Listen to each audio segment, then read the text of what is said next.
The traffic light glowed red, holding back the crowd of pedestrians waiting impatiently for the signal to change. Among them stood a young man absorbed in the screen of his phone, his expression twisted with irritation as he read the messages. Someone reminded him that today was June's birthday. He replied that he already had plans, but they insisted he at least bring a gift.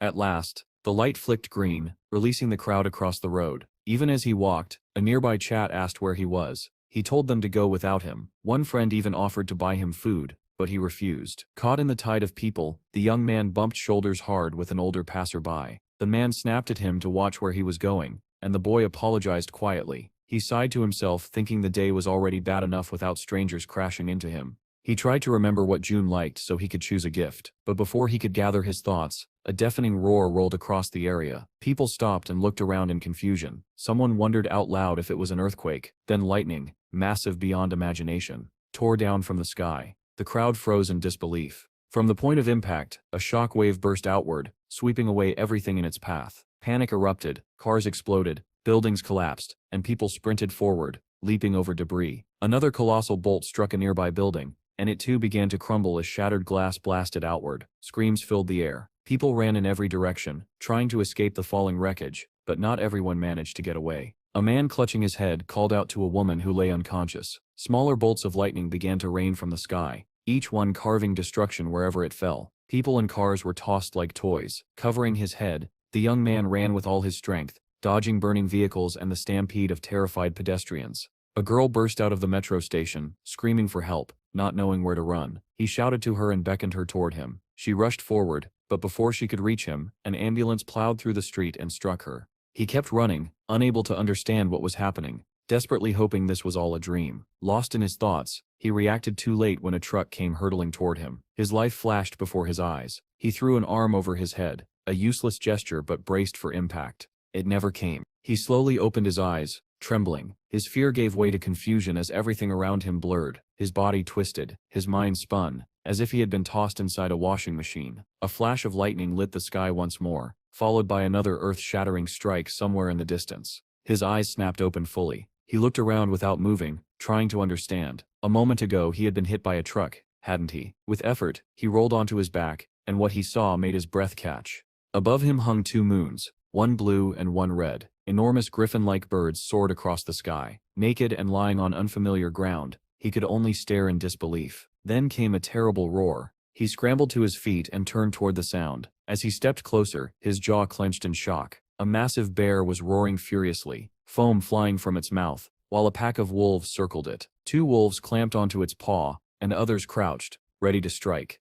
Eyes wide, he watched the violent struggle, until suddenly the scene shattered. Instead of the bear, a doctor in a white coat stood before him, calmly writing in a notebook. The doctor repeated his question. Had the boy really awakened on another planet with two moons and witnessed wolves attacking a bear? Realizing how absurd it sounded, the young man lowered his eyes and said nothing. Jotting down the answer, the doctor asked the next logical question. How had he managed to return from that other world? The boy understood the question perfectly, but he had no idea how to answer. The wolves tore into the bear with brutal precision, sinking their fangs into its neck and ripping away chunks of flesh. Under the relentless assault, the bear's massive body lifted off the ground before crashing back down with a roar that sent stones flying in every direction. The pack moved as one. The largest wolves charged forward while the smaller ones stayed behind, surrounding the fallen bear and tearing it apart. Hidden between the rocks, our hero watched in terrified silence. He was so focused on the carnage that he failed to notice a snow-white wolf cub sneaking up behind him. The cub stared at him with calm curiosity, showing neither threat nor friendliness. Panic surged through him, and he cursed inwardly as fear filled his eyes. He bolted. Running with everything he had, he leapt over rocks as dust clouds burst beneath his feet. Dawn crept across the sky, painting it orange. But he could not slow down. His lungs burned,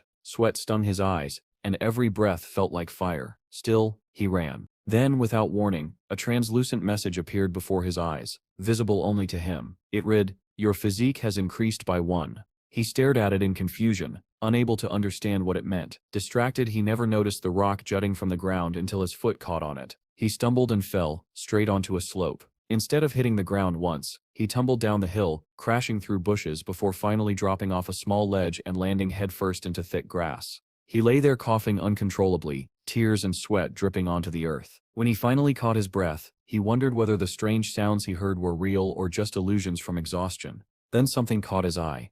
Bushes around him were heavy with red fruit, shaped like a cross between tomatoes and apples. His stomach growled loudly. One fruit lay on the ground, ants crawling across its skin. Seeing the insects unharmed, he reasoned the fruit probably wasn't poisonous. Kneeling, he grabbed one and bit into it hungrily. But midway through chewing, he froze. Something was watching him. He felt the gaze before he saw it. The grass rustled, and a deep rumbling sound rolled out from the shadows. Then a single massive red eye appeared, a vertical slit pupil staring straight at him. Terror pinned him in place. A giant snake with shimmering blue scales lunged from the grass, jaws wide. Paralyzed by shock, he stared into its eyes, accepting his fate. But before the snake could strike, a huge frog burst out of nowhere, clamping its jaws around the snake's throat. The two creatures tumbled away, the frog dragging the writhing serpent with it. Our hero sat frozen, fruit still in hand, listening to the grotesque sounds of the frog devouring the snake. He hiccuped, finally closed his mouth, and told himself this world was insane, or perhaps he was the insane one. Rain began to pour, drenching the strange forest. Water slid down enormous leaves, collecting in a puddle before dripping in a narrow stream. Perched on a tree branch, a makeshift cloth tied around his hips, our hero leaned back against the trunk and opened his mouth to catch the water. He drank greedily. 67 days had passed since he arrived in this alien world. Below him the same wolf pack still prowled, tracking him without rest. He watched them with weary resignation, knowing they could catch him at any moment. But wolves were only one of the dangers. He needed a safer place. Night fell again, and the two familiar moons lit the sky. A year passed. Now stronger and more resilient, he discovered a giant bunch of bananas, each one as large as he was. With great effort, he tore a single banana free. It slipped from his grasp, but he caught it before it fell. Another message appeared. Your strength has increased by 1. Feeling the truth of it in his muscles, he hauled the enormous fruit onto the branch. While eating, he reflected on how he had managed to survive, or perhaps simply adapt to the madness around him. Below, the white wolf cub stood beneath the tree. It had been following him persistently for months. With cheeks stuffed full of banana, he realized he had almost grown accustomed to its presence. He might even miss it when it wandered out of sight. A warm stream of liquid suddenly slid down his back. Startled, he looked upward and immediately cursed under his breath. At the top of the tree sat a massive gorilla, baring its teeth as it began to descend with startling speed. Drool sprayed from its mouth as it lunged downward, swinging its enormous fists. Our hero tensed, watching the creature surge toward him. With one mighty blow, both fists slammed into the branch where he sat, shattering it into splinters. But he reacted in time, grabbing the hanging liana with one hand, while still managing to keep hold of his banana with the other. Dangling in the air, he cast an indifferent glance at the gorilla and muttered that perhaps she'd get lucky next time. But luck wasn't on her side. The branch she landed on snapped beneath her weight, sending her plummeting. The white wolf cub below watched wide-eyed as the giant body fell and landed right beside him. The impact blasted rocks and branches outward, and the cub was thrown back by the shockwave. Still clinging to the liana, our hero noticed the wolf cub's injury. A branch had pierced its paw. Before he could react, the gorilla, astonishingly still alive, slammed a massive hand into the ground and pushed herself upright. Her attention shifted from him to the cub. The wolf bristled, refusing to retreat even as the gorilla growled, lowering her gaze to him. She raised a massive fist. The blow sent the cub flying with a pained whine. Then something blurred through the air. Our hero, having let go of the liana, launched himself toward the gorilla. He landed on her back, and gripping his makeshift stick, drove it into her eye. Blood gushed as she roared in agony. But she was far from defeated. With both hands she grabbed him by the shoulders and hurled him like a rag doll. He slammed into the cliffside, the impact knocking the air out of him. Struggling to breathe, he managed to see the white cub scrambling to its feet and running. The gorilla charged again, flattening everything in her path. He stared at her through pain-blurred vision, bitterness curling his lips. He muttered that it had been foolish to get into this fight at all. The memory shattered as the doctor's voice cut through. Why had he done it? Why risk himself? Our hero sighed and replied that he could not keep running forever. Constant escape solved nothing. The doctor stared, unsure how to respond. Then the boy smiled faintly and added that wherever one went, there was always a ruler. In the memory, he sat slumped against a tree, unable to move. The gorilla thundered toward him, ready to crush his skull, until a massive white wolf launched from the side, jaws snapping for the gorilla's throat. Stunned, our hero watched as the pack closed in, attacking from all directions. Blood smeared his own face, but he barely noticed. Darkness overtook him, and he lost consciousness. When he awoke, he realized the wolves had not harmed him. The cub had circled him protectively. He concluded that the pack believed he and the cub belonged together, and so they defended him. Soon he learned the truth. The white cub was the pup of the Crimson Wolf Pack's leader. Under the dual full moons their howls echoed across the forest. The wolves stood atop a high ridge and howled in unison, They sprinted through the forest with fierce harmony, and he ran with them, the white cub at his side. He wasn't just surviving anymore, he was becoming part of their world. Gasping for breath on a hilltop, he stopped. The cub stopped with him, tongue lolling as it panted. He scooped the cub into his arms and carried him as he ran once more with the pack. Time passed. The cub grew into a massive white wolf, and our hero remained by his side. 2 years had passed since he had arrived in this strange world. A lone wolf howled atop the hill, and the crimson wolves answered in perfect unison. He lifted his head and howled with them. He often thought the wolves must have accepted him as one of their own. Over the years he grew stronger, strong enough to sprint up sheer cliffs without struggle, and that was no surprise. It had already been 31 years since he first arrived in this strange world. A giant snake suddenly burst from the rocks below and slithered rapidly uphill after him, but he had anticipated this. Drawing his knife, he muttered that even after all this time he still had no idea how to escape this world. He had never found the slightest trace of civilization. With one swift motion, he slashed the snake open from its jaws almost to its tail. The wolves below leapt in to finish the job, tearing apart the rest of the creature. Soon after, they hunted a boar. Running alongside the wolves, he felt fully integrated into the pack, participating in their endless battles for territory. He swung from the vines while watching the wolves chase the boar. Then he leapt, letting out a hunting roar. Mid-air, he released the liana, drew his knife, and plunged down onto the boar's head. The blade slid in effortlessly. A flock of birds burst into the cloudless blue sky as he stood atop a hill. Realizing 120 years had passed, he was certain now, he was the only human on this planet. He remembered mourning fallen wolves. He had made countless furry companions and lost just as many. Sitting on the cliff with a blood-soaked knife, he realized he no longer knew how long he had been here. Centuries had passed. He did not understand how he was still alive.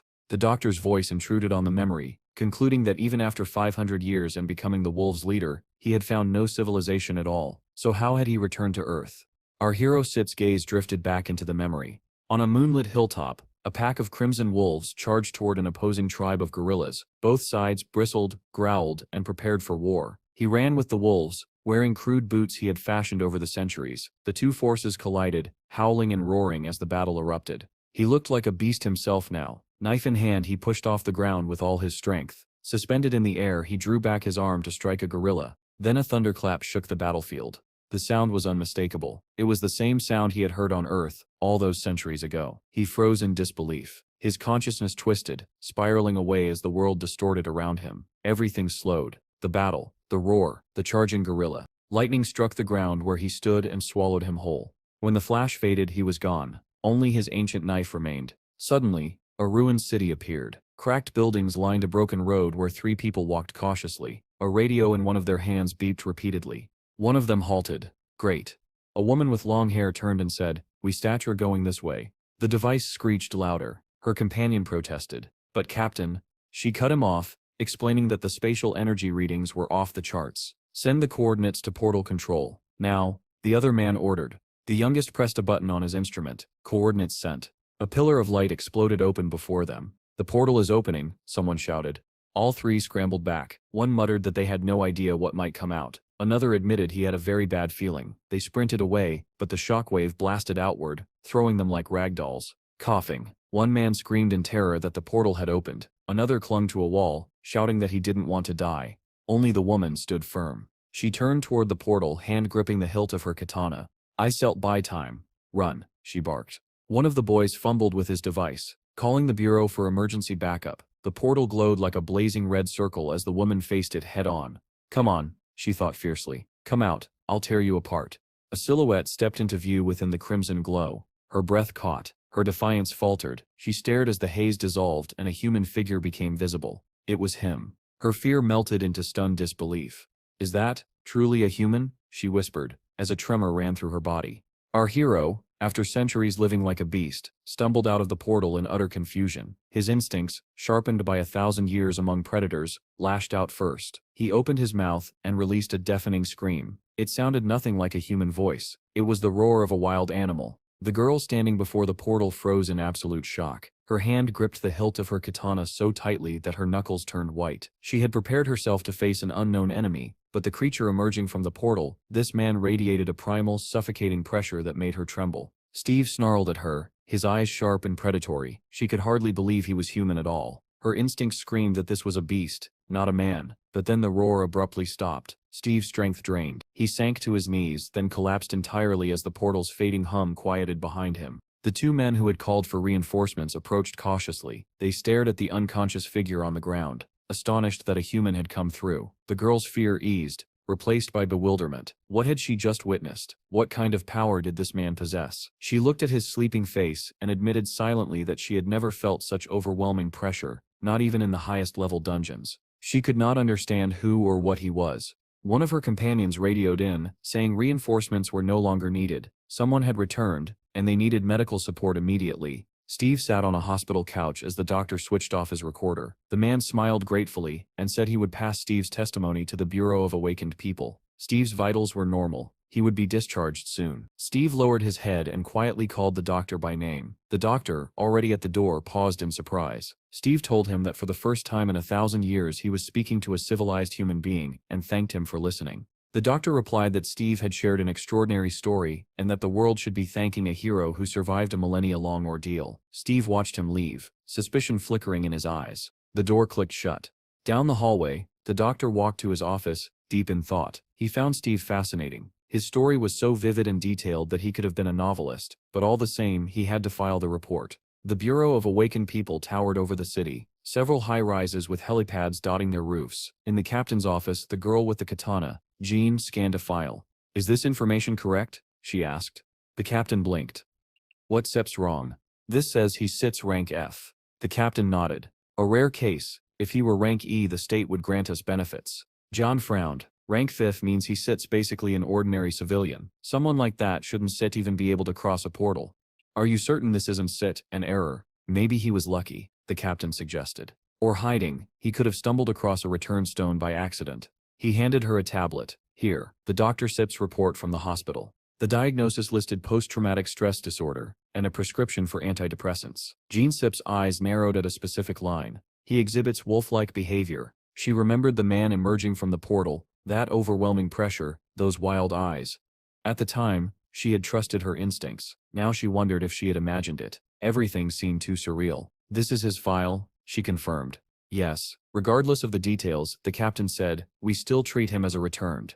Jean requested permission to deliver the documents personally. The captain stared, confused why she insisted, but she simply replied, "I need to see it with my own eyes." Though years had passed, the hospital looked the same as any other. Steve lay on his bed, thinking, 2 weeks since his return. 2 weeks in a world he once belonged to, yet now felt alien. He had long wished for this day, but now that he was here, he didn't know what to do. A nurse entered with a food tray, telling him it was time to eat. His stomach growled loudly. Only now did he realize he was starving. The dishes looked delicious, and he decided survival came first. A knock sounded. The door opened immediately, and Jean stepped inside. She stopped cold. Steve was squatting on the couch, eating like a feral animal. No cutlery, no restraint, just raw instinct guiding his movements. When he glanced at her, it was only briefly, as if assessing a presence near his food. Jan managed to greet him. Steve paused mid-bite and muttered, "That smell, that blonde hair." He crouched beside her, sniffing lightly. "You seem familiar." Jean stiffened. "I stamped the first person you saw when you returned." She remembered how he looked emerging from the portal, a predator. Even now, watching him devour food, she questioned her instincts. Was he dangerous, or simply broken? Steve licked the tray clean and set it aside. "The food is good." Then he asked, "What is this Bureau of Awakened you mentioned?" Jean blinked. "Why are you speaking so casually to me?" Steve stared in confusion, then replied simply, "I seppen 1,000 years older than you." Jean remembered the doctor's diagnosis, wolf-like behavior, and looked away. Reminding herself that Steve was technically still a patient, she placed the papers before him and explained that the Bureau of Awakened People existed to help individuals like him adapt. Everything he needed to know was written in the document. All he had to do was read carefully and sign the consent form. Steve picked up the pen and immediately sniffed it. Jean stared at him. "Why do you keep sniffing everything?" He replied, almost offended. 1,000 years have passed, and you still use pens." Jean snapped, "Sign it. Don't draw with it." He apologized softly and added, "Useps is still the same as you were 1,000 years ago." She muttered a curse, called him a Neanderthal, and thinking he really was just an idiot, pointed once again to where he needed to sign. While she waited, she noticed him doodling instead, sketching a wolf on the corner of the page. Slightly embarrassed to interrupt, she asked, "Did you learn to draw there?" "I already knew how," he replied. "And did you learn anything else?" She pressed. "Magic, voodoo, martial arts?" He blinked at her. I lived in the forest to survive. John finished the sentence for him, annoyed. So you spent 10 years running for your life. Steve stopped drawing. 10 years? What are you talking about?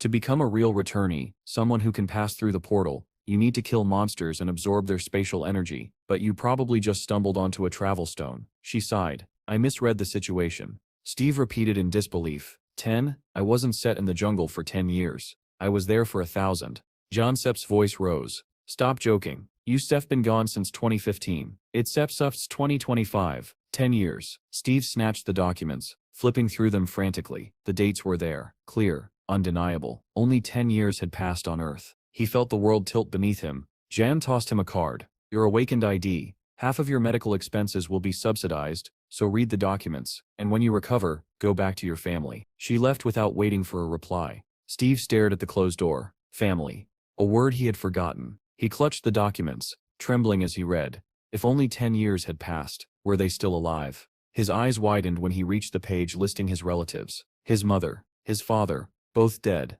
The words echoed in the empty room. He whispered it again, hollowly. They Sept are gone. Hands shaking, he flipped through the document, until he found his younger brother's name. Chad, alive. Steve surged to his feet and ran from the room. He only had one thought. Find Chad. Nurses called after him, but he didn't stop. He burst into the doctor's office and shouted for Dr. Baldy. The nurse scolded him, but Baldy only looked up, startled. Then he smiled kindly. What Sep's wrong? Steve stood firmly. I need your help. My brother is alive. I have to find him. Please discharge me. The doctor folded his hands calmly. You stir healthy enough to return to society, but why not wait until your brother comes to visit? He stir calm. You don't understand, Steve insisted. I stem not here to ask permission. Baldy chuckled at his defiant tone. Is that so? He paused, running a finger down the crease of his trousers as he considered something. Then he said, all right. Steve blinked. Really? Yes, but on one condition. Moments later, Steve sat in the back seat of a taxi, thanking the doctor repeatedly and promising he would never forget the favor. Baldy stood beside the vehicle, looking rather pleased with himself. He instructed the driver, he hasn't set fully recovered. Make sure he arrives safely. The taxi pulled away, and Steve's journey to find his brother began. The yellow taxi rumbled away into traffic while Dr. Baldy and the nurse watched from the curb. The nurse crossed her arms and scolded him gently. You paid his hospital bill, bought him clothes, even paid for his taxi. Why? We usually just let frank patients take care of themselves. And why does he call you Dr. Baldy like you steer old friends? The doctor chuckled. Why? I stem not even sure myself. Maybe, he thought for a moment, smiling faintly. Maybe I want to keep listening to his story. The nurse blinked in disbelief. Why listen to that nonsense? They returned to the office. The door handle hung mangled, flattened like clay. The nurse sighed. I already called a repairman. I still don't know how it broke like this. A sudden image flashed, Steve gripping the handle in panic, crushing it as easily as a twig. Dr. Baldy didn't answer right away. He sat down slowly, hands on the chair Sip's armrests, closing his eyes. This was the second door handle Steve had destroyed, and the doctor realized something unnerving. He hadn't smelled anything strange about Steve, yet the man had monstrous strength. Meanwhile, the taxi crawled through evening traffic. On the tablet mounted to the dashboard, breaking news interrupted the broadcast. A reporter announced that due to miscalculating a portal's appearance time, monsters had emerged into an unprotected field. The screen showed a towering, nightmarish creature with rows of teeth, and a second twisting mouth growing from within the first. The ministry had deployed the Army and Air Force. The situation was contained in 50 minutes, but at a heavy cost. 2 tanks destroyed, 12 soldiers and awakened dead. The broadcast ended, replaced by the flashy intro to a fighting show. League of Zoom, a televised battle club for awakened warriors. 2 C-rank fighters appeared on screen. The commentator said the winner would challenge the world's second-ranked warrior. Steve watched quietly, not understanding any of it. The driver, however, was thrilled. Look at that footwork. If I were awakened, I set quit this taxi job and join a guild. Steve asked calmly, are there hunting grounds here too? The driver nearly swerved. Hunting grounds? What, did you hit your head that hard? Steve didn't argue. He only said, just explain it without beating around the bush. So the driver did. 10 years ago, the day of the great catastrophe, portals opened all over the world. Monsters poured in. Helicopters tried to shoot them down, but it didn't matter. 10% of humanity died that day. Steve Sepp's chest tightened. Since then, the driver continued, the military can handle everything, so mercenaries awakened fight the monsters instead. They get licenses, get paid, join guilds. Steve asked, how does one get a mercenary license?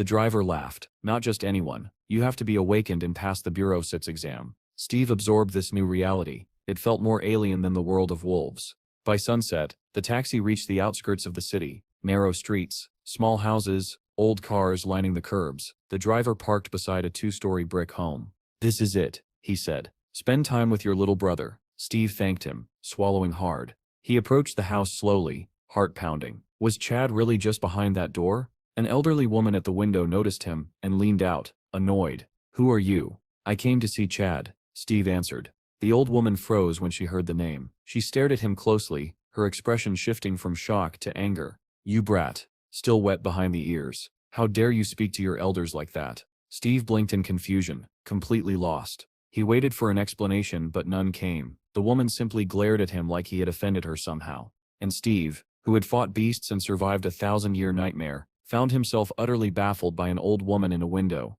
The old woman snapped that no Chad lived here and barked at Steve to leave immediately. She slammed the window shut, leaving him standing on the doorstep in pure confusion. Maybe he was at the wrong house. But then he heard shouting inside. "Those creditors keep coming here. I'm sick of it." And a child-sip's trembling voice answered, "Has that scary man come back?" Steve froze.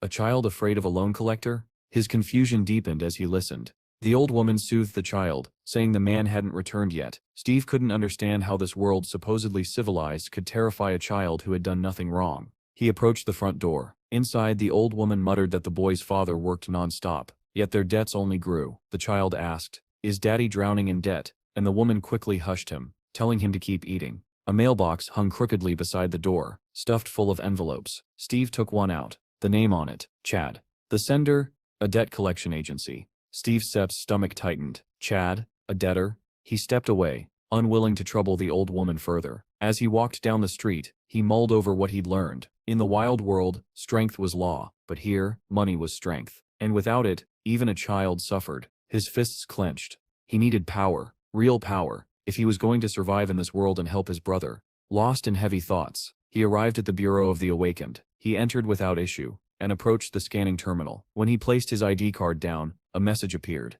"Does not match." A bored receptionist at the checkpoint looked up. "Your mercenary application was rejected. You don't meet the requirements." Steve frowned. "But I sep an awakened Frank." "Oh, you start rank F, alright," she said, "but you don't have enough awakening points." "I just came out of the portal 2 weeks ago," he insisted. She laughed. "Normal people can go through portals, they be ripped apart." "I felt that pain before," Steve murmured. "Leave the fantasies at home," she sighed. "Go to school or earn points in the field, then come back when you're properly awakened." Steve drifted toward the reward wall, reading the poster, goblins. $500 each. He read it twice, not understanding what goblins they meant. Exhausted, he stared blankly. He needed answers, and money. From above, the city looked divided, tall walls carved through every district. He remembered asking a taxi driver about them earlier. "Oh yeah," the driver said, "they surround the whole city. Check the Maps app." "What app?" Steve had asked, causing the driver to stare at him like he'd grown another head. The driver explained the city's structure, 12 districts, gates separating them, and gates leading out to the fields. Steve realized he absolutely needed a phone. The taxi stopped at a massive gate, marked 27. The driver pointed ahead. "This is the field gate. Good luck, man." Steve thanked him and stepped out, staring at the towering structure. According to what he had learned, crossing through these gates meant entering the hunting grounds, hostile zones filled with monsters. He walked through the checkpoint cautiously, then approached 2 armed soldiers guarding the entrance. "What brings you here?" one soldier asked. Steve replied firmly, "I in here to hunt." The soldier scowled. "License?" Steve lowered his head. "I don't have one." The second soldier stepped forward. "Civilians are banned from entering the field." But before anything else could be said, a loud commotion erupted from the entrance. "Close the gate," someone shouted. "It's too late," another voice yelled. An SUV blasted out of the field, smashing through barriers. A grotesque creature clung to the driver's neck, its fangs buried deep. The vehicle swerved violently, flipping and slamming into a concrete wall with bone-shattering force. A soldier grabbed his radio, screaming, calling Special Squad. "We have a breach." The others advanced slowly toward the overturned vehicle in a tight formation, weapons raised. The commanding officer barked orders to establish a line. Something inside the SUV twitched. The soldiers held their breath. Steve stood behind them watching the scene unfold, yet compared to the horrors he had survived for centuries, he felt a familiar deadly calm settling over him. Something was coming out. The soldiers steadied their rifles as something inside the overturned SUV began to move. "Take aim," the commanding officer shouted. A massive green hand, bleeding, clawed, and inhuman, smashed through the shattered window. Then the creature pulled itself out, its long fangs glinting as it growled. "Fire!" The soldiers unleashed a deafening barrage. Explosions of gunfire echoed through the gate as dozens of bullets tore into the creature. It screeched, shaking under the impact, its body shredded with holes before collapsing atop the wreckage. "Cease fire. All clear. Call an ambulance." Only then did one soldier notice something strange. "Where steps that guy? The one who came in a taxi? The crazy one? He ran away. Must have been scared." But Steve hadn't set run from fear. He had slipped through the gate. He walked slowly down the broken road, whispering to himself, "Is this really a field?" He closed his eyes and let his senses open. He could smell everything, hear everything. The field was alive, and he felt all of it. He climbed a rubble-covered hill, staring at the ruined buildings stretching across the horizon. The sun painted the sky orange as it set behind the shattered silhouettes of a fallen city. Darkness soon followed, and he stood still beneath it, feeling a familiar comfort. Night. A world he understood. He stepped forward off the cliff without hesitation. His body plummeted. His eyes closed. Now, the hunt begins. He landed hard, one knee striking the asphalt. Dust exploded around him. The ground cracked beneath the force, yet he rose smoothly, ignoring the damage. Hand to the ground. Leaning forward, he lunged. The pavement detonated beneath his feet as he surged ahead. So fast he became a blur. The dust trail behind him was the only sign of his passage. He leapt upward, ascending the height of an entire building. But midway, something felt wrong. His breath faltered. His strength dipped. He barely managed to grab the edge of the roof. Panting, he pulled himself up and wondered if returning to Earth had weakened him. Under the full moon's glow, he stood at the rooftop edge, hands tucked in his pockets. Concentrating, he sniffed the air. Something answered. He turned his head toward it. He jumped off the building, landing lightly, then sprinted toward the source of the scent, the same building he had noticed earlier from atop the hill. Inside that crumbling structure, a white wolf, its fur stained crimson with blood, was cornered. 3 monsters surrounded it, their eyes gleaming with triumph. The largest growled deeply, savoring its imminent kill. But the wolf refused to bow. It pressed itself against the wall, snarling defiantly. Steve approached quietly, step by step. The wolf met his gaze. "Do you want help?" he asked silently. And in the wolf's eyes he saw the answer. Yes. The monsters lunged. Steve smirked. He rushed forward with a speed that blurred his outline. "You're all my prey now," he growled. His fist connected with the first monster's skull. Crack. And it dropped instantly, its head splitting open like a crushed watermelon. Suddenly, a glowing message materialized before his eyes. "Searching for your class. Searching for your class. System error." More windows popped up, multiplying rapidly. "What?" Steve muttered. "System error?" He waved dismissively. "Delete." And they vanished instantly. Along with his distraction went the monster's patience. A pack surrounded him, teeth bared. One monster charged. Steve struck once. Its teeth shattered into powder. Another lunged. Steve slammed a fist into its skull and sent it flying. The third tried to flee, scrambling up the wall in terror, but a sound behind it made it turn. Steve was already there. He grabbed its head with one hand, stopping it cold, and hurled it down. The creature hit the ground with a heavy broken gasp. The battlefield fell silent, except for Steve's steady breathing and the soft growl of the white wolf behind him. The hunt had only just begun. The monster's neck snapped on impact, its body collapsing in a heap. Steve leapt down after it, landing lightly beside the corpse. Dust settled around him. And then another glowing window appeared. "Your class is derated. Resetting statistics. Impossible. Failed to obtain new abilities. Fatal error." Steve stared at the last message, his eyes widening. He remembered this error hundreds of years ago in the jungle. When his constitution reached its maximum, the system had stopped increasing it. No matter how much he trained or fought, he never received another improvement message. And now he realized something else. Statuses existed on Earth too. "Maybe that's why I feel weaker," he muttered. Another window blinked into existence. "Access to store. Open." "A store?" Steve whispered, stunned. He pressed the button. A new interface appeared. Velk points. 7. Water bottle. 1 Velk. Bread rye. 2 Velk. "That's it?" Steve groaned. Still, he chose water and bread. A bottle and bun materialized in front of him, hovering in midair before dropping softly at his feet. A faint whine snapped him out of his thoughts. The white she-wolf, bleeding heavily, lay against the wall, a small wolf cub crying beside her. Steve approached slowly so as not to frighten them. Kneeling beside the she-wolf, he stroked her muzzle. She was dying. Her breaths were short and ragged. "Poison," the cub whimpered. Steve sighed. "I didn't come here to be a babysitter," he said softly. Talk to me. But the she-wolf could no longer respond. Her eyes fluttered shut. The wolf cub stared at him with impossibly sad eyes. Steve sighed again. Fine, I get it, he muttered. Maybe this meeting was meant to be. Instead of taking the water, he reached into his jacket and pulled out the rye bun. He placed it gently in front of the cub. Eat. While the cub ate, Steve returned to the battlefield. 7 dead monsters. He counted them all. A car would have been useful, he said with a tired exhale. The sun rose over the ruined city, painting the world gold. Steve stood with his eyes closed, soaking in the warmth. Later, he sat beneath a large tree. The cub slept curled in his lap. Before him lay the freshly covered grave of the she-wolf. He stroked the pup's back. It's Step's time to go. At gate 27, chaos erupted. Cars were backed up. Drivers argued with soldiers about quarantine procedures. Suddenly, everyone fell silent. Heads turned. Eyes widened. A soldier whispered, "Is that?" From the gate, Steve walked out, calm, steady, carrying a wolf cub in one arm, and strapped across his back. 7 monster corpses, still dripping blood. A driver gaped. He carried all that by himself? Another choked. Did he kill them alone? The soldier finally recognized him. It's Tim. Steve marched straight into the Bureau of Awakened People and returned to the clerk who had denied him earlier. Her jaw hung open as she calculated his earnings. For 7 goblins, that sits $350,000. 3 heliotrope minerals, $60,000. Quarantine and puppy vaccinations, deducting $200. Total payout, $410,000. Steve blinked. What sipsed heliotrope?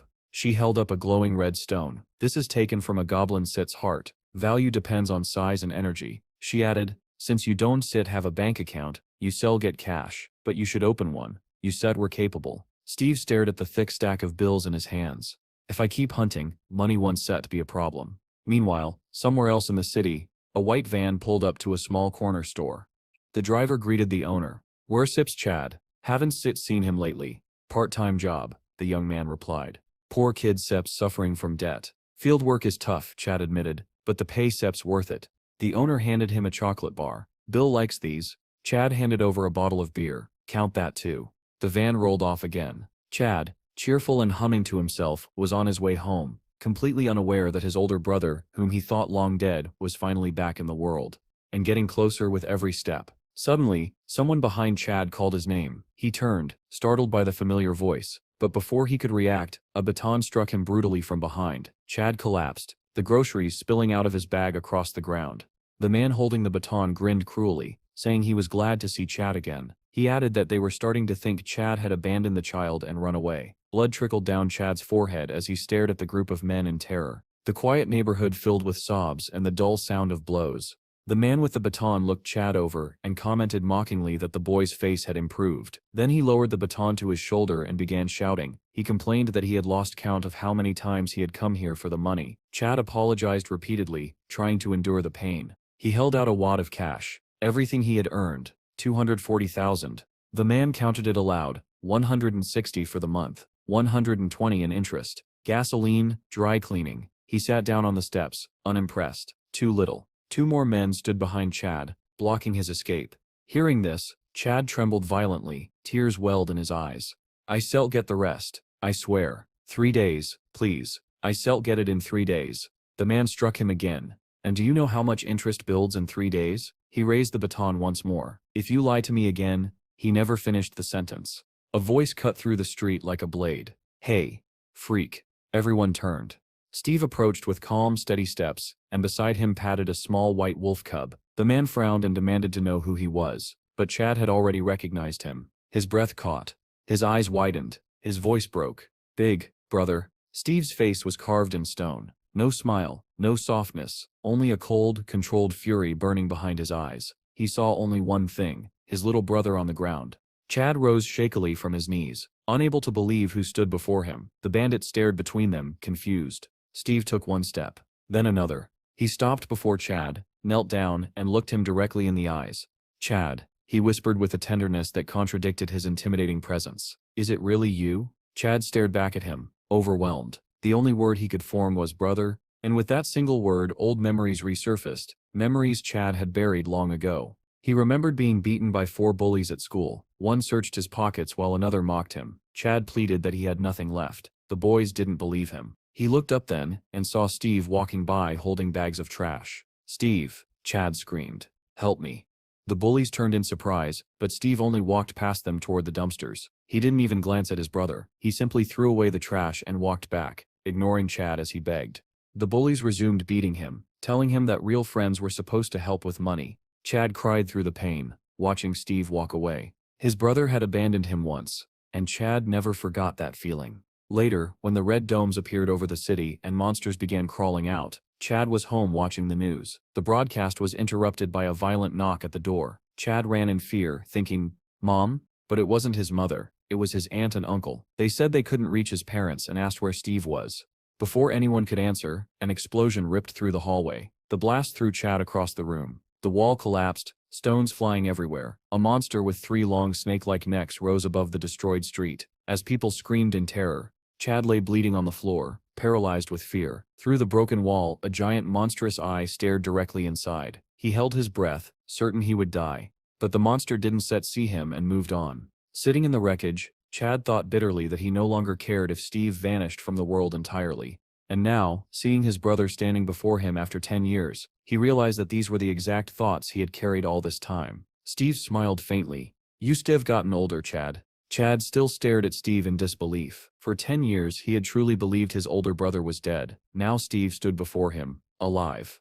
Their reunion was interrupted when the bandit crouched beside Chad and mockingly asked if he had hit his head. Pointing at Steve, he sneered, "How could this brat possibly be your older brother?" That was the moment Steve's expression changed. Before anyone could react, Steve grabbed the man's head and slammed him toward the ground. Then, with effortless force, he hurled the bandit backward. The man flipped through the air and crashed against the wall, knocking a stack of wooden rods onto himself. Chad watched, stunned. He had never seen anyone move like that. The 2 other thugs growled at Steve, furious that their leader had been tossed aside so easily, but Steve didn't even acknowledge them. He looked only at Chad.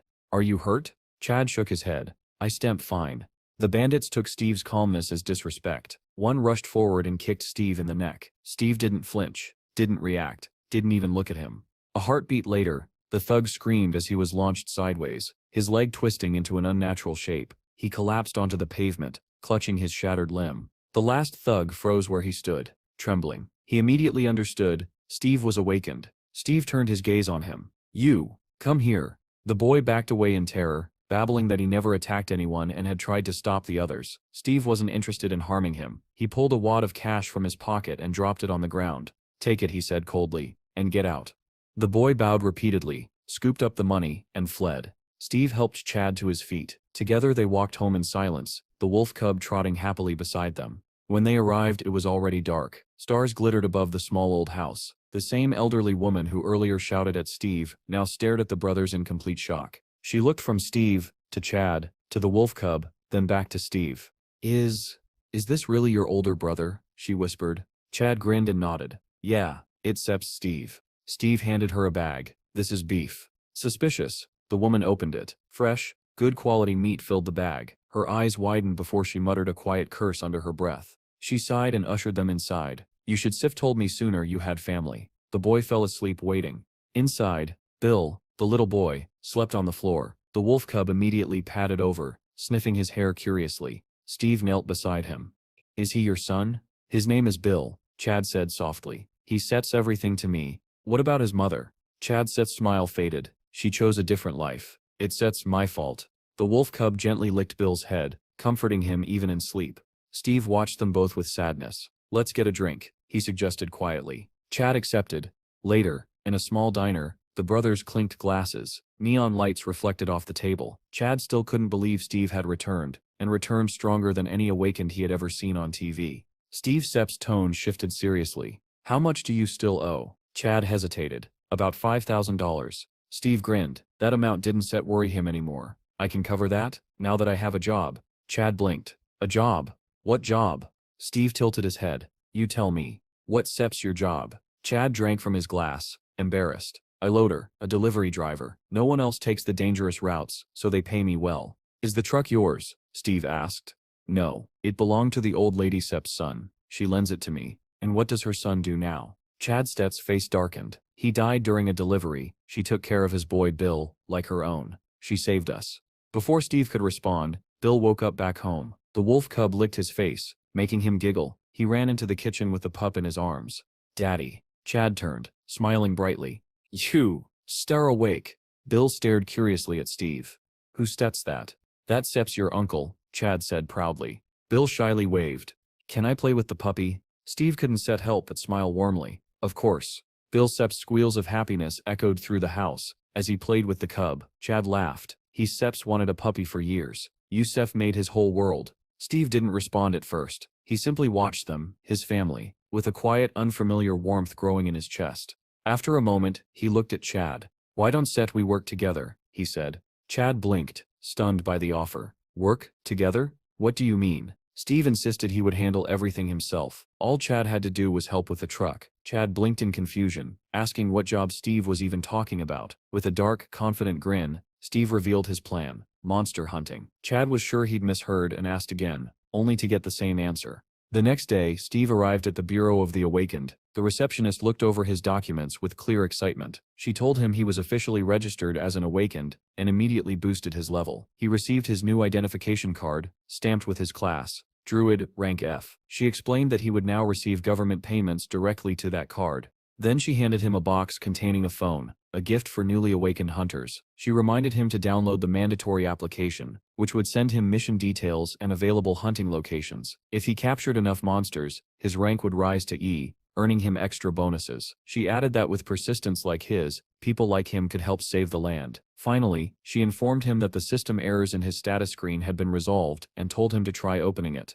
A translucent window appeared before Steve, filled with numbers and attributes he didn't fully understand. Some values, like harmony, were shockingly low, and he wondered how difficult it would be to raise them. Meanwhile, on a sunlit highway, a white delivery van sped between mountain shadows. Chad's phone, mounted on the dashboard, rang. The screen displayed a single word: brother. Chad congratulated him on the new phone and asked if he had finished registering. He explained he had only one last delivery before coming to meet him. When he learned Steve still needed to pass the mercenary exam, he warned him that being rank F would make killing monsters difficult. But Steve cut the call short, irritating Chad, who wondered how his brother could have changed so drastically. As Steve walked through the city checking his phone, he received a notification for monster hunting bonuses, and unknowingly passed by an active portal. At the gate's entrance, traffic was backed up. Drivers honked and shouted for the line to move faster. Among the stopped cars sat a green SUV that blended easily into the crowd. Inside were young men in white jackets. The man in the passenger seat stared tiredly out the window,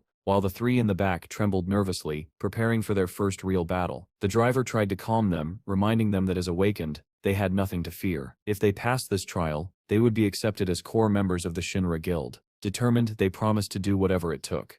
The man in the passenger seat scowled at their enthusiasm. He believed they had no real ability, and were only present because of their wealthy families. In his mind, they were destined to fail again. At the checkpoint, a soldier reviewed his monitor and called for the next person. When he looked up, he was startled. Steve stood alone in a fresh tracksuit with no visible equipment. The soldier asked if he was entering the gate by himself and requested his pass card. When Steve tapped it to the terminal, it flashed green. The soldier noted his name and rank F status. As Steve approached the entrance, the soldier tried to stop him, asking if he understood how dangerous the gate was. Inside the SUV, the passenger noticed Steve walking straight toward the gate. The soldiers debated whether they should even allow someone with no equipment to go in alone. Then another soldier recognized him as the man who had killed 7 goblins at Gate 27 the previous day. The SUV's occupants overheard this, stunned that he intended to enter again and without gear.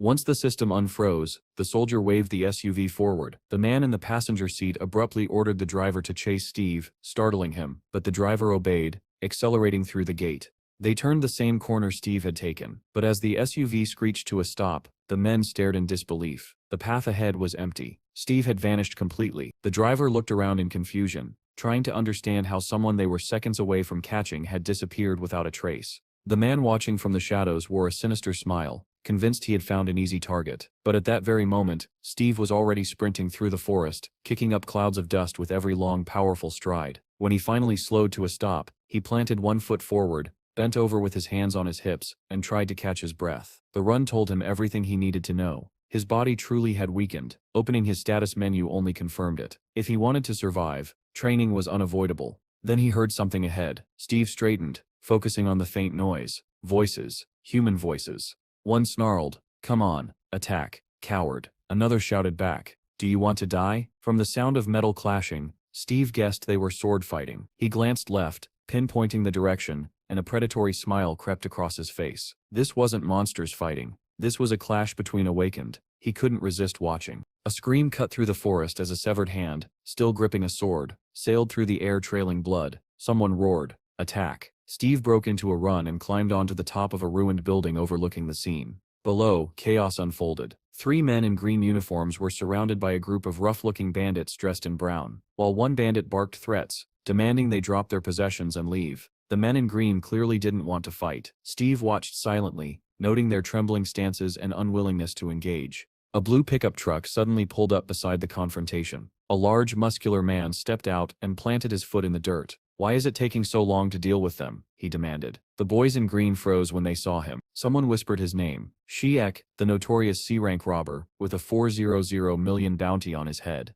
That number caught Steve's attention. 400 million. Even he couldn't pretend that wasn't impressive. The bandits mocked the green-uniformed boys, saying they should have surrendered earlier. Now it was too late. Sheik rubbed his hands together and smirked, introducing himself and daring anyone brave enough to catch him. The boys in green panicked, realizing the stories were true. One even begged to leave everything behind if they'd be allowed to walk away. Sheik dashed forward without warning. Too late. That's not fun anymore. One of the green-uniformed boys tried to stop him, voice full of terror, insisting they didn't care about their belongings anymore. Before Sheik could strike, a figure dropped from above. Steve landed between the two groups with a heavy thud, hands still buried casually in his pockets. Dust billowed around him. Everyone froze. Sheik, the boys in green, even the bandits in brown. Steve stepped forward as the dust settled. Sheik asked who he thought he was. An angel descending from heaven, but Steve ignored the taunt. He pointed at him and asked only one thing. Is the bounty really 400 million? Towering over him, Sheik demanded to know who he was. Steve replied with a cold seriousness, I just need the money. The bandits recoiled, dumbfounded. The boys in green stared at him as if he'd lost his mind. Sheik burst out laughing, delighted by the absurdity. With a sneer, he asked if Steve actually thought he was from the commission. Steve didn't answer. He simply stared. Then Sheik's eyes glowed red. He told Steve that anyone who looked into his eyes for 5 seconds would be unable to move. Steve stood frozen in shock as his own body began to glow a faint shade of red. He couldn't understand what was happening. One of the boys in green recognized the technique and went pale with fear. Sheik chuckled, confident his ability had worked, and ordered the green-uniformed boys to seize Steve. Cautiously, the boys approached him. Why did you interfere? They demanded. Behind them the bandits stood ready, though far less certain. But then something impossible happened. Steve moved. In one swift motion, he struck Sheik. Everyone froze. The bandits gaped. The boys in green stared wide-eyed. No one understood how Steve had broken the immobilization skill. And the most shocked of all was Sheik himself, unable to comprehend how this newcomer, this rank theft nobody, had just landed a blow on him. Steve tightened his other fist, preparing to strike again. His lips curled into a feral, animalistic grin. That's just magic, he said, as if dismissing Sheik's ability entirely. Sheik flinched at his tone, staring at Steve in disbelief. Teeth clenched. You're funny, Steve added, raising his fist as his eyes glowed bright blue. Sheik's own red eyes widened in fear. He tried to regain control, roaring, "Stop." His eyes flashed red. To everyone's surprise, Steve's body froze. His fist halted mere centimeters from Sheik's face. With a smug smile, Sheik taunted him, claiming he wasn't so simple after all. Drawing a knife from his belt, he swung it, and advised Steve never to let his guard down. But before the blade even reached its target, Sheik's nose smashed against Steve's rising knee. The knife tumbled from his hands. What else can you do besides that pathetic trick? Steve asked, almost disappointed. Anything more interesting? He threw a punch at Sheik's face. The man tried to trigger his magic again, starting the incantation, but never finished it. Steve silenced him with a brutal hook, knocking out several teeth. A second blow crashed into Sheik's solar plexus, forcing the air from his lungs. The final kick struck his ribs, folding him over. Steve grabbed Sheik's jacket, and with a single decisive movement, flipped the large man over his shoulder. Sheik crashed through a nearby window, shattering the glass and scattering shards across the ground. Breathing evenly, a faint smile on his lips, Steve said, "Too easy." The men in green stared in disbelief, unable to comprehend how Steve had taken down Sheik so effortlessly. With Sheik unconscious, Steve turned to the brown-clad bandits holding their swords out defensively. "Are you planning to attack?" he asked. They vigorously shook their heads, insisting it was all a misunderstanding. Steve ordered them to gather together, and they rushed to the spot he pointed to. He then asked the green-uniformed boys if they had any rope. One grinned nervously and said he did. Steve turned back to the bandits and asked how much they would pay for their freedom. They panicked, babbling that there was no bounty on them, that Sheik was the only wanted man, and that they were victims who had been threatened. Meanwhile, Shek regained consciousness and listened in outrage as the men claimed Steve was now rich thanks to capturing him. Tears welled in his eyes as he shouted that they were traitors, leeches who clung to him for their share. Steve looked down at him, surprised he was awake already. The green-uniformed boys spoke up, insisting the brown-clad bandits were lying and that capturing all of them would earn a higher reward, but the bandits objected, insisting they were only servants. Shek tried appealing to Steve directly, asking if the government's rules didn't bother him. He said that inside this place, Steve was free to do anything, and if Steve spared him, he would consider Steve a king. Before he could finish, Steve's sneaker slammed into his face. "Sleep a little longer," Steve said. Shek collapsed again, unconscious, a clear imprint of Steve's shoe marking his cheek. Steve turned to the bandits. "There's a reward for them too?" he asked. The green-uniformed boy confirmed they were all criminals.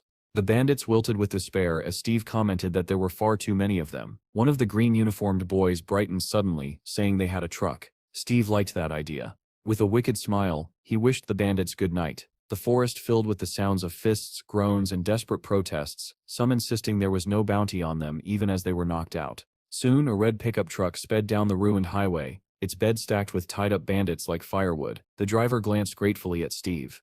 "Thank you for saving us," he said. "I didn't want to save you," Steve replied flatly. The boys in the back protested, saying that, whether he wanted to or not, he had helped them. That made him their savior. Steve sighed and accepted it since arguing seemed pointless. On the way, he asked the driver about his abilities. The man said he had the skills of a fencer, a stalker, and a scout. Steve was stunned. 3 abilities. The driver explained he had started with one and learned the others through practice. Steve sat back thinking, skills could be acquired? The idea intrigued him. The driver was equally confused, wondering how Steve didn't already know something so basic. Remembering the moment Shek had shouted, "Stop," and how effective it was, Steve concluded that learning a magic-type skill might be a very good idea. As the pickup sped through the ruined forest, something ahead caught Steve's eye. Through the cracked buildings and leaning trees, a massive blue dome shimmered against the pink sky. The truck was heading straight toward it. "Is that the portal?" Steve asked.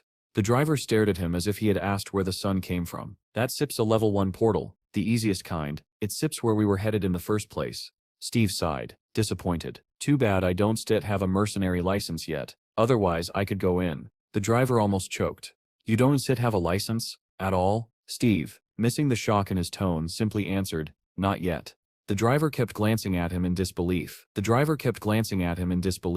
He explained that when portals opened, the military would bombard them first. Only a fraction of monsters survived the initial strike. Level 1 portals gave very little experience. To grow stronger, hunters needed level 2 portals, but those were filled with terrifying creatures. That was why the driver couldn't understand how someone who had never cleared even a level 1 portal had managed to defeat a level C criminal like Shek. Only now noticing the man's expression, Steve asked, "What SIP's wrong?" The driver struggled for words and finally managed, "What level are you?" "F," Steve said. The driver nearly veered off the cliff. Before he could say more, Steve leaned forward. "I have a request." The driver tensed. Up ahead, the military had set up a perimeter around the portal. Tanks, armored vehicles, and ambulances were stationed nearby. As the haze inside the portal thinned, the first silhouette appeared. One of the boys from the green SUV. 4 others followed him, and one supported a blonde teammate, whose arm had been reduced to a bloody stump. The team hurried toward the medics. The captain, jaw clenched with rage, complained loudly that guilds accepting members like this should be wiped out. Another tried to calm him, saying many younger awakened behaved this way now, but the captain wasn't comforted. He believed rich kids bought monsters through underground brokers, pretended to finish them off, then hired bounty hunters to boost their levels before joining guilds. When monsters were stronger than expected, casualties followed. He was tired of a world ruled by money. As he approached the soldiers, he asked why there was so much noise in the level 1 zone. The soldier replied that 10 robbers had been caught, among them the notorious Sheik. The captain was stunned. Who captured him? Someone high-ranking? No, the soldier said. A boy, rank F. The captain and his partner froze. How? The soldier explained casually. He beat him up, broke his nose, cheekbones, ribs, both sides. The captain immediately remembered the lone figure who had entered the gate without equipment. His blood ran cold. "Where is he now?" he demanded. The soldier pointed toward the portal. "He entered just now, I think." Without another word, the captain sprinted toward the portal, ignoring his partner calling after him. He needed to see the truth for himself. Reaching the checkpoint soldier, he shouted his rank. The soldier turned, startled, and asked what the matter was. "The man who captured Sheik," the captain said. "Did he enter the portal?" Right then, Steve stepped out of the portal with one of the rescued boys. "That didn't set hurt at all," Steve said. looking down at his clothes, and these didn't set disappear. The boy explained, items made in our world can set pass through portals. These clothes are crafted from otherworld materials. They set are extremely expensive. Steve wasn't listening. Something behind them caught his eye, a glowing doorway suspended in the air. What seps that? That seps the portal gate, the boy said. Inside the portal splits into 38 subportals. We entered number 24. As Steve watched, the glowing door vanished. Why did it disappear? He asked. They need to clear the area first, the boy replied. Then it reappears. Clear it? You mean kill everything inside? No, just the boss. Steve rolled his shoulders, warming up. Wait here. I'll be quick. Wait, what? How could I stay here alone? But Steve was already sprinting forward, ignoring him entirely, ready to dive into the next fight.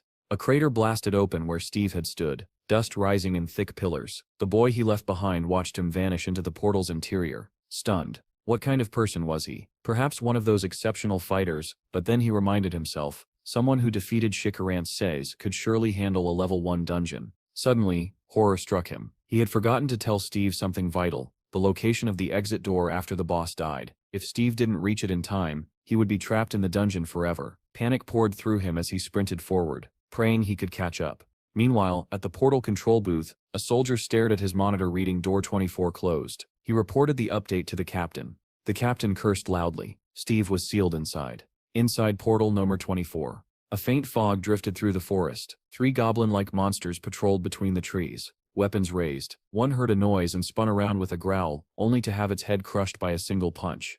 The second monster was struck in the gut and flung sideways. The third collapsed when Steve drove a blow into its stomach, dropping its knife. Steve picked the weapon up, examining it with mild interest. Pretty good, he muttered. He crouched beside one corpse and stabbed the knife into its chest. Even behind his bandana, the rot smell of monsters filled his nose. He retrieved a red mana stone from the creature and studied it. 1 stone from 3 monsters. Money isn't a problem anymore. His priorities had shifted, but leveling up is more important. The boy finally reached the battlefield and stared at the heap of slain monsters. How many had Steve already cut down? His eyes glowed white as he activated his tracking skill and located Steve's direction. Steve, meanwhile, was examining his status screen. He had enough points to buy 2 skills, Beast Taming and Tree Spirit Summoning. He opened the description for Beast Taming, but 2 monsters crashed down on him from above. Steve sensed them instantly. He spun, smashing one in the face with his fist and striking the other with his elbow. Both monsters spiraled away through the air.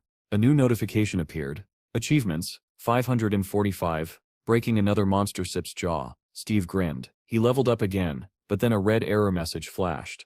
Irrecoverable error. Additional synchronization initiated. Again, Steve groaned. But this time, after the glitch, his stats increased. His level rose by 1. He unlocked the skill menu. Tree Spirit Summoning, 100 points.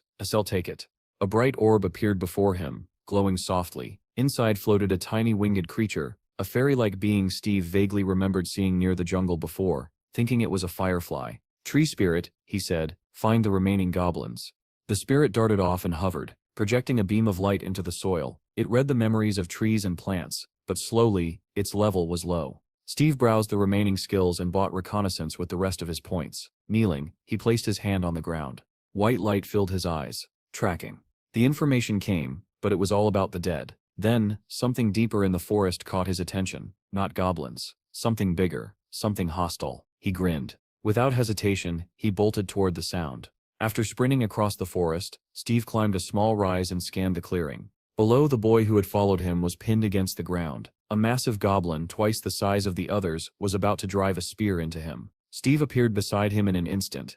"What are you doing here?" he asked calmly, as if they weren't seconds away from disaster. The boy's eyes widened with relief the moment Steve appeared. A massive goblin hovered over him, its knife descending toward his face. Steve frowned. "I told you to wait for me." The boy trembled, clearing his throat. I was attacked." Obviously, he muttered in a helpless plea for help. Steve smiled faintly. "Yeah, I see that." The knife crept closer, grazing the boy's skin. He screamed as the blade nearly touched him. At that exact moment, the goblin sensed danger and spun around. It barely managed to lift its shield, just in time to block Steve's brutal kick. The shield saved its life, but not its balance. The force hurled the monster several meters sideways. The goblin staggered up, refusing to surrender, shield raised as it prepared to counterattack. It never got the chance. Steve's kick shot upward, smashing into its jaw. Bone cracked loudly, and the creature flew backward into a boulder. Stones shattered around it. Steve didn't set pause. He sprinted after it. Bleeding heavily, the goblin bared its teeth in desperation. Steve leaped high, raising the stolen knife overhead, and drove it down into the creature's chest. A notification flashed. Level up. Plus 120 experience. Steve chuckled. Generous today. Behind him, the boy stared, stunned by Steve's effortless brutality. Steve turned. So, will the exit door open now? The boy snapped out of his daze. Yes. Of course. Right on cue, the door reappeared. The two stepped through and returned to their world. Soldiers noticed them immediately. Hey, isn't that the guy who caught Shiek? One asked. Yeah. The other replied. The captain set's been looking for him. He glanced at the monitor, then laughed in disbelief. No way he cleared it that fast. The rescued boy thanked Steve and returned to his group. Steve simply nodded. Good work. Feeling hungry, he headed toward the storage room to retrieve his belongings. The captain approached him, an imposing man with a sharp expression. Good to meet you, he said. I Stemp Morris, commander of the 27th Attack Squad. Steve blinked. Who? Morris smiled and introduced himself again, handing over a business card for Sillig Guild. Then he invited Steve to talk. They sat in a diner, sipping coffee. Sillig is a top guild, Morris said proudly. You Stet have excellent opportunities to grow. Steve calmly shook his head. Not interested. Morris stared at him, baffled. No one refused invitations from major guilds. He tried again, leaning forward. If you Citra already committed somewhere else, we can offer formal transfer terms, very generous ones. No. Steve took another sip of coffee. Morris sists patience frayed. Sillig is ranked 4th nationally. That is not a low standing. Whatever you want, the guild can match. Steve set his cup down sharply, smiling wearily. I just don't want to work for anybody. Morris froze, unable to respond. He had never met someone so strong yet so uninterested in power or prestige. With the conversation over, Steve stood and left. Steve arrived at his younger brother's house, but no one was inside. He looked around. Guess they steer out.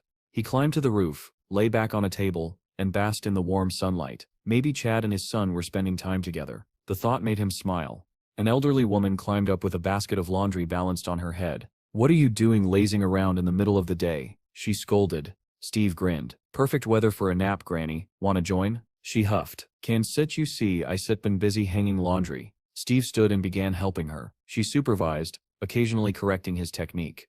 After a moment, she became strangely serious. Are you really Chad Sit's older brother? Yes, Steve said, still hanging clothes.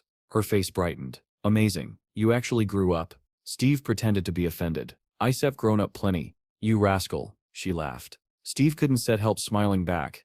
The old woman shook a sheet, her voice softer now. She said it would have been strange if Steve hadn't changed. After all, monsters had attacked. People had died and the world itself had turned upside down. Then, thoughtful and worried, she added that since he had returned after 10 years, he needed to take care of himself so as not to cause Chad grief. Steve realized she wasn't worried about him. She was worried about his brother. He gave her a grateful smile. I fine. I once die that easily. Those who say that, she replied dryly, are the first to die. Chad and his son Bill came home just then, greeting the old woman on the stairs. When she told them Steve was on the roof, they hurried up. Bill rushing ahead with the puppy. Steve placed an envelope on the table. Chad held it, confused. What sep's this?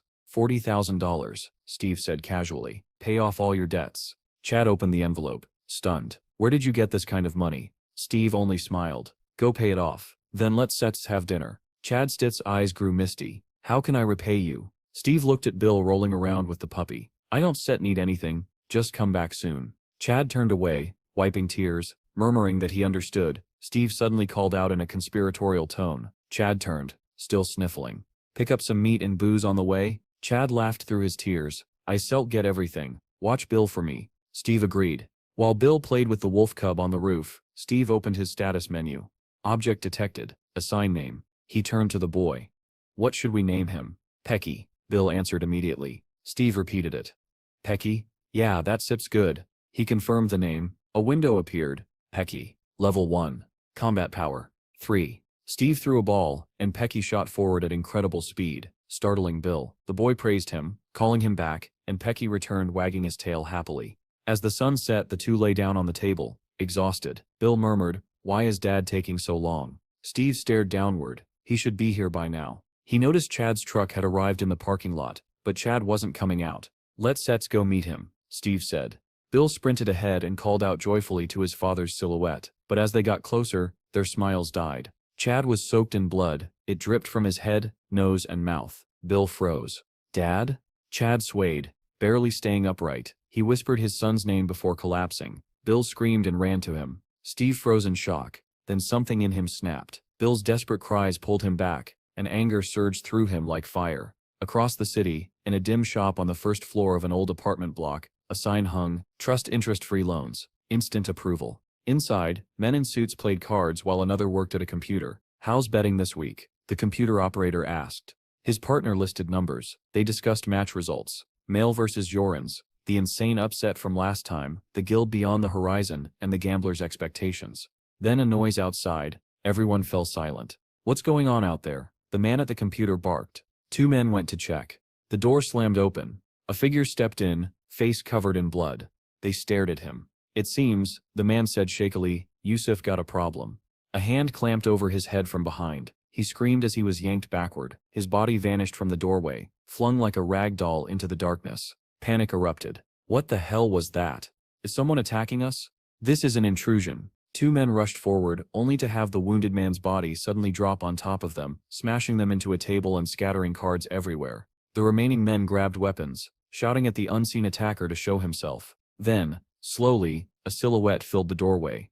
Only the eyes were visible. Glowing blue. Steve stepped into the loan office like a storm breaking through a wall. Literally, he tore the front door off its hinges with one hand and lifted it above his head. The suited men stared in terror. "Psycho," one yelled. The door flew at them the next instant, smashing into bodies and furniture alike. Men toppled like toys. Windows shattered. Glass rained across the room and the office dissolved into chaos. Steve didn't slow. He tore through desks, overturned chairs, and slammed anyone who stood into the floor. His foot came down on one man's face, blood pooling from the crushed nose. The man at the computer trembled, unable to look away from the carnage. He and his assistant watched as Steve approached with cold fury. "Who is this guy?" the man whispered.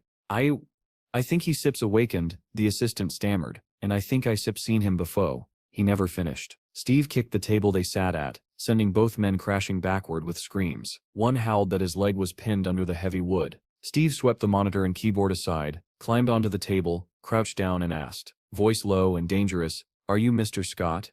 Mr. Scott, drenched in sweat, nodded wildly. Yes, I stem Scott. Who are you?" Steve slammed an envelope onto the table. "I sipping here to pay off Chad Sip's debt." Scott Sip's eyes bulged. He sputtered that Steve must be insane, that awakened ones couldn't just attack innocent civilians. "You one-stet get away with this." Steve Sip's palm smashed across his face. Teeth flew. "Is that," Steve said calmly, hitting the other cheek, "how you treat someone who comes to pay you?" Another slap. Another. Scott's head snapped from side to side as Steve lectured him. "You could have taken the money and stayed quiet, but no, you had to act tough. You had to cross the line." Blood dripped from Scott's mouth as he begged for mercy. Steve Sip's eyes glowed. "So what will it be? Accept the payment quietly, or get beaten to death?" "I'll do it. I'll do everything," Scott cried, lisping through broken teeth. Every man in the room dropped to his knees, heads bowed. In trembling unison they shouted, "The debt of Mr. Chad has been paid." "Louder," Steve ordered.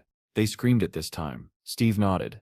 "If I ever see you again, you die. Avoid me." They collapsed into deep bows as Steve jumped down from the table. As his footsteps faded, Scott seethed. Rage twisted his swollen face. One of the men peeked up. "He set's gone." Scott grinned despite the blood. "Does Steve really think he has no connections? Those two are dead already." Morris entered another office where two analysts sat. He told the manager it was urgent. The kid at the computer asked what he needed. "Pull up a profile," Morris said. Steve Sepp's information appeared on screen. "He sets a top-level newcomer," Morris said. The kid blinked. "Rank F. Registered today and still top level?" "Exactly. Impressive. Isn't said it." But when they attempted to access classified details, the screen flashed. "Access denied." Both stared at it. "Why would his file be locked?" the kid asked. "Try digging illegally," Morris said. The kid rummaged through hidden systems, bypassing firewalls. Finally, got it. They read Steve's history and stared in disbelief. "He sets really level F. And missing for 10 years. Why is all this sealed?" They scrolled to his combat data. The kid choked. "What kind of bread and water is this?" "What?" Morris demanded. The kid pointed at the entry. "It says he beat Sheck using only bread and water." They both imagined Steve throwing buns and water bottles at the giant criminal while Sheik begged him to stop. "Suspicious," the kid muttered. 10 years gone. Restricted data. Maybe he Sips a government agent. Or a hunter, Morris said, eyes narrowing. Either way, Steve Yinning was far from ordinary, and the world was just beginning to notice. The man in the office didn't want to accept the boy's conclusion that Steve might actually be a government agent, but the boy smirked, saying that at this point it was almost guaranteed. He had already dug up everything he could about Steve, and Morris realized that Steve's cold, distant demeanor now made more sense. With a sigh, Morris suggested they go out for coffee, though his mind still churned. Why would an agent get involved in something like this? He didn't have an answer. He merely asked the boy to keep watching Steve. The boy insisted Morris surrender instead, completely misunderstanding the captain's intentions. Morris snapped back that he only wanted Steve monitored for unusual activity, but the boy stubbornly refused to understand, thinking Morris was trying to hide something. Steve arrived at the hospital. Chad sat by the window, head wrapped in bandages, but smiling when he saw him. Steve placed a pile of fast food on the table. "Why did you buy so much again?" Chad asked. "It'll help you recover faster." Steve shrugged. Chad chuckled and said the bandages would come off tomorrow. He asked if Steve's exam was also the next day. "Yeah. If you pass and join a guild, it'll be great," Chad said hopefully. Steve closed his eyes. In the jungle, he had been the king of the forest, living by his own strength, not relying on others. Could he really join a guild and live under someone else's authority again? Chad sensed his hesitation. "Want me to research guilds for you?" "No need," Steve said. "I stem planning to start my own guild." Chad stared at him. "You stared creating one? Not joining?" Steve just nodded. The day of the exam. The exam was held at the Bureau of the Awakened. Jean, the blonde swordswoman with a katana, was walking through the corridor when the department head called her name. He immediately launched into frustration. 2 riots in your district this week. If a portal had opened, the entire city would have been wiped out. Jane wasn't surprised. "Can't set you handle anything without me." His anger turned to pleading. "Please. I septum dealing with portals every morning. I septum exhausted." "Write a resignation letter," Jean said dryly. The man pretended not to hear her. Then he suddenly snapped again. "Why are you destroying perfectly good swords?" "Again, I just can't focus lately," she answered calmly. "I've had enough of your stories," he shouted, shoving a paper into her hands. She looked at it and scowled. "You stir sending me out again? I wanted to rest today." "You're not the only one suffering. And it's not your first mission," he complained. Jean sighed heavily and turned away. "I've had enough." "Enough of what?" he yelled after her. "The whole atmosphere is suffocating. And stop firing the new recruits. We need one more in the team." Jane shot back that when they took anyone they died on missions. That only angered him further. Inside the exam hall, crowds filled the hall, buzzing with tension. Some muttered that they had to pass this time. Others groaned that it was already their 4th attempt. A young livestreamer talked to his camera. "I set him at the Awakened exam. Wish me luck. If I pass, I set I'll start filming hunting content. Thanks for the $20 donation. Link is in the bio." Just then, 3 exam instructors in red caps entered. The boy cursed filming was banned. He cut the stream and turned around, only to see Steve standing silently behind him staring at the phone. "You've never seen someone broadcast before?" the boy asked. Steve blinked. "Who were you talking to?" The boy waved him off. "Forget it, old man." "Old man," Steve repeated. "Used are interesting," Steve commented. "Used are weird," the boy shot back. The show began on the podium as the instructors stepped forward. The lead supervisor addressed the crowd. "I shall be overseeing your 3-day exam. These 21 guards behind me will accompany you for the next 3 days and 2 nights." The hall fell silent.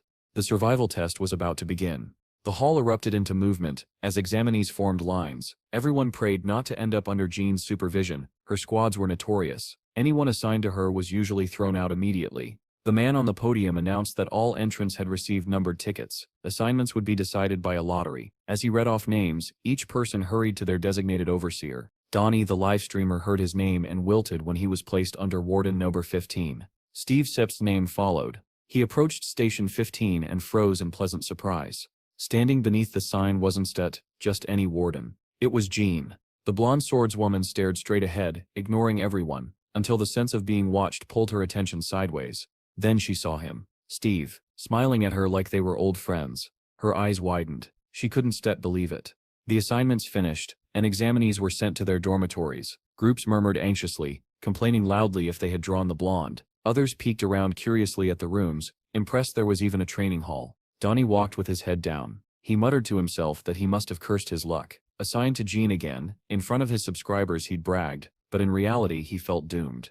Examinees filtered into room 15. Some changed clothes, others sat nervously. Steve noticed Donnie sulking on a bench and sat down across from him. "You were giggling a minute ago," Steve said. "Why so sad now?" Donnie glared. "Why should I be happy?" "What do you mean?" Steve asked genuinely. "Do you even know what that blonde is like?" "They call her a witch," Donnie snapped. Steve frowned. A witch? Jean? Donnie groaned. If she steps in a bad mood, she sets a ruin the whole squad. There goes my $2,000. Steve didn't set understand. If you fail, that means you Cetra weak. What does the warden have to do with it? Donnie stared at him as if slapped. What did you just say? He decided instantly that he hated Steve. Why are you talking to me like that? Donnie barked. You look younger than me. Steve smiled. Want to deal with me? This is the perfect place. The locker room went silent. Donnie shot to his feet. You think I septum weak? Are you serious? Yes, Steve answered calmly. The word lit Donnie Sep's fuse. You stir dead. Come on. He stormed toward the training room, tearing off his jacket. The others, excited and terrified, followed. Inside the cage, Jean entered the locker room and found it empty. Her irritation flared instantly. Where did everyone go? Meanwhile, her entire squad crowded into the training hall around a massive metal cage. Donnie and Steve stood inside. If we get caught, we're finished, someone whispered. Another sighed. We star in the Blonde Sips squad. We star if finished anyway. Donnie scowled at Steve. You jerk, acting all cool. You haven't heard of Stone TV, a rising YouTube fighter. What Sep's a YouTuber? Steve asked. Some kind of food? That nearly made Donnie faint with rage. You stir mocking me. Behind them, the crowd cheered. Go Donnie, get him. Donnie threw a series of flashy punches at the air. Straightening out idiots like you is my hobby. I've got tons of views on my exam videos. Steve listened quietly, expression unreadable, and then said, interesting. Donnie Sep's vein popped. Stop talking nonsense. You psycho. He lunged. Take this. He swung at Steve Sep's face with everything he had, and Steve didn't move an inch. Then, enough. The voice cracked through the air like thunder. Everyone turned. Jan stood there, eyes cold as winter. Donnie swallowed hard. Blonde witch. Out, she barked. Every examinee exploded out of the training room as if chased by demons. We stir dead. We stir so dead. Jean strode toward the cage, glaring. Do you idiots want to be eliminated on the first day? Donnie forced a smile. No, of course not. Just stretching. Jean cut him off. Then let's get rid of one of you immediately. Both boys froze. A sinister smile curved on her lips. Whoever loses is expelled. Begin. Silence shattered into panic. The fight, now official, was about to start. Donnie forced a shaky grin. She's insane, he thought. But Steve understood the order perfectly, and had absolutely no objection to carrying it out. Donnie puffed up his chest and glared. You asked for this. Donnie set cry afterward. Steve smiled warmly. I actually feel sorry for you. Shut up and move already. Donnie shouted, swinging a wild punch. He never finished. Steve's fist slammed into Donnie's face faster than anyone could follow. The boy collapsed flat on the mat, unconscious in a single hit. Silence. Steve kept his fists raised, expression calm. Jean's eyes widened. She had expected Donnie to lose, but not like that. She looked sharply at Steve, instantly convinced he was the instigator. She remembered him from the portal, the strange smell, the unsettling sense of familiarity. From day one, he had irritated her. But Steve only tilted his head and asked, what about you, want to try too? Jean blinked. What? If you want, he repeated, you can come up here. Understanding dawned and fury followed. Steve offered a deal. If he won, she wouldn't expel Donnie. John stared at him as if he were an idiot. Impossible. Still, she removed her katana, set it aside and stepped into the cage. She moved like someone born in battle. Tilting her head, she asked, are you unusual? Steve blinked. What do you mean unusual? She didn't answer. Instead she attacked. Survive, she said, and I still tell you. She burst forward. Steve dodged the first blow easily, slid aside from the second and blocked a third with effortless precision. Jean accelerated, fists, elbows, knees, striking with deadly rhythm. He avoided everything. Then she switched to kicking, unleashing a flurry so fast the air cracked. Steve blocked them as if swatting away leaves. Then, Steve Sep's posture shifted. He sensed danger. Jean's eyes flashed. She prepared a technique he couldn't dodge. If you win, she whispered, you can ask for something else. She flipped backward through the air and kicked Steve full force in the chest. He flew across the cage, limp, showing no sign of life. She landed lightly. Something felt wrong. She turned her head toward the trajectory, only to hear a voice above. You stir stronger than you look. Steve had landed on the bars instead of crashing into them. Jane Sep's breath caught. How did he withstand that? No time to think. She lunged. She was smiling now, alive, exhilarated. This time I won. Hold back.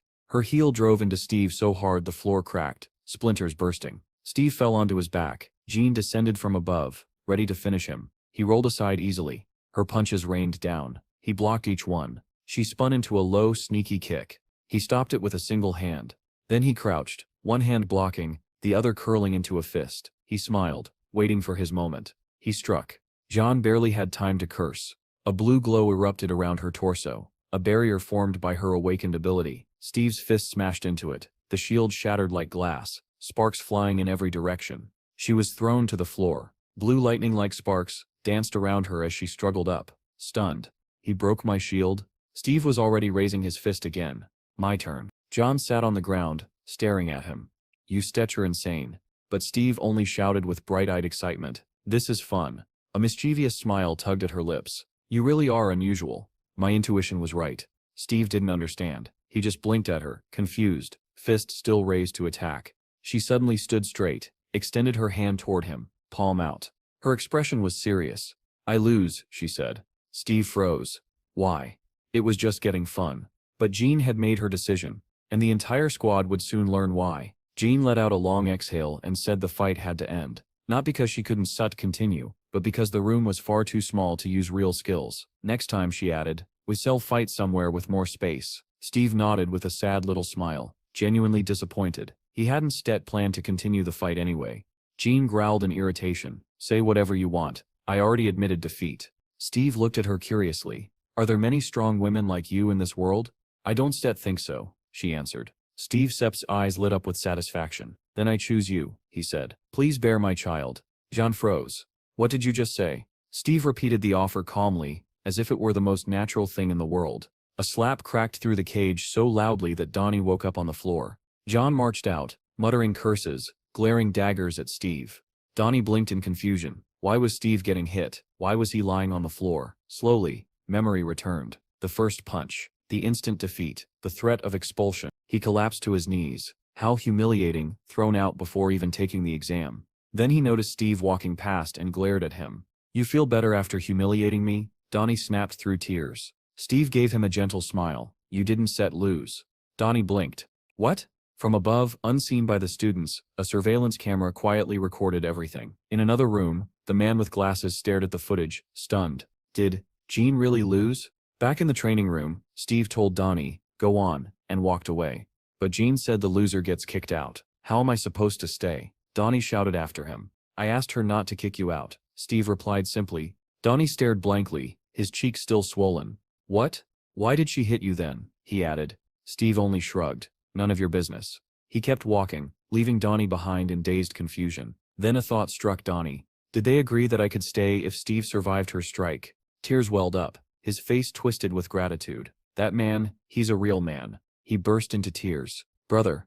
Wiping his eyes, he ran after him. Let's go together. Suddenly a voice echoed through the speakers. Awaken Steve Yinin, report to the Warden Sip's office. Both boys froze. Is that your name? Donnie asked. Seems like it, Steve replied. Steve knocked, entered, and sat across from the man who had just witnessed the entire fight footage.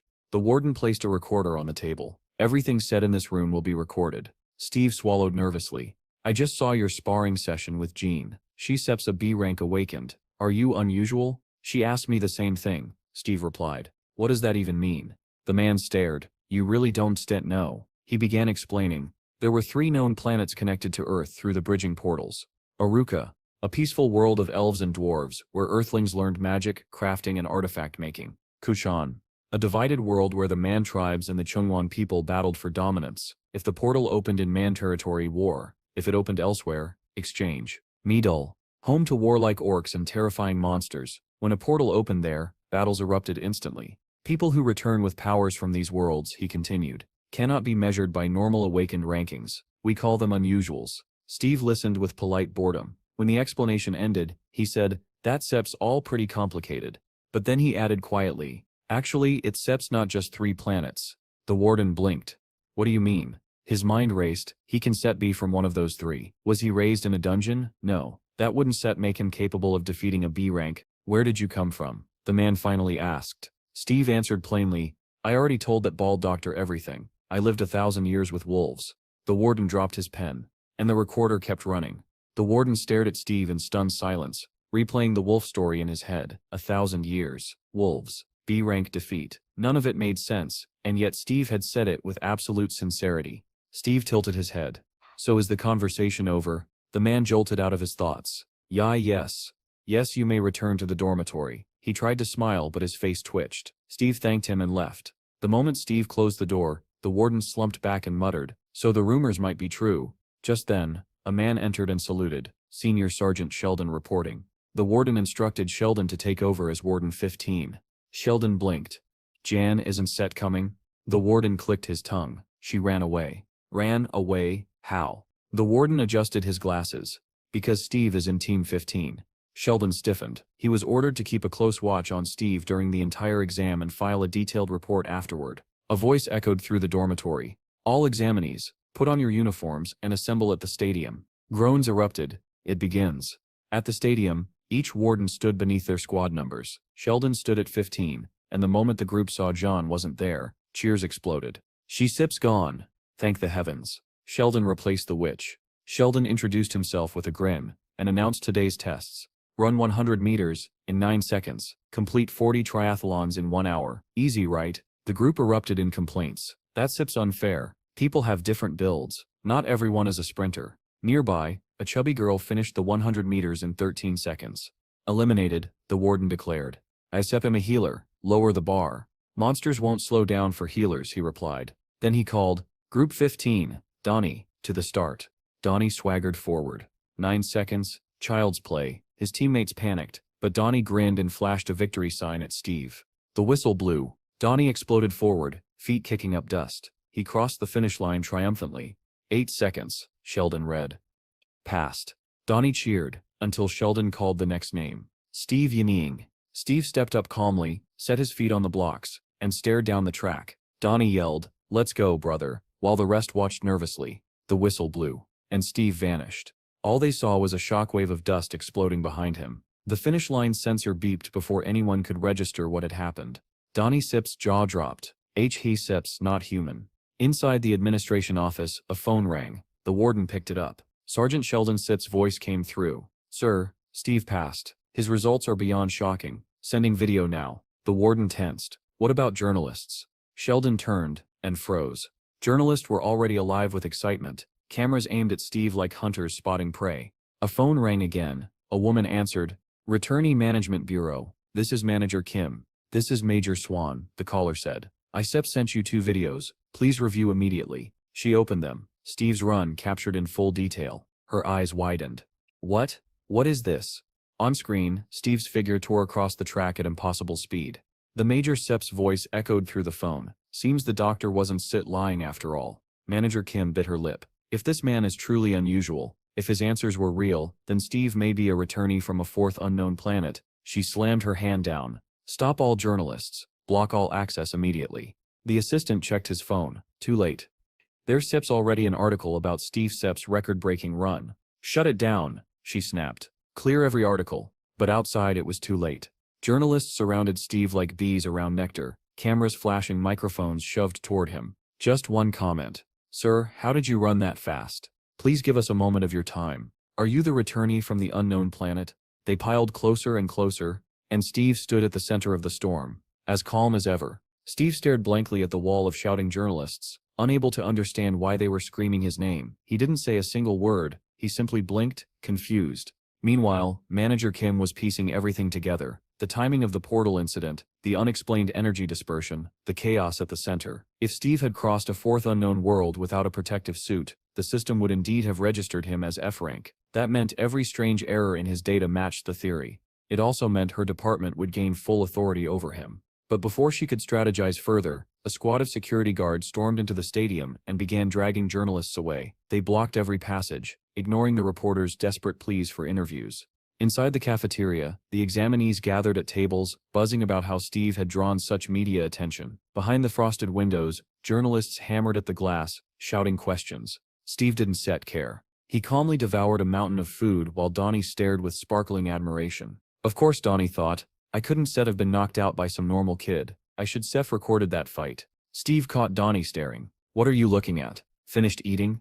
Donnie jumped. I still get you something to drink. You story probably thirsty. As Steve polished off the last of his enormous lunch, Donnie hurried away thinking, just looking at the way he eats, you can tell he's built differently. Back in the locker room, Steve sprawled across a bench. Donnie sat opposite, scanning the half-empty rows of lockers. So many people failed already, Donnie muttered. Then he gasped, remembering something. Steve sat up. What is it? The next exam is a dungeon. It's better to go in a big group. I hope they redistribute squads. Steve lay back down and closed his eyes. It's fine, I don't need anyone. Donnie nearly applauded. He's so confident. And he has every right to be, he thought. Yeah, but dungeons are unpredictable. Different skills help. Steve answered, that sips, and cut himself off, suddenly switching topics. When we first met, you were talking to yourself on your phone. What was that? That, YouTube. Steve sat up. What is YouTube? Donnie stared. You really are from the mountains, aren't you? You could say that, Steve replied. To demonstrate, Donnie showed him his phone. This is YouTube. This number is subscribers. This one is views. Steve pointed to a particular video with hundreds of thousands of views. What is that? A mukbang. People eat a lot of food on camera. On screen, a woman lifted a huge piece of meat and bit into it. Steve leaned forward, fascinated. Donnie sweated nervously. His appetite really is inhuman. I know a lot of YouTubers like this, Donnie said. I could get you into a collab video. Steve nodded firmly. I remember the promise. Donnie blinked. His enthusiasm, his intensity, it was overwhelming. You're a good guy, Steve said out of nowhere. Donnie flushed, remembering how much attention Steve had drawn from journalists. He really could become a superstar. Strong, handsome, viral potential. Steve added, join my clan. Donnie froze. You're what? My clan, Steve repeated calmly. I am creating one. You can join. Donnie stared speechlessly. His mind stalled. His childhood flashed before his eyes. The cheap boxing gloves, the endless sparring, the constant failures in the license exam, the friends who told him awakening was his only way out, now that boxing couldn't feed a family. And now, this. The most talked about awakened of the year, asking him to join his clan. Donnie Sip's breath hitched. His eyes trembled. Steve waited patiently for his answer.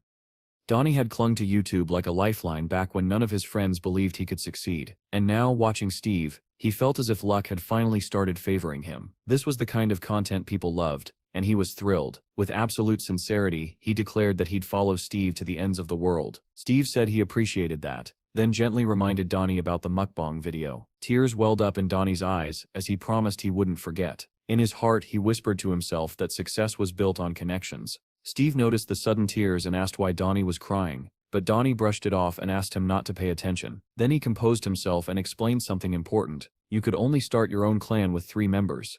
Before Steve could reply, the locker room door burst open. Someone stepped inside. The boys turned around, confused, studying the figure in the doorway. It was a bald man dressed like a monk, a weapon strapped across his back. The boys eyed him warily, waiting for him to speak. Donnie broke the silence first, asking where the monk had come from. The man introduced himself as Munch from Team 15, ending his sentence with a calm Muma Buddha. The boys exchanged surprised looks. Donnie asked how a Buddhist monk could possibly be a hunter, but Munch didn't answer. He simply stared at them in silence.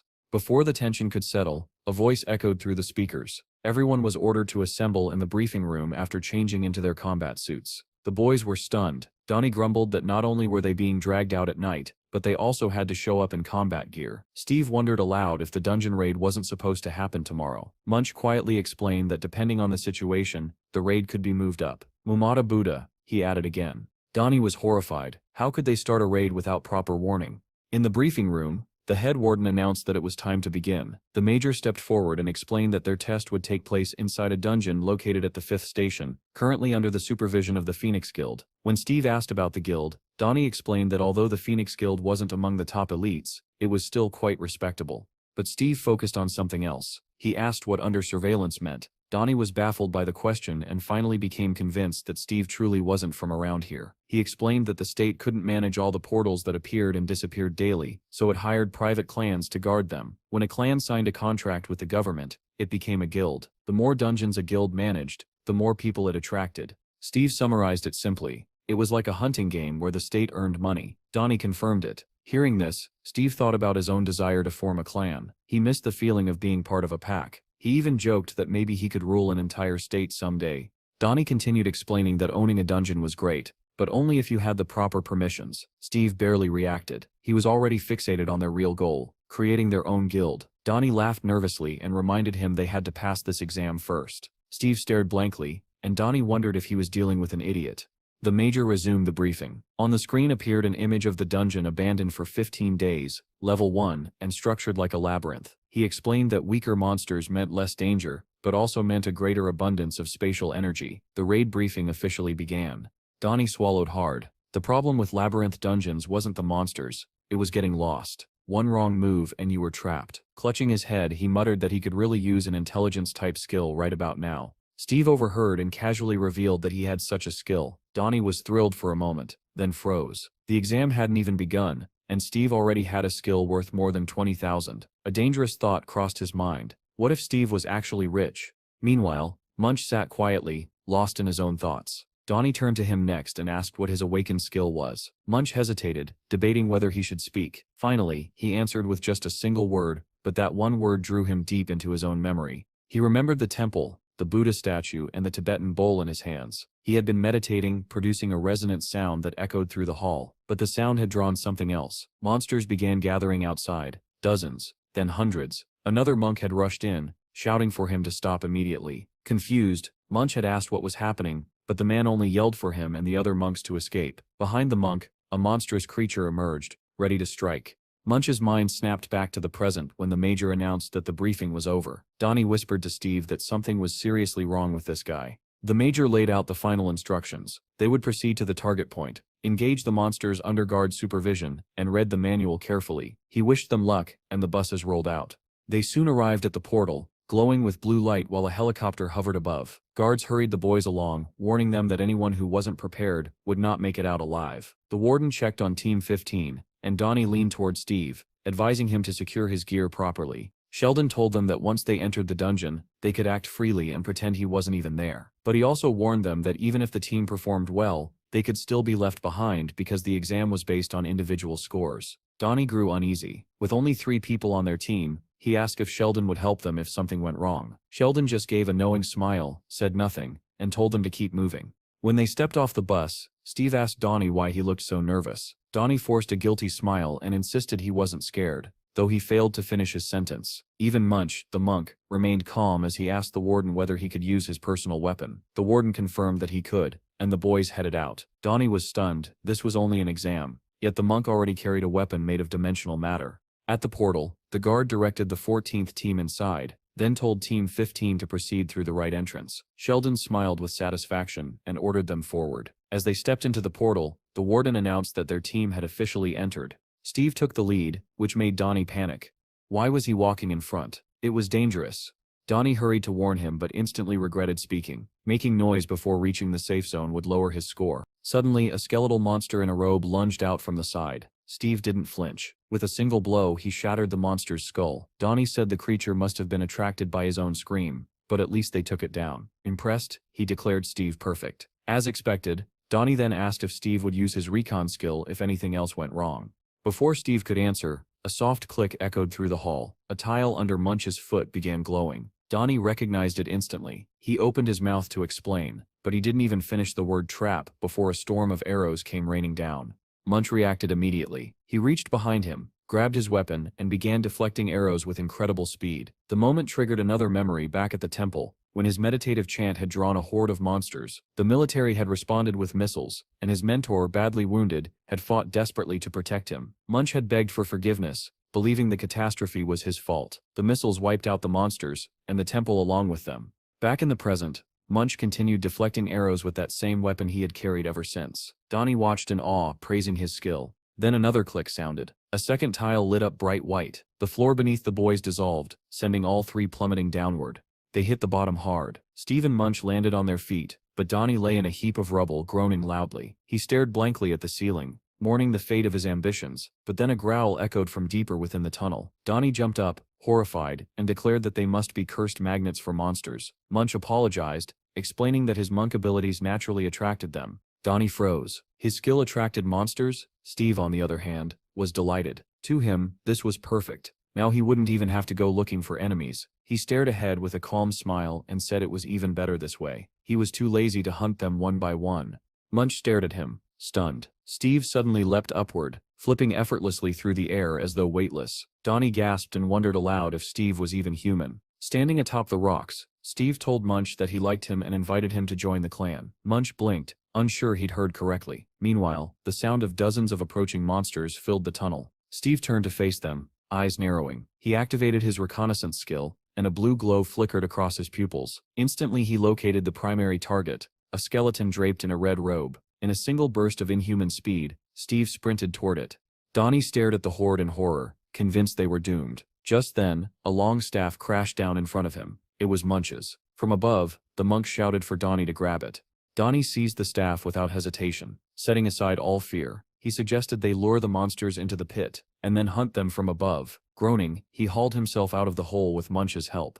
Once they climbed out, they stared at the battlefield in disbelief. Dozens of monsters lay dead. They could hardly speak. Donnie whispered that it was insane. Up ahead, Steve calmly told them to clean up the monsters along the route and follow him. Inspired by his confidence, Munch and Donnie charged forward. Donnie grinned and said with absolute conviction that Steve was definitely crazy, and somehow, that made him the perfect leader. Munch effortlessly scattered the attacking monsters with sweeping strikes of his weapon, sending them tumbling in every direction. As he fought, he wondered if Steve had detected the trap using his reconnaissance skill. The monk was impressed, both by the speed of the reaction and by Steve's overwhelming strength. One of the monsters crept toward Steve from behind, crawling along the wall. Steve defeated the creature in front of him, then turned toward the faint sound behind him. The skeletal monster didn't get the chance to reach him. Munch's staff shot through the air and buried itself in the creature's neck, all while Donnie shouted encouragement. Steve finished the job with a single kick that sent bones flying across the stone floor. Far away, at the observation headquarters, a soldier suddenly reported that a team was exiting the dungeon. His partner was confused. Only 30 minutes had passed. Major Swan approached, explaining that teams were usually allotted 5 hours. He asked which team it was. Watching the footage of the boys walking out of the portal, the soldier replied that it was Team 15 and that their vitals looked normal. Swan immediately called Sergeant Sheldon, demanding to know why the boys were already returning. Sheldon, who had been monitoring them, casually explained that they were done. He added that it was hard to gauge level 1 stats from the footage, but even so, Steve's performance was exceptional. Meanwhile, the city street buzzed with activity. People strolled, rushed, talked,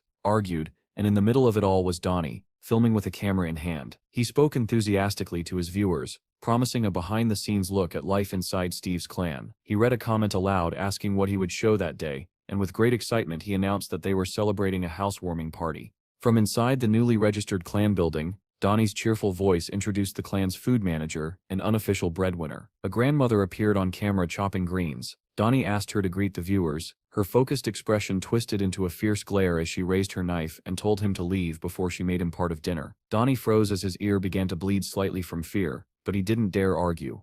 Inside, Bill sat at the table with his father and asked why the grandma wanted to let someone in for dinner. Donnie read comments, insisting she looked like a gangster, and he hurried to clarify that she wasn't one. Another viewer asked why they had a Buddha statue. Donnie explained that it belonged to the third member of the clan, the monk they had seen before, whose mysterious power attracted people. He walked into another room with the camera and greeted the others. Steve turned to wave. Donnie pointed the camera at Munch, who was sitting at a dining table piled with food. Donnie introduced him as the clan's monk and asked him to say hello. Munch looked embarrassed, unable to speak. Eventually he gathered the courage to lift his staff and show it to the audience, saying he'd been through a lot. But before he could finish, a loud scream interrupted him. A white truck screeched to a stop in front of the house. Chad leaned out the window and shouted to Steve that everything was ready. The boys ran outside, grinning. Donnie rushed after them asking about the bill. Soon a white van was speeding through a rundown district, with a quadcopter hovering above, filming. Steve spotted it and asked what it was, offering to smash it. Donnie sighed and admitted he didn't even know what a drone was. Inside the van, the driver announced that they were headed for the 4th station, the 30th Gate quest. He pointed out the glowing blue portal and explained that this would be the clan's first official quest. Donnie, smiling, said his skill was video memory and promised to upload everything to YouTube later. The boys stepped through the portal. Immediately they were surrounded by bats. Steve was baffled. Donnie explained that this dungeon belonged to the bats. He then asked whether Steve had a long-range skill. Steve said no. Donnie frowned, wondering how they were supposed to catch airborne monsters without one. Munch, who had been silent this whole time, told them confidently to leave it to him. Steve and Donnie exchanged skeptical looks. Then Munch knelt, placed his bowl on the ground, and began striking it with his staff. A sharp ringing sound filled the cave. Above their heads, the bats began to move strangely, forming tighter and tighter clusters. Donnie stared upward, asking if the monk's ability was causing this reaction. The bats gathered into a massive flock, and then dove toward the boys.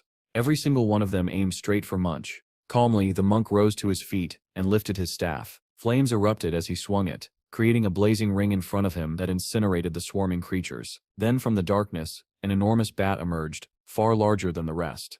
Donnie shouted with exhilaration that they had finally reached the dungeon's final challenge. Steve struck the giant bat with a single decisive blow, slicing the creature cleanly in half. As the remaining bats fell, Donnie exhaled in satisfaction and declared the mission complete. Seated atop a mountain of monster corpses, Steve quietly noted that the door ahead had opened. They should hurry. Donnie, still thrilled, said he would record everything. Back at headquarters, a young man approached a girl who was staring wearily at her monitor. He reported that they had examined all 4 headquarters stations, capable of completing 20 missions per day, and now Steve's clan had gone so far as to incinerate a nearby dungeon. Reading the storm of comments under Donnie's latest video, the girl clutched her head, frustrated. They had barely imposed an embargo, and yet Steve's clan already had a streamer broadcasting everything. The young man added that the video had jumped to 3rd place in trending and asked if they needed to step in. The girl replied that she was aware of its popularity, but then something on the screen caught her eye. It was a clip of a fight, a Russian fighter, known as the Bear, squaring off against a mysterious figure called Hero. The video claimed Hero had defeated him with a special move, and was now naming his next opponent. The next challenger, a tall dark-haired man, looked powerful, confident, and strangely unusual. The clip posed a question: what would happen if the authorities were forced to intervene, and what if this opponent marked the beginning of Hero's reappearance? Suddenly the girl rose from her seat and told the young man to prepare for contact with Steve. Grabbing her jacket with determination, she announced that she would handle the meeting personally.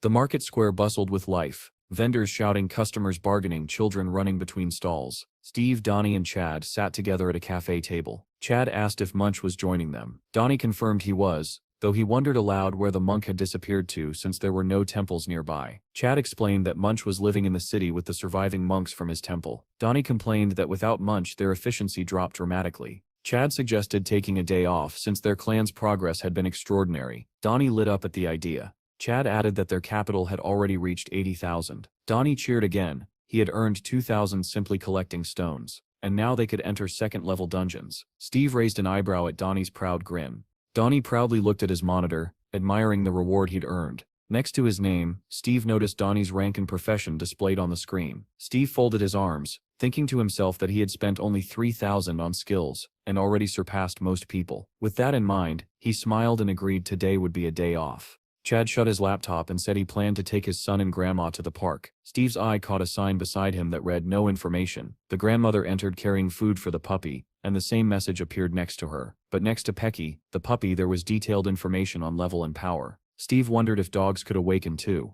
After thinking it over, Steve called his younger brother. The boy answered in surprise, saying he had been repairing his old car lately, but it was expensive and difficult. Steve smiled and suggested that he simply buy a new one. The boy's eyes lit up immediately. With a sly grin, Steve agreed to help. He called Pecky as well, and the puppy's tail wagged furiously.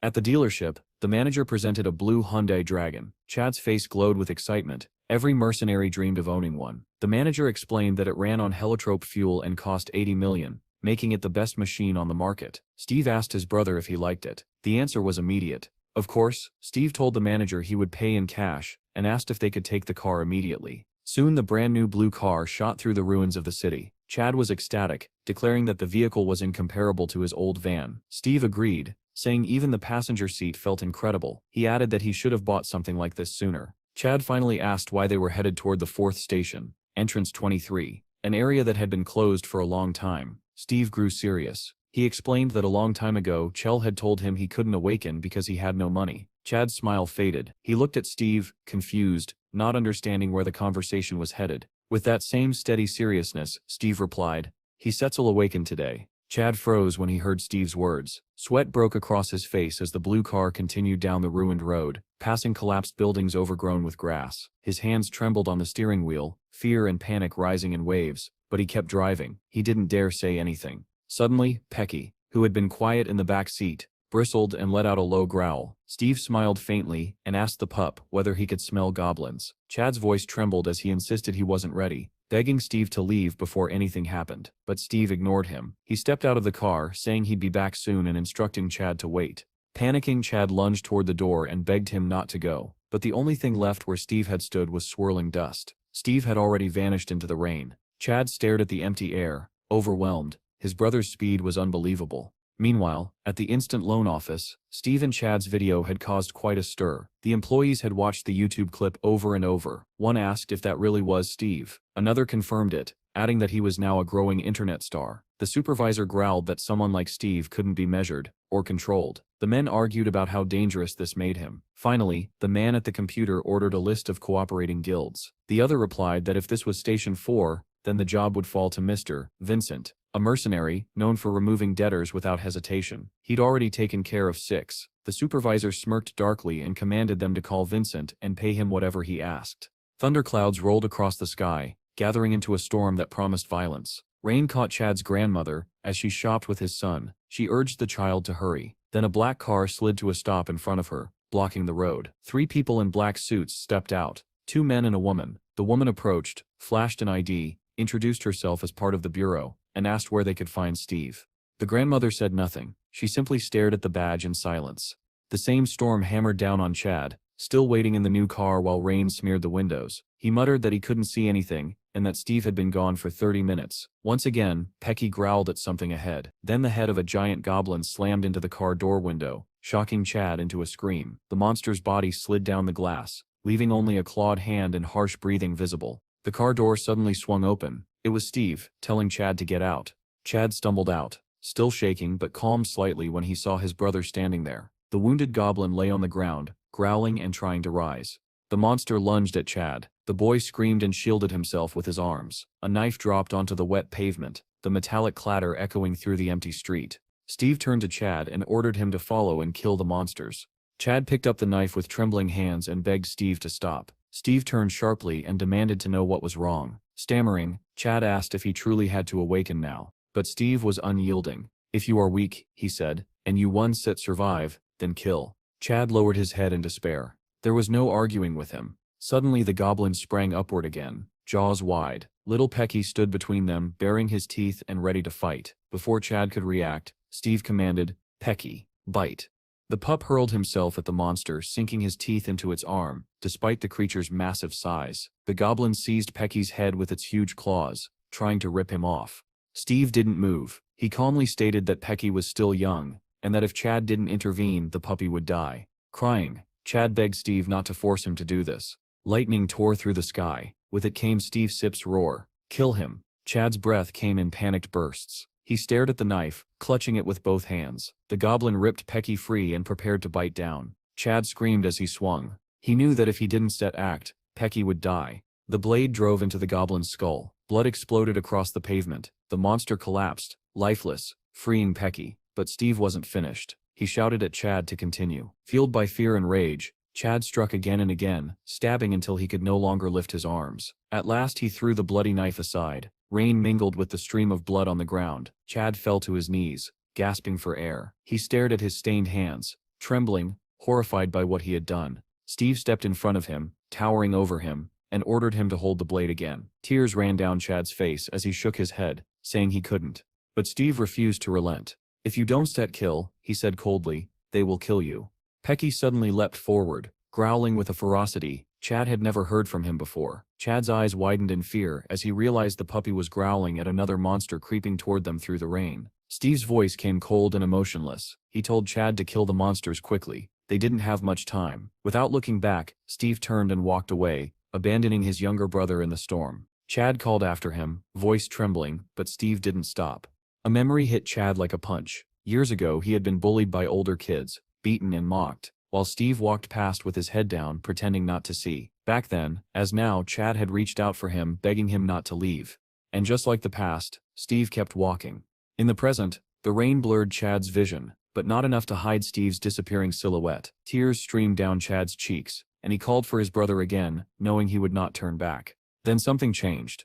The fear on Chad's face hardened into determination, and his trembling gaze sharpened. He no longer called for Steve. Chad reached down and picked up the blood-soaked dagger he had thrown earlier. The goblin facing him growled, snapping its teeth, ready to kill him. Moving like someone in a trance, Chad slowly rose, gripping the dagger tightly. He whispered to himself, not to anyone else, that Steve had always been like this. Lightning split the sky, and Chad burst forward with a scream. He drove the knife into the goblin's skull with such force that the blade pierced through the other side. His eyes snapped wide open, glowing red, while he hissed at the monster to shut up.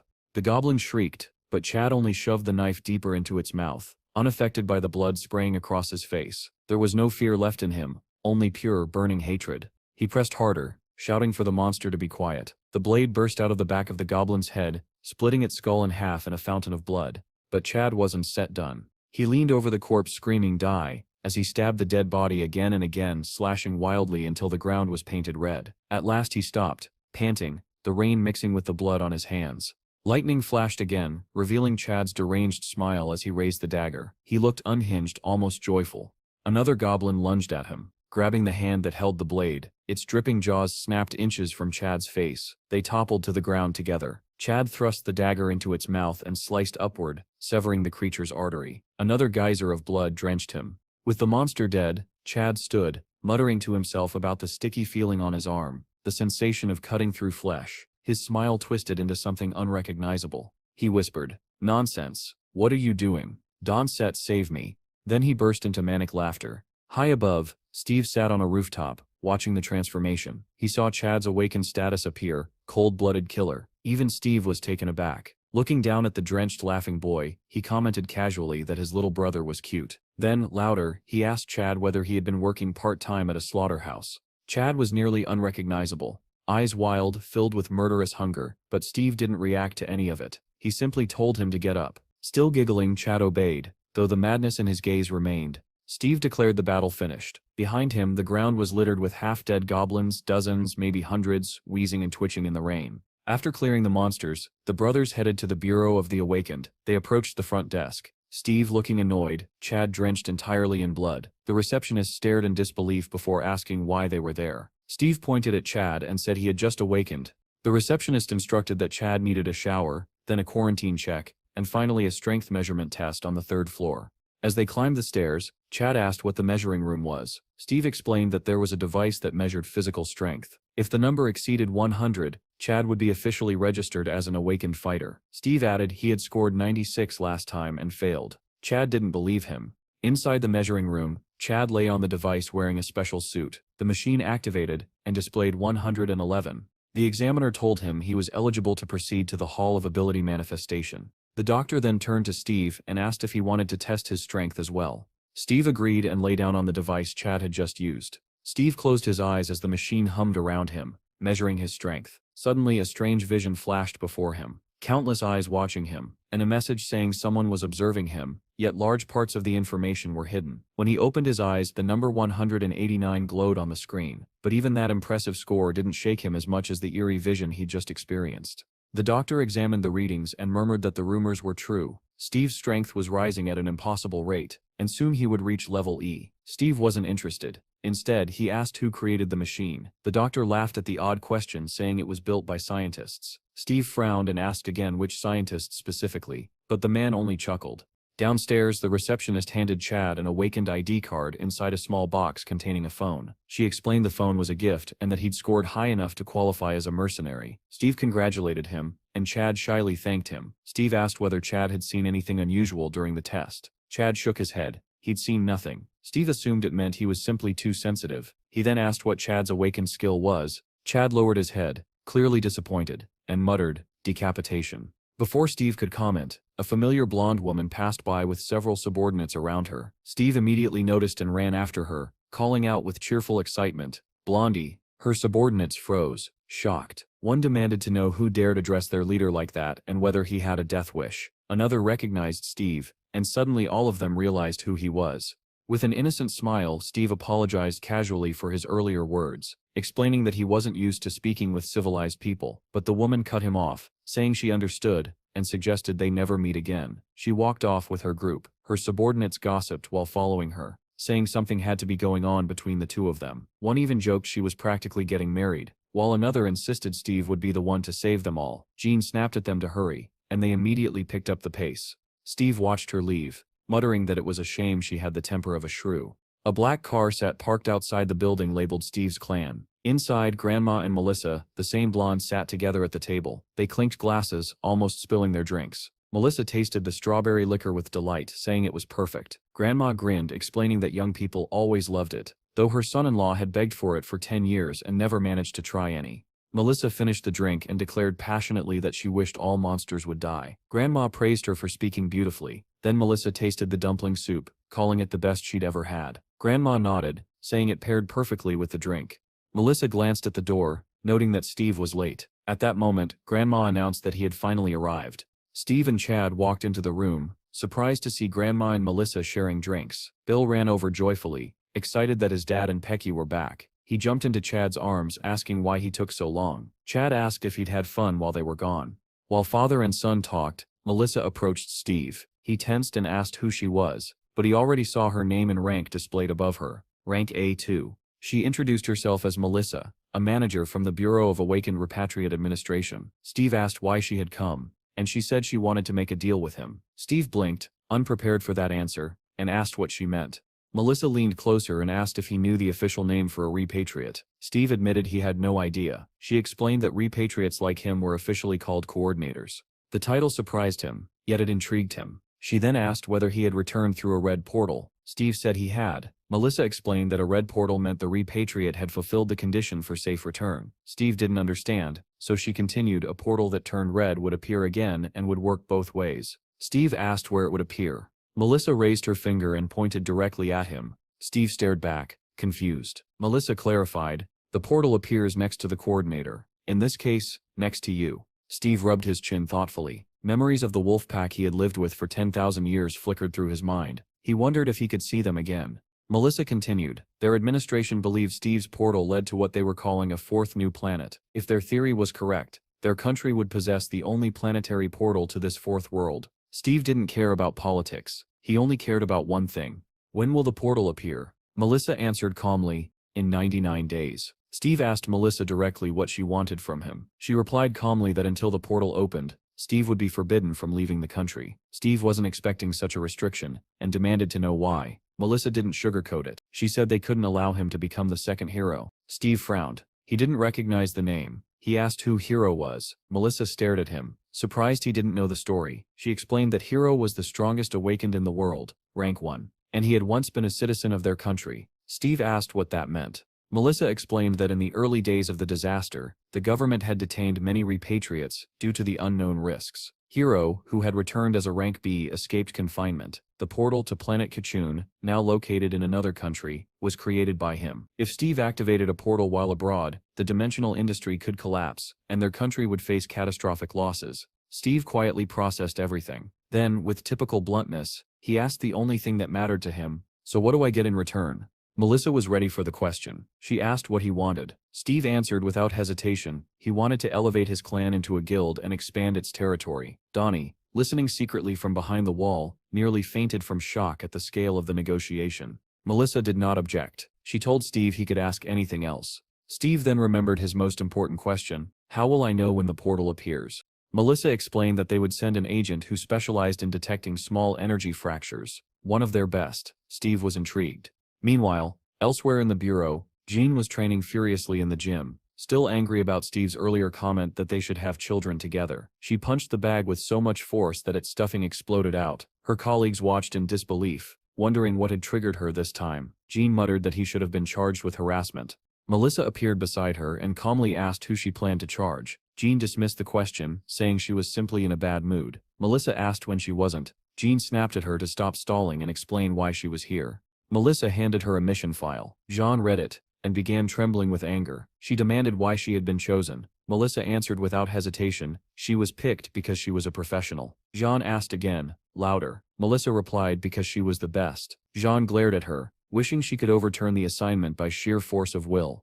Melissa asked what Jean thought would happen once the portal opened. Jean had already seen the footage, and answered quietly that hell would break loose. Melissa nodded. If Jean detected spatial cracks, she was to leave immediately with Steve. Until then she would have to stay with him at all times.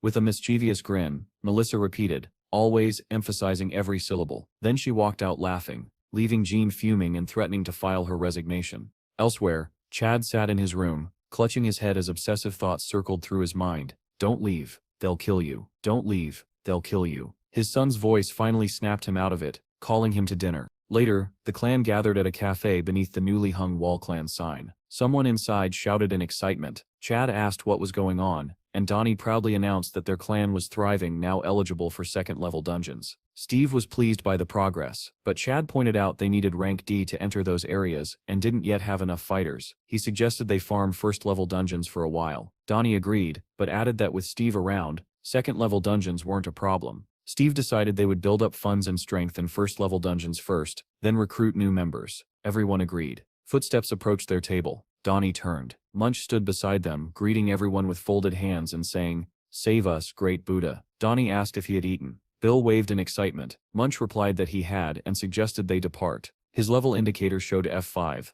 At the dungeon entrance, traffic was backed up. Cars honking, people yelling. Many teams crowded near the portal, eager and energetic. In the bustling crowd, one man recognized Steve's group and called out to them. The four entered the dungeon together, with Chad taking up the rear. The man greeted Steve warmly. Steve shook his hand, and the man happily said he'd heard all about the creation of Steve's clan. The adventure continued. Steve asked Jim what happened to the teammates he'd been with last time. For a moment, Jim's smile faded and a rigid seriousness crossed his face. He hesitated, deciding how much to say, then forced a smile again and claimed everything was fine. Steve pressed further, asking why he was alone. But before Jim could answer, his new teammates called out that it was time to enter the portal. Avoiding the question, Jim excused himself and promised to contact Steve later. Steve waved and said he'd wait. Munch asked who the man was. Steve replied that Jim was a friend he'd met in a previous dungeon. The four stepped into the portal together, their bodies engulfed in a blue glow. All of them were filled with enthusiasm and ready for battle. None of them noticed the figure watching from a distance, the mercenary Vincent, observing Steve's clan with sharp interest. In another part of the crowd, Jim's own team prepared to depart. One teammate recognized Steve, while another said they needed to hurry. Jim, however, was troubled. He couldn't bring himself to tell Steve the truth about his clan's collapse. Two of their core members had quit under the excuse of needing rest. When the core left, the entire clan dissolved overnight. Null clans were easy to form, but just as easy to break. The stress of killing and nearly being killed had shattered his former partners. They might never return to mercenary work at all. Entering the portal, Jim's captain called him to the vanguard, hoping he could carry the team. In this world, clanless mercenaries formed temporary one-day parties to clear dungeons. Some of them forged bonds and eventually rebuilt new clans. Jim hadn't given up. He vowed to start again. Meanwhile, a motorcycle sped through the city. Jean rode it, crimson suit gleaming in the wind. She reported that she had left Steve's clan headquarters and heard they went into a dungeon in the morning. Melissa replied that she would send the coordinates to her. When Jean received the location on her helmet display, she accelerated toward the site, her long hair whipping behind her. Inside the dungeon, Steve's team fought fiercely. Monsters flew in all directions, as Munch unleashed a powerful spell. A dragon, glowing blue, surged across the battlefield, his brand new summoned spell Dragon Chase. Nearby, Chad slashed through enemies with his knife. Donnie narrated proudly, explaining that he recently earned a clan nickname, Bounty Hunter, and his new skill, Chase. Donnie warned Chad to look behind him. A monster dove at Chad from above. Chad reacted instantly, thrusting his blade upward and tearing open the creature's belly. A feral smile spread across Chad's face, one dangerously close to a beast's grin. Donnie saw it and wondered in fear if Chad actually enjoyed the killing. Up above, Steve watched the battlefield with satisfaction as his teammates handled the monster horde together. Not far away, another team wasn't so lucky. A series of explosions ripped through the forest. One reckless mage hurled fireballs at a swarm of frogs, giant monsters with long red tongues, without caring that his own teammates were caught in the blast. Jin fell, injured, cursing the mage for nearly killing him. Before he could get back up, a frog monster wrapped its tongue around the mage's waist and dragged him away. The rest of the team was devoured as they screamed for help. Jen, barely conscious, thought of Steve's clan and felt a painful twist of jealousy. Surely they wouldn't accept a washed-up E-class mercenary like him. By then Steve's team had already finished and stepped out of the portal, glowing in blue light. Donnie said happily that this run saved them time and spared them exhaustion. Munch added that he had tested skills he didn't even know he possessed. Steve praised them and said they would begin splitting into groups to attack more efficiently. At that moment, a stranger approached them and asked if they were Steve's clan. Steve immediately asked who he was, eyeing him with suspicion. The man introduced himself as Vincent from the BDG guild and handed over his business card. Donnie nearly choked. BDG was a rank 5 guild. They owned 4 stations and even possessed a personal portal. They ranked 20th on the national list. Steve examined the business card and asked what Vincent wanted. Vincent smiled politely. He said that since BDG shared territory with Steve's rising clan, they wanted to give them a welcome gift. Everyone was stunned. Vincent explained that he'd heard the clan leveled up recently and wanted to congratulate them by offering tickets to a second-level dungeon under BDG's direct jurisdiction. Donnie's eyes sparkled. Second-level tickets were extremely valuable. Vincent asked if they wanted to go immediately. Chad hesitated, pointing out they should probably prepare first. Vincent waved the concern away, saying BDG would provide everything they needed as part of the gift. Donnie was amazed. Such support guaranteed success. But Steve declined. He said they would farm first-level dungeons to train teamwork. He alone would handle the second-level descent for now. It would be more efficient. Vincent smiled, a little too satisfied, before hiding it. The clan agreed with Steve's plan. Vincent gestured toward a brown SUV and invited them into his vehicle. Their next challenge was about to begin. The SUV rumbled toward the dungeon entrance, passing destroyed buildings tangled with overgrown vines. Vincent radioed ahead, saying they would use entrance #47. The operator confirmed they were cleared to enter immediately. Steve noticed the empty surroundings and commented that there were no mercenaries nearby. Vincent agreed, explaining that this portal had appeared only recently. He had taken care of all the arrangements, so Steve could step inside without delay. Steve said it was very kind. Vincent smiled and replied that if Steve's clan continued using BDG portals in the future, they would consider it a favor repaid. Steve, after a moment of thought, said the two guilds were indeed neighbors. When they arrived, Vincent asked a worker if everything was ready. The worker nodded and handed Steve a backpack filled with supplies. Steve slung it over his shoulder, turned to Vincent, and said that if he came back alive, they'd have lunch together. Vincent waved and promised they would share a drink when he returned. Steve pressed a switch on his suit. A helmet materialized around his head. With steady confidence, he stepped into the portal, swallowed by blue light. Vincent's expression twisted into a satisfied whistle. The smile froze when he heard the roar of a motorcycle behind him. A woman in a red suit skidded to a stop. She yanked off her helmet. Sheen. She demanded to know whether the person who entered the portal was Steve. Vincent confirmed it and asked who she was. Jean didn't bother answering. She sprinted toward the portal and declared she was going in after him as a member of Steve's clan. Vincent shrugged and told her to go ahead. As she disappeared into the blue glow, Vincent remembered a conversation with a creditor. He had quoted a fee of $2 billion to handle both Steve and the girl. The creditor complained it was too expensive. It wasn't even murder. Vincent argued that killing Steve wasn't simple work. A public figure brought public consequences, risks, costs. Jean, unaware of any of this, entered the portal boldly.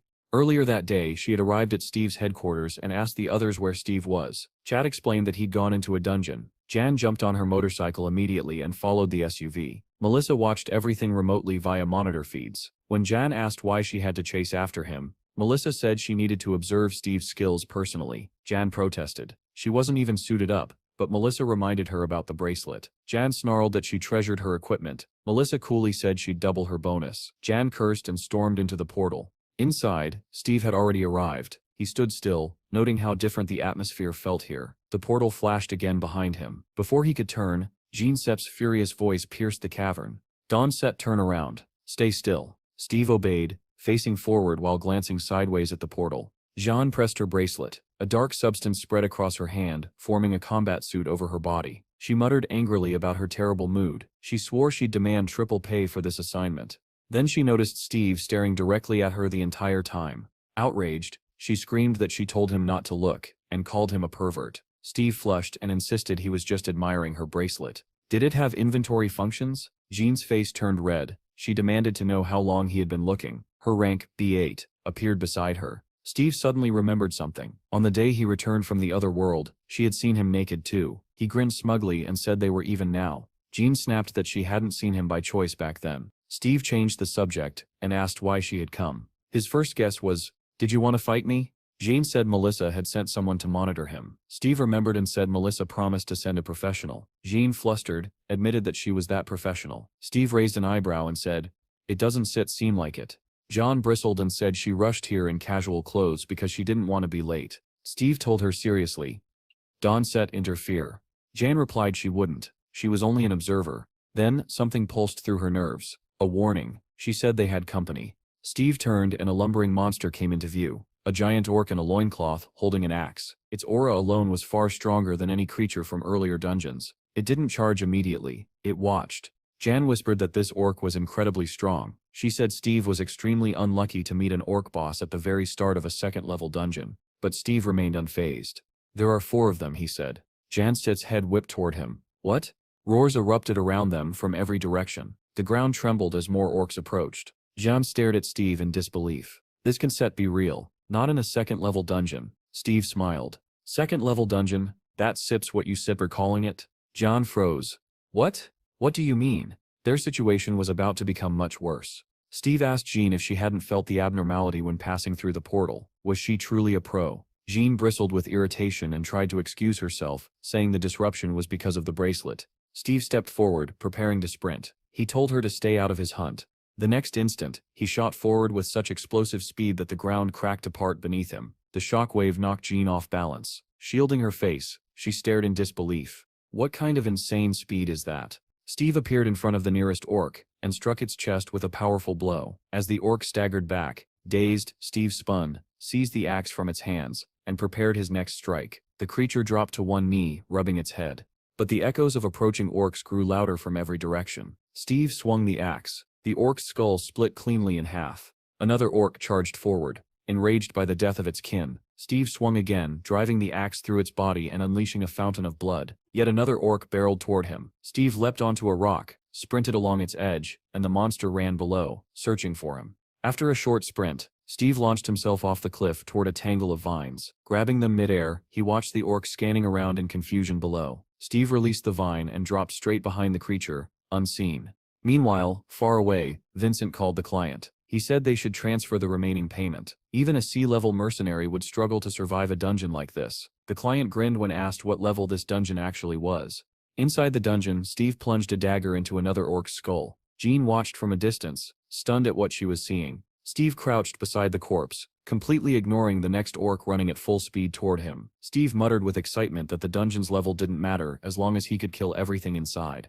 The new orc swung its axe inches from Steve's head, but Steve dodged effortlessly and struck its chest with enough force to send it flying. A second strike crushed its skull. Helmet soaked in blood, Steve stared at the dying orc and saw a notification plus 32 points. He grinned. This dungeon was a treasure trove. Without looking, he tossed Jean the backpack he'd received earlier. She caught it. Startled, Steve asked her to help collect bloodstones. Then he walked off toward another corpse, leaving her baffled. Jane watched him with a mixture of confusion and growing horror. He was just an F rank, yet he was massacring the battlefield. The conclusion formed itself: Steve was completely insane. A twitch ran up Jane's spine. She sensed something and turned her head sharply, activating her reconnaissance skill. Her eyes glowed blue. Steve, meanwhile, pried a massive bloodstone from a corpse and proudly showed her its size. Jane ground her teeth.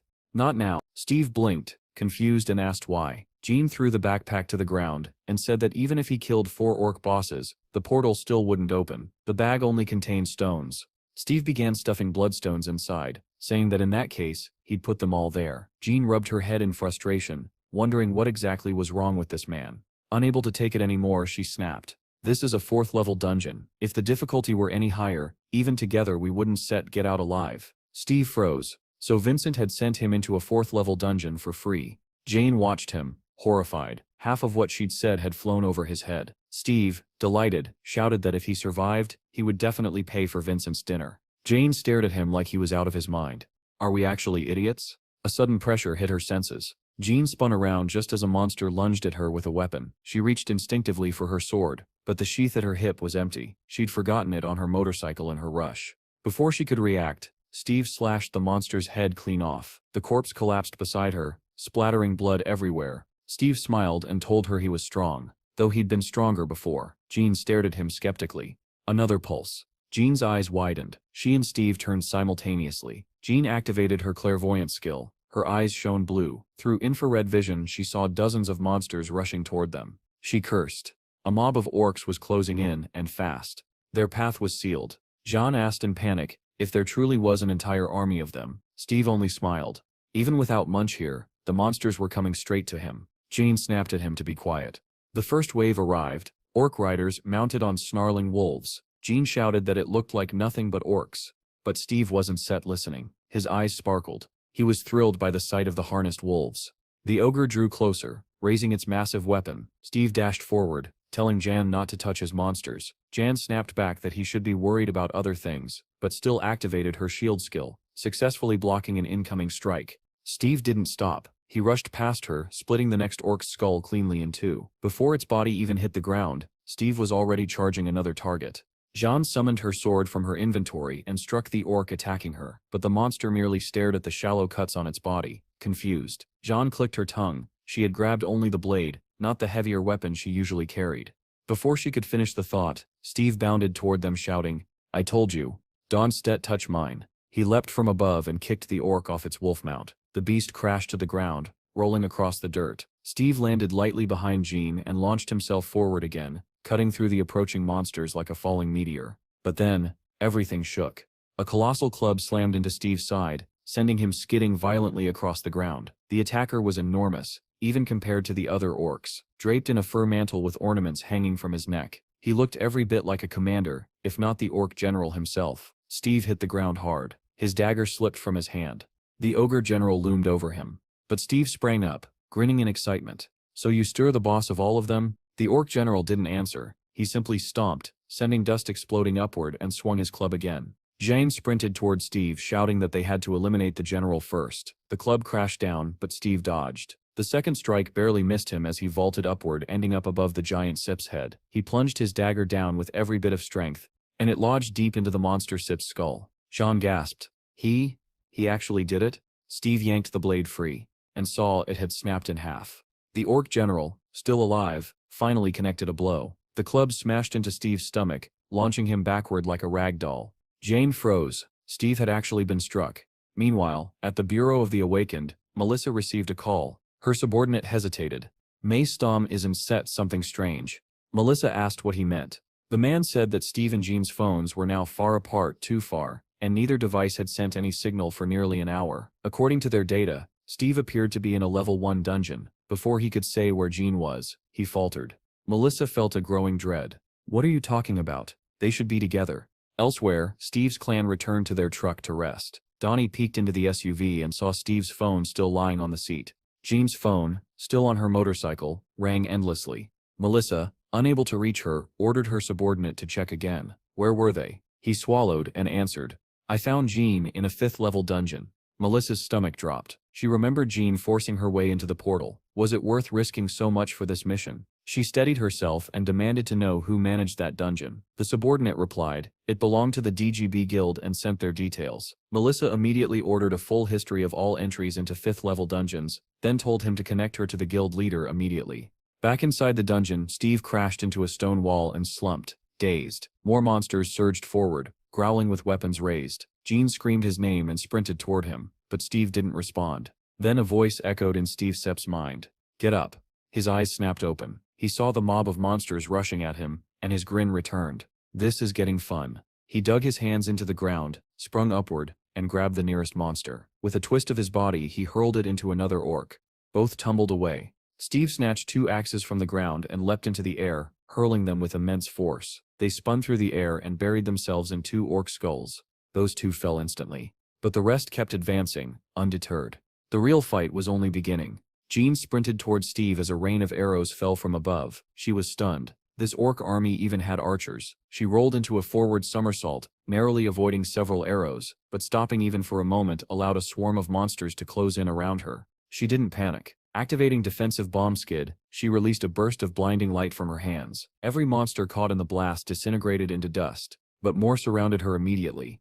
Just as the circle closed in, Steve grabbed her wrist and yanked her forward, dragging her through the gap. The orc boss watched their escape from afar, letting out a furious roar. Jean demanded to know what Steve was doing. He told her they needed to run without letting go of her hand. She shouted angrily that they were surrounded. How exactly were they supposed to run? Steve pulled her toward the mountainside, saying it was empty. She looked ahead and saw only a cliff, and answered in terror that she couldn't go there. "That's why we are going there," Steve replied. When they reached the edge, Steve suddenly lifted her into his arms. Jean screamed, asking what he was doing. Steve only told her to hold on tight. Without hesitation, he leapt off the cliff. They plummeted downward. Several orcs leapt after them, but only to fall to their deaths. Steve landed on both feet, the impact cracking the earth beneath him. The orcs that followed crashed against the ground around them, their bodies shattered. Jean clung to him in shock, realizing she was still alive. Steve sighed, dropped his hands, and let her fall unceremoniously to the ground.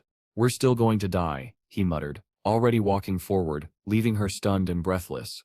When she finally looked up, she saw the dizzying drop they had survived. The orc boss glared down from the cliff above. Somehow, she and Steve had lived through that fall. Brief rest, and a grim realization. They found a cave to rest in. A long howl echoed through the barren forest. Inside the cave, Jean hugged her knees, complaining that the monster's cries were unbearable. Calling Steve Mr. Unusual, she asked what his plan was. Steve answered simply, "We kill more orcs, then we level up and push forward." Jean sighed heavily. Level ups had no limit, but stat increases did. Steve shrugged and replied that he had no limits at all. Jean stared at him, confused, and asked what he meant. Steve only gave her a calm smile. Meanwhile, the world outside fell into chaos. 2 military vehicles sped toward the dungeon entrance. Crowds of journalists, soldiers, and onlookers swarmed the site. The authorities pushed them back from the portal. A reporter explained, they were at the 5th-level dungeon managed by the DGB Guild, where a deadly incident had occurred 2 days prior. Steve's clan knelt nearby. Donnie was crying hysterically, terrified for Steve's safety. Police dragged out Vincent in handcuffs. He claimed Steve and Jean had entered the dungeon voluntarily, but after interrogation, he finally confessed. Reporters shouted questions, demanding to know Steve's last words. Vincent growled in frustration. He had no idea Jean was from the bureau. The reporter continued explaining that Steve drew so much attention because he was believed to be a repatriate from the 4th planet, which had massive political and scientific implications. Back at the bureau, Melissa burst into her superior's office, furious. She accused him of allowing this disaster to happen, and demanded the criminals be arrested. The chief said they had already detained most of the conspirators, except for one assistant who escaped. Melissa argued that this was a 5th-level dungeon. How could the guild treat it so lightly? The chief countered, asking if shutting down the entire guild would bring Steve and Jean back alive. She exploded at his indifference. He said the belief that Steve came from a 4th planet was only a theory. Perhaps he originated from a dungeon instead. Melissa was horrified by his skepticism. A news broadcast declared that the government would impose stricter regulations on illegal guild activities, frustrating the chief even further. Melissa barely heard him. She broke down crying, confessing that she was the one who sent Jean after Steve. The chief looked at her in surprise. He tried to calm her, saying all they could do now was believe and wait. The reporter outside concluded grimly that survival chances inside this dungeon were extremely low. Melissa collapsed to her knees, sobbing uncontrollably, her mind filled only with thoughts of Jean. Fog thickened through the ancient forest. The trees were bare, though red and yellow leaves still clung to some bushes. Orc patrols searched relentlessly for Steve and Jean. One orc checked the area, axe ready. Suddenly a tiny fairy appeared before him, glowing a faint blue. The creature floated toward his face. The orc lunged to grab her, but she darted away. Frustrated, the orc roared an incantation. His axe glowed yellow as he swung wildly, trying to hit the elusive fairy. She flitted into the bushes, disappearing from sight. The orc growled, stepping forward, and Steve's blade dropped from above, splitting his head cleanly in 2. Steve wiped the blood from his face and grinned. 3 more to kill. Then I level up. Jane used clairvoyance, her eyes glowing in blue infrared. She saw another orc hiding roughly 100 meters ahead. She relayed the information to Steve, who was already poised to sprint. The moment he heard it, he vanished, leaving a shockwave behind him. Jen gasped and ran after him, screaming that it was a trap, but it was too late. The orc triggered the mechanism beneath Steve's feet. Sharpened logs shot up from below and struck him mid-charge, hurling him backward. He slammed into a stone wall, the wind knocked out of him, and his dagger fell from his hand. Jen froze in horror as the orc grabbed a horn and blew a thunderous signal. All around the forest the orcs heard the call and understood exactly what it meant. Steve had been found. The ground trembled as several hidden orcs emerged from underground, having lain in ambush. Jane sprinted towards Steve, shouting at him to get up. Her voice jolted him awake. He turned, anger flashing in his eyes, but his body felt strangely heavy and unresponsive. His limbs trembled, his vision blurred. The orcs closed in. Steve grabbed his chest, confused at why his strength was failing. His senses dulled, his stamina dropped sharply. Then it hit him. He had not eaten in 2 days. Jean arrived just as the first orc swung at Steve. She activated Defense Bomb, unleashing a violent burst of energy that vaporized the front row of monsters and mortally wounded the rest. The blast consumed her strength and she collapsed. Steve rushed to her side, scooping up a fallen axe as he passed. In one sweeping strike, he cut down 2 orcs. A wicked grin crept across his face. "One more," he said. "Just one more." He leapt toward the final target, but a massive blur struck him mid-air. The orc boss sits club. The blow drove into Steve's chest and sent him tumbling like a rag doll. At that moment, Jean regained consciousness. Groggy, she lifted her head and found a towering orc, the boss standing over her, growling, club raised. She muttered bitterly, "Just a fat guy." Meanwhile, Steve flew across the battlefield and crashed into another orc. The axe in his hand slipped and sank straight into the monster's skull, and Steve received a notification. Level up. Flat on his back, Steve stared at the glowing prompt. You have unlocked a new skill. Beast transformation. He blinked in surprise. Should he use his newly gained points on this? Before he could decide, the orc boss loomed over Jean. She struggled to her knees, summoning her sword. She refused to die without fighting. Back in the city, the clan's home was quiet. Granny called Pecky, setting down a bowl of red stew. The puppy barked joyfully, unaware of the danger his master faced. Granny's voice cracked as she told the little dog they didn't know whether Steve was alive or not. Pecky happily dove into the food, not understanding any of it. In the dungeon, Jean parried the orc boss's attacks with the last of her strength. Steve activated Beast transformation. Pecky, still eating, suddenly floated upward, glowing blue. Granny backed away in shock. Black smoke poured from Steve's back. Jean dodged a massive swing by leaping into the air. Steve's face distorted, elongating into a snarling fanged shape. Smoke wrapped around his body. John desperately tried to buy time, but the orc boss held overwhelming power. His swings were effortless. The smoke cleared. Steve Sepp's black fur changed to snow white.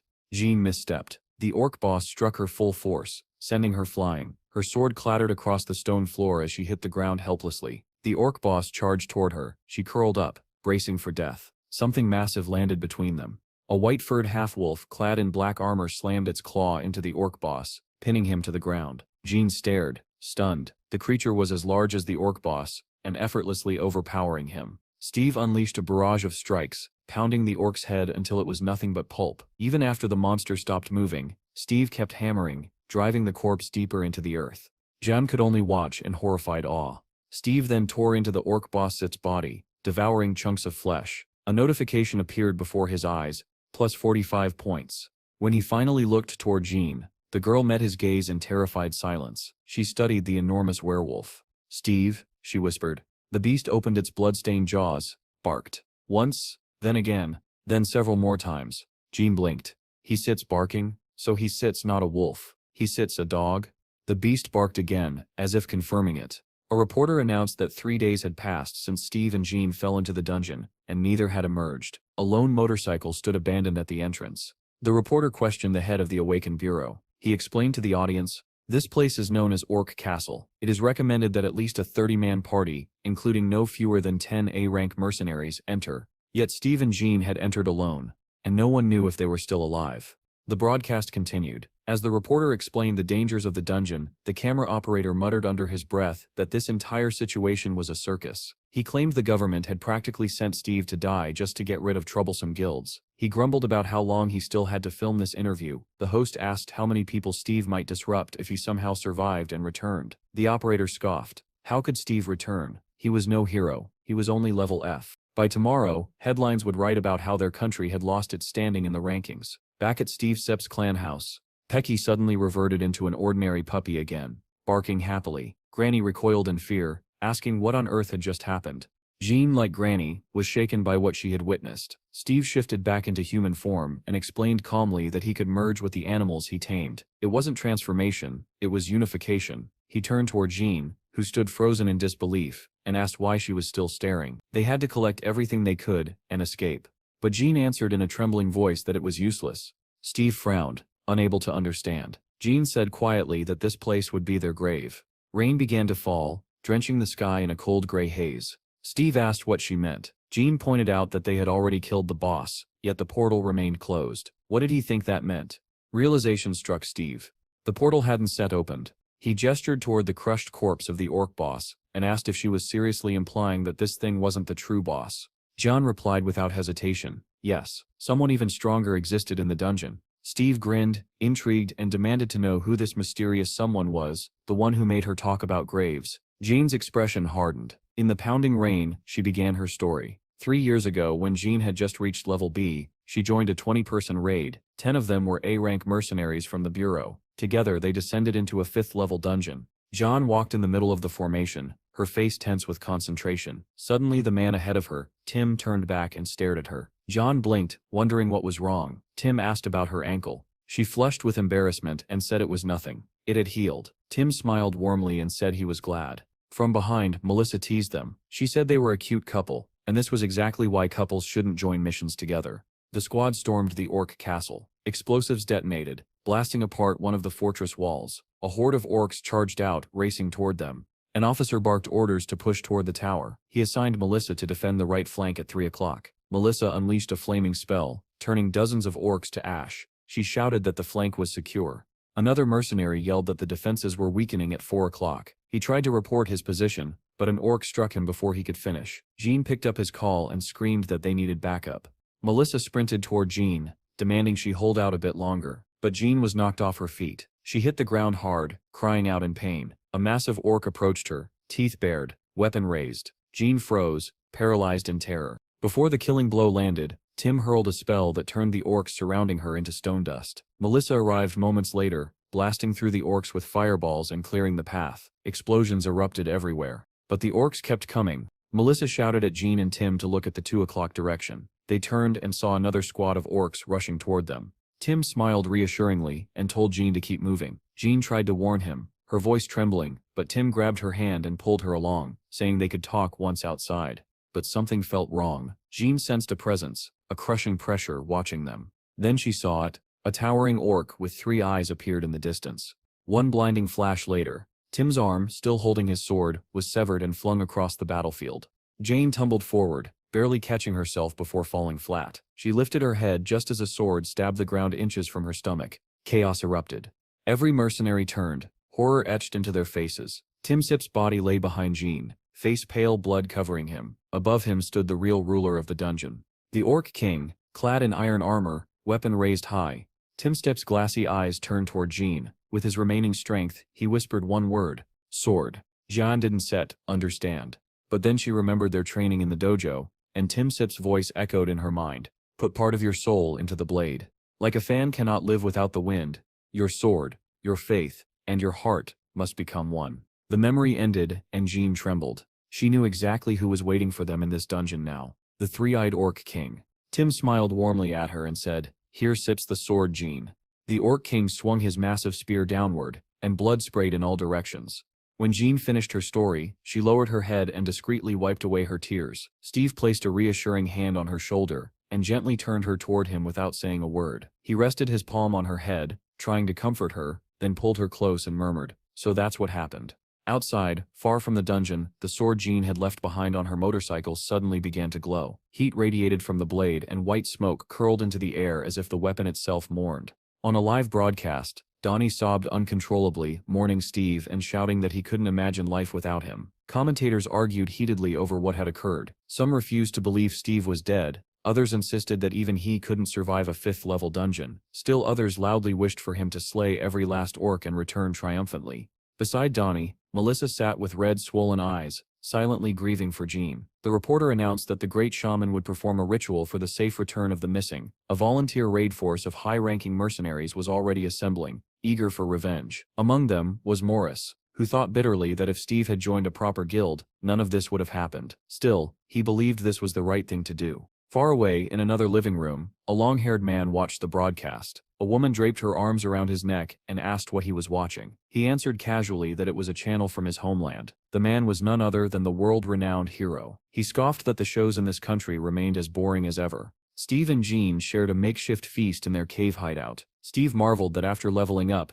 the store suddenly offered better food options. He handed her a steak sandwich, and Jean remarked that with such an assortment, he could open a fast food chain. Chewing through another burger, Steve teased that she was a secret foodie. Jean paused mid-bite and asked if eating 12 servings was really a lot. Embarrassed by her own appetite, she set the remaining burger aside and mumbled that she was full. Steve blinked, baffled at how she could possibly be done after so little, while he was already on sandwich number 22. He insisted she continue eating, but Jean gave him a soft smile and said she was grateful all the same. The glow of the campfire dimmed and was replaced by drifting fireflies. Steve asked if she had truly been the one who took up Tim's sword and defeated the Orc King back then. Jan answered with sorrow that she had lost consciousness. When she awoke in a hospital, she learned the Orc King had only been defeated after 2 elderly A-rank mercenaries sacrificed their lives. His power was like the combined force of 5 Orc chieftains at once. Steve nodded grimly. "So there steps an orc like that here. Where is he?"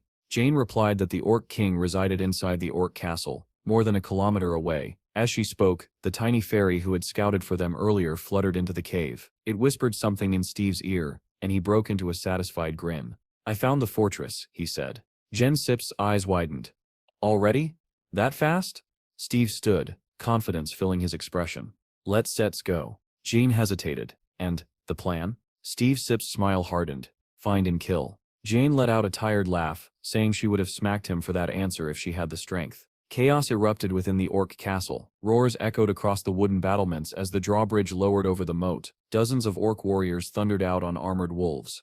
Then Steve burst from the bushes in the form of Taki, the great wolf, Jean gripping his mane tightly as she rode on his back. They sprinted at full speed toward the still open gate. The goblins stationed on the walls spotted them instantly. The mounted warriors turned back, raising weapons as they prepared to intercept. Jean shouted that an entire army was chasing them, and urged Steve to speed up. Ahead, the gate began to rise. Archers atop the walls knocked their arrows. A hail of arrows rained down, but Jean's shield spell blossomed like a dome, deflecting every projectile. They reached the half-closed gate. Jean screamed for Steve to jump. He leaped upward, catching the rising gate just in time, pulling them both through while the pursuing warriors stayed behind. But inside the walls, another battalion waited. Jan hurled a defensive bomb spell. A burst of light exploded outward, blowing apart the front line of orcs and clearing a path. Steve dashed through, dodging the survivors. Straight to the center, Jean shouted. Hold on tight, Steve told her silently. He surged forward, the shockwave knocking aside any orcs behind them. Running parallel to the wall, he used the stone as a ramp. Jean tightened her grip on his mane as several orcs leaped down from above. One collided with her, knocking her off Steve's back. Jean plummeted but twisted midair and grabbed hold of a nearby platform's edge. She hauled herself onto it just as a mob of orcs charged toward her. She didn't hesitate. Her sword materialized in a burst of blue lightning, illuminating her stance as she prepared to fight again. Steve continued running up the wall, while the orcs below could only watch and snarl helplessly. At the very top of the spire stood a solitary throne, exposed to the open air, with no walls surrounding it. Seated upon it was the three-eyed orc king. His eyes, once closed, snapped open as he sensed an approaching presence. Rising from his throne with regal menace,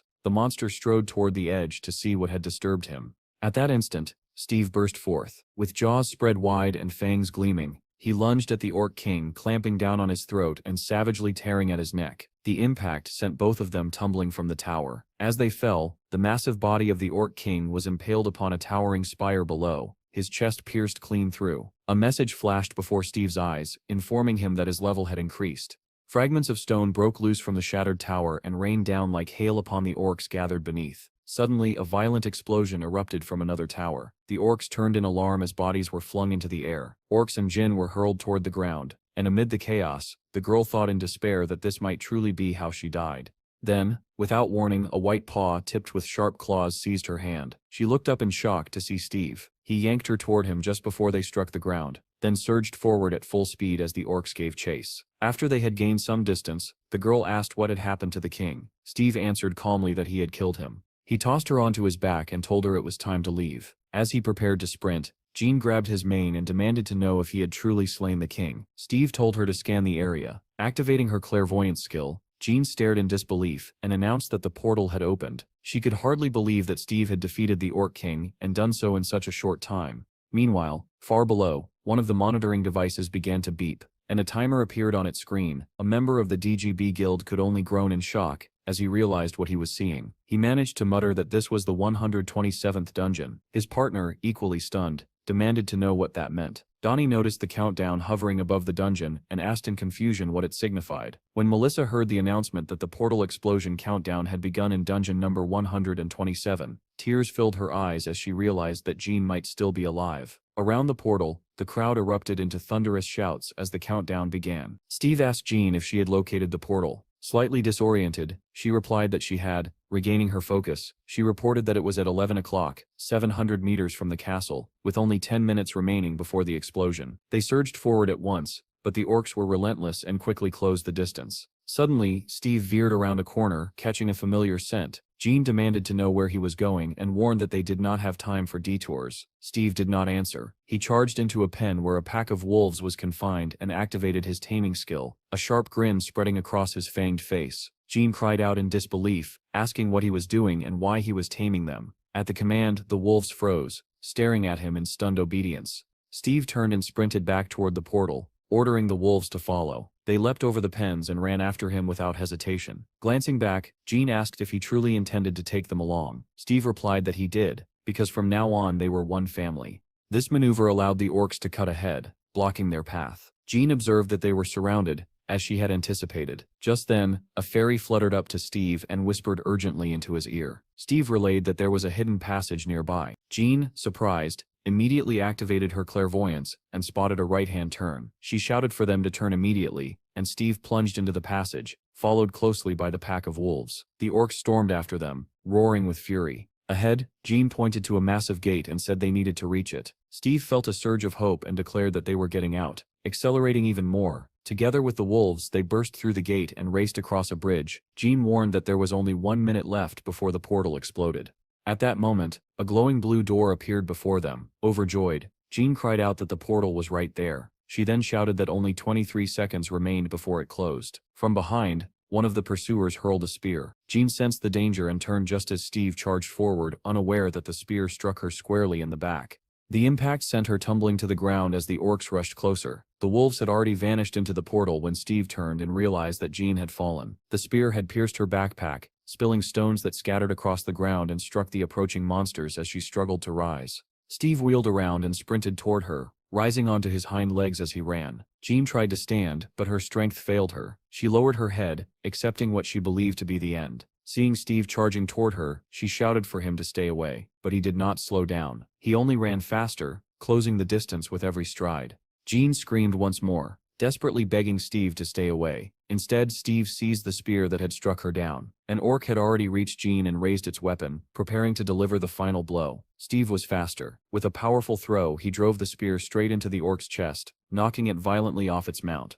On the other side of the portal, a reporter announced that only 8 seconds remained before the explosion. The crowd gathered around the portal began counting down together. Donnie and Melissa continued to cry as they waited, while an operator muttered that the situation looked grim. He added that the audience rating had reached 60%, and if the pair returned alive, it would become an unprecedented sensation. Steve rushed to Jean's side and lifted her up, carefully supporting her head. Weakly, she told him that only 4 seconds remained before the explosion, calling out to him by name. Steve's body seemed to glow faintly as he mentally urged her to hold on tighter. Another orc charged toward them and swung its axe. In the very next instant, the space where Steve and Jean had been was empty. A violent shockwave burst outward, hurling the attacking orc backward.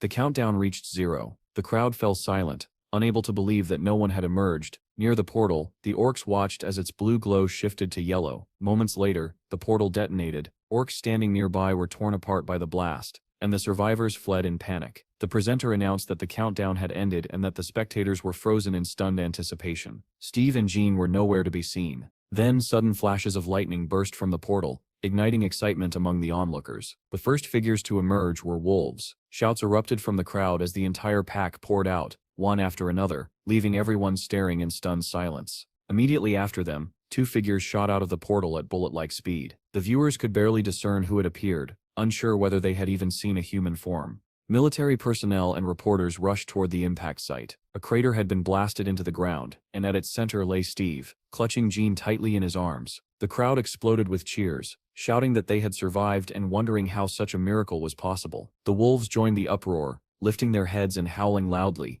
Ambulances sped toward the scene as the presenter declared that a miracle had occurred. 2 people had escaped a 5th-level dungeon after nearly 5 days inside. Later, in an office, Melissa showed the gathered group photographs taken at the scene and explained that Steve and Jean had been transported to the hospital. When asked why they looked so battered, she replied that the conditions inside the dungeon had been far from ideal. She then displayed an article reporting the miraculous return, claiming that an F-level individual had cleared a 5th-level dungeon. Someone asked whether Hero had challenged him. The boss laughed nervously and remarked that the article was deliberately provocative. Melissa said irritably that someone had leaked the information, adding sarcastically that they had done an excellent job. The boss replied that their responsibility was to act, not to hunt down whoever was responsible, and suggested moving forward. Melissa continued, explaining that news of Steve's survival had spread rapidly, drawing members of various organizations into the country, all attempting to reach him. The boss cursed angrily, calling them shameless opportunists. Melissa displayed photographs of several men, identifying them by name and affiliation. When the chief saw one of the images, his expression darkened as he recognized a particularly notorious agent. Melissa confirmed that he had arrived as well, adding that he was the same man who had lured Hero away previously. The boss stated that their priority was to secure Steve and asked if there was any way to do so without using a contract. A doctor who had spoken with Steve after his return explained that Steve's family was already present and that he would not abandon them. The boss asked in disbelief whether Steve truly valued family over money. The doctor replied that Steve had lived with wolves for nearly 1,000 years and deeply missed his family. The chief added that when Steve returned to Earth, he missed the wolves just as much, making him difficult to understand. The doctor concluded that the most important thing to Steve was being with his family, which was entirely understandable. He suggested providing Steve with a place to live alongside them and leaving him undisturbed. Under those conditions, Steve would not oppose the government.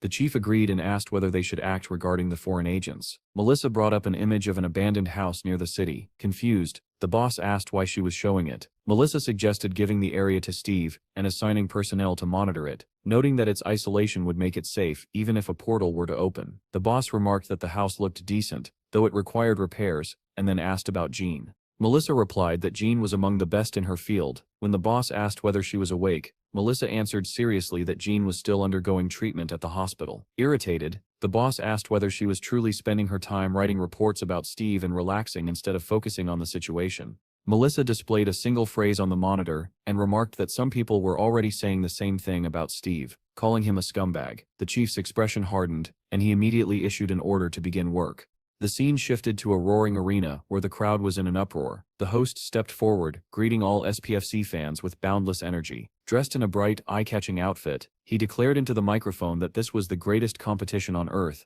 and that the long-awaited main event, the Match of Champions, was finally about to begin. The audience erupted, boys and girls shouting, waving their arms and screaming themselves hoarse. In the darkness, the silhouette of a man appeared. He wore a cloak, and his long hair was tied back into a ponytail. Standing beneath a blazing spotlight, the host announced that the champions would now be introduced. A massive screen lit up, displaying the figure of a man as the presenter proclaimed that he was ranked #1 in the world, 211 victories, champion among all 45 SPFC divisions. The host shouted that he was the strongest man alive, and the hope of humanity. Continuing the introduction, the presenter added that he was an extraordinary SS-level fighter, the strongest magical swordsman. The long-haired man appeared clearly on the screen, dressed in a classic black suit. Black smoke gathered around his hands as the host called out his name, Hero. At the sound of it, the crowd exploded into thunderous applause. The smoke in Hero's hand condensed into a sword, and as if responding to the cheers, the blade ignited with black flames. Among the spectators, a long-haired girl watched the scene intently. As the host continued speaking, Hero leapt down from the pedestal, his body engulfed in black fire. Someone in the crowd exclaimed that this was the famous Phoenix Flame. Another voice expressed surprise that Hero intended to end the fight with a single sword, especially since he was facing male. Hero landed in the ring with tremendous force, cracks spreading across the floor beneath his feet. The host announced that he had officially entered the ring. Hero stood silently, unmoved by the deafening cheers, showing no reaction to the screaming fans. The presenter commented that Hero had appeared with his signature Phoenix Flame. The host then began introducing the second participant, a man-machine Class C, a rising star with 13 victories, ranked 32nd, the Russian brown bear, Mikhail. Mikhail appeared on the podium and was greeted by the crowd. He easily jumped down into the ring, the ground cracking beneath him as well. The presenter announced that he too had entered the ring. Male immediately charged forward, the weapons in his hands beginning to glow. Wearing a vicious grin, he told Hero that this would be the end for him. The weapons continued to charge as Male leapt into the air and slammed them down where Hero had been standing. Stone fragments flew in all directions, and Male was forced backward by the shockwave, raising his arms to shield himself from the dust. Seeing that Hero had dodged, Male cursed him as a little rat and opened fire. The host announced that Male had begun mana shooting. Shrapnel struck even the fence, yet Hero weaved through the barrage with astonishing speed. Spotting the next attack, the presenter shouted that Male was using a mana bazooka. A blast of terrifying power tore through the arena, obliterating everything in its path. Hero evaded it once again and closed the distance. The host exclaimed excitedly that Hero's sword strikes were landing, forcing Male to respond with frantic mana shots. Hero attacked again, but Male barely managed to block. Cracks spread across Male's weapon, and his breathing grew ragged. Hero gave him no chance to recover and pressed the assault, leaving Male with no choice but to defend. Suddenly a blade extended from Male's weapon, and he slashed at Hero, but the attack was effortlessly avoided. In an instant, Hero appeared behind him, both swords raised. Moving with blinding speed, Hero struck Mikhail repeatedly. When Male finally halted, he realized his entire body was bound in steel chains. Mikhail grinned smugly and declared that he had caught him. As he prepared to fire, he screamed that Hero Sip's bones would shatter. Hero replied calmly, "The seventh note, Male. You Stev already lost." In the next moment, Male let out a strangled wheeze as blood spilled from his mouth. Cuts opened across his entire body, blood gushing out as he screamed in agony. The audience stared in shock as the massive bear-like Male collapsed to the ground. Hiro shook off the chains as if they weighed nothing. The crowd erupted. The host, stunned, demanded to know what had just happened, and then declared the result. Male had lost. The host announced that Male, who had been determined to win, had lost and could no longer get up. The match was immediately halted, and medical personnel rushed into the ring. Several men surrounded Male, attempting emergency treatment, but he showed no signs of life. One of the experts eventually shook his head, signaling that regeneration was impossible. The screen lit up with the result, declaring Hiro the winner, and the host confirmed that this marked his 202nd victory. After leaving the stage, one of Hiro's attendants quietly asked whether he had used a new method. Hiro replied calmly that he had struck with nothing more than an ordinary sword. He thanked everyone for their efforts and promised to have a drink with them later. However, the moment he entered the waiting room, a girl who had been watching the match threw her arms around him. Sadness filled her eyes as she asked if he had killed his opponent. Hiro answered just as quietly that Mikhail was one of the 7 evils of the future. The girl told him that he should not carry all the burden alone. Taking him by the arm, she asked if something else had happened. Hiro questioned her in return, and she said that nothing unusual had occurred, aside from a call from the administration. When he asked who had called, she replied that the boss had contacted her, told her to take care of herself, and advised her to pack up and leave. As Hiro changed his clothes, the girl mentioned that the man who had been trapped in a 5th-level dungeon had gotten out alive. Hiro froze and looked at her in surprise. She showed him her phone and explained that the man could become the second hero, and that the news was already dominating every channel. She added that his name was Steve. She asked in disbelief whether Hiro truly did not remember him, reminding him that she had even collected articles about the incident. Hiro studied the photograph carefully, and said that he did not recognize the man at all. The girl asked again, astonished, whether he really did not remember him in the slightest. She suggested that Steve might be an awakened swordsman, but Hiro replied that such an awakening would only occur in a year. She then said that Steve was a druid, and if he truly returned from where the reports claimed, it might mean that a portal to the 4th planet could be opened. Hiro did not show it outwardly, but the mention of the 4th planet deeply unsettled him. The girl added that Steve was only F level, making his return all the more unbelievable. Listening to her, Hiro concluded that it was simply impossible. He reflected silently that he had lived for over 500 years, and experienced 25 regressions. Because of this, he knew all the major awakenings and critical events in history.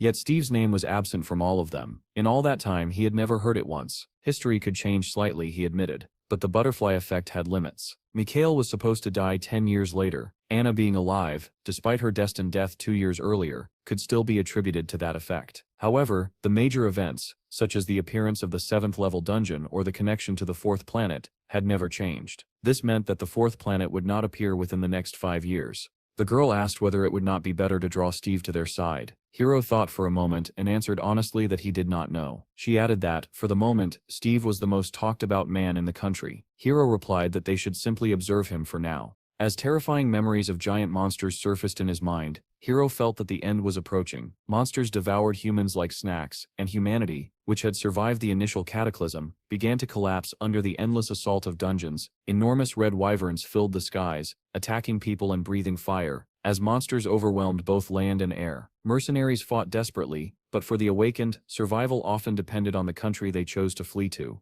That was why Hiro remained in this nation, even though he was labeled a traitor by his homeland. As long as the dungeons here were managed by truly capable people, this land would offer the greatest chance of survival. Refugees would arrive by boat, relieved to have escaped, and when they saw him, they would believe they were saved. He imagined that his surviving compatriots would one day call him a savior rather than a traitor. In his thoughts they would chant his name, calling him a hero, and a faint smile formed on his lips.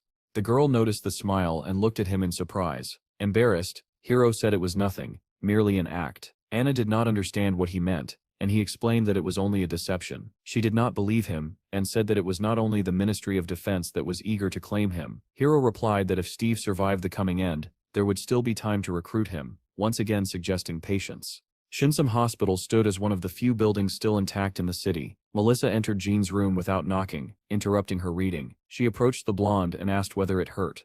Jean replied that it still hurt badly. Melissa did not believe her, remarking that something felt off, but Jean insisted once more that the pain was severe. The brunette scoffed and said that the entire hospital was gossiping about a masked man who visited her every night. She asked if it was Steve. Jean quickly changed the subject and asked whether Melissa had bought what she requested. Melissa placed a bag on the table and said she had been lucky enough to find both food and a man for her. Jean pulled the food and a jar of coffee out of the bag, but displeasure flickered across her face. She shook her head and said she wanted a different flavor. Melissa replied that it was the same color. Jean looked at the box in disappointment and added that she wanted a different kind of chicken. Melissa's patience snapped. Her palm glowed white as she said sharply, "Eat what they give you." Despite her complaints, Jean ate the chicken and drank the coffee. Leaning back against the pillow, she patted her stomach contentedly and said that she was full. Melissa smiled irritably and remarked that since Jean was full, it was time to get back to work. Jean had already closed her eyes, however, and murmured sleepily that she would start after taking a short nap. Melissa's palm glowed once again as she leaned closer with an ominous smile and warned her not to talk nonsense. The next moment, the ward was flooded with blinding light, and Jean's scream echoed through the room. Meanwhile, at CIA headquarters, a large screen displayed the news that Hero had finally defeated Mail. The man standing before the monitor stared in disbelief, unable to comprehend how Mail could have been defeated. Another man nearby commented that Hero was steadily progressing and might soon reach the SSS level. The next report stated that after returning from the dungeon, Steve had not appeared anywhere, not even during raids. A photograph was shown, taken recently, depicting Steve feeding pigeons. The man examined the image and asked where the photo had been taken and what Steve was doing there. He was told that Steve went there often. The man asked whether Steve was lonely, surprised that he appeared to be talking to pigeons. The subordinate replied vaguely that it looked like unrequited love or something similar. The man grew irritated and said he could introduce Steve to countless beautiful women. He added that, regardless, it was impossible for Steve to be taken by anyone else and demanded confirmation that this was understood. The subordinate replied that earlier that morning, a special group had already been dispatched to the country where Steve lived. He hesitated and added uneasily that the sky was currently unstable. The man frowned, not understanding what he meant, and asked him to explain. High above, a massive airliner cut through the clouds beneath an azure sky. Inside, a girl sat beside her mother, staring eagerly out the window. Suddenly, she tugged at her mother's sleeve and pointed, saying a beautiful bird was flying outside. The woman looked up from her reading and peered through the window. Curiosity quickly turned to terror as she saw a red monster with a fanged maw gliding alongside the plane. It was a small wyvern, circling the aircraft as if playing. Other passengers noticed it as well, and gathered near the windows, murmuring in confusion at the strange sight. Two men among them immediately recognized the danger. One whispered that it was a wyvern, and the other added that even a small one was deadly. One of them said that this meant the wyvern dungeon had opened, and that it needed to be reported as soon as they landed. His words cut off abruptly when an enormous wyvern, larger than the airplane itself, appeared outside the window. It rose alongside the aircraft, opened its jaws and unleashed a torrent of fire. The plane ignited instantly, its structure beginning to melt. Having finished its attack, the wyvern flew onward, joining a swarm of monsters that darkened the sky. Soon after, the news reported that an explosion had occurred at the wyvern dungeon and that countless monsters had escaped. At the same time, two SUVs drove along a dirt road. Someone asked whether they had truly entered the wilderness. Chad, who was driving, replied that they had, but Donnie sounded doubtful, and soon others began to question it as well. Donnie stared ahead nervously and asked Steve whether the building in front of them was a cursed house. Steve saw nothing unusual. Donnie pointed at the two-story structure ahead, and Munch let out a heavy sigh. As they approached, someone exclaimed that the house really did look cursed. Ivy covered its walls, the windows were cracked, and a raven perched ominously on the roof. After getting out of the vehicles, everyone complained loudly, saying the place did not even look suitable for spending a single night. Donnie asked whether there was any internet reception, while Jean said in fear that she thought she had seen a ghost on the second floor. The group groaned at the idea of sleeping there, convinced the building would collapse the moment they stepped inside. Jean continued insisting that there was a ghost, prompting Jean to angrily tell Melissa that she could not live in a place like this. Melissa told her to quiet down and then turned to Steve, asking whether they were disappointed because they had expected something better. She smiled broadly and said that restoration work would begin the next day. Steve replied calmly that he did not need any repairs. He said he liked everything just the way it was, and asked if he could move in immediately. Jean grabbed him by the jacket and tugged him closer, demanding to know if he had gone mad. Melissa interrupted, remarking that people with wild instincts often had a unique perspective, and suggested that they mark the territory. Steve did not understand at first, but the girls explained that they could do whatever they wanted within their territory. Steve liked the idea, and his hand began to glow. Fireflies gathered around him as everyone else watched in weary silence. Melissa asked in surprise what was happening, and Jean replied calmly that it was the tree spirit. The stream of fireflies pulsed, growing and shrinking, until tiny fairies emerged and scattered in every direction. Melissa asked what he was doing, and Jean answered that she had told him to mark the territory. The little fairies spread out along the perimeter, tossing seeds into the ground. Shoots sprouted instantly, and trees began to grow at an astonishing speed. The members of Steve's group stared in awe. Chad muttered that massive trees had appeared in the blink of an eye. Someone said in disbelief that they now had a fence. When the spirits finally returned, Steve announced that the work was done. He said the territory extended roughly a kilometer from the house. Melissa laughed nervously and said it was wonderful. Stepping closer, she declared that the area would be designated as Steve's guild territory, and that everything within it belonged to them. Steve replied that aside from the restriction on traveling abroad, everything sounded fine. Melissa immediately stated that the restriction was non-negotiable. She added that their first priority was Steve's family. Jean snorted quietly at the remark, though Steve did not notice and said he was satisfied. Melissa nodded and said that in that case he needed to sign a contract. She handed him a stack of papers and a pen. Jean stepped in and warned that it needed to be read carefully, but Melissa pushed her aside and pointed to where Steve should sign. Melissa praised Steve and handed him his copy of the contract. She shook his hand and suggested that he work hard until the portal opened. Steve replied that he would keep his promise, and Melissa asked him to trust the government. As she prepared to leave, she reminded Jean to behave herself. Jean retorted that she would run away if no one was sent the next day to fix the house. The two girls exchanged irritated glances, and Jean stuck out her tongue at Melissa's retreating figure. The SUV drove back through the newly grown forest. Melissa let out a heavy sigh, muttering that Jean was a brat. The driver asked whether it was really possible to manage such a vast territory with so few people. Melissa replied that if they could not handle it alone, reinforcements would be sent. She then ordered a raid list of level 5 or higher to be compiled and placed on standby. Far out at sea, several motorboats sped toward a large vessel and opened fire. A man shouted into the radio, reporting under the call sign Coral Emerald that they were under pirate attack and requesting immediate assistance. Another ship responded that it had received their coordinates, that help would arrive in 2 hours, and instructed them to shut down their engines once the pirates boarded. The pirates drew close and began climbing onto the ship. A soldier reported that they were already on board and that their numbers were increasing. The captain ordered the engines shut down, all power cut, and the crew to gather in the staff compartment. Suddenly, the ship lurched violently, and the crew struggled to stay on their feet. In horror, they watched as something from the sea scattered the pirate boats in all directions. The next instant, a massive tentacle surged upward toward the ship. Red tentacles wrapped around the vessel, crushing the deck as if it were made of paper. Crew members were flung through the air as glass shattered around them. Within seconds, the monster tightened its grip, tearing the ship apart. Survivors fell into the water, only to find an enormous open mouth waiting beneath the surface. Compared to it, a human was no more than a grain of sand, with no chance of escape. As the tentacled monster dragged the wreckage to the ocean floor, another creature, resembling a shark with multiple tails, swam past and rejoined a massive school of similar beasts. Not long after, a relief ship and a helicopter arrived at the scene. They reported that despite patrolling a 10-mile radius, no trace of the vessel could be found. Moments later, that ship met the same fate, as tentacles rose from the depths and wrapped around it. Back at Steve's guild house, fireflies drifted among the trees, helping them grow even taller. The ringing of a phone echoed through the house, coming from Jean's room, where she slept soundly. Without opening her eyes, she answered groggily. Melissa's voice came through the line, remarking that she was getting a real taste of life. Jean scratched her stomach lazily and asked what she wanted, saying she was already working. Melissa demanded to know whether Jean was with Steve or not. Jean murmured that she did not know, still half asleep. Melissa lost her temper and shouted that the sun was already up, and Jean still refused to get out of bed. Jean glared at the phone as if her annoyance could travel through it, then hung up. After making herself some coffee, Jean stepped out onto the balcony and looked at the towering trees. Sipping from her mug, she thought about how much Steve had planted. Overnight, the tree nearest the house had grown several times taller than the building itself, surrounded by drifting fireflies. Nearby, Steve watched over the pack of wolves while opening his system interface. He assigned names to them, choosing food-related titles. Each wolf displayed an energy level and information about where it had been tamed. Reading one status warning that excessive energy could lead to a loss of sanity, Steve paused thoughtfully, realizing that reckless leveling could be dangerous.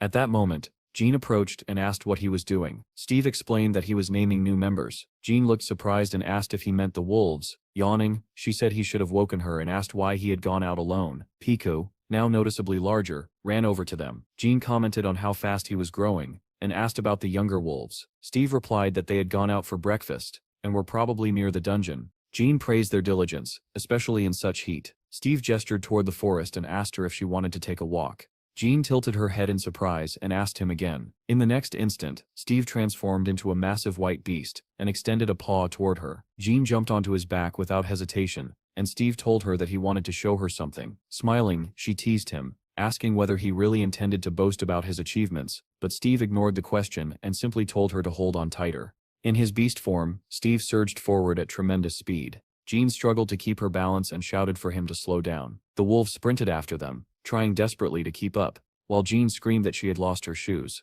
Not far away, within the forest where Steve's guild had settled, several journalists had set up tents. When they heard the wolves howling, one of them complained that there was nothing worth filming here and added that the heat was unbearable. Another grumbled that his company had sent him here for a story, yet he had not seen his salary in over a month. Turning to the others, he asked whether any of them had been in this forest before. One colleague pointed towards several cameras and said they belonged to the military police, adding grimly that before the police arrived, they might all be eaten by wolves. Someone else remarked that it was impossible to predict when a portal would open, which was why not only journalists, but also influential figures, had been banned from entering the area. Suddenly the SUV Steve had bought for Chad appeared on the road. The journalists immediately recognized it as Steve's car and began searching for him excitedly. The vehicle sped past them without stopping. Chad commented that even the scorching heat could not stop journalists, while Donnie wondered aloud whose channel was getting more attention, his or Steve's. Scrolling through the comments, he saw some viewers discussing Steve, astonished that he was only F level, while others were still arguing about the battle between hero and male. Donnie suddenly gasped, startling Chad, but when asked what was wrong, he awkwardly claimed it was nothing. In truth, Donnie was staring at the screen as donations from several major countries poured in, totaling 4 billion. He noticed that most of the funds were coming from Europe and hesitated, unsure whether to tell Steve. At that moment, the SUV pulled alongside a pack of wolves, led by Steve. Donnie shouted in surprise. Jean spotted the car and waved enthusiastically from Steve's back. Donnie waved back and jokingly called her his brother's wife, shocking Chad with the remark. Jean immediately clenched her fist and shot Donnie an angry glare. Donnie only grinned and said that they used the same toilet, ate together, and slept under the same roof. He then looked resentfully at Jean riding Steve and complained that he had never been allowed to ride like that. Steve suddenly accelerated, overtaking the SUV and leaving the two men stunned. Donnie laughed and urged Chad to push harder. Chad replied confidently that they would not lose. He shifted into sport mode and floored the accelerator. The car surged forward, briefly overtaking the wolf. Donnie shouted that the loser would buy dinner, and joked that moving at the speed of light was against the rules. All at once, Jean sensed something and excitedly called out to Steve. Steve remained calm and asked whether she felt it too. Jean's eyes glowed blue as she confirmed that a crack had been detected within a 200-meter radius. Her thoughts drifted back to a conversation in the hospital, when Steve had quietly approached her. Exhausted at the time, she had still asked him what planet he came from. Looking out the window without turning back, Steve had replied that he was from the planet of the animal kingdom. Jean had asked whether there was truly nothing there but animals. Steve had answered that, in hindsight, it was a beautiful and romantic place, saturated with more than 700 times the energy of Earth. Jean had been stunned by the figure. Steve had continued, explaining that it was a realm of eternal survival, where the struggle for dominance never ceased, and that anyone who ruled had to be at least U-class. Even after becoming their leader, he still believed he needed to accept their challenges. Jean had mused that if a portal bridge existed, it might allow entry and exit without restriction, and if the beings on the other side were warlike, this world could soon become a battlefield. The thought of a war against beasts of Class C and above had filled her with dread. At the same time, Melissa sat in a cafe with her superior. He asked whether Steve's planet was friendly. Melissa replied that the risk was high, but the man said that was not what he meant. Raising his glass, he stated calmly that on that planet, Steve had been a king. Back in the present, Jean stared at Steve in horror and asked how he could say that so casually. She reminded him that he had been their king, so why could he not simply return? Steve replied quietly that if they realized he was no longer strong enough, would they not want to kill him? Jean cursed under her breath and demanded to know how things had turned out this way. Gripping Steve tightly, she ordered him to run at full speed toward the northeastern field, away from the city. Our hero rushed in the direction John pointed, his charge sending towering columns of dust into the air. Chad asked in shock where they were running, and Donnie immediately ordered him to follow. A massive bolt of blue lightning split the sky. Jean shouted that it had begun. Space itself was starting to twist and warp. Back at the office, Melissa answered John's call and demanded to know what was happening. Jane shouted over the noise that they were already near the lightning, and that a portal was forming right in front of them. Melissa, stunned, asked her to repeat that. Jane yelled for her to immediately send the portal's coordinates to the backup unit. Military vehicles were already racing toward the location. They screeched to a halt. Rocket launchers were deployed. and the commander reported that the brigade was ready to fire. As Steve approached the forming portal, he calmly stated that this was not the planet he had come from. Jane looked at him in surprise and asked how he could be so certain. Steve stepped closer and said he could feel it. This was not his world.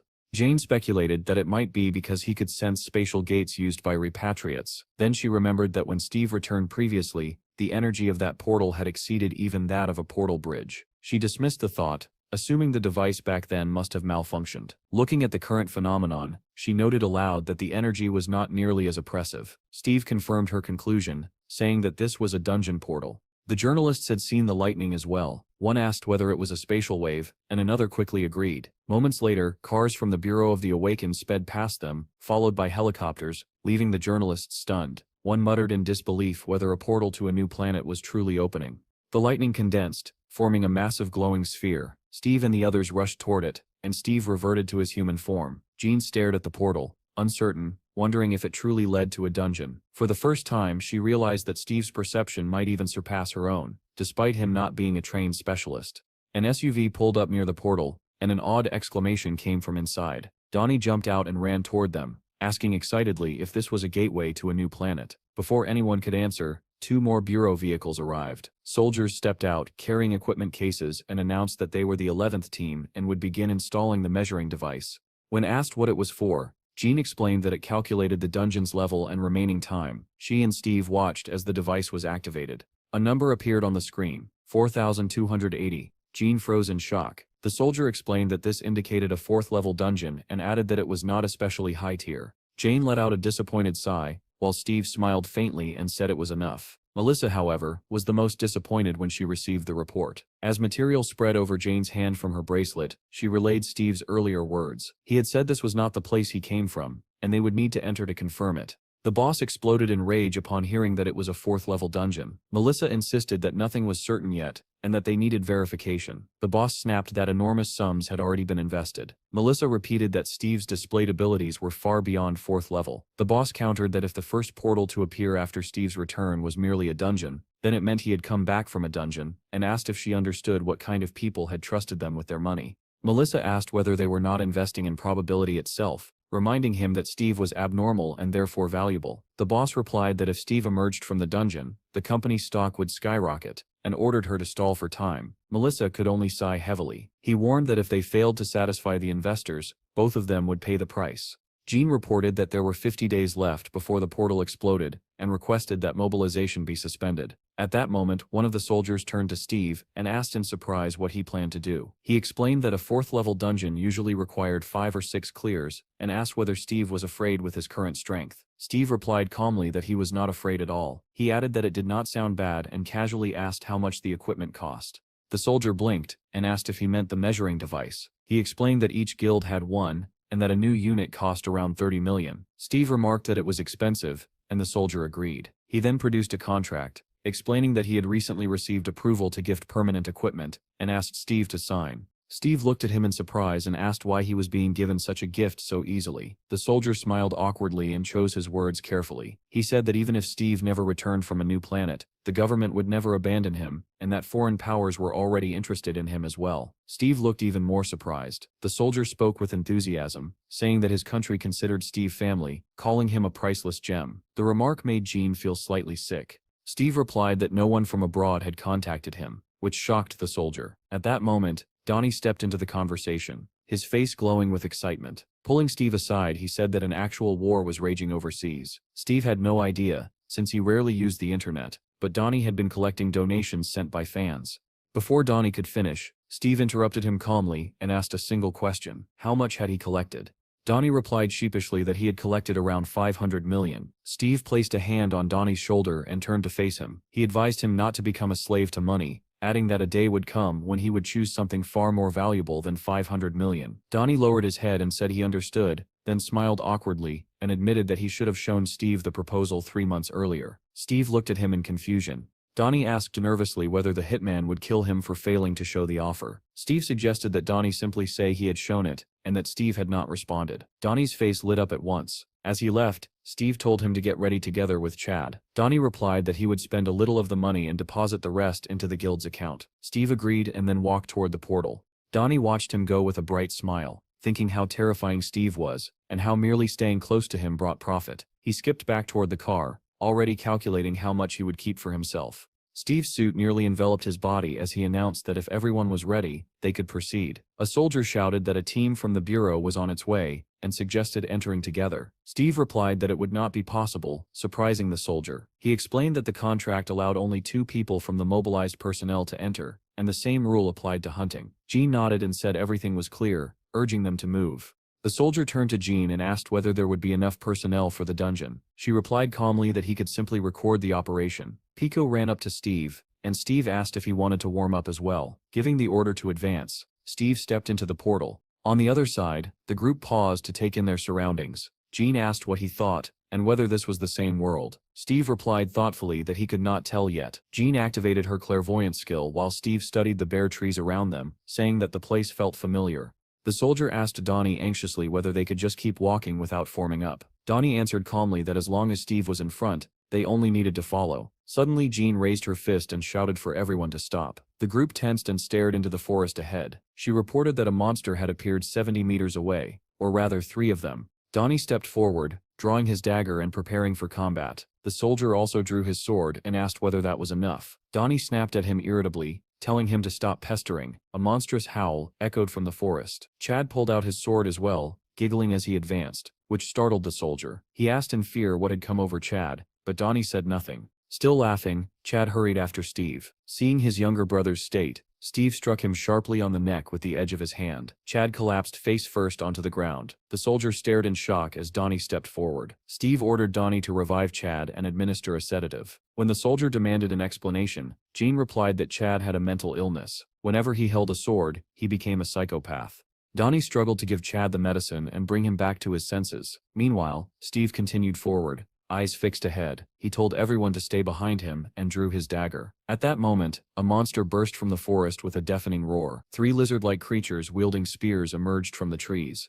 Donnie shouted that they were lizardmen, and Jean ordered everyone to defend themselves. Steve charged forward, his dagger glowing brightly. The soldier's eyes glowed red as he announced that he had begun recording. The 3 monsters attacked at once. Steve severed the first monster's head with a single strike. He sliced the second cleanly in half, as though it were paper. The third was stabbed through the stomach. Steve stopped, having finished them all, and received a message informing him that he had gained 84 experience points. The rest of the group formed a defensive circle, staring in disbelief at Steve, who had already ended the fight. The soldier wondered in shock whether such speed could really exist. Steve instructed Donnie and Chad to collect the trophies. Donnie obeyed immediately, while Chad continued to chuckle. He butchered the corpses with savage enthusiasm, splattering blood everywhere, including onto Donnie. The soldier remarked in disbelief that Chad had seemed normal until he picked up a weapon. Jean snapped at him to move faster. Steve warned the 2 of them that next time they would need to manage themselves and told them to focus. As they extracted blood crystals from the monsters, the boys nodded in agreement.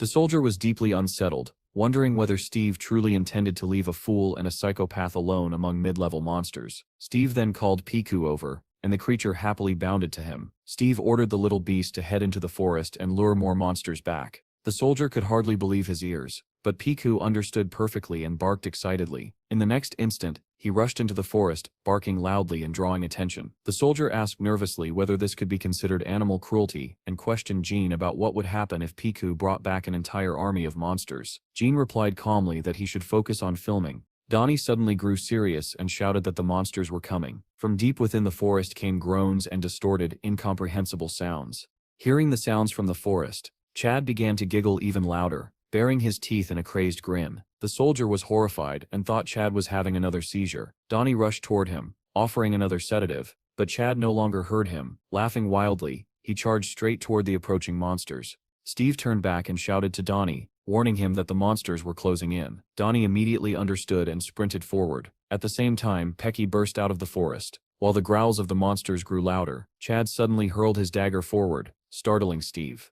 A spear flew right after the puppy. It slammed into the ground beside Pecky, making him bark furiously, while Chad's dagger struck one of the charging monsters squarely in the head. The lizard creature collapsed instantly. Another monster shouted something in its own language as it prepared to strike, but Chad was already rushing toward it, gripping 2 shining daggers. He closed the distance in a blink, slashing as the monster raised its spear. Steve arrived at that moment, knocking aside the arm holding the weapon. While Steve restrained it, Chad delivered a clean blow to the lizard's head. Beside them, Pecky sank his teeth into the monster, his jaws strengthening as his level rose. Suddenly, the soldier shouted in terror, warning of danger nearby. A massive tooth-filled maw opened beside Chad as he focused on killing yet another monster. Steve and Chad turned just in time to see lightning tear through the creature's head. Donnie stood in the distance, holding a sniper rifle and providing cover. He fired again, piercing the monster with multiple shots. Chad screamed and slashed twice, carving deep wounds into its body. The next second, the monster collapsed into 3 pieces, and Chad's level rose to E1. Chad continued to grin madly as blood poured from the corpse. Donnie also leveled up to E9 and laughed in delight. The soldier asked in disbelief whether this was truly a 4th level dungeon. Gene shot back, asking if he seriously thought it was 3rd level. Donnie exclaimed cheerfully that he was not worried at all, while Chad kept chuckling to himself. Gene cut them off, telling the soldier to stop talking and keep recording. Pecky suddenly bristled and growled, then rushed off again. Gene shouted to Steve that they were being attacked from all sides. Steve spun around and saw one monster charging at him with its mouth wide open, another rushing in from the opposite side, and a third leaping down from above with a long spear raised high. Steve was already prepared, dagger poised in his hand. Elsewhere, a white car approached Steve's house, but was blocked by journalists camping nearby. One of them stepped forward and saluted Melissa. She snapped angrily, asking what he thought he was doing and whether he wanted to die. The journalist replied calmly that he would move if she asked, and explained that he had seen Cedric arrive at the head of a squad. Melissa asked sharply what that had to do with anything. The journalist replied that Cedric's presence meant the dungeon was 4th level. Melissa said nothing, fixing him with a cold stare that spoke louder than words. The journalist quickly dispersed the crowd so the car could pass, waved politely, and thanked her. When the others asked what she had said, he replied that it was a 4th level dungeon, and that they should prepare. Inside the car, the driver asked whether this information was secret. Melissa asked why that mattered, and then questioned what was more important to them, Steve's life or the money. The driver hesitated before answering Steve. Melissa nodded and said that was enough. She added that once Steve was officially recorded as having returned from a dungeon, those parasites would stop bothering her. When the driver asked nervously whether everything would be fine, given what the boss had said, Melissa replied that this was exactly why they needed to find a loophole. Meanwhile, Squad 13 assembled at the portal and reported that they were ready. A tall, muscular man with white hair inspected them carefully and asked if everyone was fully equipped. They answered in unison that they were. Smiling broadly, the man said that it was time to have some fun. At that moment, an employee ran over and announced that they had been ordered to wait. Cedric scowled and demanded an explanation. A car arrived at the portal, and Melissa stepped out. She greeted Cedric with a polite smile, but he ignored it and asked bluntly what this meant. Melissa replied calmly that entry into the dungeon was currently prohibited, and that no one was allowed inside without Steve's authorization. Cedric bristled and asked what she meant by unauthorized, pointing out that his team had dropped everything to rush here. Melissa replied evenly that circumstances had changed. Cedric argued that the contract included reconnaissance rights and questioned the logic of blocking the team. Melissa smiled faintly and said that it simply meant a few more clauses would be added. She explained that she was there to prevent unnecessary trouble, and that she was acting on the boss's orders. Cedric cursed loudly, demanding to know why everything had to be so complicated. Melissa suggested they continue the discussion in the car. Elsewhere, the boss studied an article claiming Steve had returned from a 3rd-level dungeon and reassured the chairman over the phone, calling it a misunderstanding and asking for more time. The phone rang again immediately after. The chief clutched his head, saying he might die from stress, and shouted, asking whether anyone had managed to contact Melissa. Despite the chaos surrounding the portal, the city remained bathed in bright sunlight under a clear blue sky. In his office, the doctor scrolled through an article about Steve's return and the shattered dream of a new planet. He frowned at the mention of a 4th-level dungeon and wondered whether this was sabotage. As he read, he muttered that Steve's life was not some television drama. He recalled Steve's story of hiding on a beach, finding fruit trees, and surviving on abundant sea life. Steve had been attacked by monsters from the sea, which was unmistakably an ocean. The doctor frowned, thinking it impossible for a 4th-level dungeon to contain a sea. He considered the theory that dungeons could form from fractures within the planet itself. He remembered the day Steve burst into his office, breaking the door handle, and begged him to find his brother. The doctor had agreed on one condition, that Steve tell him the story of how he became king of the wolves and later went to war with the gorillas. An ordinary F-level repatriate, claiming to have ruled a planet for 500 years. Who would believe that? The doctor realized he might have dismissed something extraordinary too quickly. Meanwhile, Steve was cutting through monsters with terrifying efficiency, leaping high into the air and slaughtering them mid-flight. Heads flew, necks were severed, and bodies were torn open. By the time he landed, every monster lay dead. The soldier was stunned by the speed and coordination, noting that all the attackers had been neutralized almost instantly. Steve turned to the others and asked why they were still standing there, ordering them to gather the loot. After collecting the spoils, the group moved on, carefully surveying the area. Jean remarked that the place was strangely beautiful. Donnie added that the rocks glittered like diamonds, though the atmosphere felt heavy. Steve said this was definitely a new location, yet it felt oddly familiar. As they approached a large stone, they noticed an inscription carved into it, written in their own language. It read, "No way back. Leopard territory." Steve stared around in shock, as if trying to recall a distant memory. Jean asked whether Donnie was joking, but he denied it emphatically. She narrowed her eyes in disbelief, then turned to the soldier and asked whether he was still recording. He replied that the recording had ended. Jean demanded to know where their language had come from. Turning around, she realized Steve had already climbed ahead among the rocks. She ordered the others to move. The group followed Steve upward until they reached a cave entrance. Steve stood frozen there, confusion etched across his face. The others were stunned to find a cave in such a place, and the soldier grew tense, fearing an ambush. Steve summoned the spirit of the tree and thousands of fireflies poured from his body. Everyone froze in shock as Donnie exclaimed in disbelief.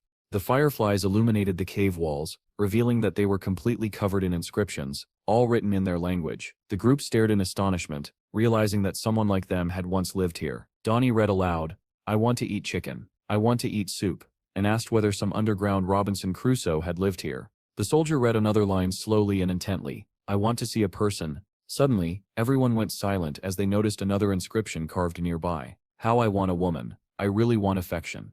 The soldier muttered that this pervert had written an entire novel on the cave walls. Everyone studied the inscriptions and agreed that the author had been overflowing with desire. The soldier waved his hand and said he could not read any more of it. They laughed, and Donnie pointed at one of the drawings, asking what those burning mushrooms were supposed to be. Another inscription caught their attention. It read, "I want to see the faces of even those I hate. I want to see my hated father and mother, and my little brother Chad." Donnie froze and exclaimed in shock that Chad's name was written there. At that moment, the younger brother read the next line carved into the stone, "Steve was here." The realization hit them instantly. The soldier and Donnie understood who the author was, and the smiles vanished from their faces. Jean, who had been quietly observing, turned with a composed expression. She looked at Steve, who had remained silent the entire time, staring at the inscriptions as if transfixed. Donnie remarked that the drawings resembled ancient cave art, and the soldier added that the creator had impressive skill. Jean stepped closer to Steve and asked whether this was the place he had once lived. Steve did not respond. His eyes were fixed on another carving. The inscription read, 500 years have passed since I became the ruler. For the last 100 years, Kuro could not defeat Steve." Beside it was a roughly drawn map. Steve instantly remembered Kuro, the enormous black tiger he had fought countless times. In his mind he saw the beast's yellow eyes, just as vivid as they had been during their endless battles.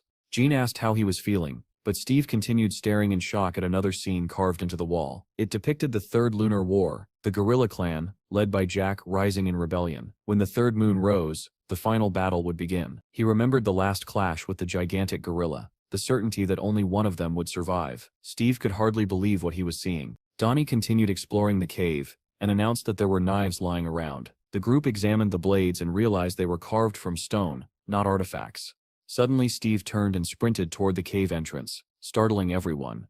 Donnie shouted after him, asking where he was going. Jean immediately chased after him, trying to stop him or at least keep up. Donnie yelled that Steve must be offended because the soldier had laughed at the drawings, but the soldier protested that they had all laughed together. Steve ran straight up the steep cliff, moving with impossible speed. He reached the mountain's peak and looked around, stunned. He could not believe his eyes and struggled to understand what had happened to the land.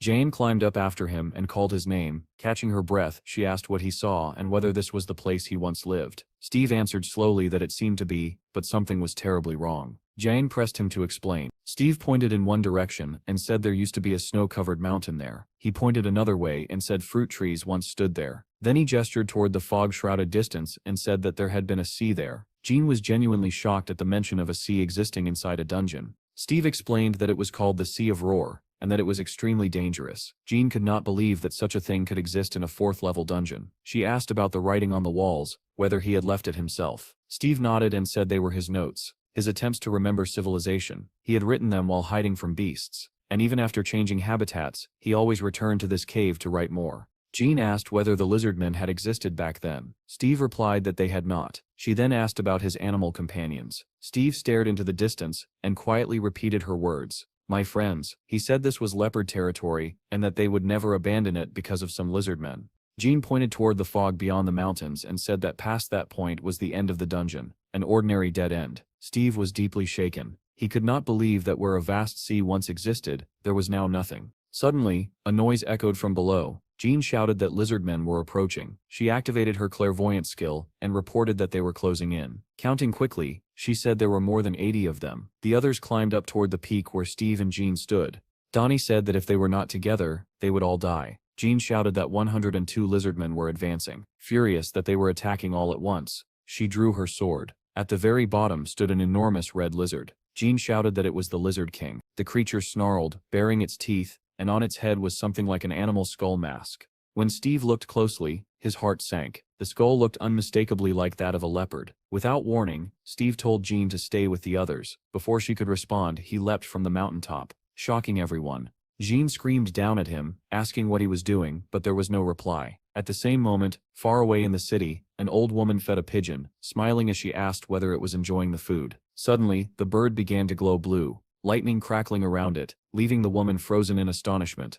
Back in the dungeon, Jean stared in disbelief as Steve transformed in midair. Massive wings burst from his back, and he flew toward the advancing monsters. The Lizard King swung his enormous spear, hurling it at Steve. The weapon missed, slicing through the air as Steve descended and stopped directly before the king. Pecky began to glow as well, lightning dancing around him just as it had around the pigeon. In the next instant, Steve transformed into a massive white beast, bearing his fangs. He seized the Lizard King by the throat, and together they plummeted down the mountainside. They crashed into the forest below with an impact like an explosion. Jean watched in shock and muttered that Steve was a psychopath. The others reached the peak moments later. Donnie said awkwardly that no matter how embarrassing it was, Steve should not have jumped like that. Chad stared in disbelief and asked whether that had really been his brother. Donnie added that it looked like Steve had taken a hard fall, which made Jean snap at him, shouting that Steve was fine. While they argued, the horde of lizardmen drew closer. Jean shouted that the enemies were only 30 meters away, and ordered everyone to prepare for battle. The soldier hefted a massive rock and yelled that he was ready. Donnie raised his rifle, aimed it at the advancing monsters, and shouted for them to come on. Chad picked up a rock as well, but his attention remained fixed on his brother and the reckless leap he had taken. Donnie opened fire, cutting down the advancing lizardmen and sending several tumbling off the cliff. Below, Steve was locked in battle with the Lizard King. He smashed his elbow into the creature's jaw, followed by a crushing punch that made the monster's eyes bulge. Steve unleashed a relentless barrage of blows, beating the Lizard King into a bloody wreck. He bared his fangs and let out a furious growl. Grabbing the half-dead monster by the neck, Steve shook him violently, trying to force him back to consciousness. He tore the mask from the creature's face and flung it aside. Digging his claws deep into the lizard's flesh, Steve demanded to know where the leopards had gone. The monster did not answer. Instead, with what little strength remained, it clenched its fist and weakly struck Steve on the head. That feeble blow only enraged him further. Steve snarled, baring his teeth as the ground around them began to tremble. Wind howled violently as he rose onto his hind legs. Without releasing his grip on the Lizard King, Steve shot into the sky, leaving a streak of blue light behind him. On the mountain above, the others continued hurling stones at the lizardmen scrambling upward. There seemed to be no end to them. One boulder knocked a monster down, but two more immediately took its place. Donnie kept firing, screaming for them all to die. Under the combined barrage of bullets and rocks, some enemies fell, but it was impossible to stop them all. The soldier suddenly asked whether melee weapons might be more effective than ranged ones. Donnie replied grimly that firepower had its limits, and that efficiency dropped sharply depending on level. It was a hopeless situation. Jan gripped two swords and shouted at the others to focus and hold their ground. Chad drew his daggers, a manic grin spreading across his face as laughter escaped him once more. Donnie shouted that Chad had lost control again and warned that they could not let him charge forward. Someone suddenly cried out. Steve appeared in midair beside them, holding the Lizard King by the throat. Blue light wrapped around his legs as he swung the monster's body back, preparing to throw it. The group stared in stunned silence as the horde of lizardmen closed in. Steve hurled the Lizard King with all his might. The soldier realized what was about to happen and screamed for everyone to run. The body smashed into the mass of lizardmen, obliterating them and tearing the mountainside apart. Steve received a level-up notification and deactivated his wind control. The impact sent monsters flying in every direction as the mountain itself began to collapse. Cracks spread beneath their feet. Donnie screamed that they were falling. Jean lost her footing and only managed to shout for everyone to take care of themselves.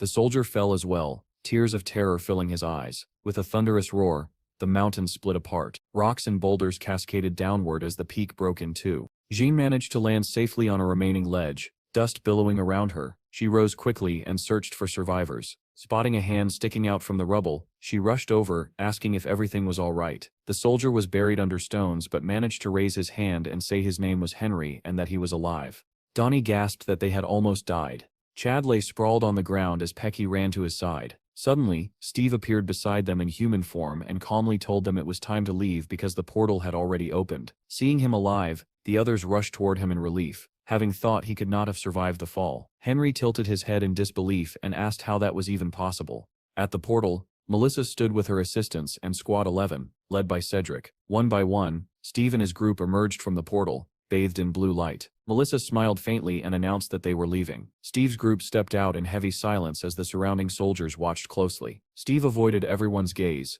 confusion clouding his usually composed expression. Cedric asked if he was Steve and sneered that he could barely drag himself along, but Melissa ignored him and called out to Steve. He looked at her with the same dazed expression. She stepped closer, greeting him and about to speak, when before everyone's eyes, Steve transformed into a dove and flew away.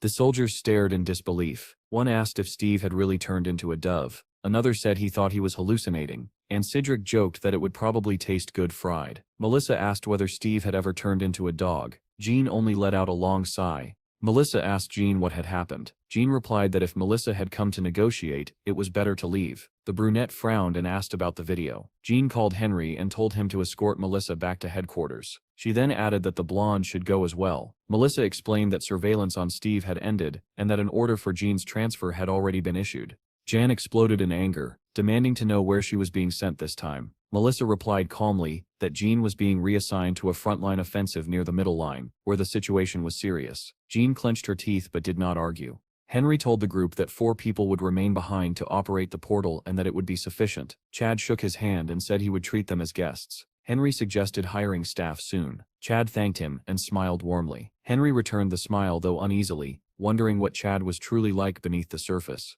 Nearby, Cedric shouted in confusion, asking what return they were talking about. He complained that Melissa kept saying she needed to talk to Steve. Melissa replied that it would be better to return to headquarters and begin negotiating squad salaries. As she headed for the car, she said the boss was waiting. Cedric shouted after her that Steve had not even agreed to speak with them, furious that the guild had entered the dungeon alone. Donnie glared at him, and Chad curtly told him to leave. Melissa called her boss from the speeding car. He immediately began shouting, asking whether she had told everything to the journalists. Melissa replied that everyone except the management team was leaving, and that the situation could still be fixed. She suggested discussing it in person. The boss fell silent for a moment, and then asked what she meant. Sometime later, the group returned to the Bureau of the Awakened to submit their report. Henry displayed the cave inscriptions on the screen and said quietly that they were Steve's diary.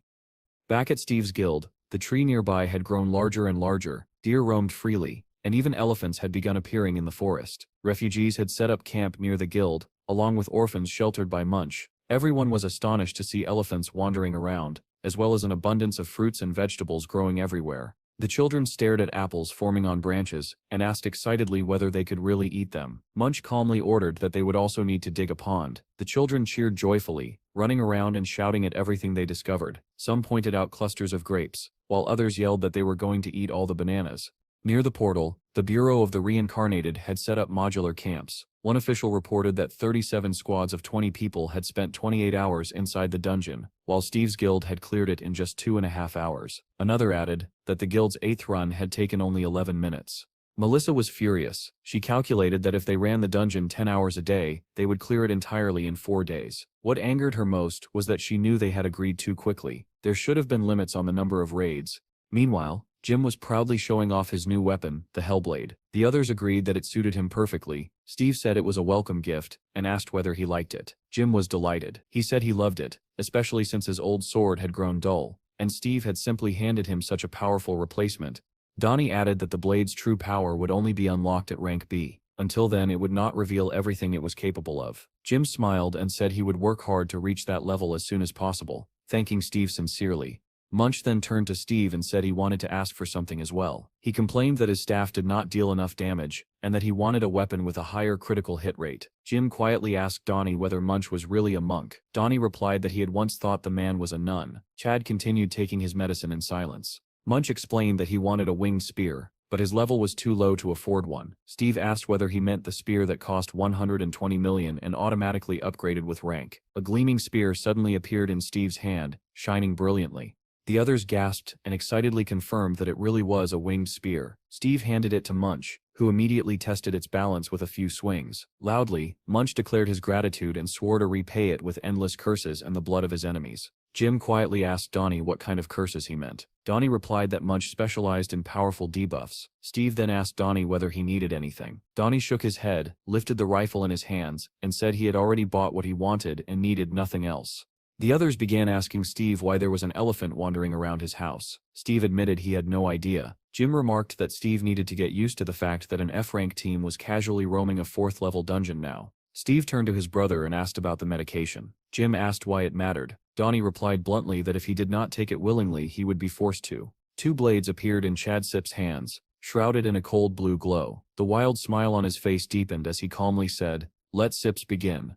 Elsewhere, Hiro was still waiting for an answer to his question about why he could not return to his home country. Anna explained that all air travel had been suspended. Hiro frowned, saying this was the first he had heard of it, and asked what had happened. Anna handed him a tablet and showed him the news. The report described how a wyvern nest had been destroyed, and a passenger plane had been shot down shortly afterward. She added that it was not only air routes that were affected, sea routes had also been shut down, and another article detailed a ship that had mysteriously gone missing. Hiro stared at the screen in disbelief. In his mind he questioned why the wyverns had broken out so early. At that moment his phone rang. It was the minister, and his tone was urgent. The minister said Hiro's group needed to depart immediately because a 7th-level dungeon had just opened. Hiro could hardly believe what he was hearing. A 7th-level dungeon was not supposed to open yet. Anna was equally stunned. According to their predictions, the dungeon should not have appeared for another 5 months. Hiro looked thoughtfully at the screen of his phone. He realized that events were accelerating. According to his notes, the wyverns were supposed to break out in 3 months, and the military would need at least another month to suppress them. But if the 7th-level dungeon was not sealed now, a global crisis would erupt. Everything was becoming tangled and chaotic. If things continued at this pace, he would not have enough time to prepare. There was only one explanation. Steve. He must have returned from the future. If that were true, then the people around him could all become exceptional beings. Hiro thought of the time stone. There was only one. Had Steve gone back 20 years as well? Or had he come from a different timeline entirely? If so, Steve might know about Hiro and his future plans. Hiro clenched his fist. He could no longer ignore Steve. He had to meet him as soon as possible, and if Steve's goals conflicted with his own, then for the sake of humanity, Hiro would have to eliminate him. Turning to Anna, Hiro said that they would head to the 7th-level dungeon first. Anna nodded and said she would continue gathering information about Steve. At the same time, Steve was already inside a dungeon. He instructed Munch to gather the monsters together. Munch began striking his bowl rhythmically, murmuring prayers under his breath. Donnie ran up to him and shouted for him to hit the bowl harder and pray louder. Jim stared in confusion at this strange tactic, but still reached for his sword. Donnie peered through the scope of his rifle and warned that the enemy was approaching. The entire squad focused on the depths of the forest. Donnie called out that the distance was 40 meters. Chad drew his blades, chuckling softly, and Jim unsheathed his sword as Donnie announced that the enemies were now 30 meters away.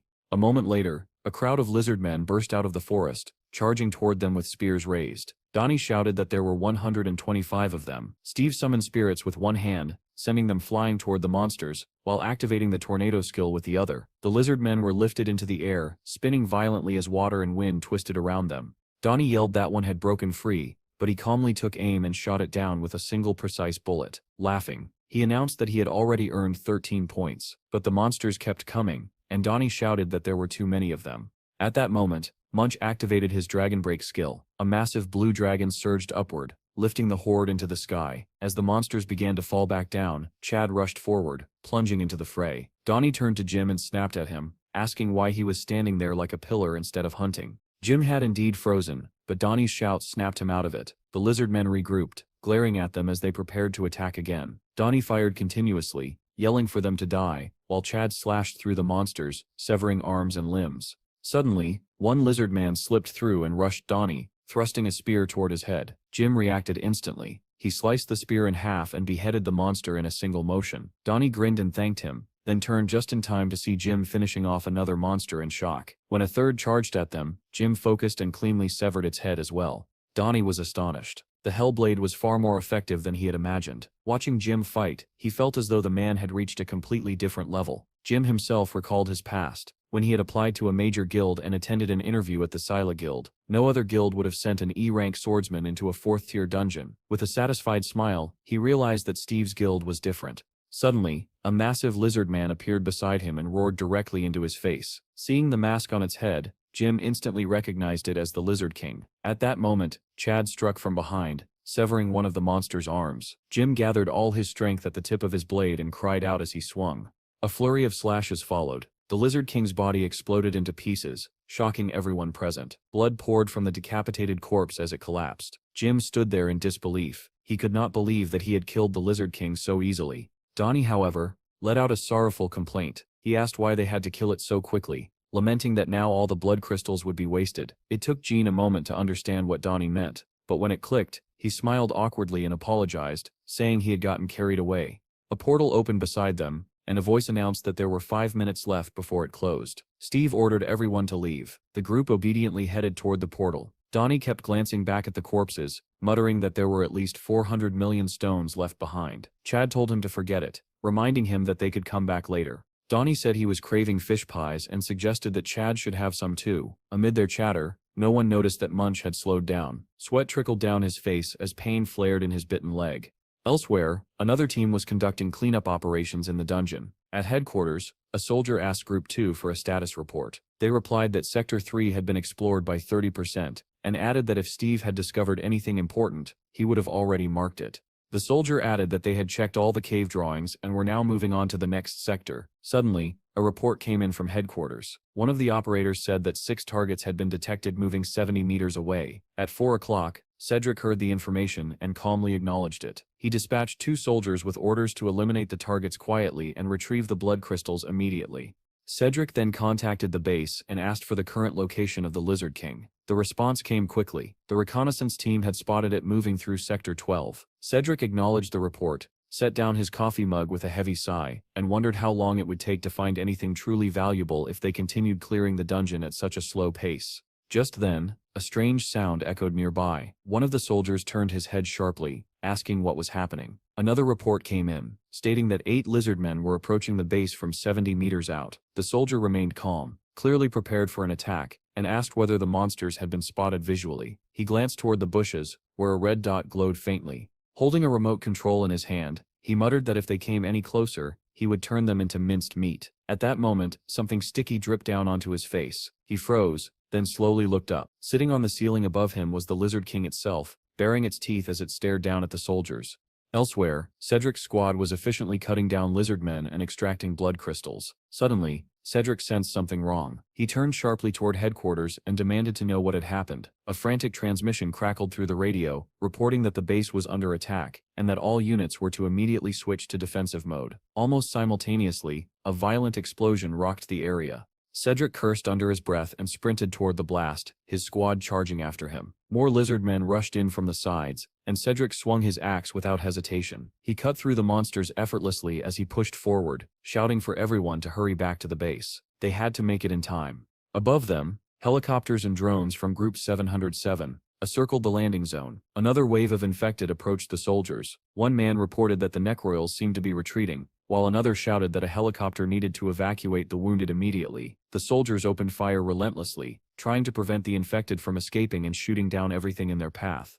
Valentine told Jean that they had received an SOS signal mid-mission and had arrived just in time. Jean replied that they had been planning to join forces with the SDS group anyway. Valentine added that the entire SDS was already mobilized, since they were simultaneously handling multiple 5th-level dungeons. Suddenly, everyone looked up. A blazing fireball streaked through the sky and slammed into one of the helicopters. The aircraft exploded, breaking apart in midair and raining debris down below. Shock rippled through the soldiers. Moments later, an enormous monster emerged from the trees, hurling fireballs in all directions. Back at the Capitol's defense headquarters, a soldier finished playing the footage on a darkened screen and told Melissa that the recording ended there. He explained that it was the last transmission sent by a soldier with a data relay skill. Melissa frowned and said that, in the end, they had learned nothing new. The soldier replied that a full report would only be available once the area was completely cleared. Melissa's expression darkened. She demanded to know why the squads had changed their route and ended up in that location. The soldier began to explain that if the instructors deemed it a mistake, but Melissa cut him off, shouting angrily. She demanded to know who had given the order to enter the Necrel red zone. Her voice trembled with fury as she said that if that idiot came back alive, she would kill him herself. She tried calling again, but only heard the automated message saying that the subscriber's device was turned off. Melissa let out a long, weary sigh and muttered aloud why Jean always seemed to be dragged into disasters like this. Unseen by her, the phone she was calling lay shattered in a pool of blood. Inside the dungeon, the base had been completely destroyed. Equipment lay overturned and splattered with blood. A soldier missing one arm was thrown violently out of the field headquarters building, barely suppressing a scream. The Lizard King charged after him and easily caught up, pinning the wounded man's head to the ground with a massive claw. The soldier, however, had been waiting for this moment. With a twisted grin, he pressed a red button on the remote in his hand. The Lizard King sensed danger and turned its head, just as the soldier whispered for it to die quickly. In the next instant, flames engulfed the monster's entire body. It began to disintegrate, collapsing into ash and scorched remains. Cedric and his squad finally reached the base and froze in shock at the sight of the Lizard King's severed head. One of the soldiers reported that a portal had appeared 120 meters away, with 10 minutes remaining before it closed. Cedric clenched his jaw in anger, calling the entire situation a disgrace, especially for an operation under the capital's defense command. Elsewhere, Melissa was driving when she received a call through her headset. A soldier reported that the first group had returned. 2 were dead, and 2 more were critically injured. Melissa was stunned by the casualty count, and asked how such losses could occur in a 4th-level dungeon. The sergeant explained that they had split into 2 teams for cleanup and reconnaissance. He added that they planned to go back in again after 2 hours. Melissa told him to make them wait while she searched for reinforcements and asked what the other groups were doing. The reply was that all other squads were currently engaged in raids. She asked whether they had recovered any valuable items. The soldier said they were fully occupied defending the base and had no additional reports. He added that they had confirmed a time discrepancy. Group 1 had spent 48 hours inside the dungeon, while only 24 hours had passed outside. Melissa fell silent. She recalled her own experience entering the dungeon, where time had seemed to pass at double speed. Steve's disappearance for 10 years meant that he had spent 20 years inside the dungeon. Melissa recalled his words about needing 1,000 years of training to become strong. Now she felt they had already confirmed the truth behind those words. If time flowed at double speed, then his training in reality should have taken 500 years. She could not understand how Steve had managed to spend 1,000 years there. She muttered aloud that Steve's guild was already far ahead of them. Even if they increased the number of mercenaries, they would still need to rush desperately just to catch up. A report came in stating that Steve's group had cleared the dungeon 50 times in just 7 hours. They were now leaving the dungeon on the island and heading to the Awakened Bureau to update their warriors' files. Melissa stared at the report in shock as she watched them leave. Meanwhile, Chad was driving, and his level rose to E0. The others were asleep in the back seat, their levels having increased as well. Donnie reached E1, Munch reached D0, and Jim reached D2. Steve turned to Jim and asked whether he was tired. Embarrassed, Jim replied that everything felt unreal, like a dream. Steve was surprised and asked what he meant. Jim admitted sheepishly that he had been sitting idle for 14 years. He had never entered 3rd or 4th level dungeons before, yet today he had entered a 4th level dungeon 50 times. Even the lizard men he killed in droves were as strong as the bosses from the 1st and 2nd levels. After 3 years of grinding, he had barely reached rank E, but in Steve's guild he rose to rank D in a single day. If he had joined the Scylla guild, he would not even have had time to complete the training. "Isn't this a dream?" Jim asked, blushing. Steve seriously offered to pinch him, but Jim quickly declined. The car arrived at the Awakened Bureau, and Chad shouted for everyone to wake up. Steve told the groggy group to finish quickly so they could go eat lobsters afterward. Inside the energy measurement room, lightning flashed as before, and faint eyes seemed to peer out from within it. Steve kept hearing voices from the machine, and felt that the louder it became, the clearer the voices sounded.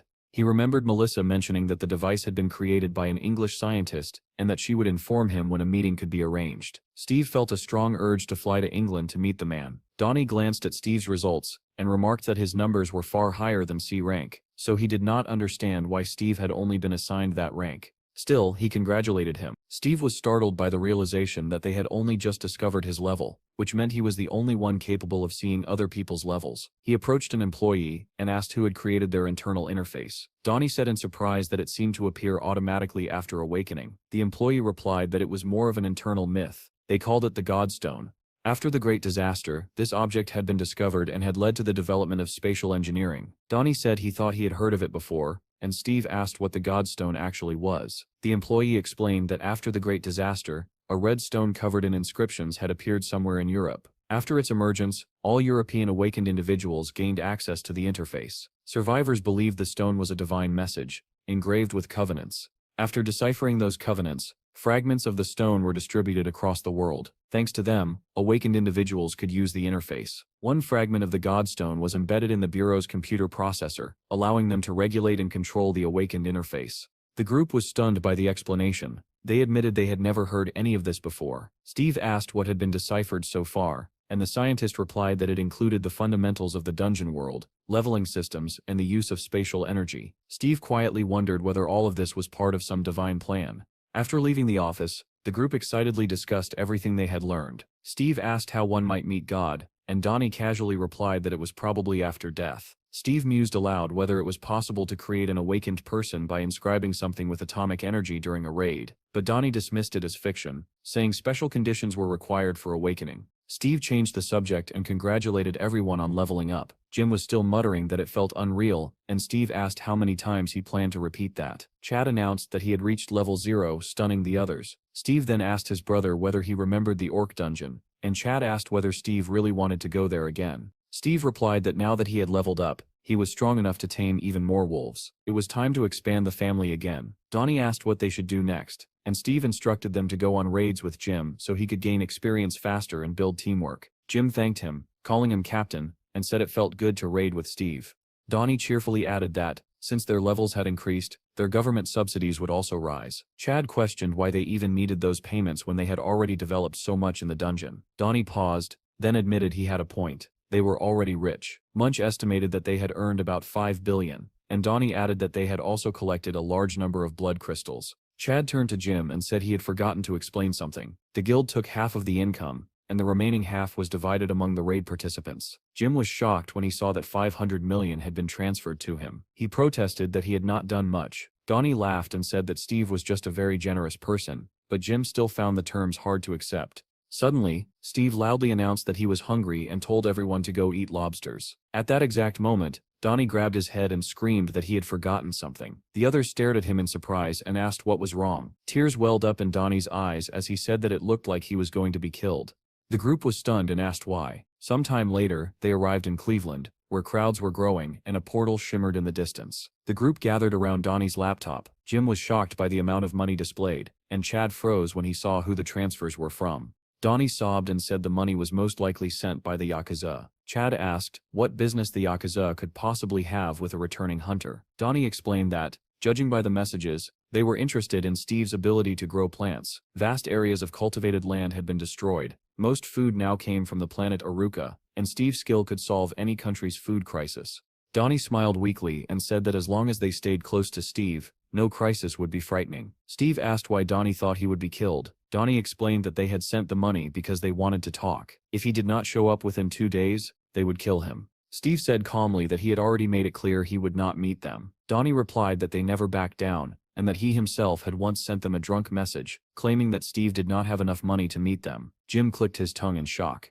Steve calmly asked what was needed. Donnie begged him to record a video message for the sponsors, otherwise, they would do something terrible to him. Steve immediately agreed. Donnie jumped up and bowed deeply, thanking Steve and promising to donate all the money for the benefit of the guild. With tears in his eyes, he added that it would even be worth renaming the channel to Steve's Guild. Our hero said they should finish this quickly and go eat lobsters. The others immediately supported him, admitting that they were already starving. Donnie set up the camera and started recording. He greeted the audience, introduced himself, then pulled Steve into the frame and introduced him as the man they had been waiting for all this time. He said that Steve personally wanted to say a few words to the sponsor. After that, Donnie stepped out of the frame, leaving Steve alone. Steve looked straight into the camera and said bluntly, without any preamble, "I'm not going anywhere." With that, he turned away and added that it was over. Now it was time to eat lobsters. Donnie stood there in a daze and asked if that was really all. The others were just as confused. Jim said that Steve had gotten straight to the point, while Munch urged everyone to hurry up because he was hungry. At that moment, Donnie's phone buzzed. He read the message aloud. If Steve did not want to go to them, then they would come themselves. They asked whether Steve was fine with that. The group turned in surprise. Donnie said that they were prepared to meet Steve here and wanted a serious discussion. Steve replied casually that he did not mind. As they were leaving, he added that if they truly wanted to come, who was going to stop them?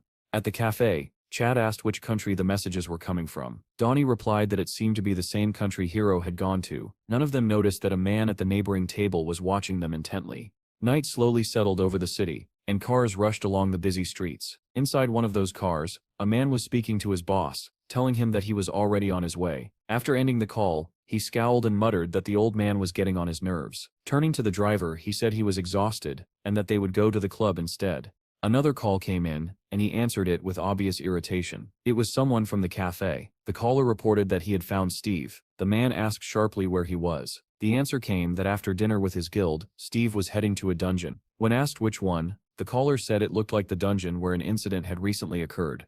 The man smiled suddenly, and told his subordinate to keep Steve there. Soon after, a bell rang inside the DGB Guild building. A man sitting in a chair answered a call from the director, and asked how he could help. The director said that there was a member named Grace in the Vita group, and during her last interview, she mentioned that she liked Steve. The man confirmed that this was true. The director continued, saying that they were about to release a new song, and that this time he wanted to make use of a scandal to create a stir. The man frowned and asked whether this was really about black PR. Without answering, the director told the driver to turn around because they needed to pick up a client. The car swerved sharply and sped off. Another call came in. The man answered and greeted the caller as the chairman. The chairman immediately shouted at him, calling him a little freak, and demanding to know why he was not there yet. The man replied that he was currently focused on work with the State Security Department group, and asked why his father was swearing at him. The chairman yelled again, accusing him of plotting something behind his back. He ordered him to drive straight to him and warned that if he stopped anywhere else, he would not live. The man calmly replied that there was no need to worry. After all, he was his son, and also the deputy of the State Security Department Corporation. He promised that this time he would definitely do something beneficial for the corporation. The chairman shouted again, saying he had no idea what the man was talking about. With a satisfied grin, the man replied that he wanted to recruit Steve. The chairman roared that it was not that simple and added that he had already sent a manager there. Unable to tolerate his father's shouting any longer, the man snapped that he had his own matters to handle and hung up. Staring at the phone screen, he felt irritated by how little trust his father had in him. Soon after, Grace called him, addressing him as her brother. His tone softened immediately, and he asked how she was doing. She asked whether it was true that he wanted to introduce her to Steve. He replied that he was already on his way to pick her up and told her to come out. After ending the call, he recalled his argument with his father and felt even angrier at the manager. How dare that old fox interfere with his plans? Young people should talk to young people. Even Steve would not be able to resist the charm of an idol from the Vita group. If he succeeded, he would no longer have to bow his head to his father. His power would be limitless. Elsewhere, deep inside a dungeon, darkness covered the area. Tall buildings were overgrown with grass, and strange noises echoed throughout the ruins. A helicopter circled overhead while monsters watched it through broken windows. Glowing spheres shot out from the helicopter, each one a device emitting infrared light. Images appeared on the helicopter screen. The pilot reported that goblins were everywhere. It felt like searching for a needle in a haystack. He wondered why highly trained soldiers with top-tier equipment had been sent to look for just one man. Suddenly, a human figure appeared on the ultraviolet display. The pilot shouted to the left, and one of the glowing spheres turned, bathing the area in red light. The beam revealed a man crouched in a corner, a large scar cutting across his face. The man cursed angrily, shouting that they had already taken advantage of him once, and now this was happening again. Soldiers shouted from the helicopter, ordering him to stay where he was and promising to extract him. The pilot cursed, noticing that goblins were closing in from all directions. At that moment, a goblin's face appeared right in front of the scarred man. One pilot shouted to accelerate and save him. The man fired wildly with his pistol, screaming in terror. After killing the closest goblins, he bolted sideways, trying to escape.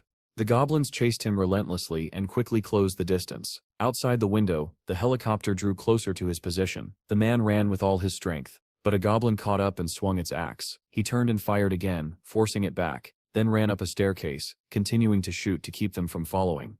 Misfortune struck. He stumbled and fell hard onto the floor. The gun flew from his hand and skidded away. Before he could even stand up, a goblin lunged at him, jaws wide open.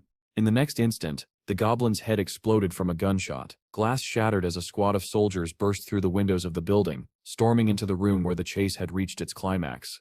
The captain announced that it was a State Security Department unit, and ordered his men to surround the target. The scarred man realized there was nowhere left to run and cursed furiously. At the same time, a black car sped through the city streets. The phone rang, displaying Group X. The man inside answered and heard the familiar voices of his former team. They reported that the target had been successfully captured. The man smiled and praised their work, ordering them to send the target to storage. Elsewhere, the director was berating a manager, demanding to know what he had done. The manager replied angrily that he had only been following orders, explaining that he had been told to detain Steve until the director arrived. He recalled the moment Steve had walked toward the portal amid shocked cries, heading in alone. The manager had called out to him, handed him a business card, and introduced himself as a representative of the DGB company, but Steve never listened. He stepped into the portal, his figure blurring and vanishing in an instant. The manager apologized repeatedly, saying Steve had disappeared before he could even finish speaking. The director turned away, saying he did not want to hear any excuses. He asked how long it had taken them to clean up last time. The manager replied that 2 people had done it in 4 days. The director grimaced and said it would take him 8 days alone. He muttered that Steve must be insane, going alone into a 5th-level dungeon. At that moment, the car window lowered, and a girl asked when she would be able to see Steve. The director closed his eyes, turned his back to her, and muttered something about trouble he did not need. Meanwhile, Steve was already deep inside the dungeon, standing atop a mountain of goblin corpses. He calmly studied their traits. He had gained all the druid points available, but he still needed more experience. Just as he was thinking this, he felt movement beneath his feet. Smiling broadly, he asked if anyone was still alive and activated his search skill. A single goblin lit up within the corpse pile, somehow still alive. Steve rushed forward without hesitation and brought his axe down. The strike crushed not only the goblin but several bodies around it. Steve retrieved the bloodstone and saw the notification. He had gained 23 experience points, exactly what he needed. The stone vanished from his hand and instantly appeared in the guild's main account. With enough points accumulated, the interface offered to open a hunting ground for 5,000 points. Steve accepted. A map appeared, asking him to select a location. Zooming in, he discovered an area labeled Steve's Land. He selected it, and the system confirmed the hunting ground had been successfully established. He then opened the information panel on his tamed creatures. The capacity was 100. So far he had tamed 24, one of which was marked as a hybrid. Steve raised an eyebrow, and guessed that this referred to P.E.K.K.A. Another squad of orcs was approaching. The interface prompted him to assign a summoning command. The orcs charged forward, roaring and swinging their weapons, but Steve barely paid them any attention. He calmly raised his hand toward them. A blue glow spread across his palm as he said, "Summon beasts." Lightning and radiant rays burst forth, illuminating the battlefield. Even so, the orcs continued rushing forward fearlessly. From the blue light, the outline of a wolf's jaws emerged, rows of sharp teeth gleaming. One by one, wolves appeared on the battlefield. Steve smiled in satisfaction. The entire wolf pack surged forward, crashing into the orcs, while a dove circled overhead as if calmly observing the fight. Steve followed behind the wolves, dagger in hand, his expression relaxed. He smiled and said that today he would fill all 100 slots. Elsewhere, music thundered through a club, as young people danced wildly. The director, however, complained that the mood felt strangely gloomy and ordered that more girls be invited. The manager called again, and the director answered irritably. What he heard made him scoff. He accused the manager of being drunk. How could Steve have returned from the dungeon in just 2 hours? When the manager added that Steve had gone back into the dungeon again, the director was even more incredulous. According to the saleswoman, this was already the 2nd time. That meant Steve had cleared the dungeon in about 2 hours. The director dismissed it as nonsense, deciding the manager had completely lost his mind. Grace was looking at her tablet when the director called her. She looked up in surprise and asked if he meant right now. Back in the dungeon, Steve was enjoying himself, cutting orcs down one after another. Suddenly he noticed a volley of arrows raining down toward the wolves. He ordered them to return. Blue portals opened, and the wolves leapt through them. The arrows struck the orcs instead, who screamed in agony as they tried to flee. Steve leapt backward, and shot into the air. 2 white wings spread behind him. As the orcs shouted in their own language, Steve flew straight toward the archers. Circling above them, he dove and activated the tornado skill. Shimmering funnels of wind lifted the archers, and spun them helplessly. Then Steve sensed something else. From above, a massive presence descended rapidly. He rushed toward the landing point as the tornado continued tearing through the battlefield. The Orc King slammed into the ground, just as Steve arrived. Steve muttered that it was time for the Grey Wolves and summoned one. In an instant, his form transformed into a massive white wolf. The Orc King shouted something in his language, but Steve barked back that he did not understand and slammed his fist into the monster's face. The Orc King was hurled backward. Steve triggered the tornado again, lifting the Orc King into the air. In wolf form, he leapt upward, caught up to the rising body, and struck it with all his strength. The Orc King plummeted downward, smashing into the ground in a cloud of dust. Steve landed atop the fallen monster and delivered the final blow. A notification rang out. His level had increased, and he gained 238 experience points. A portal opened 500 meters away, with 15 minutes before it closed. Steve darted aside as the remaining orcs began recovering from the tornado. He sprinted past the wolf pack and activated the taming skill. The orcs finally regained their senses and gave chase. but Steve and his newly tamed wolves were already racing toward the portal. One by one, the wolves leapt into the small portals. Steve opened along the way. Steve himself entered the portal. When he emerged, he was back in human form. He noted that the side effects were far milder than when he transformed into P.E.K.K.A. Checking the interface, he saw that he had tamed 88 wolves. One more run would let him fill all the remaining slots and raise his hunting level further. Suddenly, a girl wearing a cap appeared in front of him. Steve stopped in surprise and asked what she wanted. She introduced herself as Grace and asked if he was Steve. Onlookers immediately recognized her, and murmurs spread through the crowd. People whispered excitedly, speculating whether the two were dating. The manager quickly called the director, announcing that they had finally met. The director asked eagerly whether they had managed to catch Steve. The manager replied that Grace was making progress, and that Steve was responding to her. The director laughed in satisfaction, saying that of course he would respond. He was a man after all. Grace took Steve by the arm, and the manager exclaimed that they were heading to a cafe. The director said nothing else was to be expected from her and told him to keep watching closely. The man in the car shouted for the driver to speed up, and the vehicle surged forward. Meanwhile, Steve was busier than ever. When the director finally arrived, he asked in disbelief where Steve had gone. Grace sat at the table, crying softly. Between sobs, she said she had come here with him. Steve calmly replied that he only wanted to wet his throat and had left immediately. The director screamed in disbelief. How could this happen? And Grace broke down in tears once more. In the next video, he showed Kithel flying into the air and hurling the Lizard King down onto the mountainside. Henry explained that filming inside the cave had been impossible, but they had still managed to capture footage of Steve growing wings. He added that Steve could even blend in with animals. After that, Henry turned off the screen and said the recording was finished. Cedric slammed his hand down angrily and said they had completely lost their minds. Defeating the Lizard King was not something that could be done so easily. The boss calmly stated that the combat power of a mature Lizard King should be around level B. Henry immediately corrected him, saying it was Class A, and pointed out that Steve had knocked it down effortlessly. The boss folded his hands in front of him and concluded that this meant Steve's strength was already above level C. Jean then reported the data. Steve's current spatial energy was rated at level E, his base combat power at C++, and after transformation, his strength depended entirely on the animal form he used. At the lowest estimate, Bud's power reached the weakest tier of SS level. It was also confirmed that Steve's growth depended on the removal of certain restrictions, something that did not apply to other awakened individuals.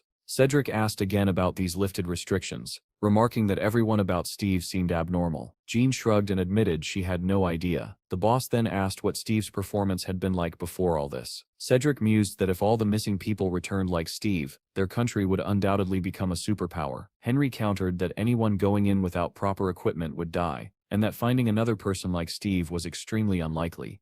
The boss brought the discussion back on track. It seemed increasingly likely that Steve was a returnee from dungeon number 4. Jean firmly stated that they still could not confirm this. The boss sighed and admitted that he disliked this conclusion as well, but the fact remained that no new planet had been discovered. What mattered more was whether the secret behind Steve's success lay within that dungeon. Melissa, who had been silent until then, nodded in agreement. The boss added that Steve had already signed a contract, so why was he interfering with the intelligence service? Cedric sneered and said Steve was simply trying to prevent them from uncovering the secret of his strength, calling him selfish. Jean tried to interject, saying that was not the real issue, but Melissa cut her off and asked whether they were considering further negotiations. The boss bristled and demanded to know what other negotiations there could possibly be, given how many they had already held. Melissa only smiled, and attempted to explain her thoughts, but the boss refused to listen, repeatedly asking what she was getting at. Jean suddenly stormed out of the room like a bullet, shouting that everyone was an idiot, and ranting about secrets of power and strength. At that moment, Melissa finally laid out her plan and asked whether it was not tempting. Cedric said that if they staffed the riot squad with personnel at sea level and above, he would personally take charge of the search, solving the chief's problems at once. The boss smiled in satisfaction and said that even if Cedric took all the loot, it would still be immensely profitable. Cedric added that the bonus would be 780% of the salary. The boss waved it off, saying that if everything went smoothly, it would be a mere trifle. The boss then asked Melissa what they should offer Steve in exchange for unlimited access to the dungeon. She replied vaguely, saying they needed to give back what was left. The boss frowned, confused, and asked again what exactly was left. Far outside the city, surrounded by neatly kept gardens, stood a small house. Munch walked ahead while several boys followed him, asking whether they were going to pick tomatoes. The monk laughed and told them to pick potatoes and peppers as well. The boys immediately began arguing about who had planted more potatoes and tomatoes, while Munch listened with a gentle smile. He opened the door to the warehouse filled with bags of fertilizer and gardening tools. The boys rushed inside, discussing how many tomatoes they would harvest and what they would cook for dinner. Munch told everyone to grab a hoe and head to the garden. None of them noticed the figure standing outside the window, watching with wide-open, blood-red eyes.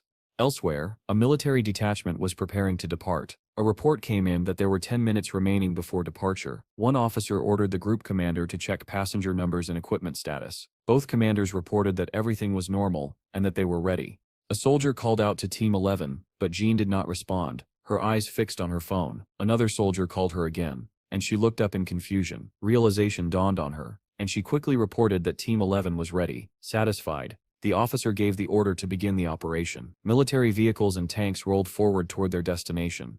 Inside one of the vehicles, Jean continued staring at her phone, letting out a heavy sigh. A soldier remarked that nearby dungeons were exploding one after another, and that it was pure hell, then asked why no detection team had been sent to the front lines. Jean replied coldly that they should write their wills and send them to their families, while the signal still existed. The soldiers were irritated by her answer, and demanded to know why she would say something like that. Back at Steve's guild house, the place no longer felt haunted. Granny, Bill, and Pi were running around, having just stolen the laundry. Steve himself was asleep on a pile of grass that looked more like a nest, completely unaware of Jean calling his name. In the next room, Donnie frowned, thinking Steve had slept far too long, which was unlike him. He glanced at his laptop, assuming that now everyone knew Steve was not from a new planet. The sponsorship would stop. But when he opened the account, he shouted in shock at the amount of money displayed.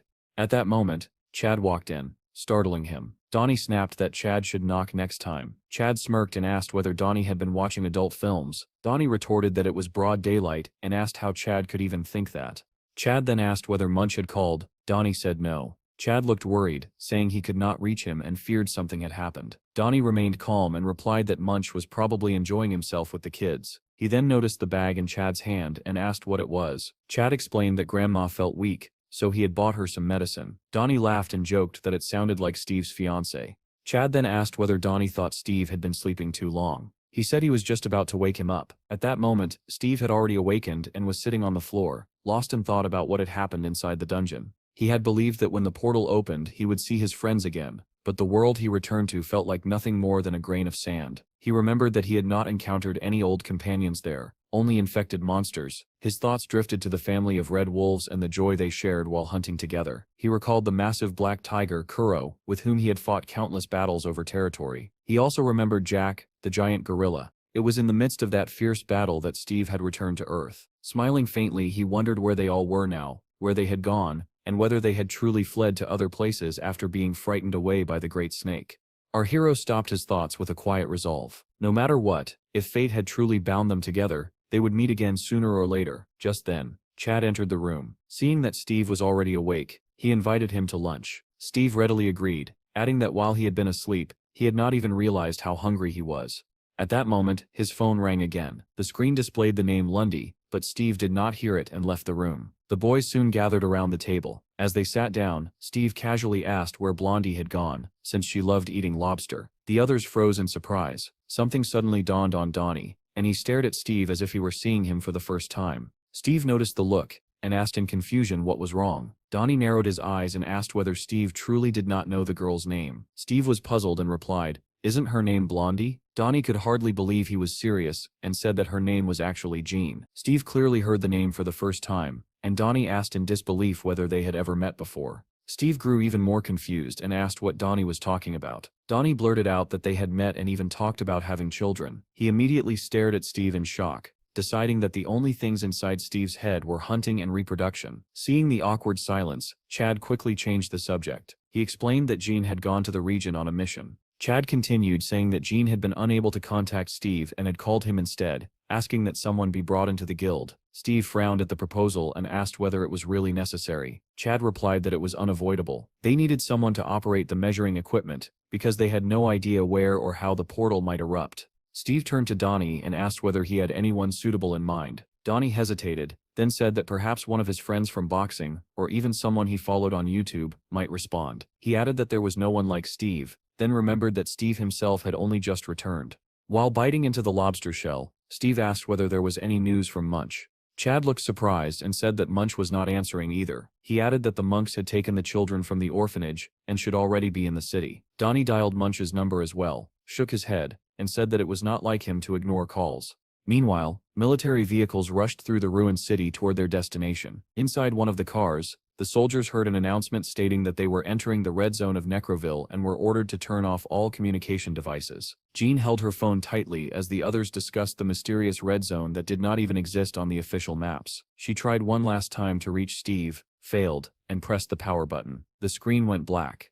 At the same moment, Steve picked up his phone and noticed several missed calls from Blondie. He immediately called her back, but a mechanical voice informed him that the subscriber was out of range. Vehicles sped through the forest, where zombie-like monsters roamed between the trees. Only one of them stood still, watching the military convoy closely with glowing red eyes. Steve stood in the room, listening to the endless beeping tone on his phone, unaware that on the other end, the device lay in a pool of blood. He muttered that she was not answering, put his phone away, and began to feel uneasy. Not long after, Melissa and Cedric arrived at Steve's guild house. Melissa called Chad and asked whether they could see Steve. The white-haired man smiled faintly, glanced aside, and remarked that this was a dog man. Not far away, beneath a tree, Steve sat with his head tilted back. They soon sat down together to talk. Steve asked in surprise what kind of research they were referring to. He said that this was not the planet they had been searching for all this time, so why were they so obsessed with exploration? Melissa replied that they wanted to uncover the secret behind Steve's strength, and that the answer lay there. Steve responded calmly that if one trained for 1,000 years, everything would naturally work out, and asked why they could not believe that. Cedric frowned and told him not to behave that way in front of his fellow countrymen. He explained that it was not simply curiosity, but a matter of stopping a national crisis. Cedric went on to explain that the number of 6th-level dungeons was increasing, while the time needed to clear them was shrinking. The number of infected people had risen sharply, and food shortages were becoming severe. Training high-level individuals like Steve had become a matter of survival. Steve caught the word infected and asked what kind of infection it was. Cedric explained that after the cataclysm, an unknown virus had begun spreading among people living underground. Those infected did not die but instead attacked and infected humans and animals alike. They were called necroils, creatures resembling zombies with red eyes. Melissa showed a map, pointing out the red dots that marked their zones. If those areas expanded, it would become increasingly difficult to block dungeon breakthroughs. She added that it was believed the virus originated from portals, but the infection rate was so high that response times were dangerously insufficient. After listening carefully, Steve said that in exchange for permission to explore the dungeon freely and hunt without limits, he wanted 2 gifts. Melissa replied that the first would be raising Steve's guild to level 5. Steve asked whether that meant they could enter 5th-level dungeons, and she confirmed it. Melissa narrowed her eyes slightly and asked whether it was not attractive. Steve did not respond immediately, and instead asked what the second gift was. Melissa said that the second gift would be territory. Steve was genuinely surprised. She spread out a map, pointing to an area north of their current territory, and asked whether it would suffice. Steve studied the map and said that since it was farmland, it had already been abandoned. He asked whether they were talking about protecting the city from the west. Melissa explained that aside from a few towns, the land had been abandoned and turned into empty fields. Those who remained after the cataclysm had moved in search of safety, and the cities no longer had enough space to accommodate them. Steve smiled and asked whether they truly wanted to settle those people there. Melissa replied that if people moved in, they could restore the city, clear dungeons, and cultivate the fields. If the guild gained recognition for managing attacks, the profits would be substantial. For now, they could rely on modular facilities to prepare, and if a long-duration portal opened, the guild would strike it rich. Steve found these prospects appealing, and said that the conditions were not bad. He then asked about the current situation in the neighboring country. Cedric replied that most of the cataclysm's victims were there. A coup had taken place, the system had collapsed, and survivors now lived in scattered groups. The situation was completely out of control, and it was only a matter of time before they fled south. The 3 of them fell into a heavy silence, faint, calculating smiles on their faces. Steve wondered whether he was being lied to, or whether he himself was the one deceiving them. After a moment of thought, he nodded and said that everything was fine, then agreed to sign the contract. Melissa was clearly pleased with his answer and said that he had made the right choice. Steve then asked whether the requirement to remain in the country for 100 days had been lifted. Melissa nodded and confirmed that it was true.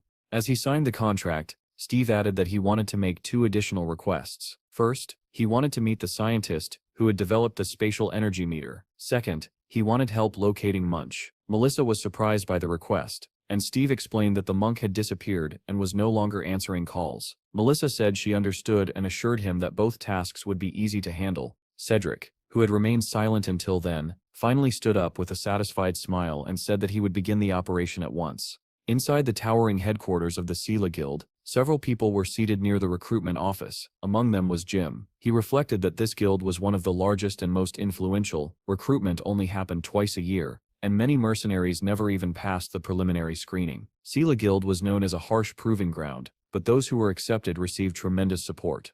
Jim had seized this opportunity because his own guild had already disbanded. When he received the message saying he had passed the test, he felt that all those years wandering between small clans had not been in vain. Still, as he waited, he grew increasingly nervous. He knew this was not the end. Out of the 50 candidates who reached the final stage, only 10 would be chosen. He clenched his fists and reminded himself not to lose confidence. This might be his only chance. His thoughts were interrupted by another message. He stared at the screen in shock. Inside the room, one of the committee members dismissed the candidates, saying they could leave for now. An elderly man scoffed, claiming that this batch was extremely poor, and that only criminals had shown up. Another added that even a child could have done better. Morris, however, pointed at a questionnaire and said that one swordsman was not bad. The document was Jim's evaluation. After reviewing it, the committee members all agreed that he was indeed promising. The old man expressed surprise that Jim had only reached level E after 3 years. Morris countered that he could still be promoted and even offered to personally train him. The order was given to call in the next group. The attendant stepped into the corridor and called for candidates numbered 46 through 50. However, when they entered, there were only 4 people standing before the committee. The attendant frowned and asked why there were only 4. Morris immediately asked where Jim was. One of the candidates replied that Jim had suddenly run out. In truth, Jim had received a message that read, "If you want to join my guild, come to the specified address in the city of Cleveland." Without a moment's hesitation, Jim sprinted out of the building. There was no need to think twice. The message was from the Savior himself, the most talked about man in the entire country. Meanwhile, military vehicles continued pushing through the red zone, passing clusters of Necroville-infected creatures. The driver glanced at the monitoring screens, then turned to tell the sergeant to look. The sergeant laughed coldly, remarking that those monsters were said to have experience, yet they scattered in panic. The driver said that nothing was clear yet and suggested eliminating them the same way the sergeant had once wiped out 2,000 enemies. The sergeant shook his head and ordered them to stay on the planned route, warning that any deviation would prevent them from reaching their destination on time. Suddenly the driver fell silent and called out to the sergeant. Something was blocking the road ahead. The sergeant tensed instantly and cursed under his breath, as he demanded to know what it was. As the vehicles drew closer, they saw several infected creatures devouring the carcass of a massive bear. The headlights illuminated the scene and one of the infected turned around,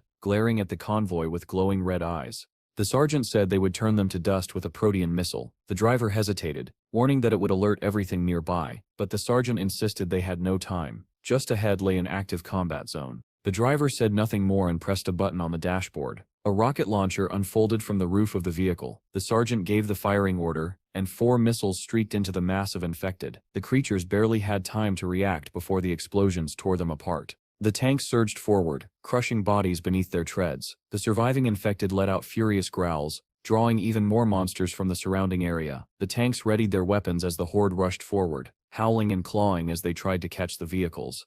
The sergeant shouted that they were advancing and ordered all units to open fire. Gunfire erupted in deafening volleys. Bullets shredded the infected, carving a clear path through the road. Far away, a white van sped along deserted country roads. Behind it, a growing mass of Necroville infected gave chase, their distorted forms flooding the road as they surged relentlessly forward. Suddenly, an icon on the dashboard lit up, warning that the fuel was running low. The driver cursed under his breath and shouted that they were almost out of gas. Munch immediately urged him to head straight for the camp. The van surged forward, speeding past a roadside sign that pointed the way. Behind them, the monsters continued their relentless pursuit. Munch yelled that if they kept going a little farther, they would reach the mountain camp. The driver apologized repeatedly, admitting that he had insisted on coming here and never expected the monsters to have already spread this far. Munch moved closer to the senior monk and said that he had only wanted to prepare fresh vegetables for the children. The elder monk felt awkward hearing this, yet he was deeply grateful for Munch's intentions. Munch added that there was still a great deal of fieldwork to do,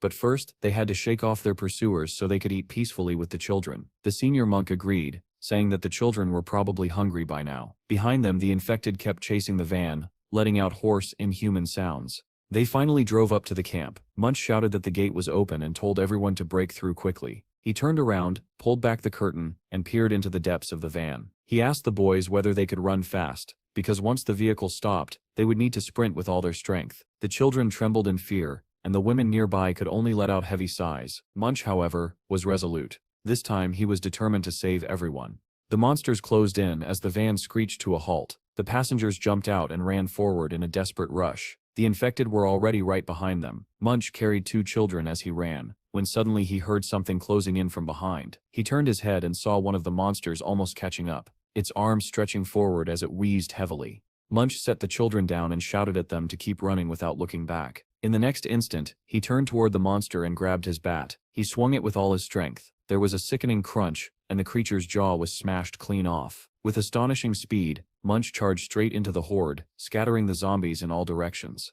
After breaking through the first wave, he stopped and stared at the mass of infected still approaching. There were simply too many of them, and there were still 6 minutes left before the dragon's dash could be used again. Just then, something caught his eye. Tiny fireflies began to appear around him, drifting through the air and surrounding both Munch and the zombies. In the next moment, towering columns of wind erupted from the ground. Tornadoes formed, lifting the monsters screaming into the air. Everyone froze in shock as the infected were swept up and spun violently overhead. Munch stood stunned, fireflies glowing all around him, when he sensed someone behind him. A figure stood calmly on the roof of a nearby building. Steve was watching the scene unfold and remarked that the ability was very useful. Munch and the others turned toward the voice, staring up at him in disbelief. Steve stood with his hands in his pockets against the clear blue sky. Seeing him, Munch cried out that he was their benefactor. Steve casually told him to move away so he would not get caught in the suction. Steve intensified the tornado skill. The monsters began spinning even faster, and the fireflies shone brighter and brighter, turning the scene into something like a vast canvas embroidered with precious gems. Steve watched with sparkling eyes and said that he liked it. Elsewhere, the military convoy continued firing at the monsters. The sergeant, his voice tight with tension, shouted into the radio that he was requesting access to the military network. He reported that they were being pursued by necroils and urgently requested reinforcements at their location. At that moment, a barrage of stones rained down, and dozens of monsters swarmed around the tank. The infected clawed at the cockpit, trying to force their way inside. The sergeant shouted for everyone to hold on. More stones flew, and the number of monsters only increased. They climbed onto the tank, fell off, and immediately scrambled back up again. Suddenly, the tank rolled over a raised cobblestone, and the massive vehicle tipped violently onto its side. The soldiers in the vehicles behind saw the first tank overturn, and immediately ordered everyone to turn back. In another vehicle, Jean was sitting quietly when she noticed her sword begin to glow faintly. A report crackled over the radio that the lead vehicle had overturned. The convoy stopped, and the soldiers demanded to know what had happened. One of them nervously told the captain that they seemed to be in deep trouble. The necroils began climbing onto the next vehicle, covering it like a swarm of insects. Jean pressed a button on the control screen, opening the armored window shutter. Her eyes widened in terror as she met the gaze of glowing red eyes right outside the glass. The infected surrounded the vehicle, piling onto it in a writhing mass. Jean ordered everyone to unlock the doors immediately. One soldier muttered that it was no wonder he had nightmares the night before. The driver turned his head away from the zombie-smeared windshield and said that he was unlocking the rear door. The door began to open slowly. The wheezing breaths of the infected filled the air. Jean shouted for everyone to step back. Rotting hands reached through the opening, clawing desperately at the gap. The soldiers stared in horror, wondering how they were supposed to break through this nightmare and survive. Jean ordered everyone to move straight toward Vehicle 7 and kill anything that stood in their way. A yellow sphere of light flared to life in her hand as she shouted for everyone to disperse. In the next instant, a column of blazing yellow fire burst out from the car, sweeping through the infected and erasing everything in its path.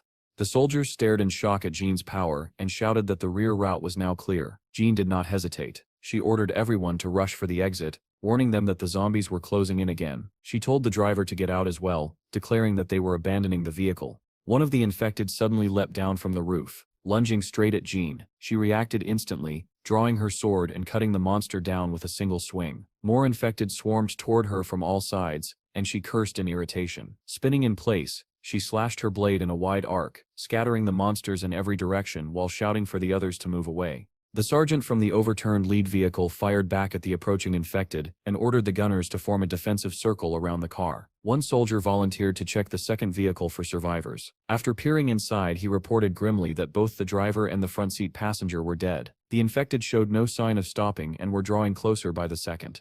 The soldiers tried to open the door, but it would not budge. One of them shouted for a burner to be brought over. Identifying himself as part of Group 7, he yelled for the others to clear back as they prepared to force the door open. The remaining soldiers provided cover, desperately trying to keep the zombies away from the trapped survivors.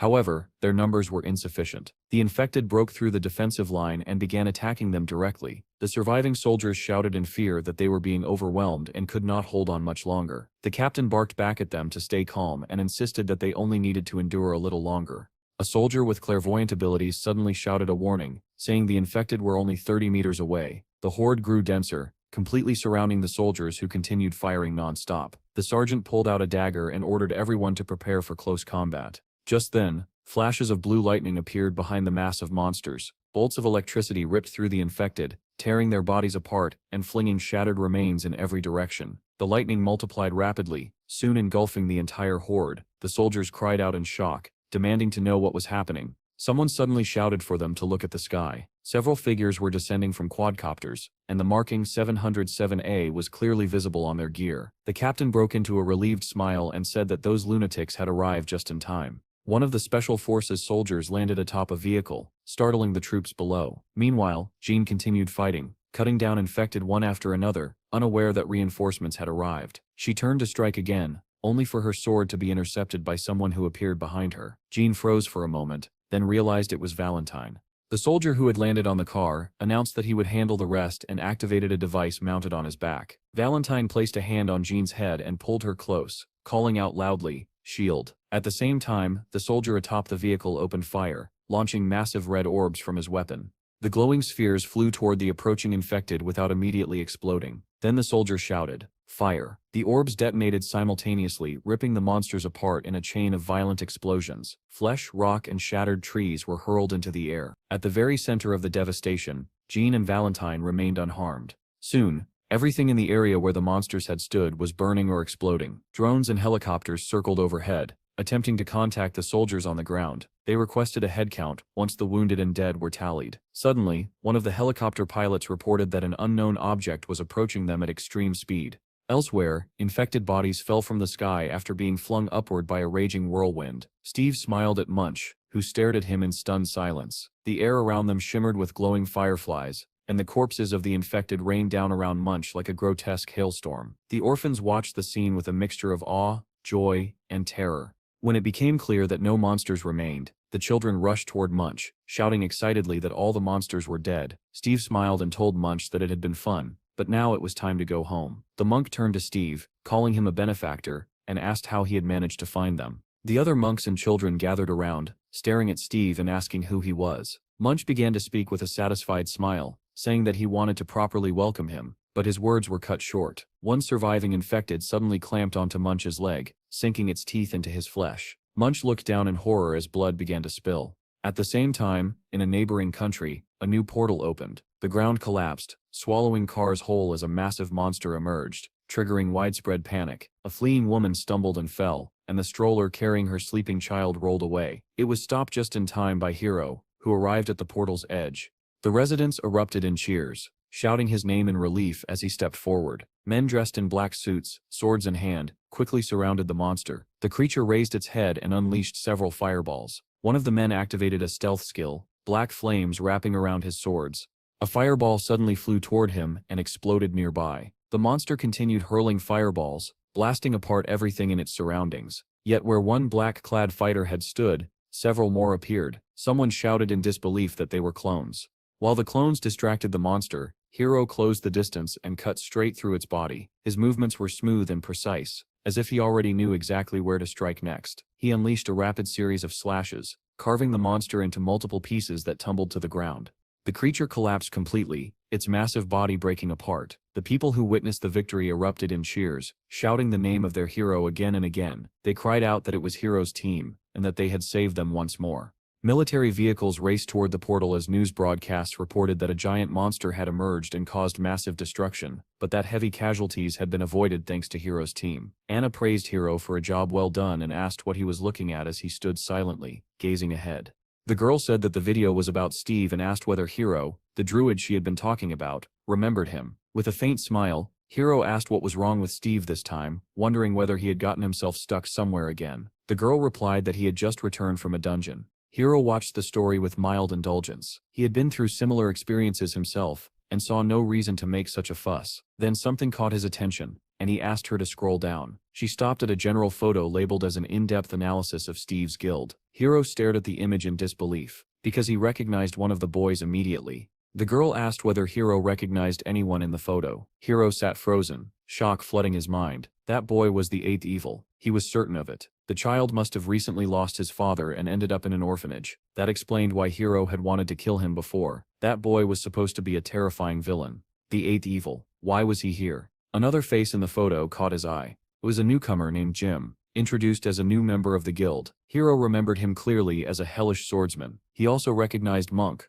whom he knew as the Immortal Destroyer Monk. Hiro could not understand how or why all these people had gathered under one guild. The girl continued showing him videos, explaining that she had collected everything so he could see it for himself. Anna added that, in her opinion, no one seemed to be in control of the situation. One video showed Steve effortlessly slaughtering a horde of monsters attacking him. Another showed Steve battling the Lizard King and smashing the massive creature into a mountain. Hiro was stunned. The girl pointed out that this level of strength was absurd for someone from an F-level dungeon. Hiro agreed. This was clearly not the power of an ordinary person from such a place. Anna suggested that Steve might be special in the same way Hiro was. Hiro wondered aloud whether Steve had awakened, but had never been registered in the database. He found the idea hard to believe, yet everything fit too perfectly. Steve was a regressor, just like him. Perhaps Steve had returned to the past to gather all these villains into one guild, but why? Suddenly Hiro realized that Steve might be trying to change the future, just as he was. The thought horrified him. If that were true, then the flawless plan Hiro had created after traveling back in time could be completely ruined. Anna noticed his unease and asked whether everything was all right. Hiro let out a heavy sigh. He had planned to go there only after the apocalypse. Now he was clearly shaken. When the girl asked what was wrong, Hiro replied solemnly that he needed to return to his home country. He said he had to speak with Steve. Anna immediately responded that it was impossible at the moment, and Hiro asked why in surprise. Suddenly, Grace shouted that Steve had rejected her because she was weak, and that he did not like weak people. However, the director misunderstood her words and immediately asked whether she had used illegal substances. The girl jumped up from her chair, slammed her hands on the table, and shouted that she had not. Without looking back, she turned around and walked toward the exit, declaring that she would throw everything to hell and that she would become a hunter as well. The director then asked the manager what had really happened. The manager calmly relayed Steve's words, explaining that Steve believed his girlfriend should be strong. Hearing this, the director began to panic and muttered that everything was going wrong. The manager tried to reassure him, saying that there were suitable awakened women within their clan. The director asked who he was referring to, and the manager replied that, for example, the red-haired woman was rank A and extremely strong. This only angered the director further. He demanded to know where the manager had developed such thoughts, and abruptly asked where Steve was now. The manager answered that Steve had gone back into the portal. The director grabbed his head in frustration, realizing that nothing was going according to plan.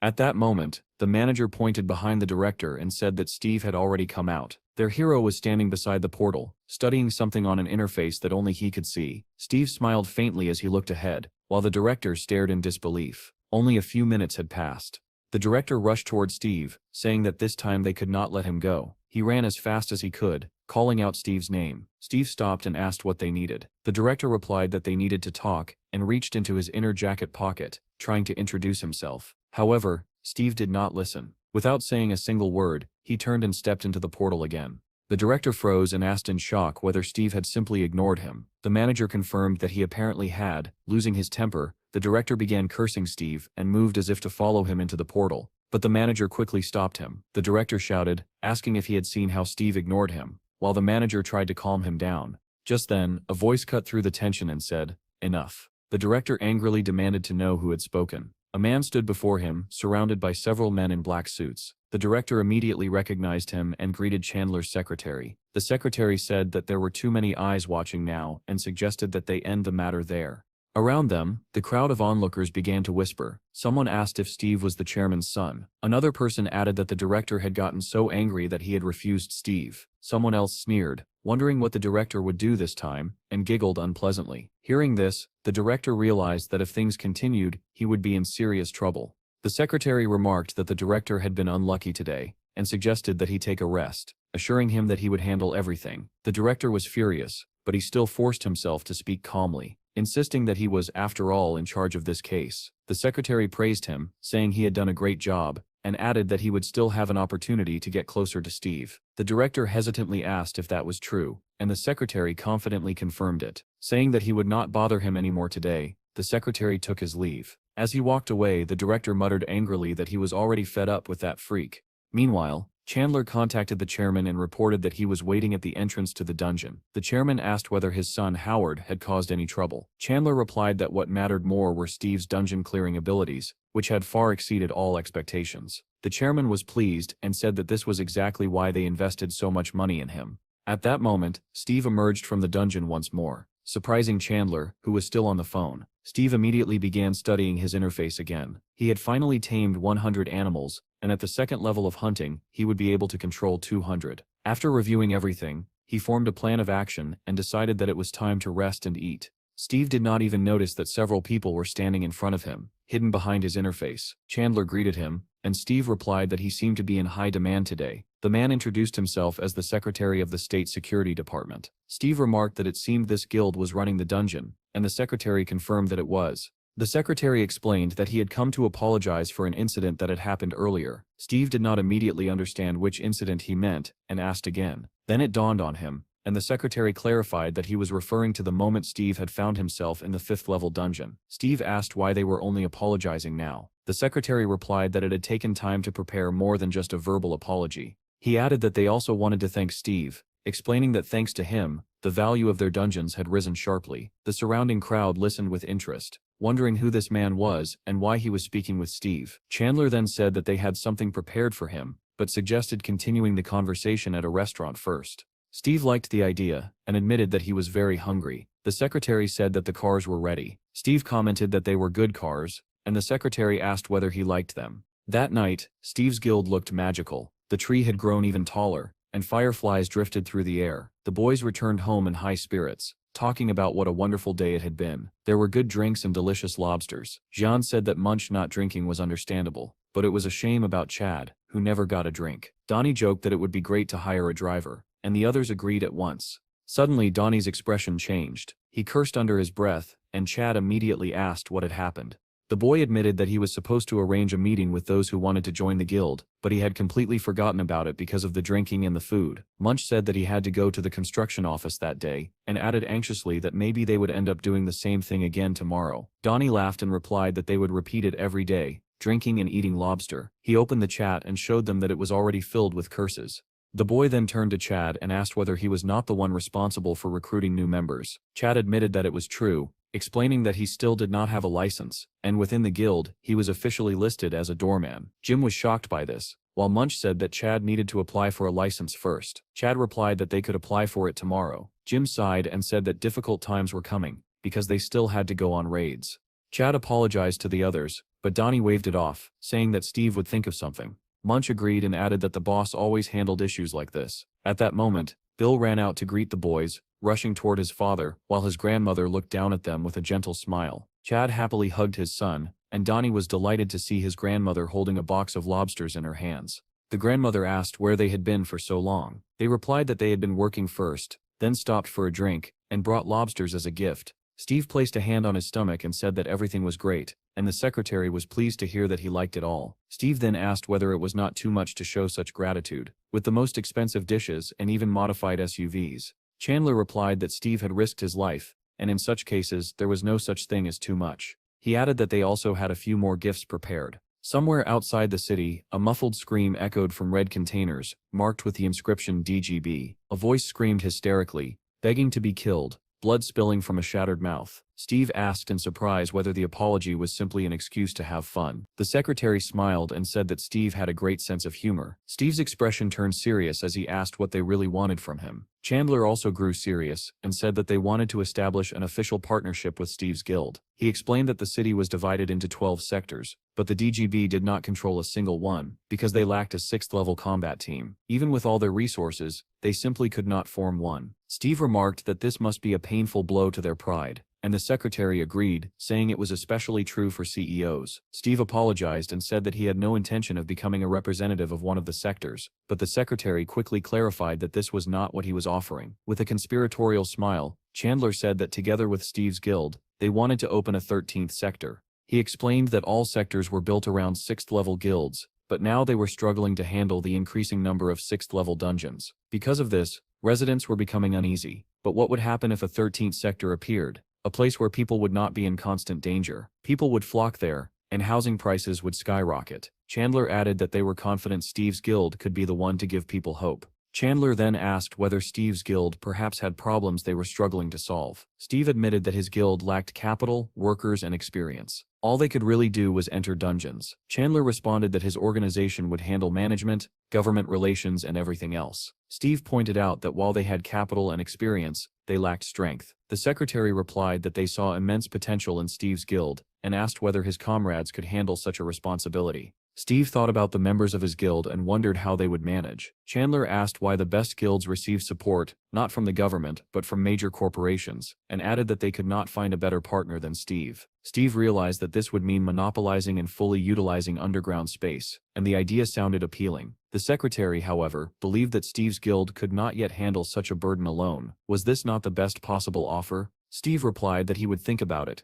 since the 13th district would not be built overnight anyway. Chandler was surprised, but he thanked Steve and thought to himself that rumors described Steve as a simple-minded glutton who loved gifts. Perhaps the gifts had not been impressive enough. Steve stood up and said that it was time for him to leave. The secretary asked whether he had forgotten about another gift. Chandler said that it had been quite difficult to find the man, and Steve asked in surprise who he was talking about. Chandler explained that as soon as the man had been placed on the wanted list, he fled and went into hiding. However, their intelligence agents had managed to locate the former director of the debt company. Steve was startled by the mention of that person. The secretary explained that they had officially declared him dead during the arrest, and that he was now completely under their control. Steve said that the man had caused great harm to many people and told the secretary to deal with him. However, he saw fit. Chandler was surprised by this response. Steve added that the man was going to die sooner or later anyway, so there was no need to waste effort on him. The secretary asked whether Steve wanted to meet the man after all the suffering he had caused. Steve replied that this was too much even for him and suggested throwing the man back into a dungeon instead. Suddenly Steve had an idea and asked them to wait. At the same time, Chad was being playfully attacked by his son, who was showing him all the tricks he had learned at school, when the boy's phone rang. The boy answered a call from his brother. After listening to Steve's words, Chad asked in surprise, "Right now?" Steve confirmed that it was right now. Chad asked what was happening there, and was stunned to hear that someone wanted to meet him. Steve said he would send the address, and advised Chad to take a pill before leaving. He mentioned a company called DGB, but Chad did not recognize the name and asked what it was. Chad then got into the car and fastened his seatbelt. The secretary wished him a safe drive. Through the car window, Steve said that his friend would take care of everything. The secretary nodded, saying that he understood, and added that Steve could contact them at any time. Despite the late hour, every window of the DGB company building was brightly lit. The chairman called Melissa's boss and asked whether he was still in the office. The man replied that he was there and had no intention of leaving, then asked what was needed. The chairman said that they had managed to meet Steve, that everything had gone well, and thanked him. The boss sounded puzzled and asked what he was being thanked for, saying that he simply wanted to recover his investment, because soon everyone would begin migrating to Steve's land. He added that they would urgently need to rebuild infrastructure and residential complexes. The chairman replied that moments like these were exactly when they should help one another. Meanwhile, Chad had already arrived at the correct address. He was met by two men who, just to be safe, verified his identity and confirmed that he was indeed Chad. One of them then led him toward a container and told him to follow. From inside the container came screams and curses. The man inside shouted that he was starving, swore violently, and promised to kill everyone once he got out. Suddenly, the door opened slightly and his tone changed at once. He began shouting that he did not mean it, begging for forgiveness, and claiming that he was only very hungry. Chad stepped inside the container. The man froze in shock and asked who was there. When he recognized Chad, an evil smile spread across his face. Chad quietly greeted him and asked what he was doing there. The man replied that he had been told someone wanted to meet him. He said he was the same as always, and asked whether Chad's friend had come with him. Chad answered that he had not. Hearing this, the man smiled with clear satisfaction. The man then asked what Chad wanted. In a serious tone, he said that he wanted to apologize. He explained that on the day he beat Chad, his friend had beaten up the collectors, and in the chaos, he had simply lost his temper. Chad said that he understood, and that it was all in the past. The man thanked him and added that, in any case, it had not been him who sent Chad to the 5th-level dungeon. Seeing Chad's distrust, he asked him to think carefully about whether a simple debt-collecting thug could really have arranged something like that. Chad considered his words. The man continued, saying that it had all been the work of the Bureau and the DGB, who wanted to use Steve for their own benefit, and that he had merely become a scapegoat. Chad listened in silence and remarked that it must have been unpleasant for him. The man replied that it had been extremely unpleasant. His business had been destroyed, he had been running around abandoned areas with goblins, and he had truly believed he would die there. Chad said that it was all very sad and asked whether that was all. If so, he would leave. The man suddenly became frightened and asked whether Chad could help him get out. He reminded him that he had given him money and had even helped Bill's mother find a job. He stopped abruptly, lowered his head and said that he had forgotten because she had asked him not to tell Chad about it.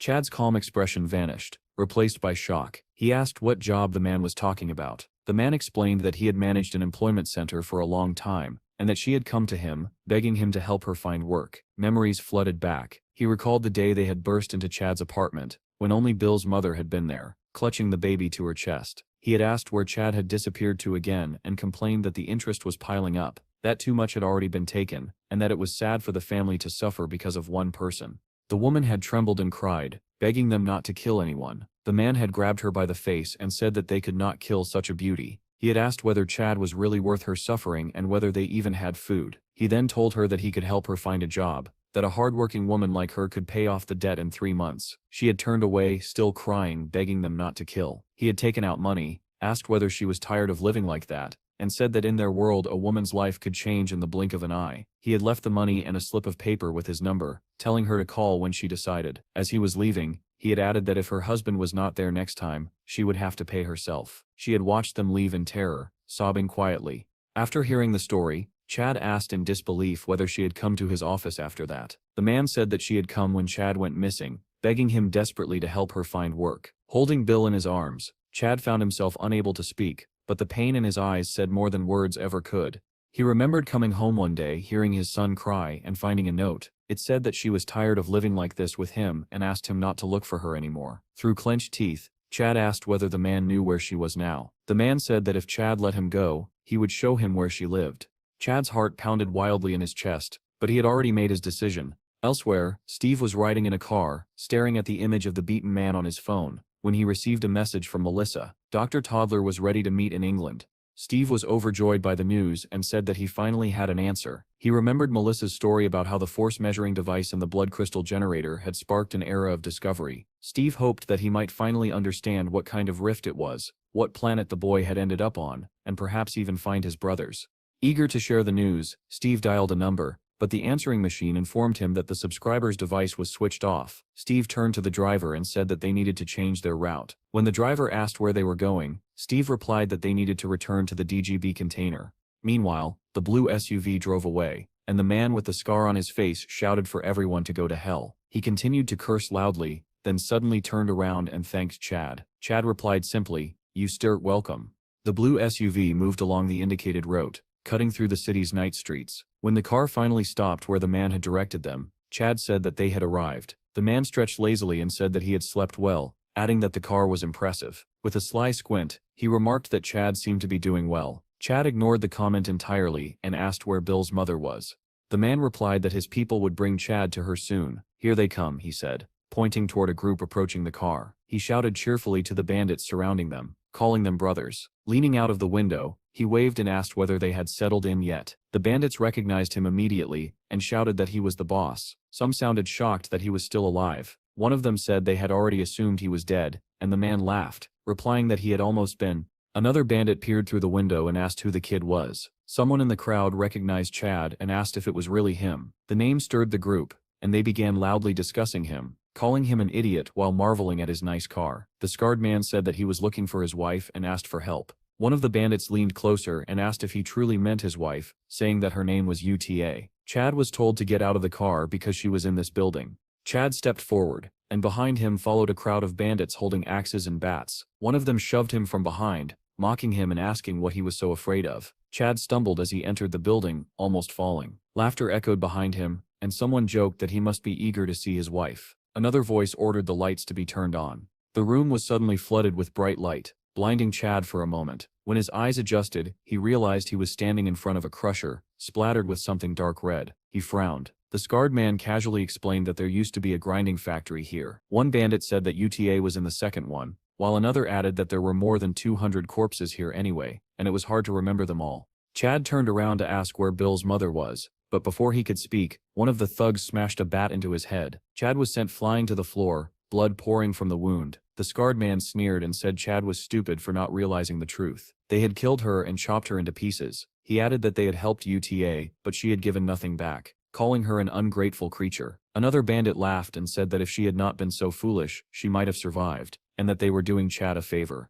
Chad tried to push himself up from the floor. The scarred man said coldly that his wife no longer mattered. He began beating Chad, screaming that it was all Chad's fault. Chad and his brother had ruined his business. Some bandits shouted for him to calm down, warning that if he killed Chad too soon, there would be no fun left. The man ignored them, screaming that it was all because of Chad and asking how he was supposed to kill him. With a crazed smile, he asked Chad whether he knew how long he had dreamed of this moment. Chad did not answer. He coughed violently and was mocked as a stubborn bastard. Someone suggested pouring water on him if he passed out. Chad's thoughts drifted, and he remembered his childhood, when he used to say he would kill everyone while playing games. Back then, he believed his problems would disappear after school. As an adult, he was still playing games, still wishing death on others. He imagined himself killing enemies in virtual worlds, thinking that the only escape from his miserable life was inside a game. Only UTA had ever treated him with kindness. She had been the first to ask him out, yet even after their child was born, he had not changed. He continued venting his anger through video games, while his wife and son slept nearby. Now he realized how he had tormented UTA with endless bitterness, and how worthless he had been.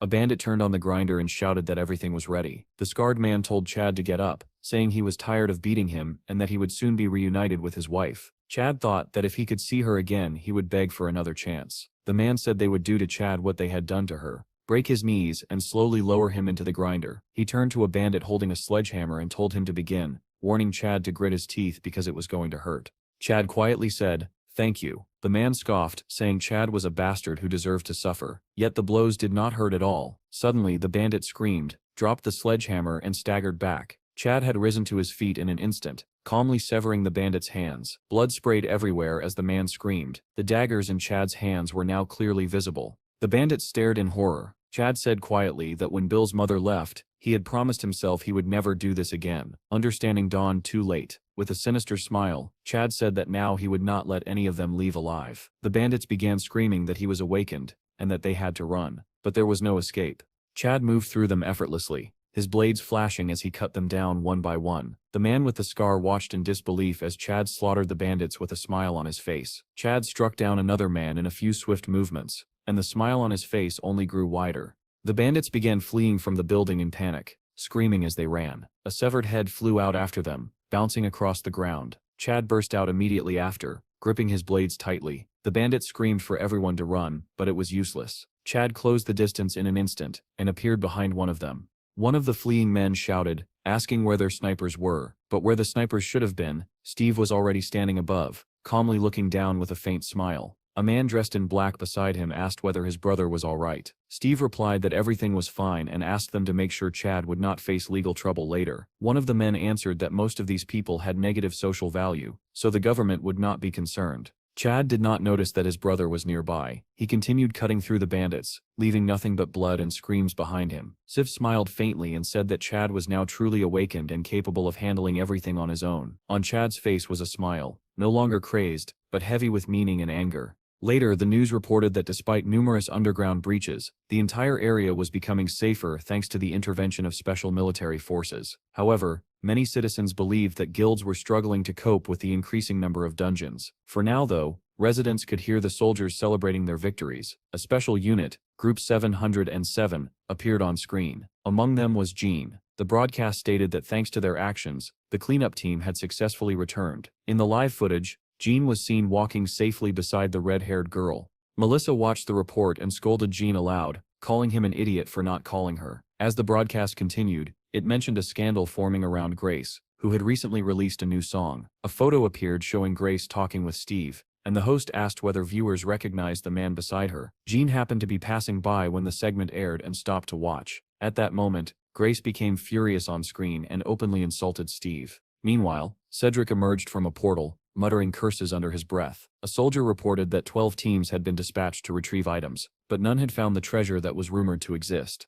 Melissa listened silently, her thoughts drifting to the past. She remembered Steve once saying that all they needed was to train for 1,000 years. Then she recalled Cedric's words at the meeting, claiming that Steve simply did not want to reveal his secret.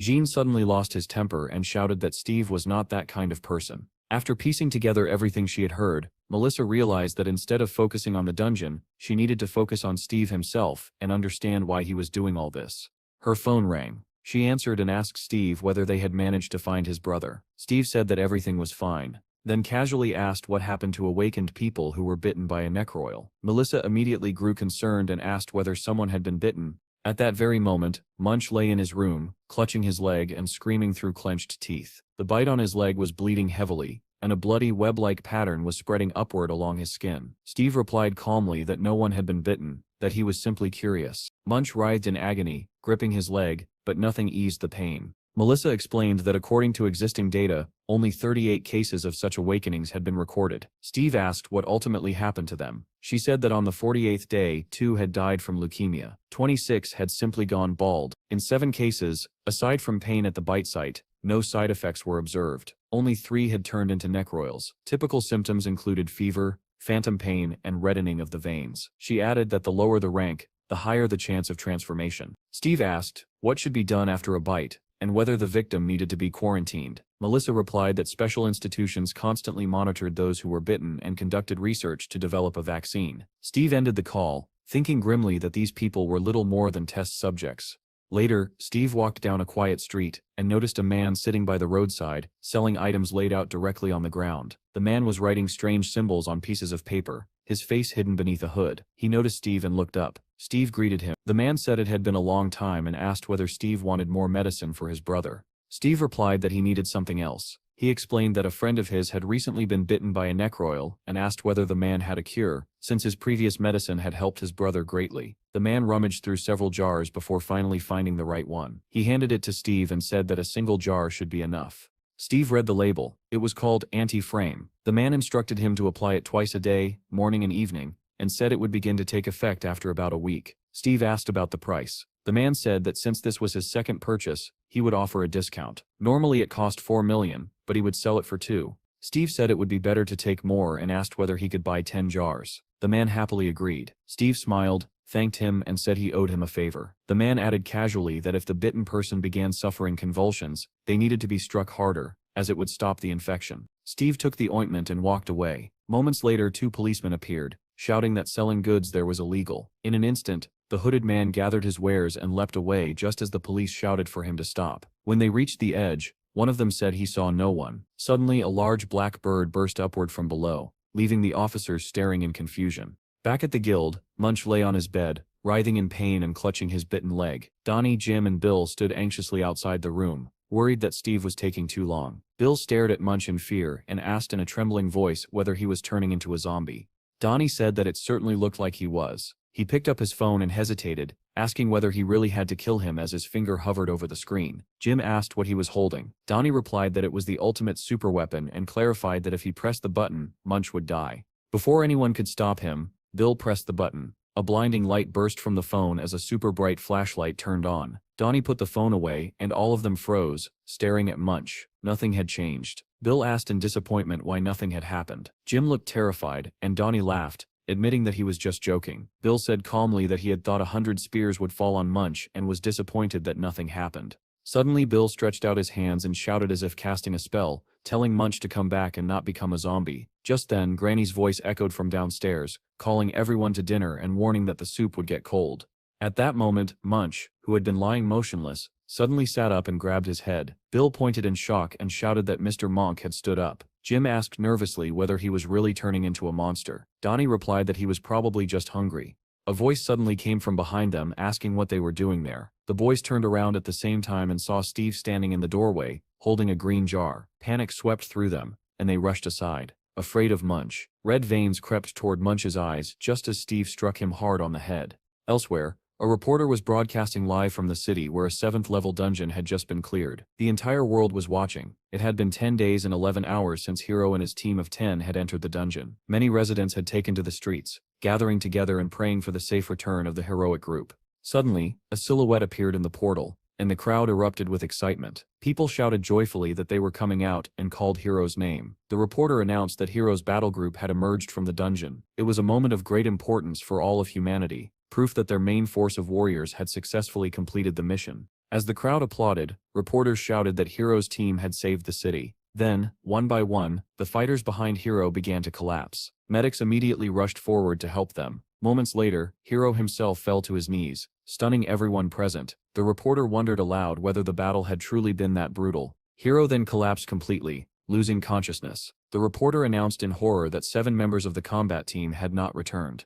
After the dungeon, Hiro was taken to the best hospital in the country. Anna sat beside his bed. When he finally opened his eyes and saw her, he called her name. She stared at him in surprise, then realized he had woken up. Hiro clutched his head and asked for water. After drinking, he let out a long sigh. Anna told him not to blame himself, saying that none of it was his fault. He thought bitterly that she was right. It was not his fault. Anna then said that they had discovered a meeting between Steve and Doug, and that something about it seemed suspicious. Hiro was shocked. Doug was the deputy head of the Bureau of Supernatural Affairs, responsible for national defense. His attention alone was worth more than the entire Awoken Federation, which meant they were interested in Steve. Hiro felt anger surge within him. In his mind, Steve was a bastard. It was Hiro who was supposed to lead the world toward a brighter future, yet Steve could no longer be ignored. 7 people had died in the 7th level dungeon. Still, he was not shaken. He had lost many comrades over time. He had lost the whole world again and again, dying repeatedly. He remembered Anna's death,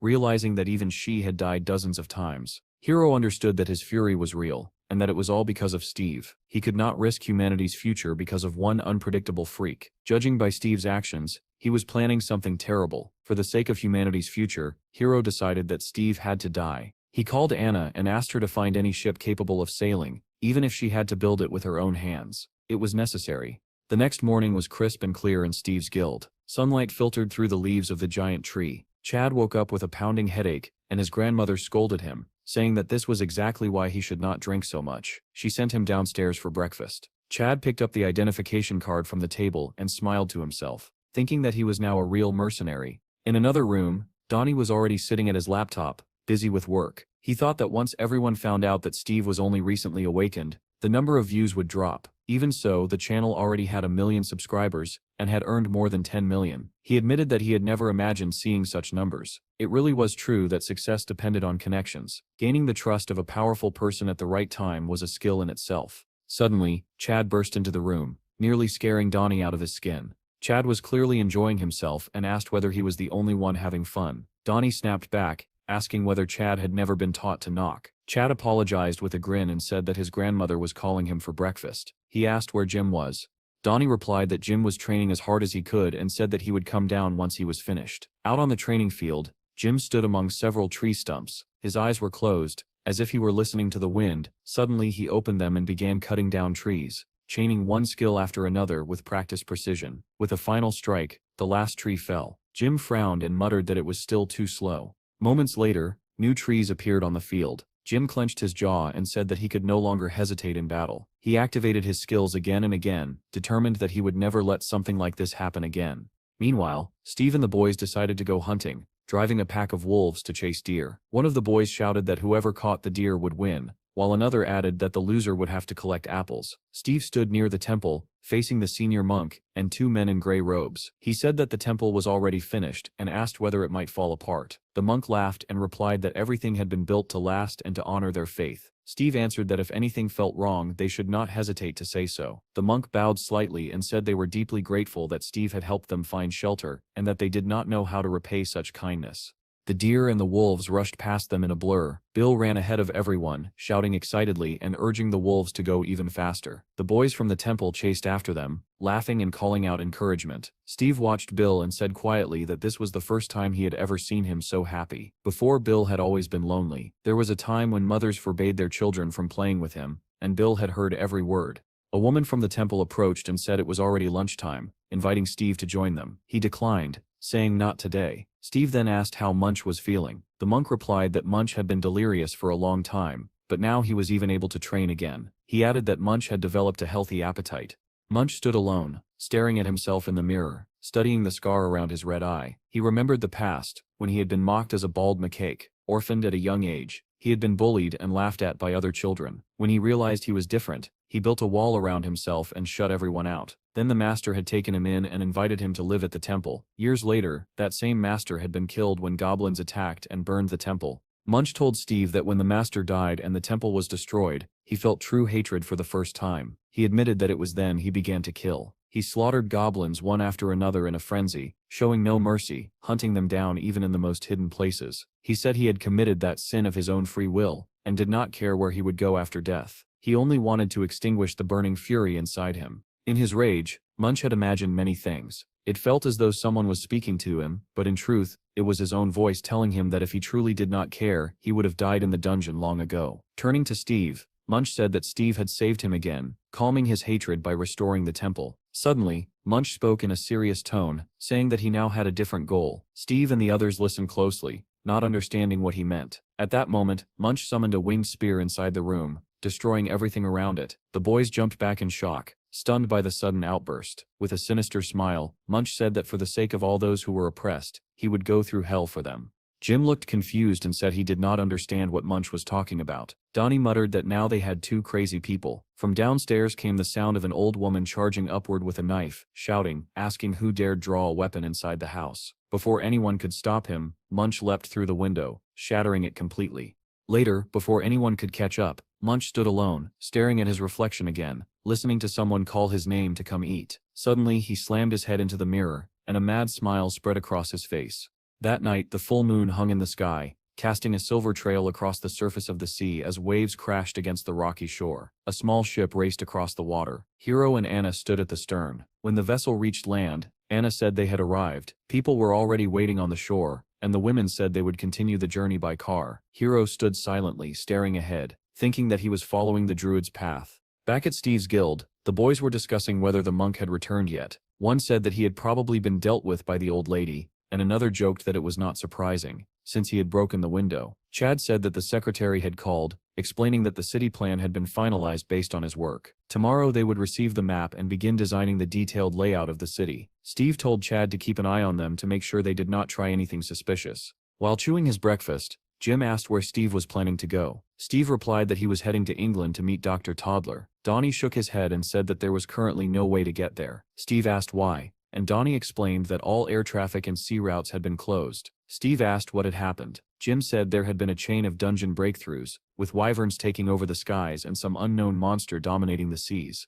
Steve stiffened and asked for more details. Donnie showed him a video report featuring the wyverns, followed by another report about a giant octopus that could not even be tracked. Chad asked thoughtfully whether Steve could not simply fly himself. Steve replied that he could turn into a pigeon, but only for about 10 minutes. Chad pointed out that it would not be enough to reach England. Steve sighed deeply and said that he had never imagined a day would come when he truly needed powerful wings. He asked how long the situation might last. Jim replied that the National Army was already engaged in extermination efforts, but it would still take at least a month. Steve was shocked by this. Then Donnie suddenly said that there might be another way to get to England. He explained that Steve would need a golden eagle, or rather, an awakened golden eagle. Steve was surprised and asked where such a creature could be found. Donnie said it was possible in a certain closed area. When Steve asked why there, Donnie explained that there was a channel where a man was surviving in the wild, and the northern part of that territory was a paradise for wild animals. One of the videos showed massive awakened beasts, and among them was a golden eagle.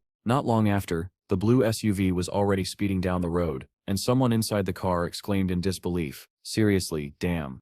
Steve said that he had nothing better to do anyway, while Donnie replied tearfully that his eyes were already hurting from managing the channel. Our hero told him that he should be happy, but Donnie complained that if they filmed good material here as well, there would only be even more work. Anna was driving the car and suggested that Hiro get some sleep, reminding him that they still had 10 hours of driving ahead. However, he refused. The girl warned that if anyone found out about their actions, it would cause a scandal. Hiro understood that this could spark an intraethnic conflict, and Anna asked why they did not catch him through official channels. He replied that there was no time for that, and that it would be easier to kill him on the spot. Soon, the navigator announced that in 1,200 meters the Necrovilli zone would begin. Anna sighed and said that they would have to drive straight through it. The car rolled onto the highway, which was already becoming overgrown with grass. Steve and Donnie's SUV was still parked there, but the boys were nowhere to be seen. A beast of unprecedented size stood nearby, steam billowing from its nostrils as it bared a mouth full of terrifying teeth.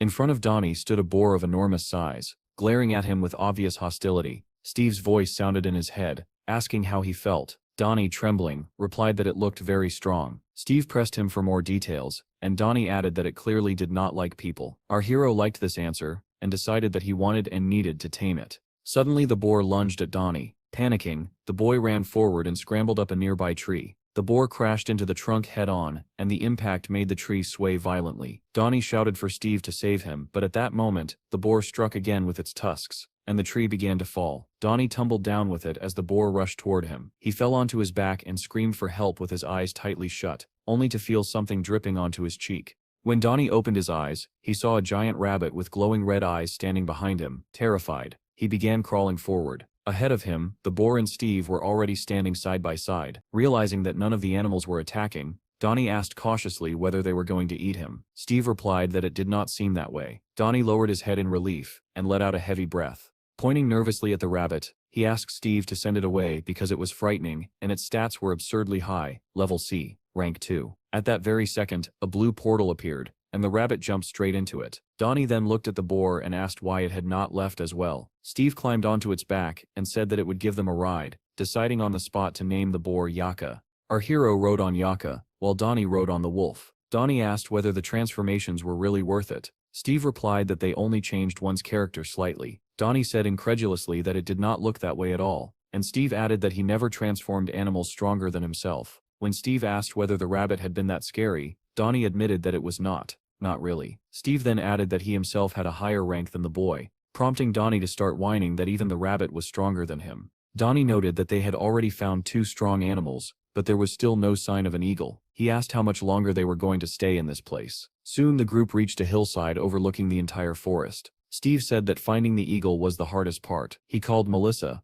who answered and asked how she could help. Steve asked where the blonde was, explaining that he could not reach her directly, and Melissa replied that she was currently in another area. Steve asked her to connect them. Meanwhile, heavy clouds and a leaden sky gathered over a half-ruined city. A soldier shouted to the captain that there were 10 minutes left before the dungeon would be breached. Jean ordered an immediate retreat and demanded to know why they had not received any response to their airstrike request, which had been sent long ago. A transmission came through stating that an airstrike was impossible, and that the artillery was not operational. The soldier cursed and asked why this information was only being reported now. They were then informed that the third battle group would arrive in 10 minutes, and another group in 15. Jean angrily asked whether they were being mocked, since they would have to hold back the spiders themselves. The soldiers replied that it no longer mattered, and that they had to retreat. Irritated, Jean ordered them to take the equipment and leave. The soldiers shouted that they had to get out before the witch changed her mind, and the girl mocked their words, remarking bitterly that this was exactly why no one loved her.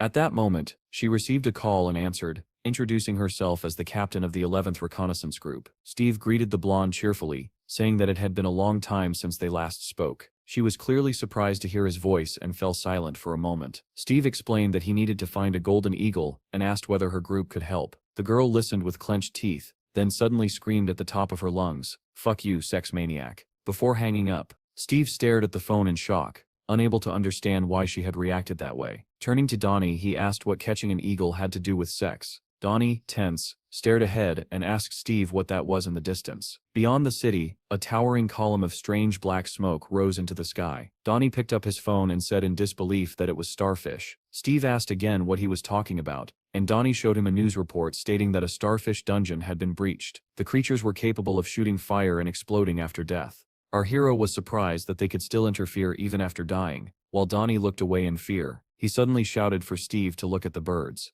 A massive flock flew overhead, fleeing from the direction of the dungeon. Steve, however, seemed to be enjoying the chaos and watched the scene unfold with a faint smile. Donnie pointed out that the fire ahead was spreading rapidly and insisted that they needed to move. Steve remained calm, staring at the advancing flames without any intention of running. The fire surged higher and closer to where they stood. Animals fled desperately into the depths of the forest, running with all their strength. The flames chased after them, nearly brushing against the ones lagging behind as the inferno swallowed everything in its path. Suddenly, the wolf Donnie was riding let out a long, piercing howl. Staring straight ahead, Steve said calmly that the arsonists had arrived. The wall of fire had already caught up with the fleeing animals, and was steadily closing in on even the fastest among them. The boys lifted their heads and Donnie suddenly shouted that there was a golden eagle in the sky. High above them, among a scattered flock of birds, an eagle soared, clearly larger and more majestic than the rest. Steve remarked that it looked impressive and checked the information, noting that it was a C-rank level 6 creature. Fixing his gaze on the eagle, our hero named it Ringo and declared that from now on it would fly with him. Soon after, the news reported that the sudden wildfire had ended unexpectedly due to a natural disaster. Experts claimed that all the starfish had been destroyed by a hurricane along with the fire. Watching the report, Donnie scoffed and muttered that it was nonsense,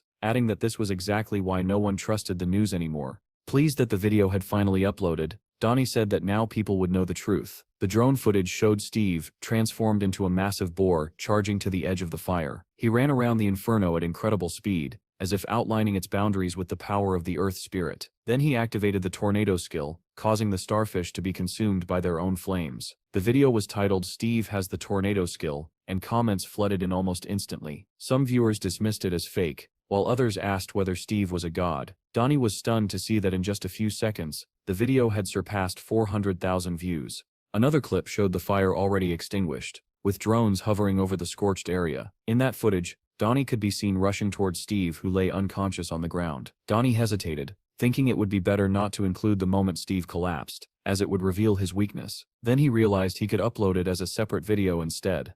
At that moment, someone called out to him, and Donnie turned around in surprise. Holding a glass of coffee, he stepped onto the balcony and looked down to see Chad and Jim standing below. Donnie asked whether they were heading into a dungeon, and one of them replied that a second-level dungeon had opened nearby. Chad added that they still had 3 open spots. Donnie laughed and asked if they really could not clear a second-level dungeon on their own. Chad said confidently that he had the most skills, while Jim added that Munch was already waiting in the car. Donnie reflected that the boys had acquired a wide range of abilities, largely because their small squad was designed to cover as many roles as possible. He asked them to give him a little time to upload another video, promising to join them afterward. His fingers flew across the keyboard, and soon the screen displayed the words, "Steve, I invite you to London, Dr. Toddler." The video footage showed the Earth being ravaged by monsters, with the sky already lost. Even the ocean was now inaccessible, and nothing seemed capable of stopping the destruction. Steve stood with his back turned as a voice declared these grim facts. Then he turned around and said that he would be back soon, asking someone to keep an eye on the house. In the next frame, massive wings sprouted from his back, and he took off into the sky. The caption read that his adventure continued. The final shots showed Steve flying forward, and Donnie, delighted with the result, decided that it could easily be turned into a full-fledged film. The video spread rapidly across the internet, and was soon being watched in a large motel. Anna carefully watched the clip. Donnie had just uploaded and frowned at the mention of London. Hero stepped out of the shower, drying his hair, and asked what was wrong. Anna replied tensely that it looked like Steve was no longer in the country. She showed him the video, and Hero irritably demanded to know why Steve had fled to London. He reasoned that if Steve truly came from a more distant future, then he already knew all of Hero's plans in advance. Hero concluded that Steve was deliberately avoiding him and staying on guard. If that was the case, then he was not yet ready to meet Hero, and Hero would have to catch him before he completed his preparations. Anna said they could not simply wait for Steve to return. Hero smiled ominously and said that he would drag this freak into the light. When Anna asked how he planned to do that, he replied without hesitation that he would provoke him. Unaware of any of this, Steve flew toward London in the form of an eagle. He thought that he could not possibly fly any faster, and worried that at this pace he would never reach his destination. Opening the interface, he was surprised to see the usage limit on Ringo. At the same time, a number of new fire skills unlocked, prompting Steve to wonder why they were so expensive. Suddenly, the system displayed a warning that there were only 60 seconds left until the transformation ended.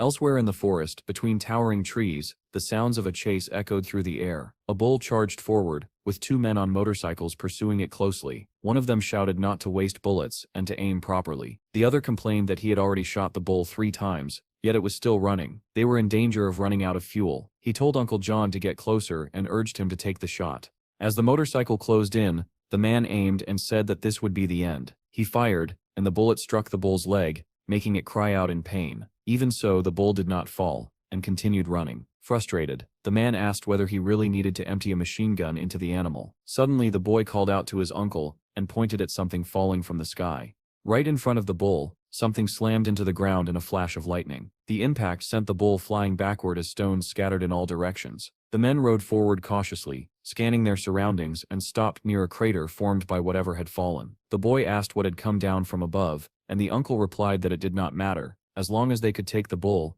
Then a loud scream erupted from the pit, making both of them tense instantly. The boy asked what that sound was, and a blinding light suddenly flared within the crater. The uncle asked in horror what it could be. As lightning flashed repeatedly, the light grew brighter and larger, and the scream grew more intense. The boy asked whether a human could scream like that, and the man replied grimly that it might be some alien creature imitating a human voice. Suddenly, a human hand emerged from the hole, lightning still crackling across it. Uncle John instantly pulled out a knife, ready to defend himself, and both of them stared in tense silence, waiting to see what would appear next. A moment later, Steve climbed out of the crater, clutching his head and muttering that he thought he was going to die like that. He groaned in pain, and Uncle John asked warily whether he was really human, despite Steve insisting that he obviously was. Steve introduced himself by name and asked who they were. The young man introduced himself as Alvin, and immediately asked how Steve had survived falling from such a height. Steve replied that it had hurt like hell and then asked where they were now. Alvin named the area, mentioning that a river was nearby and that they were still within Steve's own country. He added that Steve sounded like a southerner and asked why he had fallen out of the sky. Steve laughed and said that first he had been flying,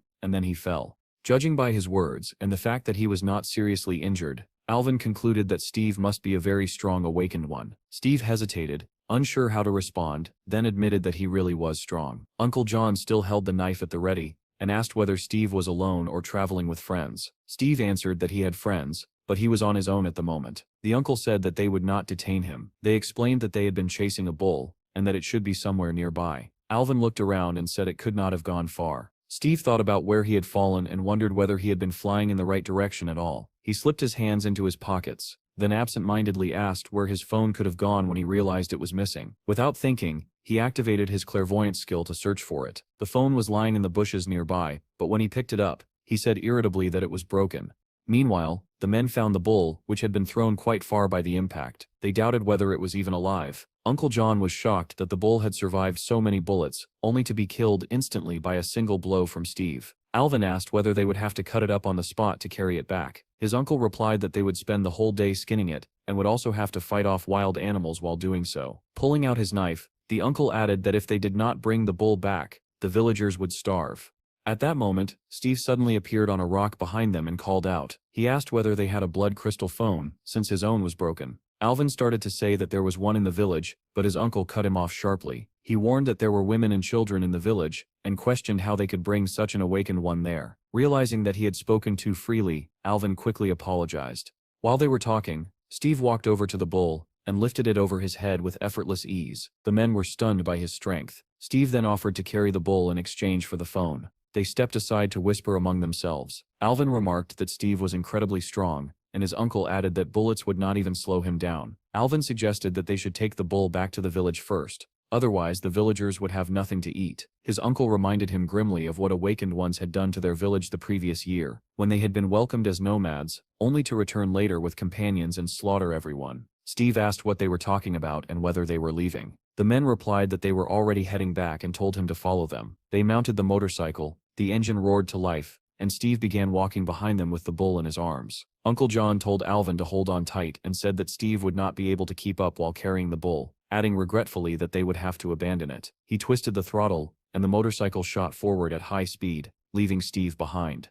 The uncle told Alvin to forget about him, saying they would find more prey by the river. However, their plan fell apart almost immediately, as Steve effortlessly caught up with them, still holding the bull. The men stared at him in disbelief. Steve warned them to be careful, pointing out that there was a cliff ahead. The motorcycle flew over the edge with a scream from its riders. Soon the village came into view in a state of chaos. The gates were broken, and people had gathered around. Recognizing Uncle John, they shouted in surprise and asked whether a bull was chasing him. Someone squinted into the distance and said that it looked like a man running with a bull in his arms. When Uncle John stopped the motorcycle, villagers rushed toward him joyfully. Confused, he asked what had happened and why the gate was destroyed. Villagers wrapped in bandages crowded around and hurriedly told him everything. The men were horrified as they listened. It looked as though a herd of bulls had rampaged through the village. One of the villagers approached Uncle John and said that everyone had gone to save Chloe. The uncle demanded to know what had happened to her and ordered him to explain immediately. The man said that a winged beast had suddenly attacked the village. It killed people, caused chaos, and could even spit fire. Despite the panic, one townsman managed to lead most of the villagers to shelter. When he turned back, he saw Chloe fall to the ground. The monster noticed her lying alone,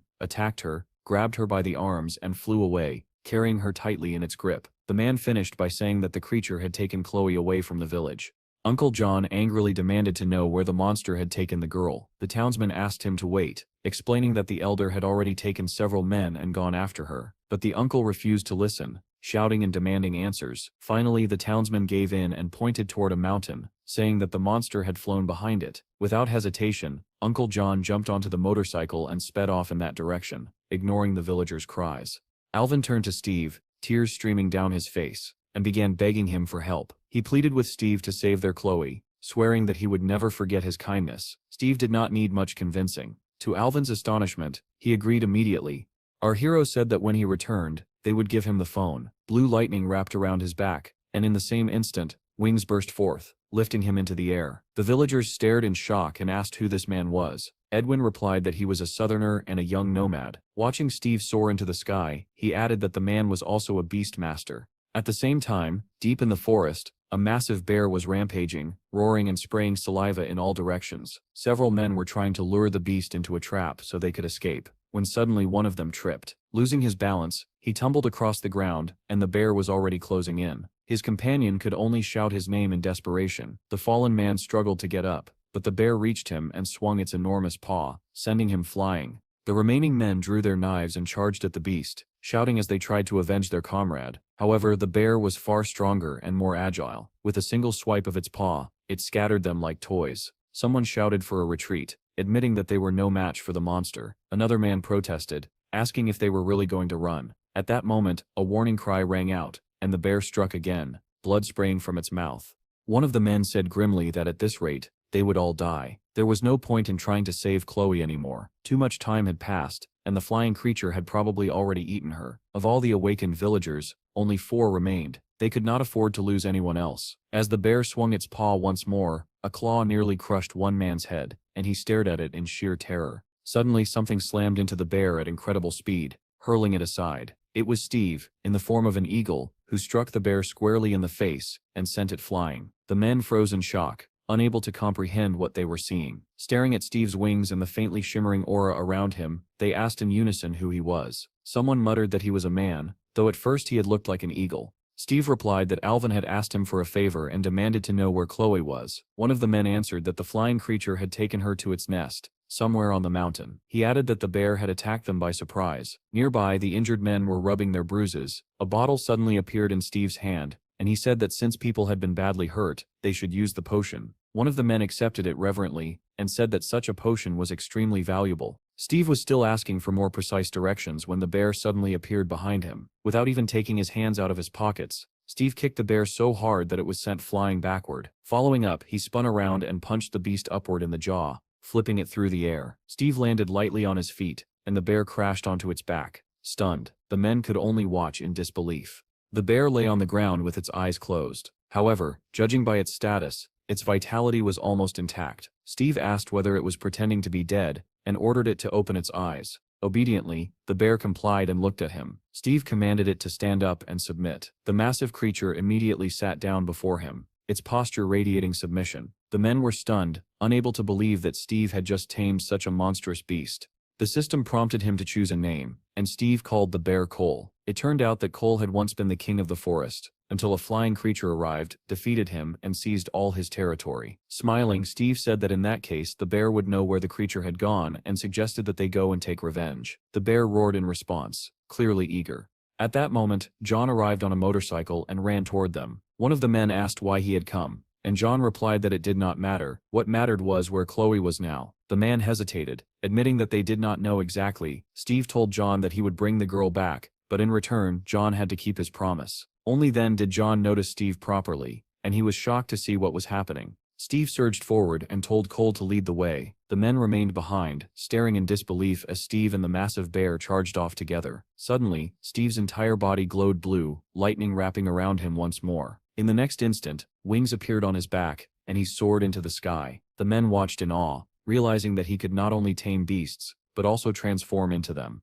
John dropped to his knees, watching Steve disappear into the distance. He clasped his hands together and prayed that Steve would be able to save Chloe. From a nearby cave came the sounds of chewing. A winged monster sat atop a mountain of bones, gripping a half-eaten deer in its claws. In the corner beside the pile of bones, a young girl crouched, crying and calling for her father in terror. The sound of her voice drew the monster's attention, and it turned toward her with a low growl, spraying saliva and blood. Chloe shrank back in fear, covering her face. Suddenly, a massive bear appeared behind the monster. Startled, the creature spun around as the bear charged forward, ready to fight. Behind the bear, a huge eagle swooped down. The monster lunged, baring its fangs, but suddenly its body glowed blue and began to shrink. Steve partially merged with the bear, one of his eyes turning red as he perceived the creature's true nature. It was a wyvern, a young and wounded specimen. The wyvern bit down on Steve's clawed paw, but he immediately smashed it with his other paw. Grabbing the monster by the neck, He hurled it forward with all his strength and followed up with a fireball. The wyvern crashed through the cave wall and plummeted down like a stone. Steve turned to the girl and told her that he would save her, but for now she needed to stay there quietly. Just then, the wyvern dragged itself back into the cave, and Steve wondered whether he could tame it, now that his spatial energy was greater. Here, our hero saw the information stating that in order to tame a wyvern, its integrity had to fall below 10%, and he realized that it was possible. Suddenly, a violent thought surfaced in his mind, an urge to destroy the lizard. His hand moved on its own and struck the monster with full force. The wyvern smashed through the cave wall once again and was hurled outside. Its integrity dropped to 16%. Steve immediately understood that S's hostility was spiraling out of control, and that his emotions were becoming increasingly difficult to restrain. The urge to kill flashed through his mind again, and his body instinctively prepared to strike. Steve's furry leg slammed into the wyvern, and he screamed internally that he could not kill it. Realizing that the bear's instincts would not stop, Steve canceled the transformation, and Sui returned, leaping into a blue portal. The wyvern continued to fall, its body smashing against rocks as its integrity dropped with every impact. Steve watched carefully, knowing that the moment had come when its integrity fell below 10%. He immediately activated the taming skill. The wyvern froze in place, and an exclamation mark appeared above its head, signaling that the skill had succeeded. Without wasting a second, Steve activated instant recovery, and the wyvern's integrity began to rise rapidly. When 99% of its wounds were healed, Steve gave the order to fly. The winged creature was still plummeting with a furious roar, but it managed to slow down and finally stop its fall. Steve mounted the wyvern, and together they soared upward. Wrapped in a blue glow from the healing spell, the wyvern carried Steve toward the mountain peak. Below, the men froze in shock, clutching their machine guns tightly. John could no longer bear the strain. Tears streamed down his face as he begged his daughter for forgiveness. Seeing their uncle in such despair, the others lowered their heads, sighing heavily as they thought of the missing Chloe. Suddenly all of them stiffened and looked up in disbelief. Someone pointed ahead and asked if that was the flying creature. Another shouted that a state of emergency had been declared and that the shooters should prepare immediately. The men raised their weapons, ready to fire, when the village chief suddenly shouted for them to stop. Staring into the distance, he told them not to shoot. Confused voices asked what was happening, and the chief replied that there was someone on the creature's back. Another man squinted and confirmed that someone was indeed riding it. Then they saw Chloe. John could not believe his eyes as the wyvern landed before him with Chloe seated safely on its back. The girl spotted her father and leapt into his arms, crying with joy. John held her tightly and finally broke down in tears. That night, the entire village gathered around the fire. Meat was shared freely. Everyone ate until they were full, and they spoke excitedly about Steve and his new title, Dragon Knight. Another batch of meat roasted over the flames as someone joked that the child needed more to eat. While another admitted that he was still afraid to approach the wyvern, Steve watched as children played around the creature and realized that after being tamed it had become far gentler. Through the taming bond, Steve learned the wyvern's past. Her horde had been almost completely wiped out by the Air Alliance. Being very young, she had flown behind the others, which allowed her to survive the slaughter. After crossing the borders, she suffered from severe injuries and hunger. When she attacked the village, she later found Ugulo's den and settled there. The village chief said that thanks to Steve, they could celebrate that day. Using magic, he had brought them food, healed the wounded, and even repaired damaged houses. The chief explained that even before the government collapsed after the disaster, they had lived in poverty, but they were happy. When they realized that even together they could not survive, they were forced to flee. It became impossible to live in the cities, so they moved deeper into the continent. There had once been many such nomads, but now very few remained. Hunting was nearly impossible, nothing grew from the ground, and monsters and marauders attacked constantly. The chief said that when they first fled, there were 400 of them. 2 years later, only 60 remained. He added that they had planned to move again because it was impossible to stay here any longer. Steve asked with interest whether the continent was safe. They replied that nowhere was truly safe now, as vast territories were overrun by monsters and bandits. However, the chief had heard rumors of protected zones with barriers that sheltered civilians. Still, he said that surviving there without connections would be difficult, especially since they spoke a different language. As simple refugees, it would be a miracle if they reached such places alive. Steve remembered Melissa's words that Asia would soon become one massive battlefield, and that refugees would eventually flood into his lands. The nomads had heard from guards that if people could not protect themselves, they should join those who could, but at a price. The chief stood up and said that everyone was already drunk, suggesting that they spend the night there. He mentioned that they had prepared a room for Steve on the second floor. Alvin added apologetically that it was a bit shabby, but suitable for rest. Steve declined, saying that it was not worth it, and that he needed to leave. The chief worried that it was already late, but Steve reassured him that it was no problem. The man agreed, adding that they had already delayed their savior long enough. Steve modestly replied that it was nothing of the sort. The chief asked Alvin to bring the blood crystal phone from his room, and Alvin hurried off. All the villagers gathered to see Steve off, and behind him, the wyvern was already prepared to take flight. Steve accepted the phone and confirmed that navigation and satellite communication were working, adding that he was heading off for a good cause. The chief told him not to thank them, as it was Steve who had saved the village. Suddenly Steve's hand began to glow, and a sphere of lightning formed in his palm. The villagers watched in awe, amazed that he was using magic again. In the next moment, dozens of blood crystals poured out of his hand. The men stared at the glittering pile in shock, fully aware of its immense value. As he turned to leave, Steve said that he hoped the crystals would help them as well, and bid them farewell. The villagers said goodbye with deep gratitude, wishing him a successful journey. Steve waved back, saying that they would meet again. The wyvern leapt into the sky, and Steve shouted that they were now heading to England. John held Chloe's hand, and together they watched our hero disappear into the distance. Elsewhere, a news presenter greeted viewers and announced a breaking bulletin. Reports confirmed that a horde of wyverns had been destroyed by the Air Force Alliance, and that earlier that morning, the Air Force had encountered yet another wyvern. However, it was soon reported that the last wyvern had been ridden by an awakened one. Viewers erupted in excitement, celebrating the appearance of an unknown dragon knight. The broadcast switched, and the program Quick Report went live. The screen showed the remains of a destroyed bridge where a massive breach had opened. From the portal, 2 enormous fire ants emerged, turning the area into living hell. Suddenly, something rushed onto the bridge, and the presenter urgently asked the cameraman to switch focus. The footage clearly showed a long-haired man wielding 2 swords. The presenters immediately recognized him as Hero and were stunned, questioning what he was doing in a neighboring country. They began debating whether it was truly Hero or just someone who looked like him. Soon after, the news confirmed that the awakened #1 hero had suddenly appeared on a bridge in a neighboring nation. Alongside the Scylla Guild, which had arrived on the scene, he fought and destroyed the monsters for 10 intense minutes. The commentators were sharply divided. Some praised Hero's actions, while others branded him a traitor. Meanwhile, another report stated that the Dragon Knight had supported troops during a Scorpion Purge, and that high-ranking awakened summoners were now gathering there. Everyone was asking the same question: who was this Dragon Knight? Soon after, yet another report announced that the Dragon Knight had once again supported military forces, this time helping them eliminate a group of ogres. As more information came in, it finally became clear that the Dragon Knight was Steve. Commentators erupted with praise, calling him a god, sharing details about his abilities, and even suggesting that Hero should surrender the title of #1 to him. Then came breaking news. The #1 hero, Hero himself, had publicly accused Steve. The host explained that Hero's sudden statement, combined with his unexpected appearance in the country he had once abandoned, had caused an uproar and invited viewers to watch the interview together. Reporters asked Hero why he was blaming Steve, and why he had returned in the first place. Hero replied that he had come personally to announce that Steve, whom people were calling the God of Wind and a legendary tamer, was nothing but a fraud. Journalists pressed him for details, demanding to know why he was calling Steve a liar. Hero claimed that Steve had fled the country the moment he learned that Hero was coming, out of fear that his lies would be exposed.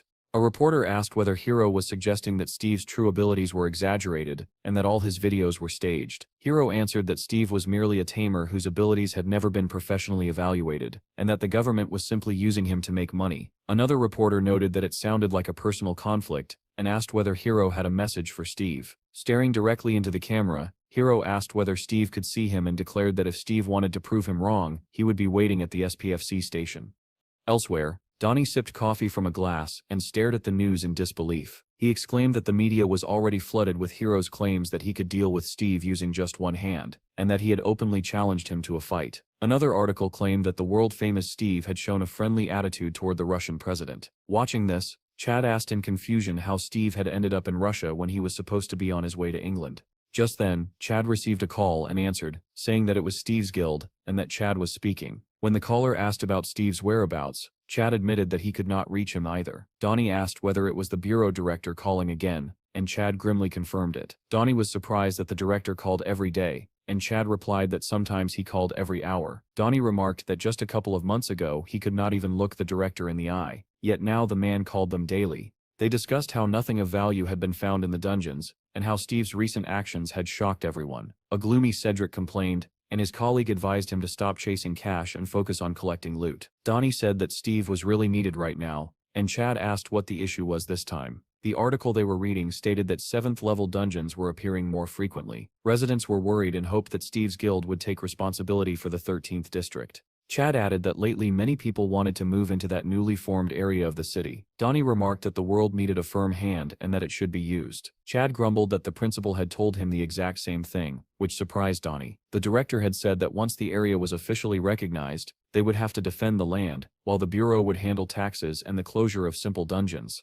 Donnie was taken aback by this, and asked what Chad had told the director. Chad replied that they were still considering it, prompting Donnie to say that they should have agreed immediately. The bureau wanted them to team up with a special unit whenever dungeons appeared. Chad admitted that while his brother was away, he could not make such a decision alone. He was not confident that they could manage the creation of an entire district and deal with 7th-level dungeons. Donnie reasoned that if they became a special squad, people's attitude toward them would change completely. However, it would also mean risking their lives far more often, and for now, that was unnecessary. He glanced at a photo of Steve standing beside the president, with a painted wyvern behind them. The world felt completely chaotic, with Hero's accusations, the creation of the 13th district, and Steve's current whereabouts unknown. Donnie asked Chad if they still could not get in touch with Steve, and Chad confirmed that they could not. At that very moment, in a ruined city far away, a lone car drove through the deserted streets. The man behind the wheel of a red car nervously called out to Steve by name, asking if he could see him and adding that he was already heading to the meeting point. Steve replied, asking whether it was the man in the red car. The gray-haired driver confirmed that it was him and said, "Welcome to London." He then asked whether Steve could see the 3 stone golems chasing his car. Steve answered calmly that he would take care of it. The man thanked him sincerely. Steve descended on his wyvern, watching as the 3 golems thundered after the car. The nearest one swung its massive arm, smashing the ground beside the vehicle and shattering the earth into fragments. In the next instant, a huge fireball slammed into one of the golems, blasting it off its feet. The massive creature was hurled aside, crashing into a building and bringing it down with the impact. The remaining 2 golems roared and turned toward the incoming fireball. At that moment, Steve flew past them on the wyvern, deliberately drawing their attention. He waved his hand and small flames spilled out, activating the Fire Fairy skill. Immediately after, he used the Fire Tornado skill, the wind sweeping up the fairy flames and turning them into a raging inferno. Unable to withstand such overwhelming power, both golems crashed to the ground. Steve walked up to one of the fallen monsters, and a pillar of fire burst from his hand, engulfing it completely. He then approached the second golem and kicked it in the head. The impact split the monster apart, its shattered jaw flying forward and smashing into the wall of a nearby building. Steve remarked that they were weaker than they appeared, and concluded that it was because their level was too low. At that moment, the wyvern landed beside him, stirring violent currents of air. Behind Steve, applause and shouts of delight rang out. He turned toward the sound and saw a gray-haired man taking photos of him, excitedly saying that Steve was exactly as the rumors described. Steve asked if he was Professor Toddler, and the man proudly confirmed that he was. The wyvern suddenly flapped its wings, raising a strong gust of wind, and the professor looked at it in amazement. He asked if this was the famous wyvern. Steve replied that the Russians had suggested painting it to distinguish it from other wyverns. The professor said that even witnessing the Dragon Knight for a short time was enough to feel his presence, and sincerely thanked Steve for saving him. Steve responded that the translation of his words worked perfectly, and remarked that the professor must be using a good translator. The man showed him the device and said that as soon as he learned about the meeting, he bought the most expensive translation tool available. Looking around at the ruined surroundings, Steve asked whether this really was London, since everything appeared destroyed. The professor replied that England was not doing well at the moment, and that London was in a particularly terrible state. He added that when the sun disappeared, things only became worse. Steve said he understood, and the professor suggested they leave. Steve opened a portal and ordered Byron, as he called the wyvern, to return. The wyvern slowly entered the portal, and the professor watched in fascination. He remarked that it was a summoning portal for beasts, and looked ahead in surprise. On the other side of the portal, Byron began to emerge among a pack of wolves. Workers nearby stared in fear as the enormous wyvern fully passed through the portal, which then closed, leaving the animals gathered around it. Suddenly, the wyvern let out a low growl and the pack of wolves answered with their own howls. Watching the animals, someone muttered that it was probably the same wyvern from the news, while another joked that there was a farm of domesticated animals somewhere, and that they were all cute there. Meanwhile, the red car sped forward, and the professor said he never imagined he would see such a scene in person. He added that if such a massive wyvern could pass through the portal, then the level there must be at least 3. Steve replied that he was well aware.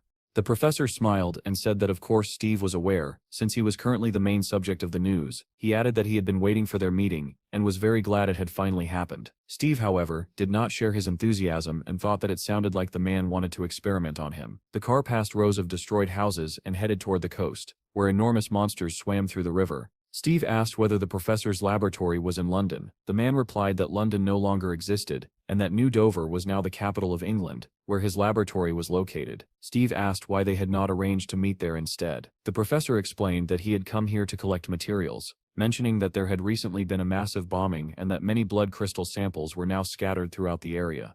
The professor went on to say that he was researching the creation of instant teleportation stations that would function like portals for animals. He explained that monster portals operated in the same way during breakthroughs. Excitedly, he asked whether it was not wonderful to imagine a future where humanity could move freely without being blocked by monsters. Steve was not particularly enthusiastic and replied that it sounded good. The professor continued, saying that even now, water and air routes were blocked. At this rate, humanity would become isolated, and survival would be extremely difficult. The red car had already left the city and was racing across a bridge over the river when the professor suddenly remarked that he might be talking too much. Steve, however, kept his eyes fixed on the road. The professor asked why Steve wanted to meet him so badly, but Steve suddenly said quietly, "Be careful," staring straight ahead. At that instant, the bridge split apart, as if something had struck it from below. A massive whale burst through the structure with its snout, sending the car flying backward. The professor clutched the steering wheel and screamed in terror that it was a whale. Steve saw not only the whale, but also its C2 level and the fact that its integrity was only 18%. Suddenly, a gigantic shark emerged from the water, with writhing tentacles visible nearby. The professor did not release the steering wheel, even as the car was hurled through the air, and shouted in disbelief that it was a megalodon monster. Beneath the shattered bridge, an epic battle erupted between the colossal whale and the megalodon. The car bounced violently, shot upward, then plummeted down. The professor screamed that they were going to crash. In the next moment, the car slammed into the water, followed by the whale. Military forces were already rushing toward the battle site, some in helicopters and others on waterboards. A voice from a helicopter reported that a small vehicle had been hit and ordered attempts to evacuate civilians. A soldier on a waterboard asked who was backing them up, and was told that the Muscle Queen, David and Silva were on the way. The two behind acknowledged the order, and the muscular man with a ponytail, known as the Muscle Queen, said that he understood. Turning around, he asked whether the red car belonged to Professor Toddler. Another man replied that it looked like his. David said that he would retrieve the professor and told the others to deal with the tentacled shark. He plunged into the water and began searching for the car. His eyes glowed like twin spotlights, illuminating the depths around him, and before long, he managed to locate the submerged vehicle. However, there was no one inside the car. David reported over the comms that the vehicle was empty. Scanning the area, he then noticed a gigantic shark relentlessly chasing a whale that was much smaller in comparison. The shark nearly caught up, its massive jaws snapping shut, but the whale managed to twist away at the last second and evade the bite. Immediately afterward, the whale surged upward, bursting out of the water, and the shark followed close behind. The whale erupted from the sea in a towering spray, and the military spotted the megalodon emerging after it. Orders rang out to open fire. Suddenly, one of the soldiers shouted for everyone to hold their fire, pointing out that there were people clinging to the whale's fin. It was Steve and Professor Toddler, both breathing a sigh of relief after narrowly escaping death. Steve focused on the shark and read its information. It was a level D3 young specimen. He extended his hand and activated the tornado skill. Instantly, a blue glow surrounded the shark, pulling it inward. Watching from the sidelines, the soldiers saw the massive creature become completely engulfed in swirling blue light. One of them remarked that it looked like a tornado and said he had seen something similar on YouTube. The Muscle Queen emerged and exclaimed in surprise that it was the Dragon Knight. Steve summoned the fire fairies, and the tornado transformed into a colossal fire whirlwind. When the military saw that the whale had successfully escaped the shark's pursuit, they opened fire to finish off the monster. Helicopters moved in closer and unleashed a barrage of attacks on the burning megalodon. Steve and the professor continued to cling to the whale's fin, and the professor realized with awe that Steve had trapped the monster in a fire tornado. He was grateful that he could witness such a sight with his own eyes. As the battle concluded, Steve quietly asked the whale whether it felt relieved to finally avenge its mother. The whale did not respond, but it cast a grateful glance at Steve before diving back into the depths. A soldier shouted that the megalodon was falling as the enormous flame-wreathed body plummeted. The moment it slammed into the ground, Steve felt his level increase, and his water attribute skill was cancelled. Later, the scene shifted to a small house perched near a cliff, bathed in bright sunlight. Mugs of coffee and plates of cookies rested on a table. The professor asked whether Steve had slept well, and Steve replied that he had slept wonderfully. Gazing at the sea far below the cliff, Steve remarked that it was a beautiful place, and the professor agreed. Not far away, a whale leapt from the water, sending up waves and spray. The professor commented that blue whales were struggling these days due to frequent monster attacks, but that this one had been lucky to encounter them. Steve smiled and said that honestly, the town really did feel like the end of the world. The professor explained that English forces had been pushed back by monsters for a long time now. With no places left to retreat, the country was in the process of constructing impenetrable walls. He admitted that he was still haunted by what had happened that night. He said he was astonished by Steve's ability to control and command various animals, but even more amazed by the fire tornado, which he had been fortunate enough to see firsthand. Steve calmly sipped his coffee as the professor continued, saying that there had never been an awakened one capable of taming beasts, while also wielding all four attributes: water, fire, earth, and air. Smiling, the professor asked what Steve's life had been like before his awakening. Steve replied that it had been completely ordinary, but everything changed when he ended up in the animal kingdom. Steve then pointed out that it was the professor who had created the device for measuring spatial energy. The professor confirmed that it was indeed his work, and asked whether Steve liked it.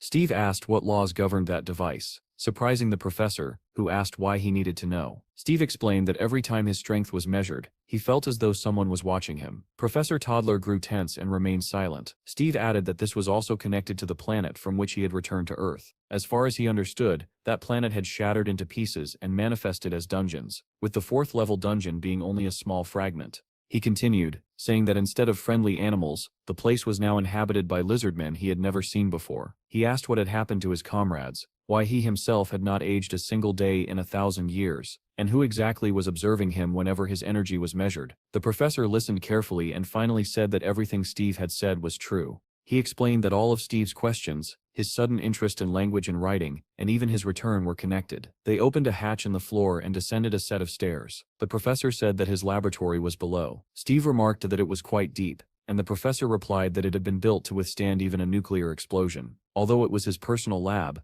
it officially belonged to the government, and Steve was the first outsider ever allowed inside. At the bottom of the stairs, the professor said they had arrived. He entered a password, and the heavy door slowly opened. Standing in the doorway, the professor switched on a flashlight. Steve said nothing, and silently observed the space beyond. Inside was a large room filled with equipment and objects scattered everywhere. Smiling apologetically, the professor said that everything was rather cluttered. Despite its messy appearance, he explained, the laboratory was fully functional. He showed Steve several equipment racks, explaining that they were used to analyze test samples. He then pointed to a robot and said that it could create a physical copy of any object once a code was entered, and that it also recognized voices. On another table lay stones and flasks, which he explained were ore samples taken from dungeons for research. On a nearby screen were notes that Steve had written in a cave. The professor said that all of these had been recovered from dungeons over the past 2 months. With excitement, he added that it was incredible to find a human language inside a dungeon. In fact, in every dungeon they had explored over the last 3 weeks, similar inscriptions had appeared. Steve stared at the professor in shock. He asked whether there were multiple versions of the same dungeon. The professor replied that in different cities around the world, dungeons of varying levels had appeared. In total, 8 such locations had opened globally, ranging from the 2nd to the 5th level. Steve asked whether they were all at different levels, and the professor confirmed that they were, and that they had emerged at different times. Steve remembered Melissa's words, that dungeons tended to open near awakened ones. Perhaps the key was that these were not fragments of a planet, but copies in the form of dungeons. He asked whether the planet had shattered and been duplicated. The professor replied that this was the most logical theory. Steve then asked what had happened to the animals that once lived there. The professor admitted that this question intrigued him as well, and said that this was precisely why he had wanted to speak with Steve. Our hero looked at the professor in surprise as the man suddenly grabbed his hands. With excitement in his voice, the professor said that he had hoped to obtain answers about how dungeons appeared and disappeared by meeting Steve. However, he had recently been contacted by the author of the inscriptions themselves. Smiling broadly, the professor added that after receiving Steve's letter, he had been unable to sit still, waiting eagerly for their meeting. He suggested that they search for the truth together and cheerfully referred to Steve as the Dragon Knight. Steve felt a wave of disappointment and irritation, realizing that the man seemed to know nothing concrete at all. The professor then recalled Steve's interest in the device used to measure spatial energy and offered to show it to him. He began rummaging through one of the boxes, muttering that it should be there somewhere. Suddenly he cried out happily that he had found it and pulled out a strange piece of stone. Holding it up proudly, the professor showed it to Steve. Steve asked what it was, and the professor replied that it was called a memory stone. He explained that Steve needed to hold it in his hands and close his eyes. Without asking further questions, Steve did as instructed. The stone immediately began to glow. Steve closed his eyes and once again saw the familiar inscriptions, along with the unsettling sense that someone was watching him. When he saw the inscription stating that his data was being recorded, he abruptly opened his eyes. The professor asked eagerly how it felt. Steve replied tensely that he felt someone's gaze on him while holding the stone. The professor nodded, saying that everyone reacted differently and that particularly sensitive people often felt discomfort. Steve then asked whether it was possible to make a measuring device out of the stone. The professor confirmed that this was exactly the case, but added that he had not created the stone himself. Steve asked in surprise how that could be, and the professor smiled as he confirmed it. He explained that the stone had fallen near a portal on the day of the Great Catastrophe. It had taken a long time before its usefulness was understood. Steve asked if it had fallen from the sky, and the professor replied that although Europe had suffered terribly during the catastrophe, it had also received a blessing in the form of a divine stone. Thanks to the information contained within it, they had been able to create many advanced devices and begin exploring spatial phenomena.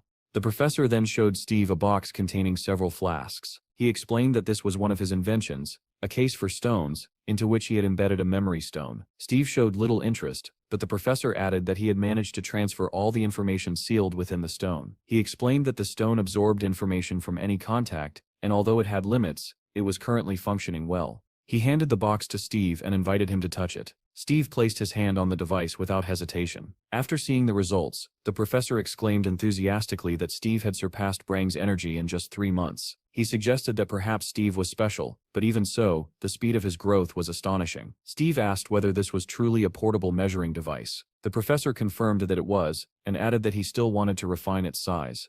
Growing even more excited, the professor said that he had recently developed another device and invited Steve to take a look. He pulled out another box and handed it over. Steve asked whether it had been made using the same stone, and the professor confirmed it, adding that this version had additional functions. He explained that the stone could store a massive amount of information and reveal data related to physical parameters. Steve asked what kind of data he meant. Pointing at indicators for agility, the professor explained that the device could determine strength and agility levels, allowing squads to be formed not only based on energy but also on physical capability. Steve listened thoughtfully as the professor described how this would lead to more effective teams. Smiling happily, the professor asked what Steve thought. Steve realized that until now, no awakened person had been able to see the attributes of others so clearly. The professor said that the sample was complete and that a demonstration was planned for the next day. He invited Steve to participate, and Steve agreed, returning the box to him. Suddenly, the device displaying Steve's strength and agility began to flicker. An error window appeared, and the professor said in surprise that this had not happened the day before. Looking embarrassed, he asked Steve to wait a moment. The professor called the director and explained that the demonstration scheduled for tomorrow would need to be cancelled due to an unexpected malfunction in the device. While he was on the phone, Steve casually read an article about himself and Grace. It included another provocative inscription taken from the cave, and Steve felt a touch of sadness that they had not chosen a different quote. After finishing the call, the professor said that he would like to continue their discussion, but something urgent had come up. Steve asked him directly whether he knew where these stones originated. The professor replied without hesitation that memory stones were mined on the planet Aruka. At the same time, the sun was setting over Steve's guild, bathing the trees and fireflies in an orange glow. Bill and the boys from the monastery were playing in the sand when a man's shadow fell over them. Hero stood above them, holding 2 swords, fresh blood dripping from their blades. Bill froze in fear, and one of the monks whispered that it was blood. The children and young monks slowly stood, staring at Hero. Bill was the first to regain his composure and asked who he was. Hero's clothes and face were smeared with blood, as he calmly asked whether Bill was his name. Unaware of what was unfolding at his guild, Steve asked the professor more about the planet Aruka. The professor explained that the memory stones found on Earth were not special on their own and all resonated at the same wavelength unless split apart. He said that if blood crystals functioned as batteries, then memory stones were data transmission devices. According to him, the High Elves used such stones to maintain communication across vast distances. Steve asked what the professor meant by High Elves, and the man clarified that he was referring to high-ranking elves. He added that the spatial energy measurement device was merely a bonus. Originally, the goal had been to create a communication network for elves, and later adapt that network for Earth. Eventually, they planned to build a planetary-scale portal network to enable communication across the entire world. Smiling, the professor said that they had learned this secret knowledge directly from the elves who had arrived on the planet. According to them, elves on Aruka use stones to determine energy levels, class, and various other characteristics, making it impossible to hide personal information from them. Steve was surprised and wondered whether high elves could see the same information window he could. He opened his interface and immediately saw the professor's full data, including his rank, class, profession, and basic attributes. Suddenly, the information window rippled, and a message appeared stating that there was no signal. Steve frowned in irritation, thinking that the system was acting up again. The professor, unaware of what Steve was seeing, thought that Steve had stopped listening, and concluded that he had talked too much again. He said that the box needed repairs, even if he had to work late, and added that he would not leave the lab until everything was fixed. Steve replied politely that he would not distract him any further. The professor asked Steve to wait for a while, explaining that a guide would soon arrive to show him around the city. As he was leaving, he mentioned that there were many shops along the shopping street, advised Steve not to wander too far, and said that they would continue their discussion the next day. Left alone in the laboratory, Steve began looking around while waiting for the guide. One of the screens displayed information stating that time flowed twice as fast inside dungeons, and that the rock carvings found there were over 200 years old. Steve read the report and realized that this was the extent of their current knowledge. Another screen noted that emotional states changed over time and that signs of emotional instability had been observed. Steve scoffed irritably, calling it all ridiculous. In front of him stood a table covered with memory stones of various shapes. Steve picked one up and once again saw the familiar inscription stating that he was being watched and that his data was being recorded. He thought that perhaps the High Elves knew who was observing him, and might even know the truth about the great catastrophe. That thought led him to the realization that he needed to visit the planet Oruka himself. Suddenly, a voice called out from behind him as someone descended the stairs. Steve turned and asked whether the man was the guide. The man introduced himself as William from the Lawrence Corporation, a pioneer in the field of measurements. Steve immediately said that he needed to go somewhere and pointed at a screen, asking whether he could enter what was shown there. William explained that it was the southern portal in London, part of the 11th operational zone of the infantry brigade. He asked whether Steve wanted to participate in clearing that dungeon. Steve agreed without hesitation. Although surprised, William agreed to accompany him. Meanwhile, Professor Toddler remained in his office, trying to understand the error that had occurred earlier. He measured his own values and found no abnormalities, which only deepened his confusion as to why Steve's data had produced an error. He could not understand why the malfunction had appeared so suddenly. At that moment, the office door opened, and a man stepped inside. The professor greeted David and asked what he was doing there. David replied that there was a Dragon Knight nearby and that he could not possibly miss such an event. He asked where Steve was. The professor explained that Steve had encountered some issues and that he had asked a guide to take care of him. David looked disappointed and asked again, just to be sure whether Steve was really gone. The professor confirmed it and then asked David to place his hand on the scanner since he was already there. Realizing that it was some new invention, David complied and placed his hand on the screen. Instantly, information about his strength and agility appeared. The professor exclaimed happily that the device was working perfectly. David recognized the numbers as his physical attributes and studied them with interest. The professor said that he expected nothing less from a C-rank awakened who had reached the limit of strength. David felt flattered but replied modestly that he would be satisfied even with 4-digit results, though he still needed more training. Those words made the professor's eyes widen as a new idea formed in his mind. David said goodbye and left to look for the Dragon Knight, while the professor remained behind, lost in thought over the mention of 4-digit values. He quickly began typing on the keyboard, muttering that 9,999 was the maximum possible number. When he opened Steve's data and increased the upper limit to 9,999, he stared at the screen in shock, and swore under his breath at what he saw. Outside the laboratory, a massive monster was restrained with heavy chains. The chains were anchored to 4 war machines surrounding it. A black car passed by, and a man remarked that the creature had been immobilized for research purposes. Since it would die anyway, the company had decided to purchase it. William was driving, with Steve sitting beside him and calmly observing everything outside the window. When the man finally said that they had arrived, before them stood a portal glowing with blue light, surrounded by a heavily guarded military camp. William explained that this was a 5th-level dungeon filled with giant grasshoppers and that there were only 18 hours left before the dungeon would explode. A nearby screen was broadcasting a video in which a man was yelling at someone wearing a grasshopper costume, threatening to kill him. Moments later, a slogan appeared on the screen that read, "Forward warriors, the crazy grasshopper is waiting for you." William explained that the man in the video was a famous comedian and that squads were trying to earn money by using his popularity. Ahead, Steve noticed a squadron of aircraft battling a massive wyvern in the sky. He asked whether the attack had really begun, and William replied that more than half of all territories were currently engaged in combat, yet dungeon raids had not stopped. Suddenly, a loud warning cry rang out. A damaged helicopter came spiraling toward them and crashed into the ground with a deafening roar. Its blade snapped off and flew straight toward William, but Steve calmly caught them with one hand and stopped them mid-air, shocking everyone who saw it. Shouts erupted as soldiers rushed to assess the situation. Someone reported that the helicopter had crashed, and that the rest of it had gone underground. Several soldiers stared at Steve, and one of them asked who he was. Another immediately recognized him, and said that it was the Dragon Knight. William thanked Steve, who asked why. William replied, still stunned, that Steve had just saved his life.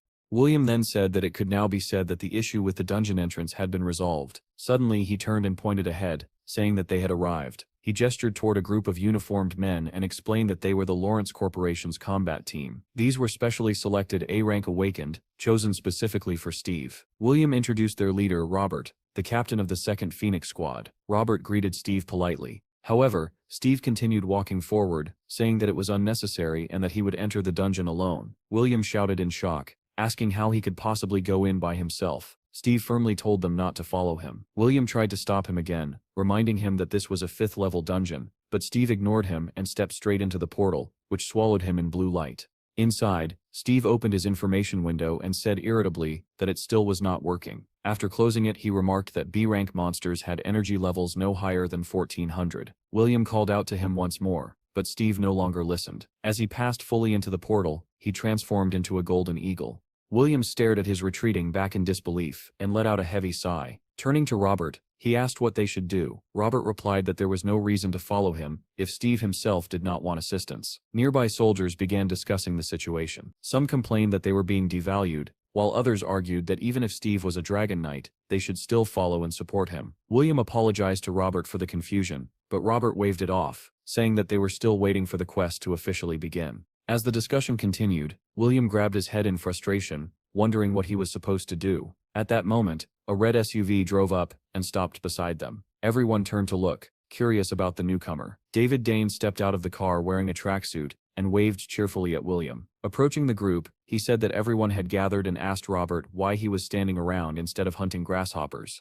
Robert shot back by asking what a hero who was supposed to save the world was doing loitering in a village. David questioned why he was being judged, and Robert replied with a grin that, for now, he could judge the 9th-ranked hero and the number 1 in England. He added that they needed to prepare for the quest, and joked that they would meet later at the party. David laughed and asked whether Robert would really be able to see that drunk fool at the farewell party. The soldiers nearby muttered that conversations like this sometimes made them feel sick. After the exchange ended, William approached David with tears in his eyes. David crouched slightly and asked why his dear William was crying and where the Dragon Knight was. William replied in frustration that Steve had just entered the 5th-level dungeon alone. David was surprised, and William added that Steve had moved so quickly that he had not been able to stop him. William asked despairingly what he should do, saying that if anything happened to Steve, he could be fired. To his surprise, David suddenly burst out laughing. He explained that this behavior was exactly what he expected from a Dragon Knight. William insisted again that it was a 5th-level dungeon, but David waved it off, saying he would wait for Steve at the Pink Ice Cream Cafe, and asked William to inform him when Steve came out.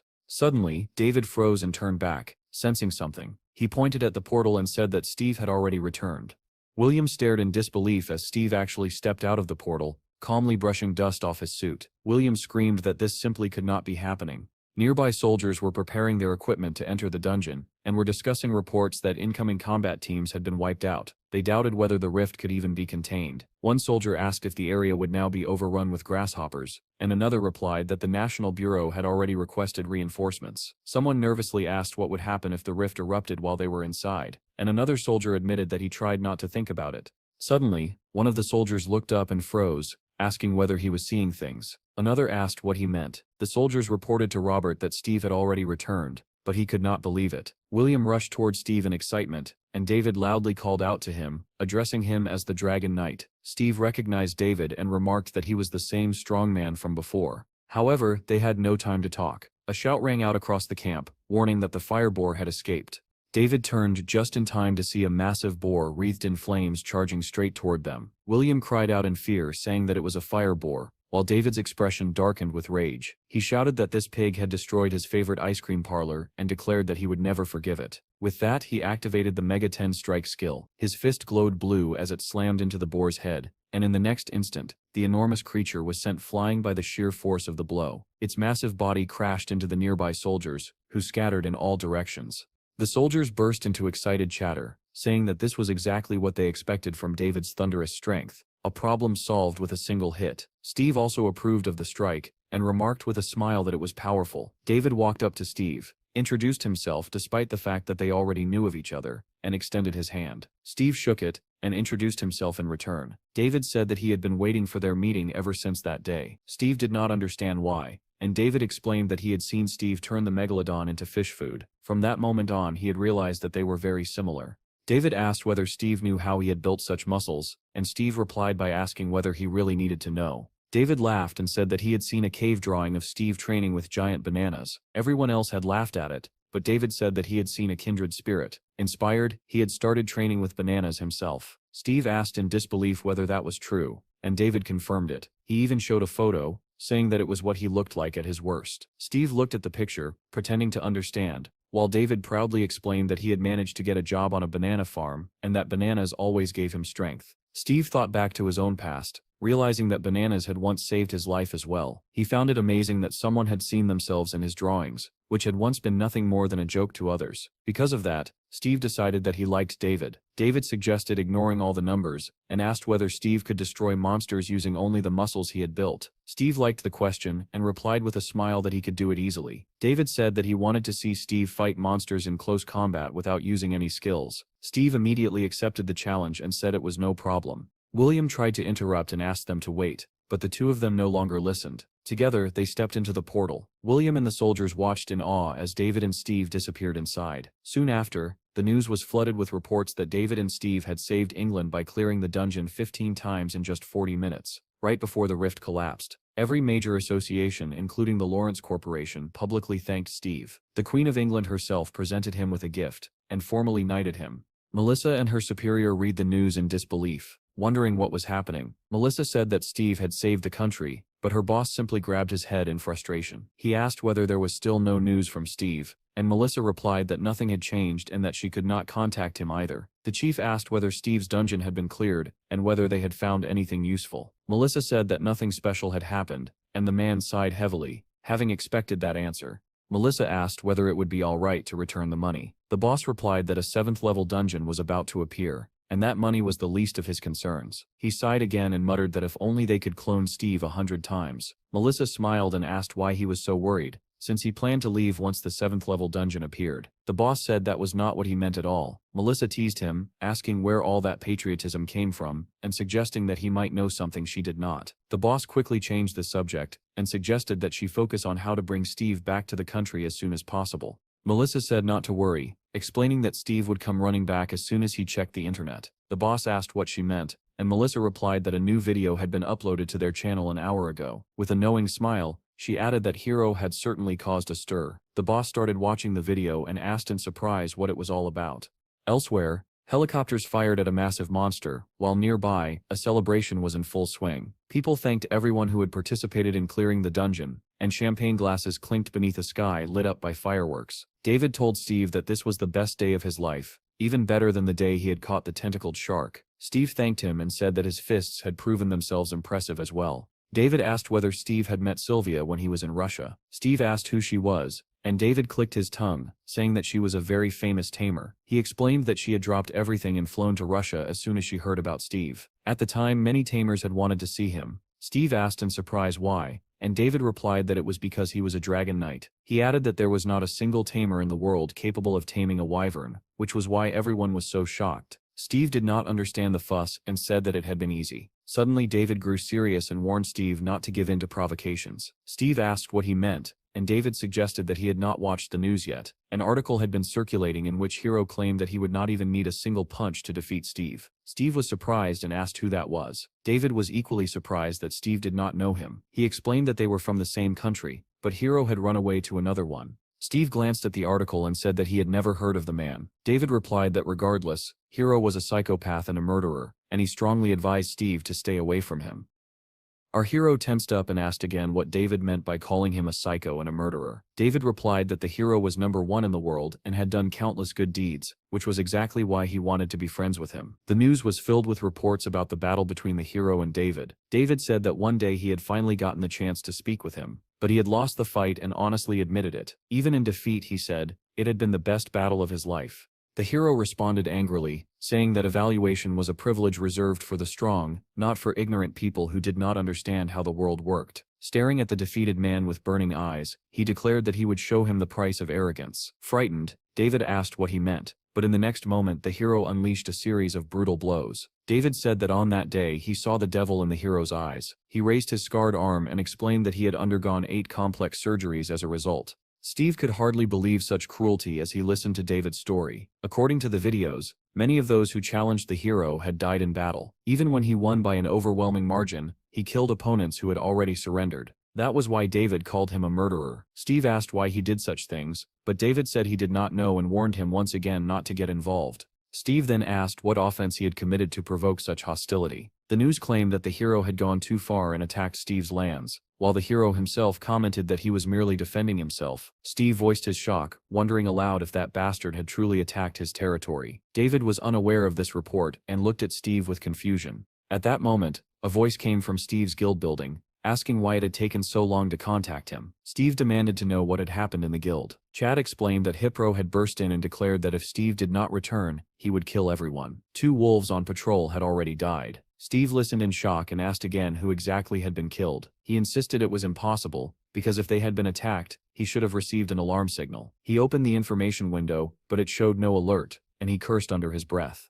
It suddenly dawned on Steve that the problem was not a malfunction in the status window. He wondered what the others had been doing while the pack members were dying. Had the system really been designed so they could not leave a certain area? Steve shouted, demanding to know what everyone had been doing while all of this happened. Chad shouted back, asking what Steve had expected, because the attacker was the hero, the #1 in the world. Our hero began to lose his temper, and Chad urged him to return home immediately. Steve glared at the screen and decided that once he got back, he would put the boys through such harsh training that they would beg for death. David, who had overheard the conversation, asked if Steve was really going back. Steve said he had to leave at once, but David begged him not to do it, saying the hero's plan was obvious. He did not know why the hero was fixated on Steve, but he was certain there was a purpose behind it. It was rare, he said, for a champion to mock a weakling who had not even been given a rank, and misfortune was likely to occur during such a fight.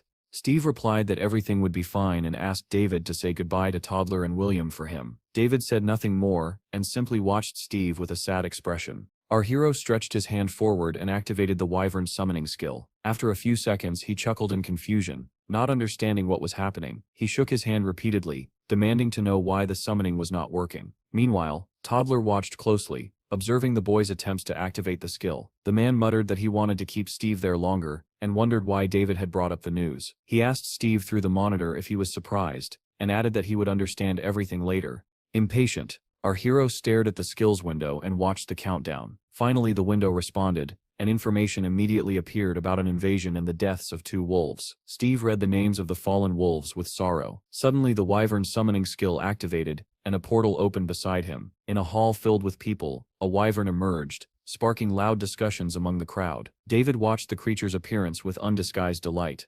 The professor also observed the scene through a monitor. He noticed a message stating that the skill's cooldown would last 23 hours. Taking a stone into his hand, he watched as it began to glow with blue light. It turned out to be an artificial ore created by combining a memory stone with a takamite or rukamite. Reflecting on all of Steve's abilities, the professor realized they resembled those of the High Elves. Apparently, Steve's status window had malfunctioned after coming into contact with the Arukamite. The contact had caused an error, disabling all abilities that used spatial energy for about a day. The professor fell silent, pondering whether humanity's development might one day follow the same path as the elves and mysteriously come to a halt. At the same time, in one of the high-rise buildings, a telephone rang. David had called the director and asked if he was with Steve. The man then said that he had recently passed away and added that he had stored all possible information inside the stone. The director replied that he had left earlier than expected and ordered David to return to headquarters. The professor continued staring at the monitor when his phone suddenly rang. Toddler answered the call, only to hear the principal's voice on the other end. The mustached man asked what Toddler thought and whether the test had been successful. The professor replied calmly that everything had gone exactly as expected. The man then asked if he understood correctly, that if the experiment worked on Steve, it would also work on the inhabitants of planet Aruka. The professor confirmed that this was true. The director smiled evilly and said that it was probably time to teach those arrogant elves a lesson. The professor warned him that they were still close allies with the elves and needed to act carefully. The director scoffed, saying that no alliance lasted forever, and that the elves could turn against them at any moment. The professor replied that there were many unresolved problems before the venture could become profitable. The director countered that crime among the awakened was increasing rapidly, and that relations with the elves could collapse at any time. Toddler tried to argue, but the director cut him off, saying that the era when levels would directly translate into absolute power was approaching, and they needed a way to control it. After ending the call, the professor put the phone away and fell into deep thought. Steve's strength value was 8,000. Would that really be enough to put an end to monsters like him? Steve himself was unaware of what was happening, already flying on a wyvern in search of revenge. He wondered how Hero had dared to invade his territory and resolved that he would destroy him. Meanwhile, inside Steve's guild, Donnie asked Chad what Steve had said. Chad let out a heavy sigh and showed him the phone screen, saying they might be in serious trouble. The boys were stunned, and Munch asked what the message said. Chad brought the phone closer, and the boys stared at the screen in horror. There was only one message from Steve, a special training session for those who were guilty. The boys clutched their heads and screamed in despair. They demanded to know what they had done wrong. Donnie, on the verge of tears, asked what they could possibly do against a first-rank powerhouse who could easily handle even a C-rank opponent. Suddenly a photo appeared on the television screen, showing the three of them standing in front of Hero. Commentators beneath the video called it a disgrace to the guild, labeled the monk an imposter, and suggested that they leave the country. Donnie said it was a still image taken from his video. Chad added sadly that people were calling them weaklings. These comments, he explained, were posted on the Heroes Guild forum. Jim muttered that people really were cruel. With tears in his eyes, Chad said that no one was on their side even though they were the victims. Jim asked Donnie why he had uploaded the video, and Donnie replied that he wanted to expose and condemn Hero. The monk said there was no way to refute claims that the incident had been disgraceful. Donnie responded sarcastically that maybe some people should not drink all night, get into fights with civilians and end up arrested by the bureau. At that, Munch turned away, blushing. The monk said he had only been trying to help a small business when he encountered monsters in human form. Chad added that regardless of the truth, they were not safe anymore, because Steve was furious. Munch said that everyone else had already left the guild to wait out the storm of condemnation. Jim asked what the awakened bureau had said. Donnie replied that there was only one article expressing regret. The boys stared at him in disbelief, shocked that this was all the bureau had done. Jim shouted that a foreigner had illegally entered the country, trespassed on guild territory, attacked people, and caused damage, yet no one held him accountable. Suddenly, Donnie exclaimed that there was another article stating that Hero had returned to his own country. The boys were stunned, unable to believe that he had simply been allowed to leave. Munch clasped his hands together and began praying to the Buddhist god of mercy. Jim said he could not stand it anymore, and wanted to confront the bureau. Chad urged him to calm down, saying that the bureau would likely claim it was none of their business and tell them to resolve it themselves. Jim asked whether Hero was part of a security agency, and worried that this would turn into a personal vendetta. The monk said that the truly humiliated ones were the officials who pushed their responsibilities onto ordinary citizens. Jim said the most shocking thing was that everyone was against them, even though they were clearly the victims. Donnie read an article from the United States suggesting that Steve's guild should relocate to a superpower that could protect them. Chad said the article was right. It was not that they were weak, but that their country was weak. Immigration was the only solution. Donnie said Steve now had to shoulder all of this and wondered if that bastard's eyes had truly seen everything. Hero, covered in blood, had told them to bring Steve to him within 10 days, or they would all die. The boys remembered how they had stood trembling before him. Chad had stuttered that they wanted to comply but could not contact Steve. Jim tearfully admitted that he had been so terrified that his body had frozen and he could not even move. Donnie said that if they had tried to fight back, they would have been killed on the spot. Chad added that if they had fought and died, Steve's situation would have been even worse. In the end, they all agreed that they had made the only possible choice. Donnie then asked about Bill, noticing that the monks had been badly shaken. Chad replied that Bill was fine. He barely spoke now and spent his days alone in his room watching television. He used to wander around the area freely, he added, and even the wolves had been afraid of him. Bill was delighted with Hero, and thrilled that someone so cool had appeared before him. Donnie suggested that they simply wait for Steve to return, confident that he would grind Hero into dust without mercy. Chad turned to Donnie and said there was something they needed to take care of before Steve came back. Donnie did not understand what he meant and asked again what was going on. Soon, he found himself walking through the area with Chad. Donnie asked why it had to be him, and Chad replied that he had nothing better to do than the others. The two of them walked around holding metal detectors. Chad said he was certain they had buried it here before leaving, while Donnie complained that it felt like searching for a needle in a haystack. Suddenly, Chad received a call and answered with a casual greeting. Melissa thanked them for their continued cooperation and said that they had only been able to explore the dungeon thanks to their help. Chad replied that they had signed a contract,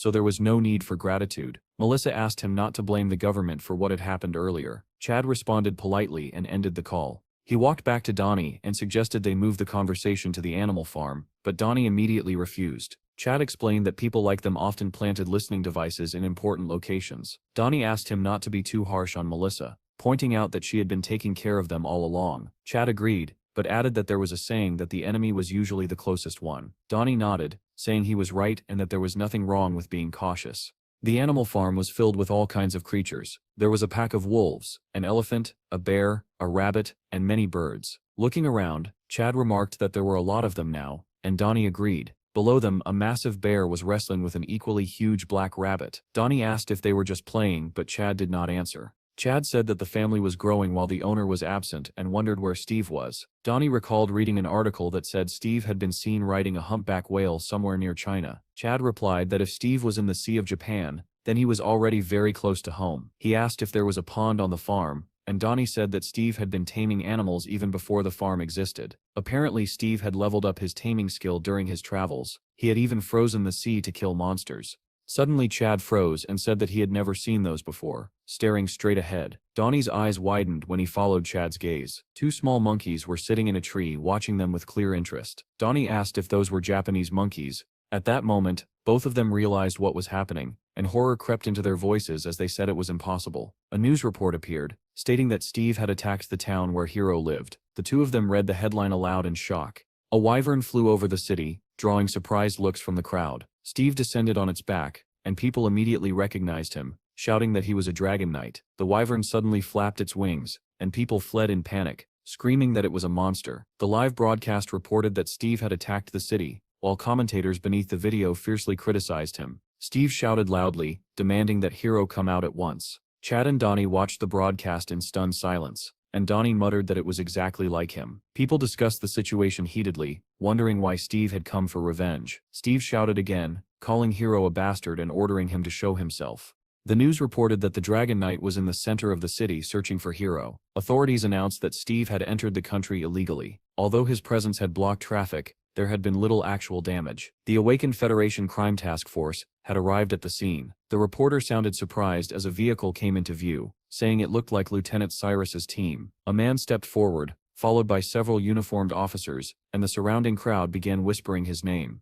The reporter announced that Team 1 had arrived, and the comments immediately began declaring that Steve was finished. Moments later, the reporter added that a Type 10 tank battalion was on its way, along with an unmanned aerial battalion. Watching all of this unfold, Donnie said in shock that it looked like Steve was in serious trouble. At the same time, officials were urgently gathering inside the local Ministry of Defense building. The operations headquarters was quiet, but everyone moved with speed and precision. One worker reported that the tank battalion was ready. Another confirmed that the combat drone battalion was prepared. A wyvern appeared on one of the screens, and a large red circle was drawn over its back. Another operator announced that the combat satellite had locked onto the target.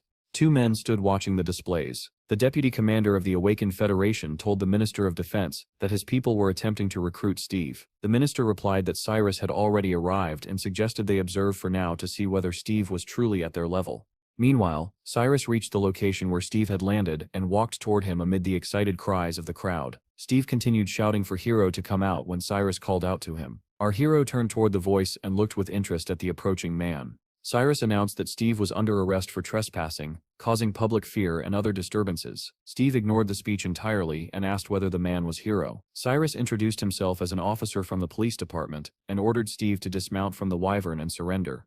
Our hero looked at him calmly and said that if he was not Hero, then he had better leave immediately. The crowd was stunned by his words, shocked that Steve had openly refused to cooperate with Cyrus. Suddenly, the wyvern and Steve were entangled in black threads that shot out from the red circles on Cyrus's hands. The crowd erupted in cheers, shouting that this was it, the famous Cyrus tie-up. Steve looked down at his body, wrapped tightly in the black threads, and chuckled in surprise. Cyrus shouted for him not to move, warning that the vines would tighten even further. Instead of panicking, our hero continued staring at the strange threads with curiosity. Calmly spreading his arms to the sides, Cyrus leapt forward, preparing to strike, and declared that Steve would now be taken by force. Commentators confidently wrote that it would take Cyrus only 1 minute to deal with Steve and bid him farewell. However, the one who was struck was not Steve but Cyrus himself. Steve's punch landed with terrifying force, sending Cyrus flying into the air as the black vines shattered into countless fragments. The crowd gasped in shock as they watched their hero soar helplessly through the sky. Cyrus crashed to the ground not far from Steve, landing flat on his back. It was a deceptive fall though, because he sprang up instantly and activated his trap skill, still unable to comprehend what had just happened. Blood began to trickle from his nose. Steve smiled faintly and said that this was how it should be. If your territory was attacked, you defended it with your life. As soon as he spoke, the wyvern flapped its wings and completely tore apart the remaining restraints, releasing a thunderous roar. Hearing that roar and seeing how easily his bindings were destroyed, Cyrus admitted that he was frightened. Everything he said was exactly as expected from a dragon knight. Steve was just as strong as the rumors claimed. If he had not activated a debuff the instant he was hit, his face would have been crushed. Steve replied that since Cyrus already understood this, he should leave. But instead, Cyrus launched another attack, shouting that Steve would now face an additional charge for assaulting a police officer. Our hero looked at him with open disdain and called him an annoying guy. The policeman leapt forward and screamed for Steve to die.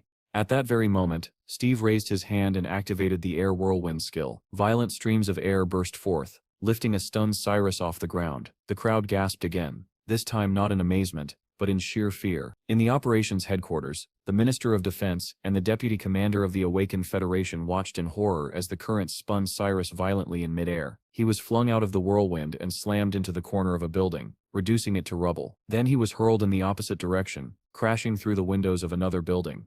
Those watching from headquarters stared at the screens in disbelief. Chad was stunned that Steve had sent Cyrus flying so easily, while Donnie muttered that this was exactly what they expected from their brother. Steve shouted for Hero to come out himself instead of sending minions. At the same time, the wyvern opened its mouth and unleashed a column of fire. Soldiers surrounding the area shouted for Steve to stop, saying they were only there to protect civilians. Commentators were shocked, watching Cyrus being tossed around like a toy, and marveled at Steve's overwhelming power. The Minister of Defense admitted that Steve was even more impressive than he had imagined, and remarked that he seemed like a far more valuable asset than Hero. The Deputy Commander of the Awakened Federation said that Steve had essentially sent them an invitation, and that they would accept it once air travel was restored. Steve then shouted that if they did not bring Hero to him, he would burn everything within a 1-kilometer radius. Hearing this threat, the crowd panicked and began fleeing in all directions, screaming. Inside headquarters, one officer said the civilians were in danger, and suggested eliminating the Dragon Knight using a satellite strike. The minister smiled faintly and asked why everyone was so nervous, remarking that things were getting interesting. He then asked the deputy commander what would happen next,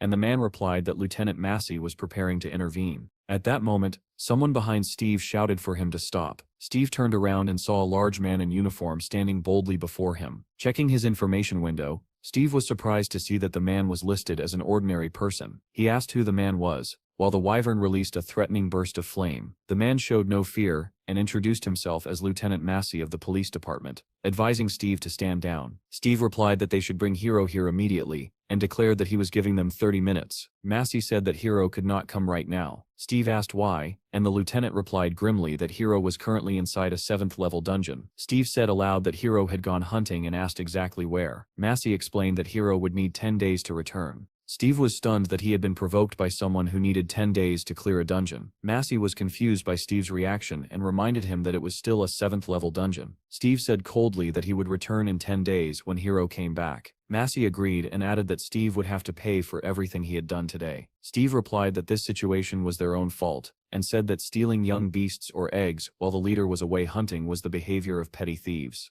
Massey smiled darkly and promised to pass those words along. The wyvern beat its wings and carried Steve into the sky. As the terrified townspeople watched, back at headquarters, officials said they could not let Steve escape like this, as it would result in worldwide humiliation. The minister replied that using the army against a single awakened individual would cause even greater damage. He recalled that Steve had promised to return and ordered the Air Force to escort him out. Steve flew home, ignoring the helicopters that followed him. Suddenly he noticed a massive black portal on the ground below. As he passed it, he thought that it was probably a gate leading to the planet Kuchan. While Steve was returning, the news was already flooded with headlines claiming that he had declared war on Hero. When the members of Steve's guild saw the reports, they shouted joyfully and raised their bottles in celebration. This, they said, was exactly what they expected from Steve. He had made them pay everything back in full. The news also reported that Cyrus had been rushed to the emergency room with a concussion after being struck only once. The government officially labeled the incident an attack and demanded that Steve be handed over, threatening war if he was not.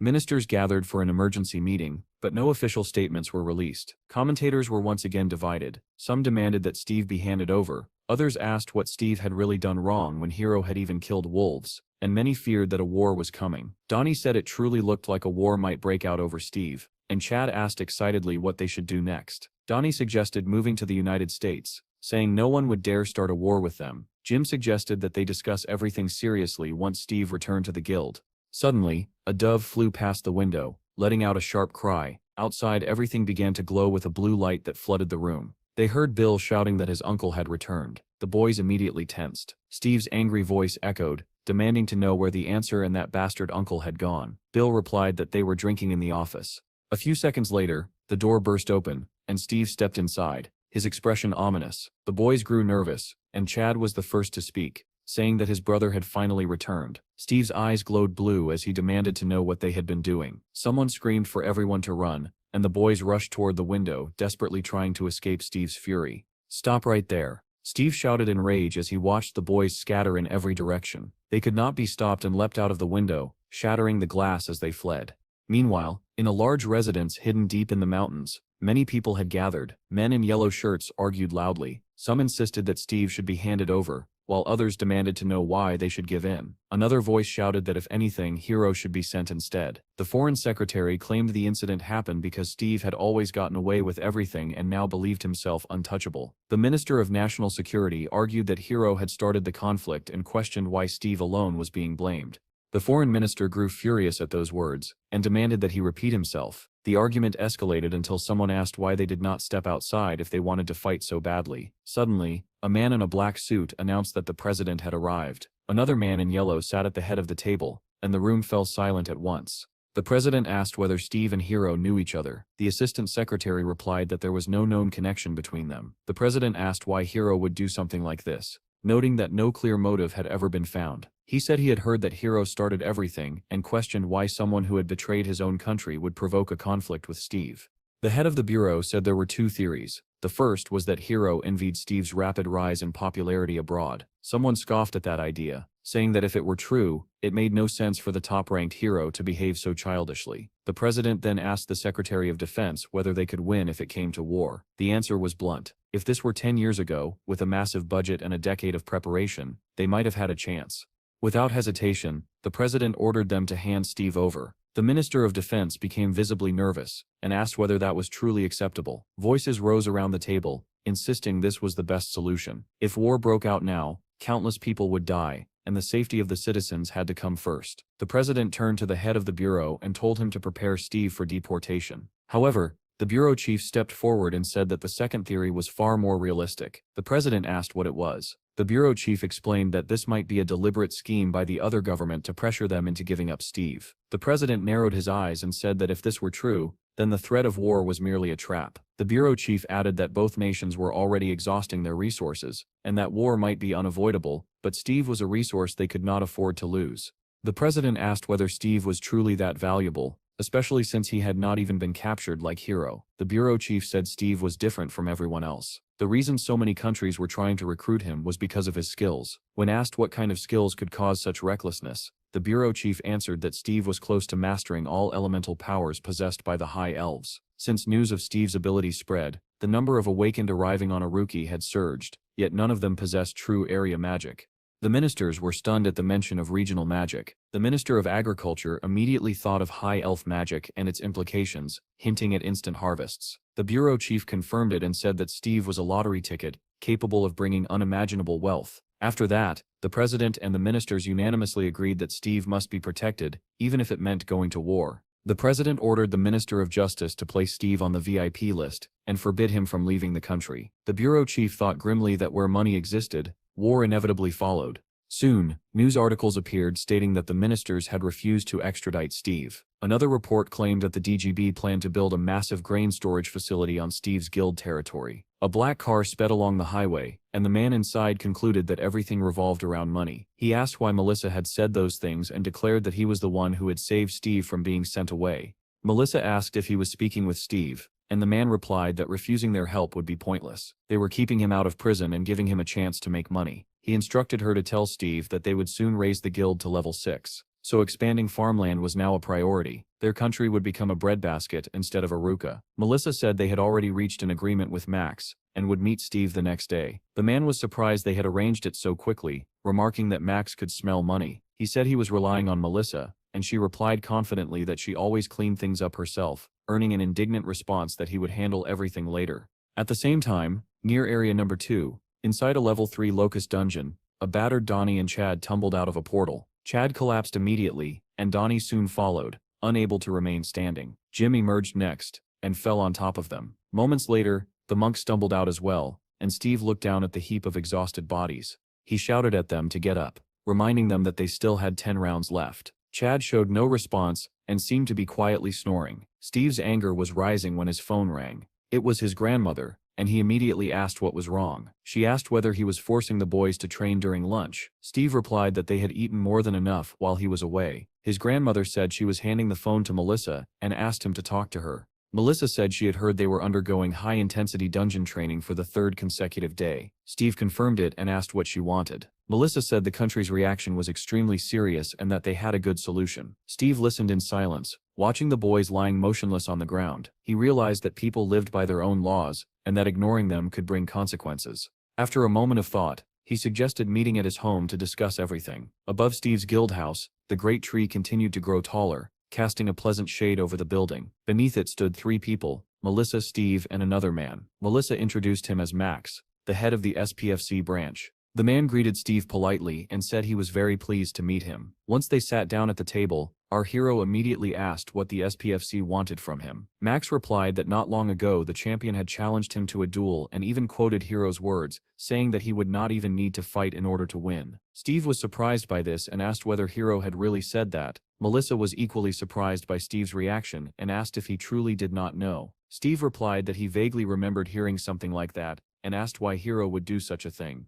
Max answered without hesitation that it was all about money. He explained that if the fight took place, the profits would be unimaginable and suggested that Steve should not waste time overthinking it, and simply agree. Max added that by accepting Steve could both make a fortune and prevent a war. 2 birds with 1 stone. Steve recalled David's words about Hero being a psychopath and a killer, and that it was best to stay away from him. Our hero then asked whether he could legally kill Hero if he agreed to the duel. Both Melissa and Max were taken aback and could not answer immediately. Max eventually said that according to the rules they would not blame Steve if something happened during the fight, but they would not openly encourage murder either. Melissa told Max that she would contact him again after speaking privately with Steve. Max agreed and said he hoped they would make the right decision. After the car drove away, Melissa waved goodbye and turned back to Steve. She told him that if he did not like the idea, he did not have to accept it, because a war would not start regardless. Steve replied that he actually wanted to agree. Melissa said that Hero's country's intentions were obvious, either to lure Steve away or destroy him. Steve responded that he did not care about their motives, saying that Hero was simply asking for a beating. With a faint smile, he added that as long as it did not violate the law,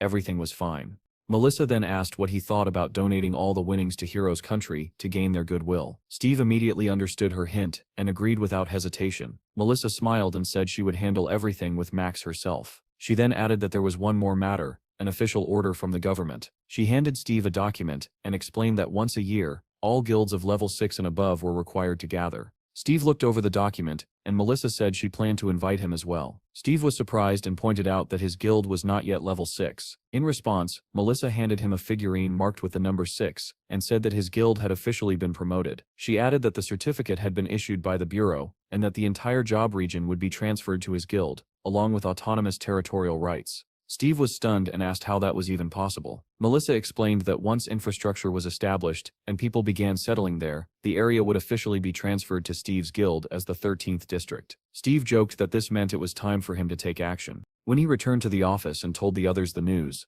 all 4 of them opposed the idea. They believed the government had failed to protect them and had abandoned the land, and now wanted to force them to defend it. Steve replied that the decision had already been made and that the government was interested in developing a city there. Chad asked in disbelief whether Steve had taken the bait, warning that they could be used. Steve replied that they could turn the area into a demilitarized zone and peacefully expand their farmland. Donnie said it was disappointing and suggested they simply take the money and immigrate to the United States. Steve replied that he planned to keep this area as their headquarters, and eventually divide the new territory into sectors. Donnie asked in surprise whether Steve intended for them to manage those sectors. Jim realized that whoever governed a sector would effectively be its mayor, and if Steve appointed leaders directly he would be more like a feudal lord. Donnie loved the idea and enthusiastically repeated the title of castle manager. The monk then read the news, which stated that thanks to Steve's lands their country could become the world's grain center. The boys wondered whether they could truly compete with Aruka's agricultural industry, which had trade gates across the world. Donnie pointed out that Aruka's produce was extremely expensive, and if things went as planned, Steve would become a lord ruling vast territory and earning astronomical profits. Donnie asked whether Steve had signed the contract, reminding him to keep 2 copies so no one could twist the terms later. Steve replied that they could not even protect their own home, questioning which of them deserved to be castle managers. He then added that if they were done eating, it was time for training. At that moment, Donnie suddenly doubled over, screaming that his stomach hurt and that he urgently needed medicine. Steve slowly began to lose his patience at the sight. Before he could say anything, Jim interrupted after reading the news aloud, announcing that Hiro had emerged from the dungeon. The boys immediately started mocking him, welcoming Hiro to hell and declaring that he was finished. The news reported that Hiro's team had cleared the 7th level dungeon in just 8 days. Another article published Hiro's response to Steve's provocation, stating that he would teach Steve some manners. Reports about the upcoming fight between Steve and Hiro flooded in. In an interview, the former world champion said that fighting one-on-one was nothing like clearing dungeons. An SPFC commentator added that Steve had absolutely no experience in one-on-one battles between awakened individuals. Another article stated that the highest bet placed on Steve had reached 240 million. The boys stared at the number in shock, and Munch said they would not have earned that much even if they had cleared the dungeon 100 times. Then Chad asked Donnie to scroll down, noticing something else. Another article revealed that Steve had donated the entire sum to Hiro's country. Donnie screamed in disbelief, asking what was wrong with Steve, and why he would give away his hard-earned money to another country. Chad suggested that it was done to prevent a war, but Donnie argued that it would not stop the hateful comments. Munch added that there was still the winner's payout to consider. Donnie suddenly remembered that the prize money for the winner was double, and Jim asked in shock whether that was even possible. At that moment, Steve appeared behind them and coldly asked what they were doing there. The boys immediately bombarded him with questions, demanding to know why he was giving away all the money when his own life was on the line. Steve cut them off, saying that if they had finished eating, they should follow him. He was going to inspect Jobs' lands.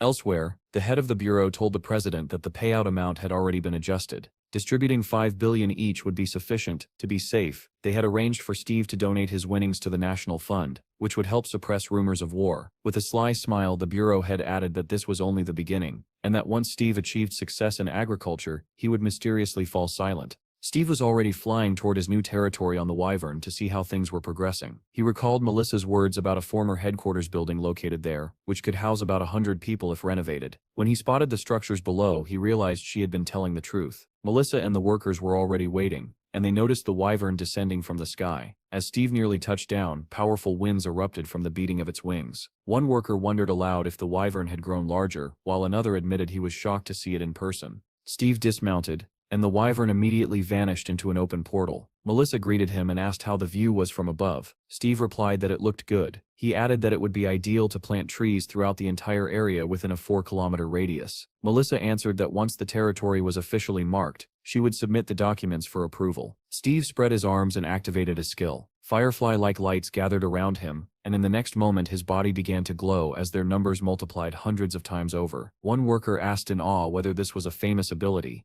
and Melissa explained that it was a territorial marker. Elsewhere, a man with a mohawk greeted martial arts fans, announcing that Sidekick was live on air. He declared that only 15 days remained until the battle of the century, Champion Hiro versus Rookie Steve, and said their channel had prepared interviews with both fighters. That morning, after much effort, they had managed to meet Hiro's team in front of a 7th-level dungeon. When asked how Hiro was preparing, Hiro replied that he had no time to train, explaining that the number of 7th-level dungeons would soon increase dramatically and humanity could not afford to rest. However, the headline twisted his words, claiming that Hiro saw no need to prepare for a fight with someone like Steve. Meanwhile, Steve's team was eating together. Chad complained that he could not remember the last time he had eaten warm food. Munch replied that it had been last Monday, and Jim told Chad to stop complaining. At that moment, Sidekick approached them and asked whether they were from Steve's team, known as the Laughing Talk. He asked if they were familiar with his channel and whether he could interview Steve. Donnie suggested that he go to Job, saying Steve was probably there planting trees. Soon after, An article appeared claiming that Steve was missing and planting trees. Angry commenters mocked him, writing that he was planting them so he could be buried beneath them after losing to Hiro. Meanwhile, Anna sat in an office, staring tensely at her laptop as an access denied message glowed on the screen. She tried another combination and waited anxiously. Suddenly, the window displaying Steve's personal file in the Bureau of Awakened changed to accepted. Anna felt a surge of joy as she realized she had succeeded. She opened a folder marked confidential and began carefully reviewing the contents. Her expression shifted to undisguised shock as a single thought echoed in her mind: 1,000 years. Articles continued to flood the news. One reported that 85% of experts expected Hiro to win. Another claimed that Hiro, hailed as humanity's hope, had reduced dungeon completion time to 8 minutes. Yet another stated that the DGB was transporting construction materials to job. Signs warning about wolves had appeared at the entrance to Steve's land. Another article said there were 6 days left until the match, and that tickets were already sold out. Then came another update stating there were only 2 days left, and Steve was still on home soil. Hiro and Anna were sitting together in the best hotel in the city, drinking wine. Anna asked what he was thinking about as she took a sip. Hiro replied calmly that he was thinking about how he would kill Steve if he failed to show up for the match. Setting her glass down, Anna said she did not think it would be that easy. When Hiro questioned her, she explained that she meant killing Steve. She revealed that she had accessed classified bureau information and learned that Steve had returned after spending 1,000 years on another planet. Hiro was startled and asked whether Steve had used regression multiple times. Anna said she did not believe he used a regression stone like Hiro, and that surviving 1,000 years that way would be impossible. According to the records, Steve had spent 10 years on a planet where time flowed twice as fast. Since Hiro himself had spent 500 years on Earth through regression, it no longer seems so implausible. She added that this also explained why Hiro had never encountered Steve during those 500 years. Hiro asked whether Steve had found the Fountain of Youth. Anna replied that there was a rare item known as the Red Divine Peach. Hiro repeated the name quietly, urging her to continue. She explained that the item appeared only once every 1,000 years on a single planet and vanished after 10 days. Consuming the fruit granted immortality and eternal youth. Hiro admitted that he was becoming increasingly interested in Steve, especially if he had truly lived 1,000 years without regression. Anna confessed that she was worried Steve might have lived longer than Hiro. Hiro stood up and declared that no matter who his opponent was, he would not allow anyone to block his path. News headlines soon announced that Steve had not arrived in the country on the day of the match. Meanwhile, Steve remained busy planting trees on his new land. Apples had begun to grow on the branches, and Steve examined the results while Donnie stood nearby. Steve said that this should be enough for the apple trees. Donnie warned him that there was almost no time left, but Steve ignored him and said that pears were next. Donnie shouted that only 3 hours remained, and that Steve really had to go. Steve replied that his level was still too low to plant many seedlings at once, and that while he was gone, the others needed to buy everything he had listed. Donnie told him not to worry about it and urged him to hurry. The next moment, a portal opened behind Steve, and his uniform instantly appeared on his body. A massive wyvern emerged from the portal, scaring Donnie so badly that he stumbled and fell over. Steve said he would be back soon and told the others to head into some dungeons, adding that there would be no mercy if they became lazy. Donnie rubbed his head and asked what Steve meant by being lazy, but our hero did not answer. The wyvern lifted him up and carried him higher and higher, its silhouette glowing against the red sunset sky. Watching him disappear into the distance, Donnie was stunned. Steve showed no nervousness at all before facing the champion, and he could hardly believe that the man had really spent his time planting trees. When Steve was completely out of sight, Donnie pressed a button on his remote control, and several drones flew into the air. He smiled in satisfaction and muttered that it did not matter anymore, because he already knew what image he would use as his screensaver. Meanwhile, the stadium was already roaring. The voices of commentators echoed loudly as they announced that only 3 hours remained before the fight. The crowd was overflowing with excitement. One commentator said he had heard that Steve still had not arrived and wondered aloud whether he had decided to abandon the match. Another replied that this fight would not be easy for a newcomer facing a world champion and added that Steve's country's government would bear responsibility for his actions. Hiro and Anna also arrived at the stadium and sat in a waiting room with a massive window spanning the entire wall. Hiro asked if there was any news, and Anna replied that Steve had recently expanded his territory and job. Hearing the name of Steve's new lands, Hiro smiled faintly. He thought that Steve clearly knew what would happen in the future. After all, the first 7th level dungeon in Steve's country had opened in Job. When it appeared, the combat squads had thrown all their strength into it and were annihilated. The country lost more than half of its C rank awakened and was unable to stop the monsters. Explosions reduced Job to ashes, and monsters flooded the continent. In the end, unable to contain the disaster, Steve's country fell. Hiro assumed the government wanted to prevent that tragedy with Steve's help. He wished them luck in his thoughts, and dismissed Steve as arrogant. The commentator announced that only 7 minutes remained, reminding everyone that according to the rules, a participant would be disqualified if he failed to appear an hour before the fight. Suddenly the spectators felt a powerful wind rise and instinctively looked up. Whispers spread through the crowd as people asked whether that sound belonged to a monster. Then a massive wing appeared above the stadium, and everyone began shouting that it was a wyvern.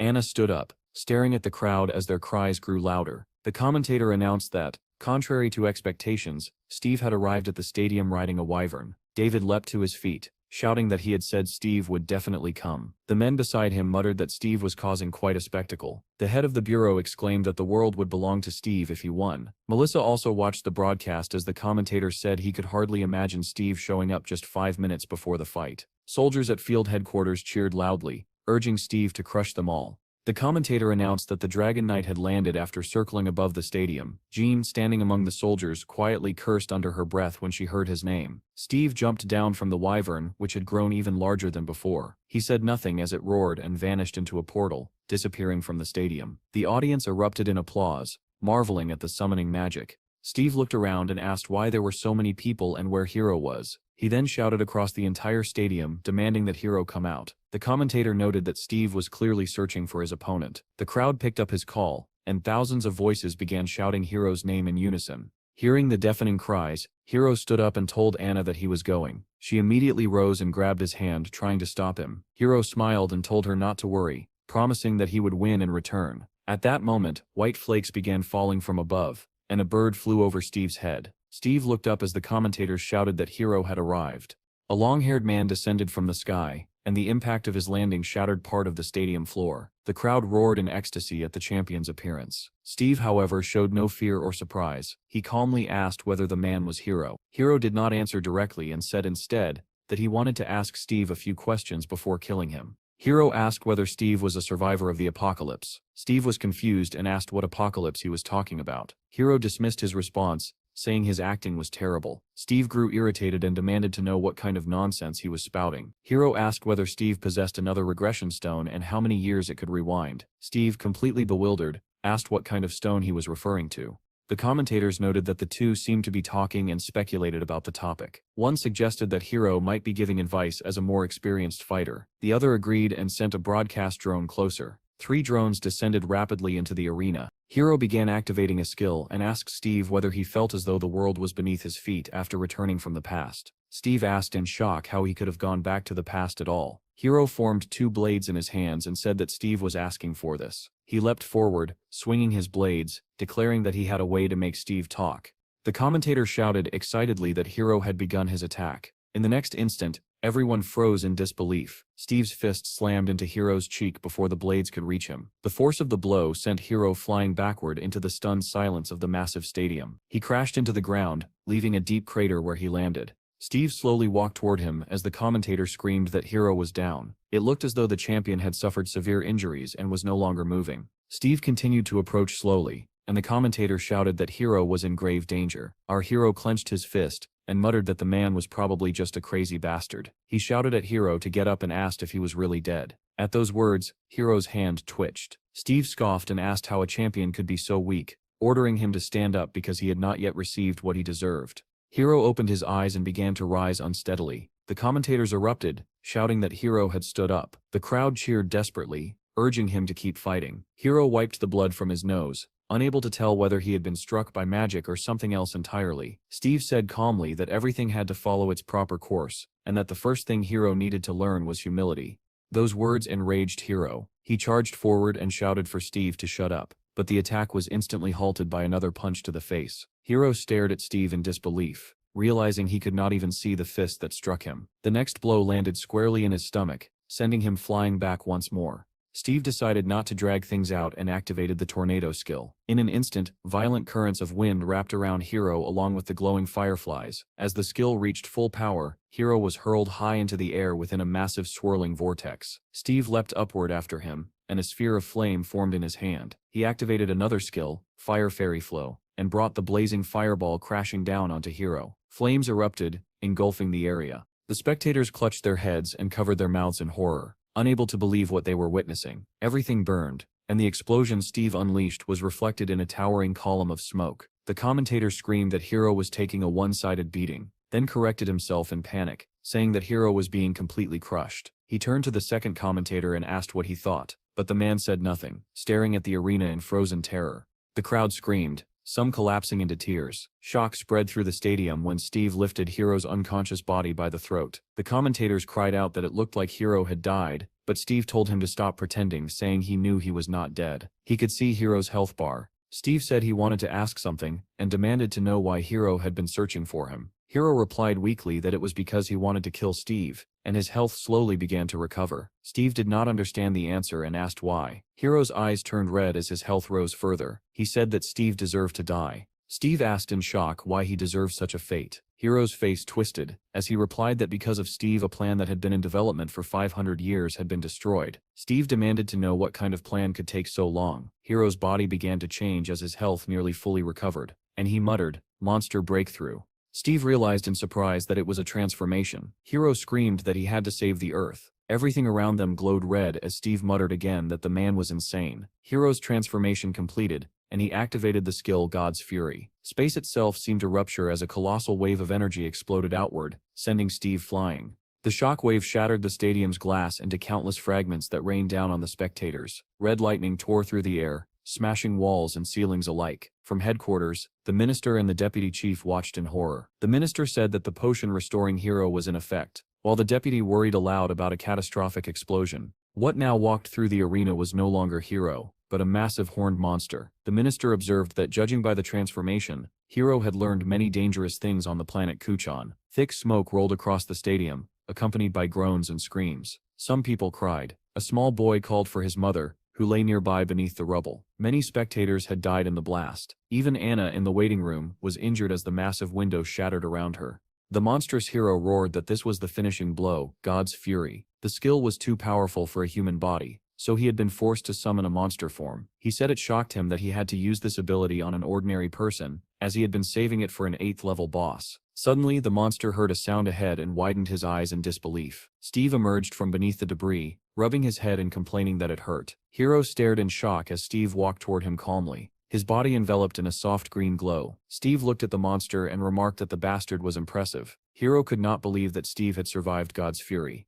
As Steve drew closer, he mocked the monster, saying that it turned out he could transform too. Hiro demanded to know what item Steve was using to be so strong, and what he had used to regress. Steve replied that he had no idea what regression was and said it was not an item, but a skill called Blessing of the Forest. Hiro screamed in disbelief, saying there could not be a skill stronger than the elixir. Steve smiled and replied that it was an elixir-level skill that fully restored consumed life force and mana within 5 seconds. Hiro finally lost his composure and shouted in rage, asking if Steve was really smiling. Steve did not understand the question and chuckled lightly.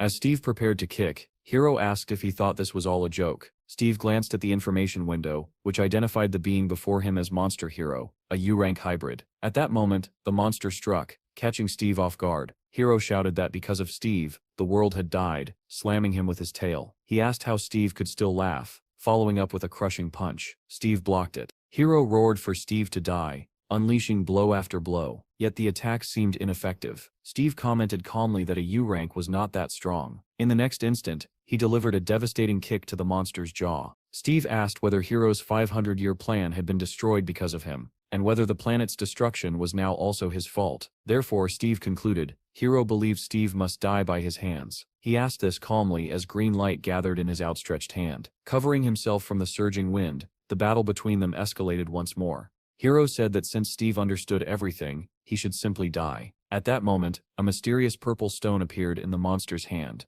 which he clenched tightly. A purple glow spread around his body as he screamed that Steve had ruined everything. He demanded to know if Steve understood how he had reached this level, and how someone like him dared to speak so lightly. The monster suddenly remembered a scene from a movie he had once watched about superheroes. A room full of children had cheered when the hero delivered the final blow and saved the world. Back then, Hiro had still been a child, smiling happily as he watched his idol succeed. But then the children on the screen had gasped as the hero fell to his knees, blood seeping from beneath his armor. The hero said that everything had been burned to the ground and it was time to fix it. The children cried as the narration explained that the hero's soul stone turned back time. Only the hero himself did not cry. He smiled at the final scene, unlike the others, thinking that it was fine even if he was forgotten forever. As long as the world remembered a single hero, That memory shattered as Steve's foot slammed into Hiro's face with terrifying force. Hiro's eyes widened in shock as his body was sent flying sideways. Steve repeated coldly that he was nothing more than a crazy bastard. Hiro crashed to the ground on his stomach,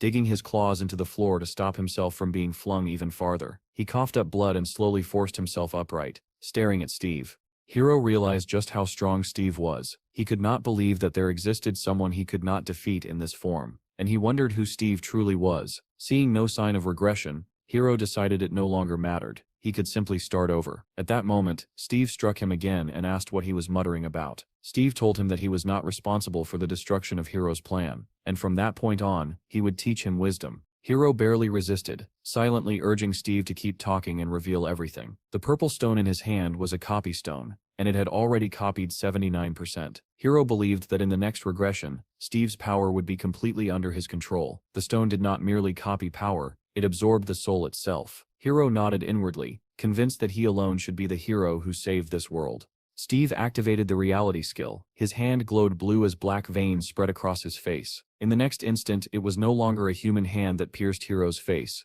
but the paw of a beast. Steve transformed into a massive bear and struck with overwhelming force. Hiro was hurled backward, his nose shattered and several teeth flying from his mouth. The impact was so violent that his body smashed through a wall. Reverting to human form, Hiro fell into a crowd, where people recoiled in disgust and called him a cruel bastard. His hair turned white as he lay on the ground, cursing when he realized the copy stone had shattered. Blood streamed from one eye as he squinted upward and saw an eagle circling above. It was Steve, transformed once again, descending slowly toward him. Hiro realized then that Steve was no longer human. Steve dropped to one knee beside him and smiled, asking whether he could see the truth now. Hiro did not understand and demanded to know what nonsense he was talking about. Steve replied that Hiro could not save the world because he was too weak. Hiro's eyes burned red with fury as he hissed for Steve to shut up. Steve warned him seriously never to appear on his territory again, or next time he would die. Hiro smiled faintly and said that 95% of the population would soon die in the apocalypse anyway, and that Steve was already a corpse. Steve called him a delusional idiot and asked why his past had to become his future. Hiro's eyes widened when he heard Steve's words. There is no future for someone who lives in the past like you. The commentators announced that even though Hiro had lost consciousness, Steve transformed into an eagle and flew away. Jean watched the entire battle, her fists clenched, a single question spinning in her mind. Why? She remembered the day she lay in the hospital after the dungeon incident, when she had asked Steve why they could not fight together. He had turned to her sadly and said that she was still too weak, that their forces were unbalanced and one of them would suffer losses. Jean had been furious when he left with another woman, muttering that he was talking nonsense. News outlets soon filled with headlines declaring Steve's absolute victory. Reports stated that more than 48 people had died in the stadium during the match. The unofficial number one in the world, Steve, had donated his entire winnings to Hiro's country. Another article said that the victims' families were preparing a class action lawsuit against Hiro. Hiro later dreamed of Steve in the form of a clawed beast, forbidding him from ever stepping onto his territory again. For someone who lives in the past like you, there is no future. Hearing those words, Hiro jolted awake. He found himself in a hospital ward and wondered how much time had passed. Spotting a phone by his bed, Hiro opened the news and saw headlines about Steve's victory and the lawsuit against the former champion. As he read the comments filled with accusations and death wishes, an ugly smile crept across his face. He muttered that they were all hypocritical bastards. At that moment, Anna entered the room, unharmed. Seeing Hiro awake and holding the phone, she was briefly startled, then quickly snatched it from his hands and told him not to read that. She said people were only reacting this way because their pride had been wounded by his defeat. Hiro understood that Anna was trying to protect him. He said nothing, only letting out a heavy sigh. The girl asked if he was all right, and Hiro replied that he wanted to be alone. She said she would step outside but would take the phone with her, explaining that he needed rest more than anything right now. Left alone in the spacious room, Hiro stared at the door for a long time. Eventually, he stood up, walked to the window, pulled back the curtain, and frowned. Outside, a crowd had gathered. People were holding signs, shouting for him to apologize and leave. Hiro felt a familiar bitterness rise within him. No matter how much he had sacrificed himself for them, these people never changed. They always turned on him in the end. He opened his information window and looked sadly at the copy stone. The message stated that copying had been interrupted. He clenched his teeth in frustration. If he had endured just a little longer, he could have copied Steve. Extending his hand, Hiro summoned a red stone, the very regression stone he had relied on for so long. Behind it, miniature projections of nearby planets began to appear, filling the room. With this stone, He could return to the world of 20 years ago. He saw no other way forward except to go back and erase Steve Sepp's existence. He calculated that he could activate the stone again in 2 years. If he could upgrade it to the 3rd level. His thoughts were cut short when 3 men entered the room without knocking. Hiro recognized them immediately and greeted the man standing in the middle. The hooded man smiled and said he was glad Hiro had woken up, asking if he felt alright. Hiro replied that, in a sense, he did, and asked what this was about. The man said it was an order from the bureau. Hiro frowned and said he had received no notification. The man shrugged and replied that he did not know the details, only that he had been told to bring Hiro in. Hiro turned to the other 2 men and asked why they were there as well. Their answers differed. One said he had also been summoned. The other claimed they had met on the way. Hiro studied them silently and understood immediately. The men avoided his gaze, clearly afraid to meet his eyes. All awakened of C rank had been gathered. This was not a reward. Of that Hiro was certain. He told them to wait outside while he prepared. The hooded man agreed politely, and they turned to leave. As they did, the tall man muttered that they should stay quiet, since 2 more were waiting outside the door. The hooded man tried to stop him, but it was too late. The 3rd man sighed and said that Hiro had already figured everything out, so there was no point hiding it. Hiro's lips curled into a cold smile. He asked whether the 5 of them truly believed they could defeat him. The hooded man raised his hands, trying to calm him down, and said that this was merely an investigation and that Hiro only needed to cooperate. Hiro's smile widened as he asked who, exactly, they intended to investigate. All 3 men tensed, unable to answer. Hiro realized that the bureau must have recorded his entire conversation with Steve on the day of the fight. They were likely interested in the items he carried. He asked bluntly whether they wanted the regression stone, whether they planned to lock it away somewhere and torture him for it. The hooded man hurriedly denied it, saying the issue was missing points in the report. The tall man suddenly snapped, calling Hiro names and saying that if he possessed such power, should he not have used it for the benefit of the people? At those words, Hiro's eyes turned crimson. A sphere of energy formed in his hand as he said calmly that the man had crossed the line. Because of this mistake, the country would soon realize what it had lost. The tall man reacted instantly, activating his own skills to restrain Hiro. Hiro's eyes glowed brighter, and faint horns began to emerge from his head. Outside the room, the 2 men waiting by the door saw a blinding light flare through the window, followed by blood streaking down the glass. As they rushed forward, a violent explosion erupted from within, blasting the door outward and throwing them back. When the smoke cleared, they stared in horror at the scene inside. Hiro had transformed into a monster. His tail had pierced straight through the tall man's body, while he held the 2nd man aloft by the head. Hiro asked coldly whether he still looked weak after losing once, warning that he would snap the man's neck if anyone moved. The hooded man extended his hand desperately and called him captain, trying to stop him. The monster snarled and told him not to use that title. He demanded to know who had given the order. The hooded man immediately answered that it came from the commissioner. Tucker, the commissioner of the Bureau of the Supernatural, was a so-called patriot who valued pedigree above all else. He had been waiting for Hiro to fail, and had bared his fangs the moment the opportunity arose. The hooded man explained that Tucker doubted Hiro's loyalty to the country. During the 7th level dungeon raid, 9 members of Hiro's team had died. Tucker questioned whether Hiro had transformed to heal them, and why no such items or skills were recorded. That meant, according to Tucker, that the reports submitted by the team were false. He wanted to know whether Hiro was hiding additional items. The hooded man relayed that before forming an investigative committee. The commissioner wanted answers to a few questions. Hiro laughed darkly and said that was not the truth at all. The commissioner simply wanted to seize all of his items for himself. The monster assumed that if everything had gone smoothly, the commissioner would have offered him the position of captain of the first combat team. The hooded man did not know how to respond to Hiro's words. He remembered the commissioner saying that Hiro's loyalty was beyond doubt, and that people like him were indispensable. Realizing he was right, the monster smiled coldly and said they were all fools. He had already witnessed this country's destruction 25 times. He wanted to restore civilization, but the plan always failed because greed could never be overcome. Hiro said he had one question. Did Anna know everything? The hooded man closed his eyes, clearly unwilling to answer. The monster roared at him to speak at once. The man finally gave in, stuttering that she knew what was happening. Hiro snapped in rage and tightened his grip around the man's head. Blood sprayed everywhere. Hiro thanked him for his hard work as the hooded man realized what was coming and screamed his title in a desperate attempt to stop him. It was too late. A deafening explosion tore through the hospital ward. Breaking news soon spread that Hiro had escaped after killing 3 awakened of C rank and seriously injuring 2 others. At the Bureau of the Supernatural, officials were already discussing his actions. Standing by the window, the commissioner cursed angrily, calling Hiro an ungrateful bastard. He said this was exactly why strangers should never be helped. They would always bear their fangs in return. Tucker concluded that Hiro had been a spy all along, deliberately planted by his country. He decided this incident was more than enough to convince the Prime Minister. With this excuse, they could eliminate many problems and create perfect heroes to replace Hiro. Turning toward the door, Tucker called loudly for his assistant. A man entered immediately and asked what needed to be done. Tucker ordered him to contact all broadcasting stations. There would be a press conference about Hiro in 2 hours.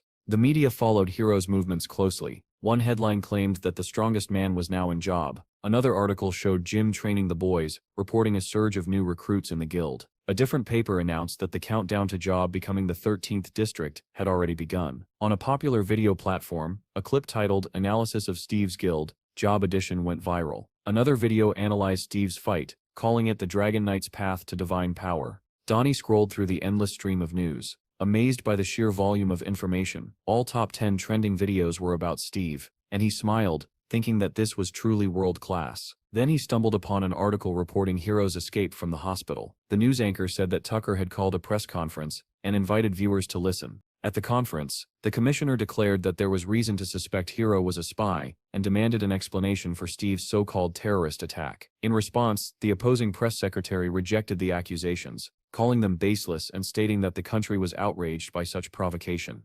Donnie listened carefully, letting out a heavy sigh. When he saw confirmation that Hiro had disappeared, unease washed over him. He thought it was impossible for someone beaten half to death to show up again so soon. But what if he did? What if he came while Steve was away from the guild? A chill ran down Donnie's spine, cold sweat forming instantly. He bolted out of his office and rushed toward the forest, complaining aloud that Steve always disappeared during critical moments and asking why he could never just stay home. Suddenly, blue lightning began to crack across the sky, and Donnie froze. He stared upward in fear, the sight feeling disturbingly familiar. A massive bolt of lightning struck the ground in the distance, followed by screams. Workers burst out of the forest, running toward Donnie and shouting for him to flee as well. Panic surged through him as he muttered that it was impossible for that madman to already be here. Repeating the word crazy under his breath, Donnie sprinted alongside them, quickly overtaking the crowd. Suddenly Jim ran toward him, and the two stopped in shock when they recognized each other. Jim asked where Donnie was rushing to. Donnie blurted out that the crazy Hiro was already here. Jim frowned and asked what he was talking about, explaining that he had received a report that a portal had opened nearby and was heading there. Donnie echoed the word portal in disbelief as workers rushed past, and Jim confirmed it. They turned back together, watching lightning continue to strike the ground. A red sphere slowly formed amid the lightning. Donnie swallowed hard, saying that the portal looked terrifying. Soldiers soon arrived, and they learned that it was a 7th-level portal set to explode in 42 days. Jane shouted that there was not enough time. Chad recalled that a similar portal had once had 23 gates and a countdown of 120 days. The group clutched their heads in despair. Chad realized that they had been so focused on developing District 13 that they had accepted people without considering their true capabilities. If a breakthrough occurred now, they would not be able to guarantee anyone's survival. Only the monk remained calm. He said that they had no choice but to accept it and clear the dungeon before a breakthrough occurred. The boys lowered their heads, unsure how to respond to such a proposal. Munch asked whether Steve would even allow something like that. Jim replied that the first priority was coming back alive, while Donnie asked if they were really planning to go in. The boys pointed out that they were still pathetic E-ranks, and Jim added that he was no different. He then asked where Steve was at a moment like this. Donnie said he would look for him. Chad decided to check the animal farm and moved ahead. Munch said he would scout the eastern side, while Jim chose to head toward the entrance. The boys split up, walking in different directions, and none of them noticed a ferret standing quietly in the middle of the clearing. The animal looked strangely like Steve. As if sensing its gaze, the boys slowly turned around. In a voice that unmistakably sounded like Steve's, the ferret asked why they had decided to accept this territory. Chad admitted that they had been blinded by the title of the 13th district. Donnie added that he had been blinded by being appointed as a manager, and the others agreed, but Steve replied that they were wrong. It was because this place was a massive hunting ground. The boys gasped in unison as they realized the truth behind his words. The ferret said it was obvious why this location had been chosen, and that he genuinely liked the way they were thinking. He invited them to truly experience the wild nature of the land. The boys listened carefully to the sounds around them. Munch even closed his eyes and took a deep breath. Steve said that a huge jackpot lay right in front of them. The ferret asked whether they should not hunt here with grateful hearts. Donnie replied that they were grateful, but their levels were still too low. Steve said that the prey was stretching out its neck and asking to be caught, yet they were thinking of running away. If they continued like this, he added, they would keep running until they returned to their previous lives. The mention of his former life struck Munch deeply, and his eyes widened. Steve asked again whether they truly wanted to go back to the past. The boys shouted in unison that they did not. They had worked too hard to reach this point. Donnie rolled up his sleeves, ready to head underground immediately, while Munch volunteered to act as a scout. Suddenly, the ferret glowed blue. The boys froze, staring in disbelief as the outline of a human body gradually replaced the small animal. Steve smiled and said that since this was their first 7th level dungeon, it might take them some time. The boys immediately changed their tune, saying they needed time to prepare and stock up on hot food. Steve said that someone had to train the newcomers and oversee construction, so Jim and Munch would join him on the first raid. The boys eagerly agreed and rushed off to prepare. Donnie complained that his name would not be included in the very first 7th tier dungeon raid in the country. Hearing this, Steve casually said that he was coming too, which Donnie clearly did not like. Steve stepped toward the dungeon entrance and announced that they were entering now. Donnie tried to stop him and asked him to wait, but Steve ignored his pleas and walked straight into the portal. He boldly entered and called for the others to follow. People nearby cheered as the team went in, with Donnie running last. Chad excitedly asked whether it was really okay to enter a 7th level dungeon like this, while Munch stood behind him. Steve and Jim had already passed through, their bodies wrapped in a pinkish glow, with Donnie chasing after them and shouting for Steve to wait.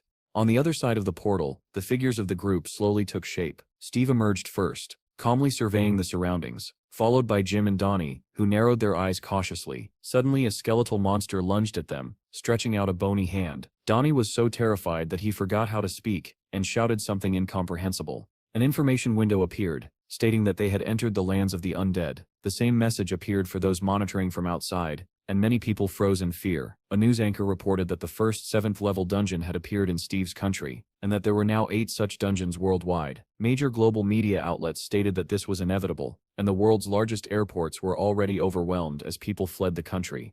The presenter suggested switching to a live broadcast. Immediately, a man rushed at the camera screaming that there were no tickets, while a panicked woman demanded that sea routes be opened. The embarrassed host commented that unrest was spreading throughout the nation. The bureau began urgently discussing what to do next. At the same time, Steve's guild team had already entered the dungeon. Inside the bureau, awakened officials remarked bitterly that the broadcasters seemed to know everything, as if they had wiretapped the bureau itself. The head of the bureau asked again whether Steve's team had been right to enter the dungeon immediately. Someone confirmed that Steve, Donnie, and Jim were already inside. One man listed the boys' ranks with a grim expression. Another questioned why Steve had brought them along. A colleague reminded him that Donnie possessed a video memory skill. At the very least, he said, they would leave behind footage for others. Even so, there were already countless videos online of teams clearing 7th level dungeons. Folding his arms, another man asked how the combat teams were preparing. The response was that 13 teams were awaiting orders, but there were very few A rank awakened among them, most being B ranks. Someone muttered that it was like sending them to their deaths, and that they would be lucky not to flee immediately. Worse still, they had only 44 days to clear the dungeon 88 times. A man wearing glasses pointed out that Hero's team had once cleared it in 8 days, and since time flowed twice as fast inside, a full cleanup still took about 20 days. The head of the bureau concluded that they would therefore need to clear it twice a day. One person said that no matter how powerful Steve's skills were, it might not be enough. Another added grimly that fleeing the country might be the only option. Someone suggested asking other guilds for help, but he was told that all of them were already busy dealing with an overwhelming number of 6th level dungeons. The head of the bureau closed his eyes and muttered that they had truly jumped from the frying pan straight into the fire. The man in glasses asked what the chief thought about evacuating the people of Job and moving them to the defensive wall in case of a breakthrough. The chief replied that everyone would die if a second dungeon appeared within the city. He asked whether Steve's barrier trees were not sufficient protection. Even if all the monsters could be contained within the barrier trees, the appearance of another dungeon would leave the guilds powerless. In his view, if the dungeon on Steve's lands was cleared, that territory would become the safest place in the world. He asked whether Melissa was currently in Steve's lands, and ordered someone to contact her to find out how things were going there. A drone flew over Steve's territory, approaching the construction site of a large building. When the bureau received the footage, someone remarked that it was quieter than expected. They were surprised to see that construction was still underway. Someone wondered whether the DGB was not involved in the project. The drone continued onward, and the observers were stunned to see a child riding a wolf while workers calmly ate their lunch. An elephant ridden by monkeys ran after a pack of wolves led by Bill. The men stared in disbelief, wondering how a place that was supposedly on the brink of disaster could look so peaceful. One man asked in shock whether the others had seen a monkey throwing stones from the elephant's back. Watching the serene landscape, they questioned whether this was truly their country. Several of them agreed that it looked like another world altogether, and even double-checked the drone's coordinates. The chief chuckled softly and asked where the department head, Melissa, was. The drone flew onward and stopped above a long residential building. On the screen appeared a girl lying on a sun lounger, basking in the sun. Someone commented that it looked like a soldier's dormitory. Then another voice hesitantly asked whether that sunbathing woman was Melissa. As the drone moved closer, there was no longer any doubt. It really was her. Melissa lay there in a black open swimsuit, her eyes hidden behind dark sunglasses. The men in the bureau widened their eyes in disbelief. The man in glasses remarked that her appearance was a perfect illustration of the situation on site. At that moment, Melissa seemed to sense that she was being watched. She lowered her sunglasses and looked straight ahead. An energy sphere instantly formed in her hand as she shouted angrily, asking which bastard wanted to die. Then she noticed the emblem on the drone, bearing the acronym of the Bureau of the Awakened. Realizing what was happening, she gasped quietly and covered herself in embarrassment. The chief covered his face with his hand and muttered whether she had really picked up such shameless behavior from Zen's friend. Hastily pulling on her shirt, Melissa tried to explain that it was lunchtime, but quickly realized there was no point, and simply apologized. The chief asked how things were progressing on site, and requested a brief report. Still half-dressed and visibly flustered, Melissa began speaking while remaining on screen. Someone immediately shouted at the drone operator to turn the camera, not downward, but to the side. Melissa explained that when the 7th level dungeon appeared, there had been some disturbance due to evacuation procedures. However, once Steve went in to clear it, everything calmed down. 3 hours after its appearance, construction resumed according to plan. Deputy Chief Chad was overseeing the work, while Munch was training the new recruits. After fully getting dressed, Melissa reappeared properly on the screen and asked whether there were any further questions. Someone remarked that job did not resemble their country at all. Melissa replied that everyone there trusted Steve. Another man reported that the Ministry of Defense had dispatched the 707th Detachment, led by Valentine, to job. The chief said they still had to do everything possible to prevent a breakthrough, and asked whether they truly had no hope beyond Steve. Suddenly he requested that his combat equipment be brought to him, stunning everyone present. When questioned, he replied calmly that he would personally take command of the expedition into the 7th level dungeon. Silence fell over the hall as everyone stared at the head of the Bureau of the Awakened. Meanwhile, in another country, Anna sat handcuffed to a chair. The door to the room slowly opened, allowing light to spill inside. She opened her eyes sluggishly, trying to understand where she was and what had happened. Commissioner Tucker stood before her and asked whether she was awake. Anna glared at him and said that he was making a grave mistake. He remarked that she was still quite energetic and asked whether he needed to shock her again. Those words were enough to dampen her defiance. Satisfied that she was no longer being sarcastic, Tucker placed an iron bracelet in front of her. Upon seeing it, Anna gasped and demanded to know where he had gotten it. The commissioner asked why she was so surprised, noting that it was not something she wore often and that she had hidden it very well. Anna's eyes widened in shock at his words. Tucker told her not to overthink it, explaining that they had already examined what was inside.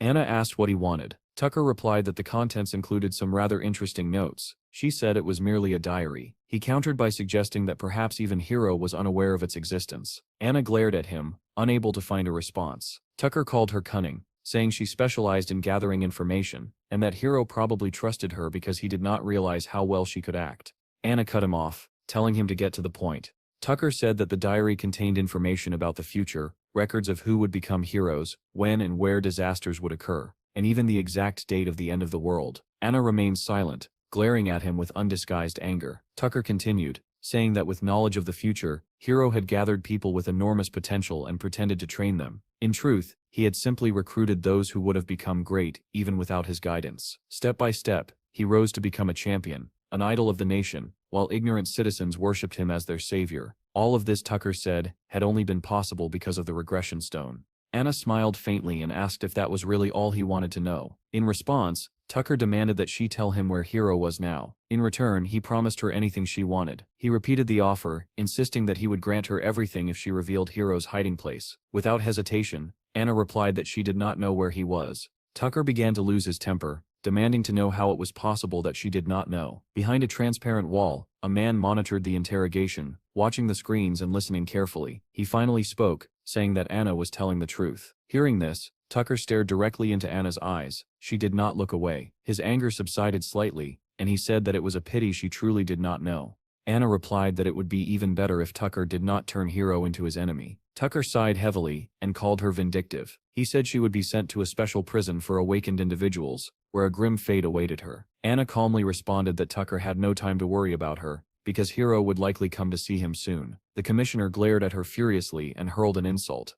On a nearby monitor, a video played showing the tip of a red tail protruding from a crater in the ground. A technician explained that this was all the footage they had, because after that, it was as if Hiro had vanished into thin air. Another man reported that drones were currently being used to track him down. Tucker declared that Hiro was a villain attempting to poison the people of both countries and overthrow their governments. He ordered that every possible resource be used to find him and make him pay. The officer saluted and promised that they would do everything they could. Tucker believed that Hiro still carried the regression stone and was determined to seize it. Meanwhile, on a distant coast, a blonde-haired boy sat watching children play football. Hiro had cut his hair to disguise himself and was scrolling through the news on his phone. The reporter moved through the main headlines, and one item caught his attention. It reported that a list of Steve's guild members who had joined the raid had been released. Hiro was shocked to learn that the raid consisted of only 3 people. Watching clips of Donnie and Jim, he wondered who they were. Perhaps mere squires, he thought. Reading that Steve was currently clearing a 7th-level dungeon, Hiro scoffed and called him an arrogant bastard. He muttered that Steve should try it and added that he was curious to see how Steve intended to change the world with his power. Hiro extended his hand,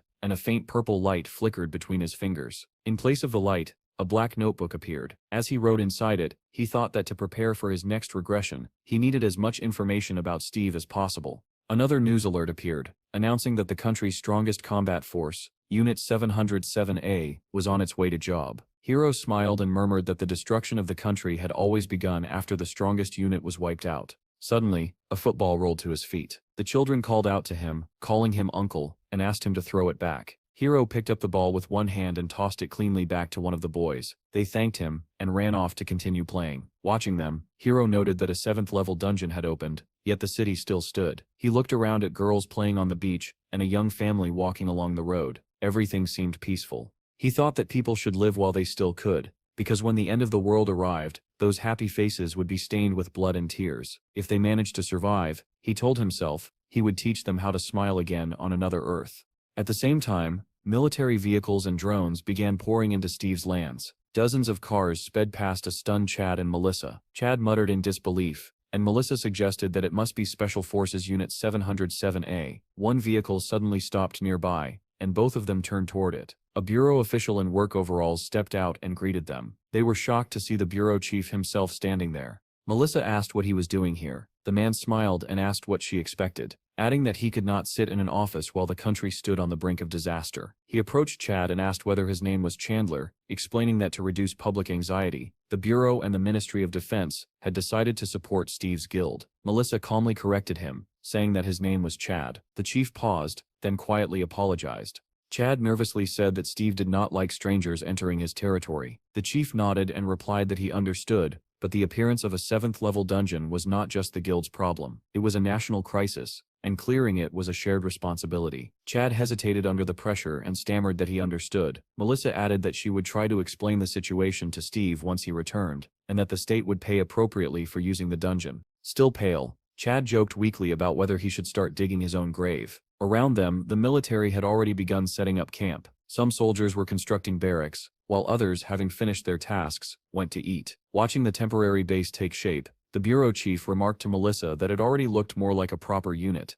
The girl turned to the chief and asked why he had come here in person. Instead of answering directly, the man asked what she meant by that. He began to say that if the head of the bureau did nothing during a crisis, it would be irresponsible. But Melissa cut him off and said that the whole point was that this place was the safest location possible. The chief bristled at her words and asked what she was implying about him. He told her to stop talking nonsense, and to assign him a place at the command post, adding pointedly that the chasse lounge she had been lying on earlier had looked very comfortable. He went on to say that they intended to invite all available professionals to join the operation, and that they also planned to bring Jen here. Melissa reacted in surprise and asked whether Jean would really come. The chief replied that she should already be in the barracks by now. He turned to leave but paused and looked back, mentioning that most of the protective trees were concentrated near the entrance. According to reports, even a missile could not penetrate them. He asked whether that was true. Melissa replied that she was not entirely sure and suggested that the director test it himself, adding that she was curious about it as well.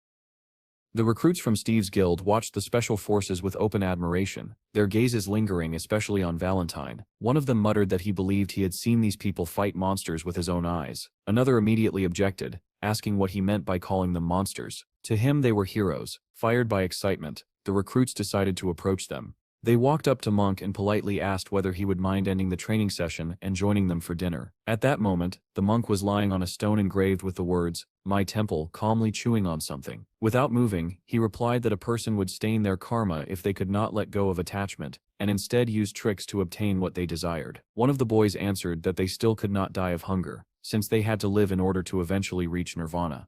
Monk suddenly rose from the stone and repeated the boy's words aloud, savoring them. A chance to reach nirvana. Holding back his laughter, the recruit said that it seemed the monk's stomach had not yet reached nirvana, because his body was clearly breaking from thirst. He promised to bring him a couple of cans of beer. Monk praised him as very clever, and asked whether he had ever thought about becoming a monk himself. The boy replied that his family was Catholic, then added that he would also bring some dried meat to go with the beer. Watching the boys leave, Monk sighed that it was a pity, because they had no desire for faith.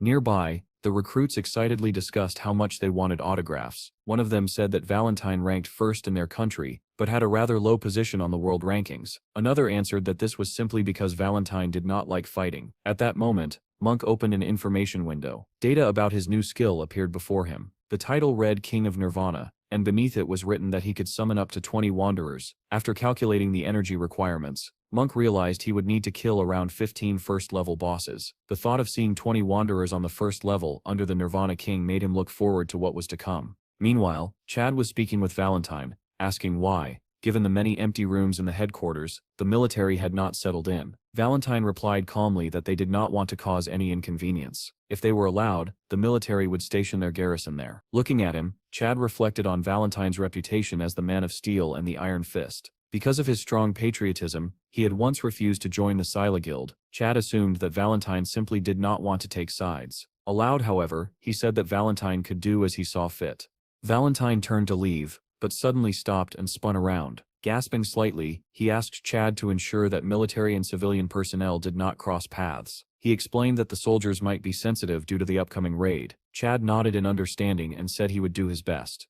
At the same time, in the dining hall, soldiers who had set up a temporary barracks were enjoying their lunch. A tall man remarked that he had expected to see nothing but rabble here, aside from Steve, yet the food turned out to be excellent. Another soldier pointed toward the elderly woman in the kitchen and said that she cooked amazingly well. Indeed, the granny wielded 2 enormous knives with astonishing dexterity. The tall man asked in surprise whether she was even awake, and his companion replied that she was probably in a hurry, since there was not enough food. Suddenly, the clang of a metal tray crashing to the floor echoed through the dining room. One of the recruits had bumped into the tall soldier and immediately apologized, saying he had not been paying attention. Without warning, the tall man lost his temper. He called the recruit a useless bastard and demanded to know whether he really dared to laugh. The frightened boy turned pale and asked in a trembling voice what he meant. The man repeated the question, insisting that the boy had laughed. The recruit hurriedly replied that it was not so. In the next instant, the thug grabbed the recruit by the neck with crushing force, cutting off his breath. He coldly asked whether the boy truly wanted to die. Gasping for air, the recruit croaked out a weak question,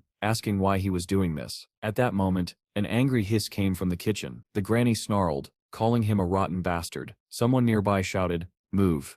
The thug turned in surprise. At that very moment, a boy holding 2 loaves of bread slammed into him as if he were a solid wall and dashed past. A clear imprint from the sole of a boot was left across the boy's face, as he spun around in shock. In the same second, dozens of knives began embedding themselves into the floor. The thug barely managed to jump aside, dragging the recruit with him. The granny screamed furiously that she had told them not to touch the bread because it was in short supply, and she continued hurling knives. Bill leaped through a window, shattering it into pieces and releasing both loaves of bread into the air. Each loaf was neatly caught by a monkey's paws, while Bill himself grabbed onto Lyanna. With a satisfied smile, Bill flew away on Lyanna, while 2 monkeys chased after him, clutching bread in their hind legs. The stunned bully demanded to know who that was. Someone told him it was Steve's nephew. Hearing this, the thug muttered that the boy's movements were almost identical to those of an awakened monkey. The granny returned to the kitchen, cursing Bill and complaining about her aching back. Moments later, the thug began shouting again, claiming the granny was completely insane. How could she throw knives like that? His companion tried to stop him, but the thug protested that the knives had flown straight at him and nearly hit him. The man snapped back that it was the thug himself who had caused the commotion and asked whether he truly wanted to pay the price for touching Steve's family. Shocked, the thug asked if that grandmother really belonged to Steve's family. The answer was a firm yes, followed by the explanation that the boys involved were guild trainees.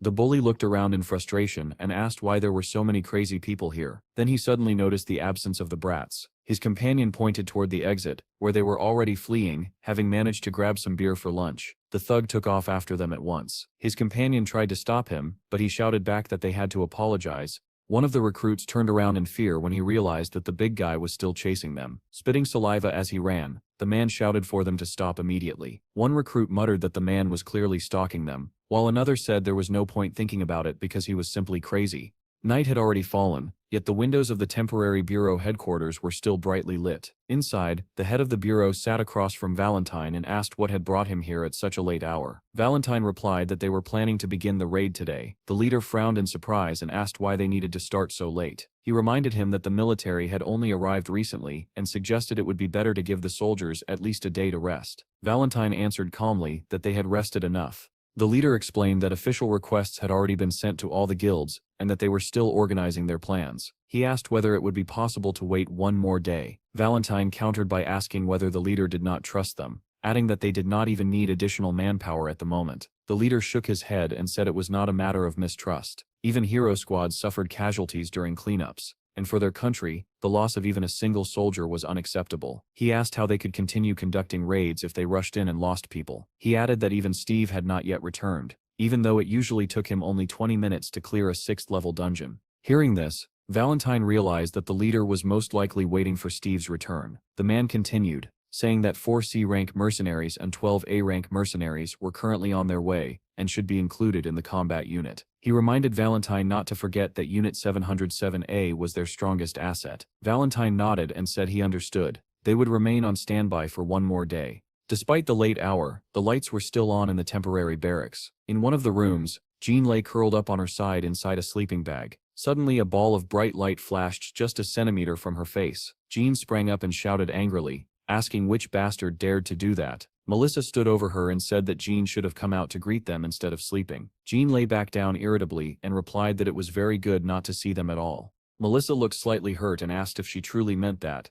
but she quickly changed her tone. She asked whether Jean was upset because Melissa had finally returned while Steve was still absent. Jean asked what Steve had to do with her, and told Melissa to leave so she could rest. With a triumphant smile, Melissa asked whether that was why Jean had called Steve so often during her missions. At those words, Jean jumped up again and demanded to know what right Melissa had to check other people's answering machines. Melissa replied by asking whether Jean thought the bureau had not turned everything upside down when she suddenly disappeared. Before Jean could answer, another girl entered the room and asked whether they had guests. Melissa immediately rushed forward and hugged her. With hopeful shining eyes, Jean asked whether she had managed to get the chicken. The girl smiled faintly and lifted her backpack, saying everything had worked out. Her name was Sandy, and she began laying out the food she had managed to gather. Chips, dumplings, chicken, pies, and beer quickly appeared. Jean exclaimed enthusiastically that this was exactly what she expected from a master of food searching. Melissa joined the feast as well, admitting that she could not resist. Jean urged them to eat faster, warning that if the captain saw them, he would kill them. Sandy laughed and said they should feast properly, because once the raid started, they had no idea when they would be able to leave the dungeon again. Jean asked Melissa why she was eating so much, if she was also heading into the dungeon. Melissa replied that she simply did not want to stand out from the group. Suddenly, Sandy turned to Melissa with sparkling eyes and brought up Steve. Both girls froze mid-bite and stared at the red-haired girl in surprise. Laughing, Sandy asked whether they had seen the video of Grace being rejected by Steve within 5 minutes. Melissa asked in disbelief whether they were not dating, and how he could have turned her down. Sandy explained that everything had been revealed on the program Questions Without Answers. Apparently, Grace had been rejected the moment they met, and now she was undergoing training to pass the Awakened 1 exam. Lowering her voice mysteriously, Sandy asked whether they knew why Grace had been rejected. Jean continued chewing her chicken in silence, while Melissa asked curiously why. With a strange smile, Sandy said that Grace had been rejected because she was weak. Hearing this, Jean choked on her food and Melissa stared at her in surprise. Sandy hesitated, then added that it seemed Steve was attracted to strong women. That was why Sandy wanted to ask Melissa, the department head who supervised Steve. Melissa said it was true, though she did not understand where the girl was going with this. Sandy pointed at herself and declared that she was the strongest woman in the country. Melissa did not argue and said that everything she said was correct. Blushing, Sandy admitted that she wanted Melissa to introduce her to Steve. At that moment, the chicken bone Jean had been gnawing on suddenly cracked in half. She stared at it in confusion and groaned softly, lamenting her poor leg. Melissa looked at her with understanding. The news feeds were soon filled with headlines. Steve had gone underground 24 hours ago. 36 mercenaries had joined the squad. Valentine had stated that retreat was impossible. A reporter complained about the rain, saying it was not a sign of bad luck. Bill ran past and waved at Jean, and she waved back as she walked with the squad toward the portal. Chad turned to the recruits and asked where Munch was. One of them replied that Munch had gone into the first-level dungeon with them, defeated the boss several times on his own, and then left with an angry expression. Munch was now driving a car, and had told them to continue without him because he needed to go somewhere else. Chad wondered what kind of trouble the monk was about to cause this time, and whether he had remembered to bring his pills. Suddenly, Valentine's voice rang out sharply, commanding everyone's attention. He announced that the only known information about the dungeon was that it was a land of the undead, which meant their unit would serve as the vanguard. First, they would locate the optimal place to establish a camp. Then, they would create a map and a detailed plan of action. He reminded them that they were the best group in the country and had to perform accordingly. As he walked toward the portal, he declared that the raid was beginning and ordered Group 1 to move out. Following their commander, the soldiers of Group 1 rushed toward the red portal. The controller announced that 27 had entered successfully and urged Group 6 to hurry, warning that only 3 seconds remained. 2 men sprinted toward the portal, one of them shouting desperately for them to run faster. They did not make it in time. The portal closed, engulfing them in fire and lightning. Seeing the tragedy unfold, the head of the bureau screamed, but there was nothing he could do. The dispatcher reported that 28 had entered successfully, while 2 had failed to make it. Steve had been inside the 7th gate for 23 hours, and the raid had only just entered the 12th. Suddenly, an alert flashed on the screen, stating that there were 3 minutes left before the explosion of portal number 7. The dispatcher thought the equipment had malfunctioned and muttered that it was impossible. The raid leader and Melissa stared at the glowing portal in disbelief. Then, 3 silhouettes appeared within the red light. Moments later, 3 figures emerged from the portal, wrapped in crackling red lightning. Steve, Donnie, and Jim. A wave of shocked cries rippled through the crowd as everyone recognized Steve. It was unbelievable. He was already back.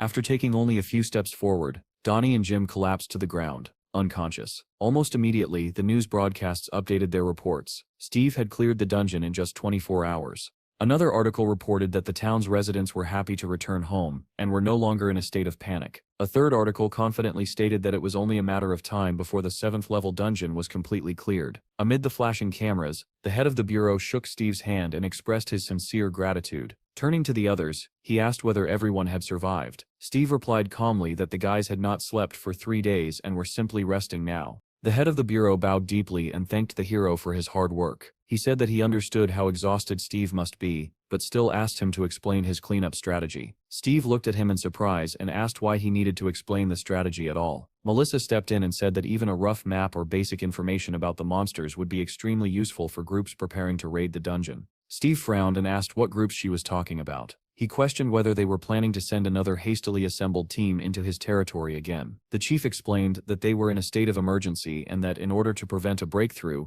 it would be better if another group assisted. Steve immediately rejected the idea, saying there was no need to cooperate. He alone would be enough. Melissa realized with surprise that, to Steve, the 7th-level dungeon was not a disaster at all. To him, it was more like a treasure-filled island that had conveniently fallen into his hands. It was difficult for him to imagine that they were trying to help him avert a catastrophe. In his eyes, their actions looked more like an attempt to take away his spoils. Glancing around at the reporters, Steve asked why there were so many people present. The chief turned to Melissa and muttered that it seemed they were in serious trouble, prompting her to ask him to stay quiet. With a composed smile, Melissa said that she understood everything and promised that she would not send anyone there. However, she added that one unit was already conducting a raid. Steve's expression darkened with fury. He demanded to know who had given permission to raid his land. Both Melissa and the bureau chief obediently lowered their heads, and Melissa pointed to the side. A frightened Chad admitted that it was true. He had given permission. At that very second, Steve grabbed Chad by the ear and said that everything was clear. If it was not Chad,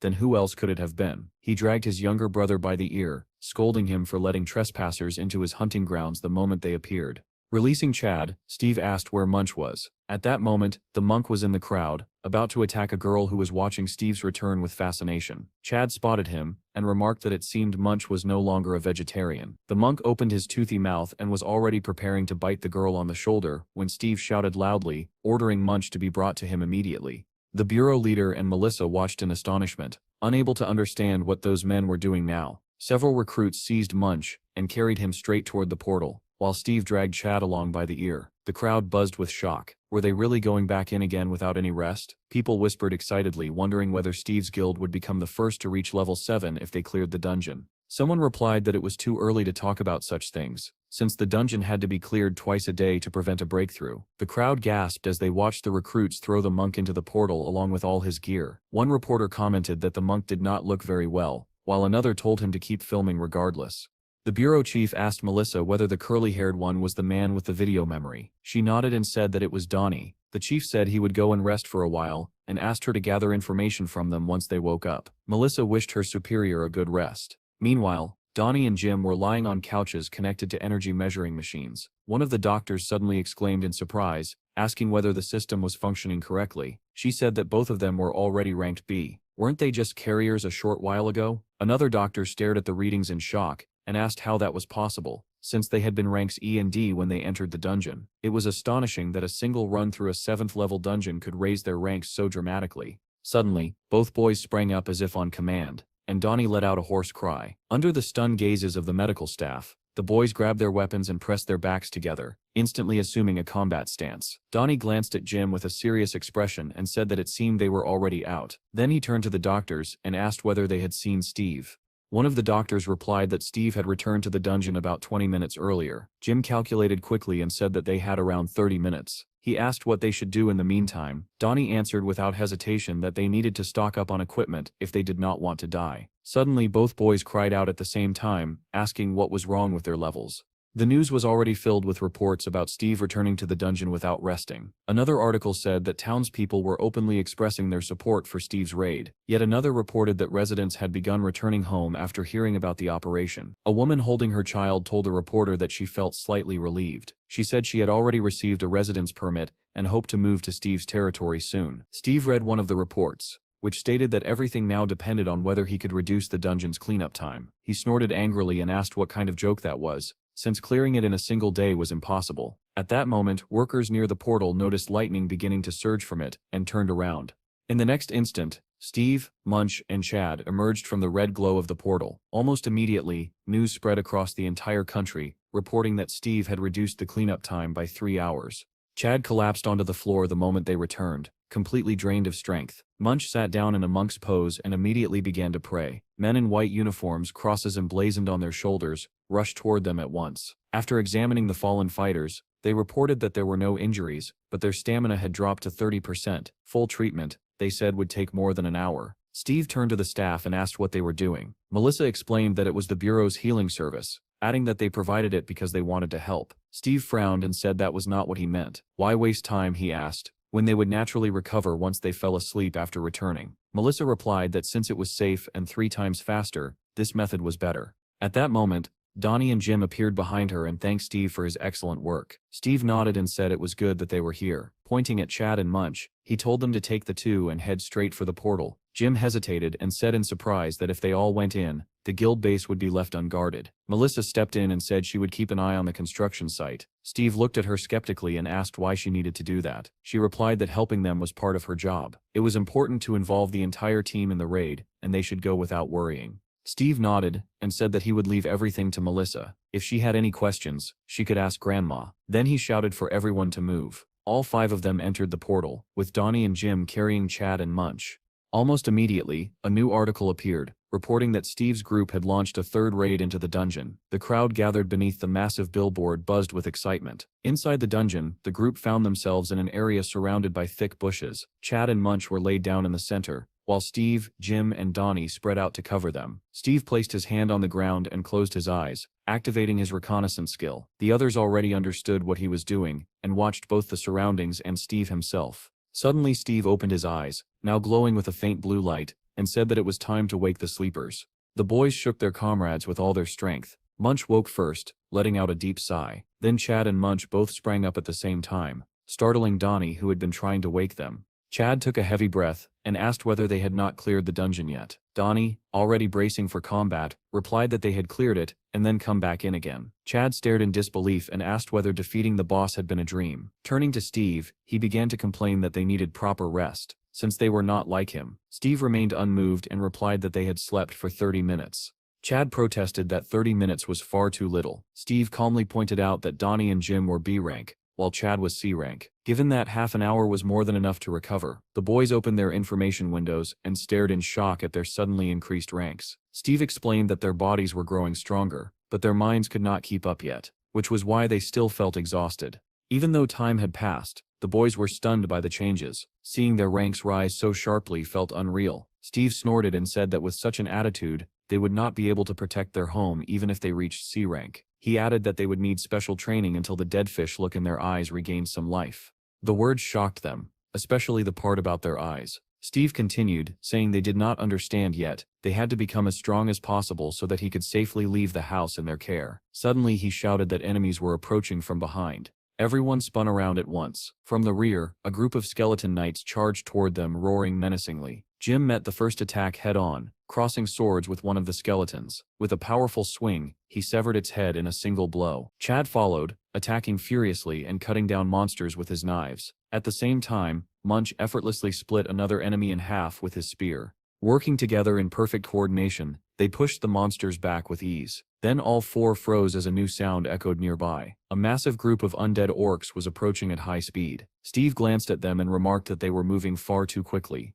likely because of Munch. The monk raised his spear and began chanting. For those who cannot find peace in death, the door to the 6 paths of reincarnation shall not open. He slammed his spear into the ground and declared that the only world awaiting them was Dopion, a realm free of temptation. A massive dragon materialized on the battlefield as Munch shouted the name of his skill, Dragon Ascension. Donnie was quick to follow, activating a new ability of his own. He warned the others to be careful and unleashed a perfect ghost trap, firing a barrage of 108 rays of the abyss. The monsters could not withstand such an assault, and agonized groans echoed from all sides. Jim shouted angrily at Donnie, demanding to know what he meant by telling them to be careful and calling him a crazy bastard. Chad, meanwhile, glanced at his new skill data and felt a surge of pride. Leaping high, he hurled his knives and roared the name of his technique, Destruction of Pangaea. The blade embedded itself in the center of the horde, and purple lightning crawled outward in all directions.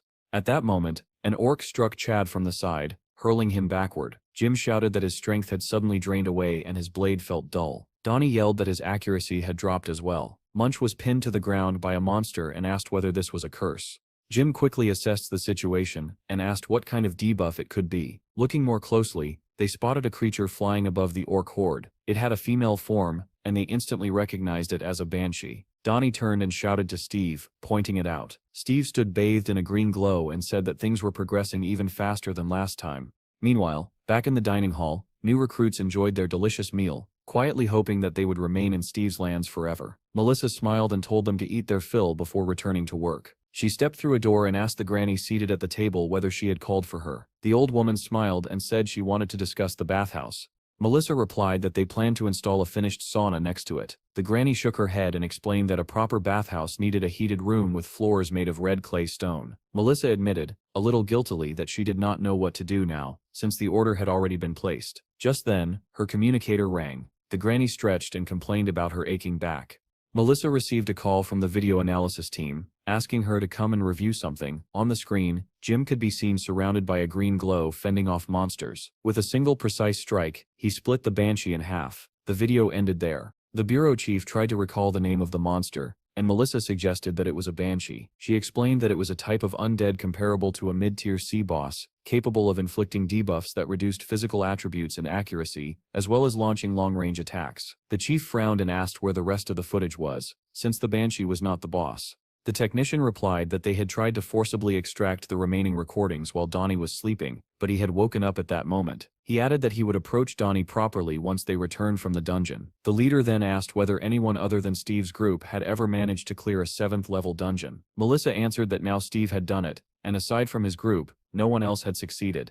The man reported that since Hero's country had refused to share information, they had begun receiving multiple requests for dungeon data from other parties. The bureau chief said that their highest priority was the safety of Unit 707A, and asked how the situation there was developing. In response, the man displayed a recorded fragment showing Jim receiving healing from Earth fairies after nearly dying upon entering the dungeon. Not only had he been healed, but he had also received a powerful buff. Based on their analysis, without Steve's abilities, they believed that no team on Earth could defeat Banshees without suffering casualties. The chief asked how much time had passed since the Special Forces unit entered the dungeon. The answer was that 9 Earth days had already gone by. The man added that, compared to another group, they still technically had time. However, he assumed that the Special Forces squad, being stronger than the heroes group, might have been instantly wiped out upon encountering a Banshee. Hearing this, the leader slammed his fist down and shouted that they had to rescue them immediately, no matter the cost. At that moment, the radio crackled to life, announcing that Steve's group had returned from the dungeon. The chief and Melissa stared at the device in disbelief. Over the radio came voices filled with exhaustion and amazement, reporting that the dungeon's clearing time had been reduced to 13 hours. Both the leader and Melissa agreed that clearing such a dungeon in 13 hours was nothing short of incredible. The chief fell silent, sinking into thought, and staring into space. Suddenly he shouted that there was a way to save the Special Forces and ordered them to hold Steve. Almost immediately, a reply came over the radio saying that Steve had already gone back in. The chief froze and asked again, scarcely believing his ears, whether Steve had truly re-entered the dungeon. The answer was yes. After everyone else had left, Steve had gone back in alone. The chief clutched his head, unable to comprehend it. Melissa calmly explained that if one analyzed Steve's dungeon clearing times up to level 6, it became clear that he cleared dungeons in half the normal time when he went in with a group. If that pattern held, then the 4th raid of a level 7 dungeon should take roughly 6 hours. The chief groaned and said that if he had known how capable Steve truly was, he would have done everything in his power to stop the Special Forces from going in. Melissa then asked what he had meant earlier about having a way to save the unit. The chief replied that the more often something was repeated, the faster results could be achieved. He suggested that Steve needed to assemble a squad of veterans. Melissa gasped at his words. News updates continued to flood in. Reports announced that Steve had reduced the dungeon clearing time to 5 hours, and that 2 days had already passed since the Special Forces had been dispatched. Another article stated that 2 men had returned alive after clearing a dungeon in New Zealand, while experts expressed pessimism about the fate of the Special Forces. Yet another piece accused the bureau chief of poor command. Then breaking news erupted, declaring that Steve had cut the cleanup time down to 4 hours. At the dungeon exit, Steve was immediately surrounded by a crowd of journalists. Suddenly, a man threw himself at Steve's feet. The crowd murmured in confusion, and someone whispered that the man looked like the bureau chief. The chief begged Steve to save him, prompting Steve to ask dryly whether someone had really threatened to kill him. Melissa appeared behind the chief and said that she needed to talk to Steve. She gestured to the side and asked him to come with her if he had time. The 3 of them moved away from the cameras and sat on rocks by the edge of a small pond. After hearing the request, Steve asked directly how he was supposed to help the Special Forces unit. The chief replied that the dungeon needed to be cleared as quickly as possible. Steve answered that this was exactly what he was doing, but the chief said that was not what he meant.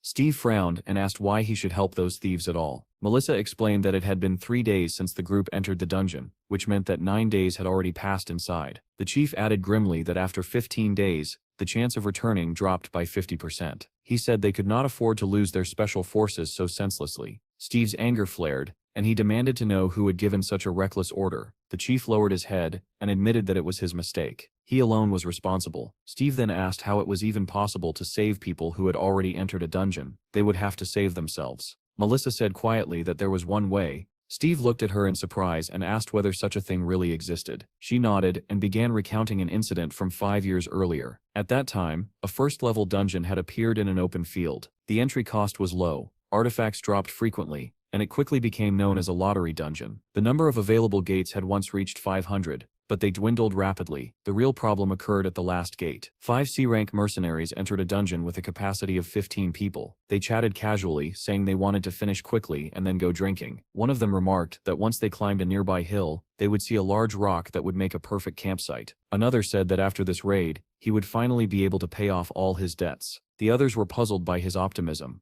Suddenly, the man at the front stopped dead and asked what the hell was going on. The rest hurried forward, asking what he had seen. Lying ahead of them were the corpses of monsters. They wondered who could have killed them. One of the men noted that the bodies no longer contained stones, meaning someone had already looted them. Then they saw lightning flashing beyond the forest ahead. Staring in disbelief, they said in unison that it was impossible. One of them reacted first, shouting that the gates had opened and that they needed to run forward immediately. Steve listened in astonishment and asked what had happened next. Melissa continued, saying that a countdown to the gate's explosion suddenly began, and only one mercenary managed to escape. He burst out of the closed portal, shocking another raid group outside. He had been an athlete, and that alone allowed him to reach the portal in time. The chief added that an investigation was launched, and the conclusion was clear. Due to a computational error, two groups had entered the same dungeon one after the other. Steve asked in surprise whether such a thing was even possible. The chief replied that because of that incident, they learned it was possible in the final dungeon. However, even if someone entered later, the number of people inside could never exceed the dungeon's capacity. Melissa summarized it simply: as long as there were living soldiers in the final dungeon and the capacity limit was not broken, new people could enter the same dungeon. Steve slowly understood and asked whether they were suggesting that he clear all the other dungeons and then enter the last one to save the special forces. At that, the chief dropped to his knees and begged for help, saying that Steve was the only person on Earth who could do it. Steve asked whether they had not already filled the dungeon's capacity when they entered. Melissa replied that there had been 2 empty slots. The chief looked up and suggested that perhaps Steve needed another warrior. Steve immediately rejected the idea, saying he did not need anyone else. He calculated aloud that there were 82 raids left. If he cleared 4 dungeons, he would be able to reach them before the dungeon exploded. The leader shouted that the more time passed, the lower the survival rate became. If an entire month passed inside the dungeon, the survival chance would drop to only 2%. He urged Steve to clear everything as quickly as possible. Steve snapped back, loudly asking why the man had created such a mess in the first place. The chief bowed deeply once more and apologized. The chief promised that the government would compensate Steve for all the lost experience and profits. Steve refused, saying it was unnecessary. Instead, he asked him to tell the others to focus on training and make sure no one slacked off. Melissa was deeply impressed by Steve's actions, and the chief was so moved that tears welled up in his eyes. He was touched that Steve had refused any reward and was willing to bear losses for the sake of the country. Melissa promised that she would keep a close eye on everything.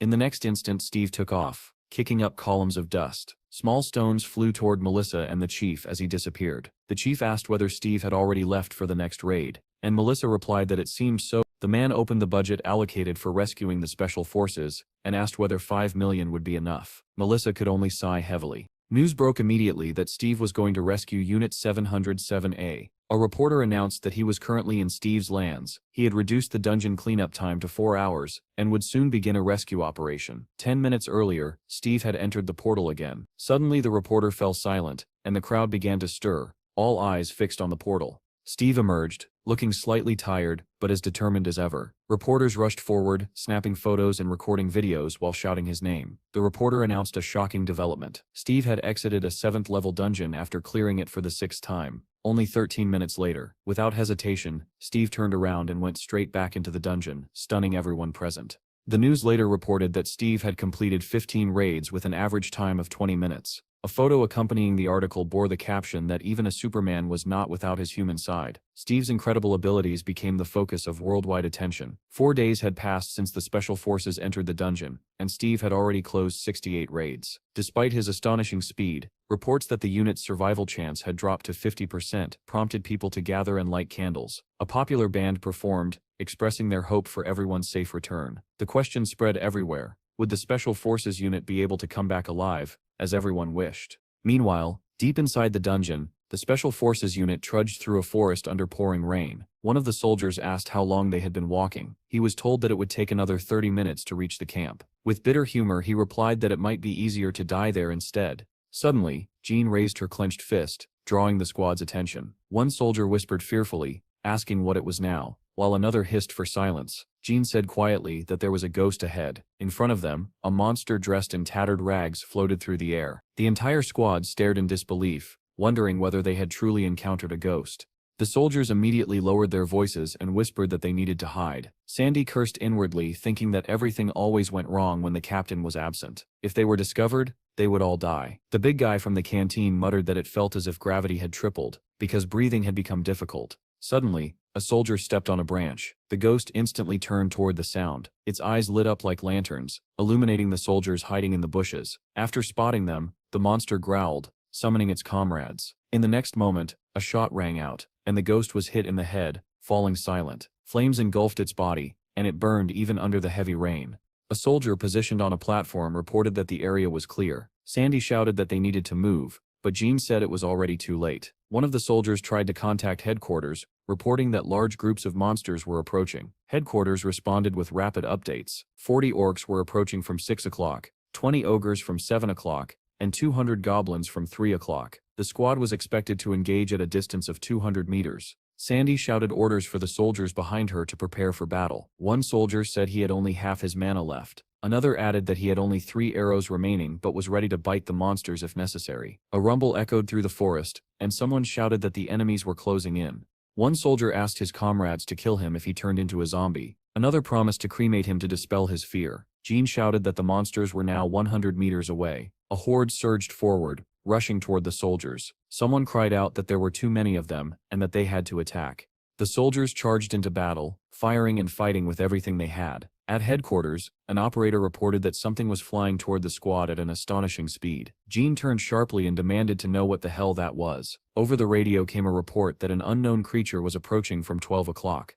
At headquarters, analysts hurriedly consulted Aruki's handbook and ordered the squad to brace themselves. Sandy shouted that there was no need to analyze anything, since she just needed to destroy the monster. Tazane ran toward her, shouting for her to wait. Suddenly a massive ogre appeared beside Sandy, unnoticed until it was too late. It struck her with a club, sending her flying from the impact. One soldier shouted for everyone to hold formation. Another cried that the monsters were not dying. Reports were sent to headquarters stating that their mana and stats were dropping rapidly and that they could not defeat undead enemies under these conditions. At that moment, an operator at headquarters cursed loudly, realizing what they were facing. It was a banshee. A pale-haired monster rose above the battlefield, radiating a red aura. The soldiers shouted that their attributes were falling sharply. They would not be able to hold out much longer, and a retreat was ordered.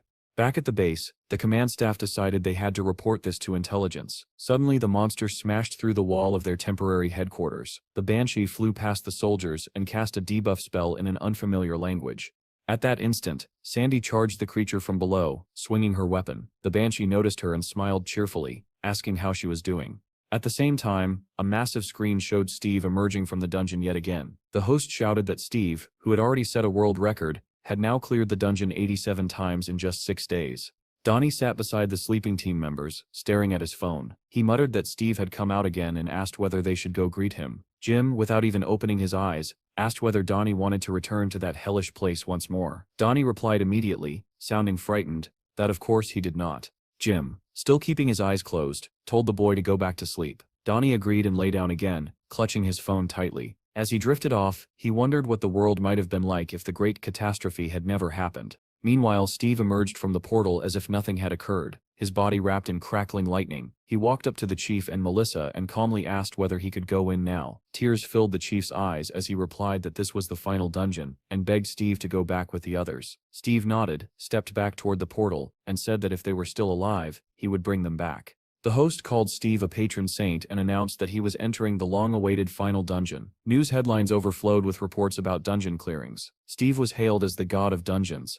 and there was even talk of filming a documentary about him. Inside the dungeon, the battle against the howling banshee raged on. Despite the crippling debuffs, Sandy stubbornly charged the monster. She swung her weapon with all her remaining strength, slicing the banshee cleanly in half. Around her, soldiers were being torn apart by monsters, screaming that they could no longer deal damage because their stamina had dropped to 0. Rain continued to pour relentlessly as another detachment approached the ruins of a house. Valentine and his squad reached the boss location sooner than expected. One of the soldiers asked what they should do. Valentine ordered the entire unit to gather and erect an iron curtain. After isolating the area, they would kill the boss. Suddenly a soldier reported that the base seemed to be under attack. The main squad began fighting as well, but the situation quickly deteriorated. Their position was 20 minutes away, and the soldiers decided they had to move to rescue them. At that moment, a bolt of blue lightning streaked across the ground, cutting Valentine off from the rest of the squad. Someone shouted for them to retreat. Through a translucent bluish wall, the soldiers stared at Valentine. They realized too late that it was a trap. Skeletons of death began clawing their way out of the ground one after another. A soldier shouted that these were C-rank bosses from a 6th-level dungeon, and there were 12 of them. The soldiers begged Valentine to come back, but he could only stare in disbelief at what had happened. Back on the battlefield, the banshee burst into flames, and Sandy collapsed to the ground, her weapon slipping from her hands. She checked her stats and realized she could no longer move. Quietly, she wondered if this was the end. Nearby, Jin's sword was embedded in the ground, surrounded by a faint blue haze, and heavy breathing echoed through the rain.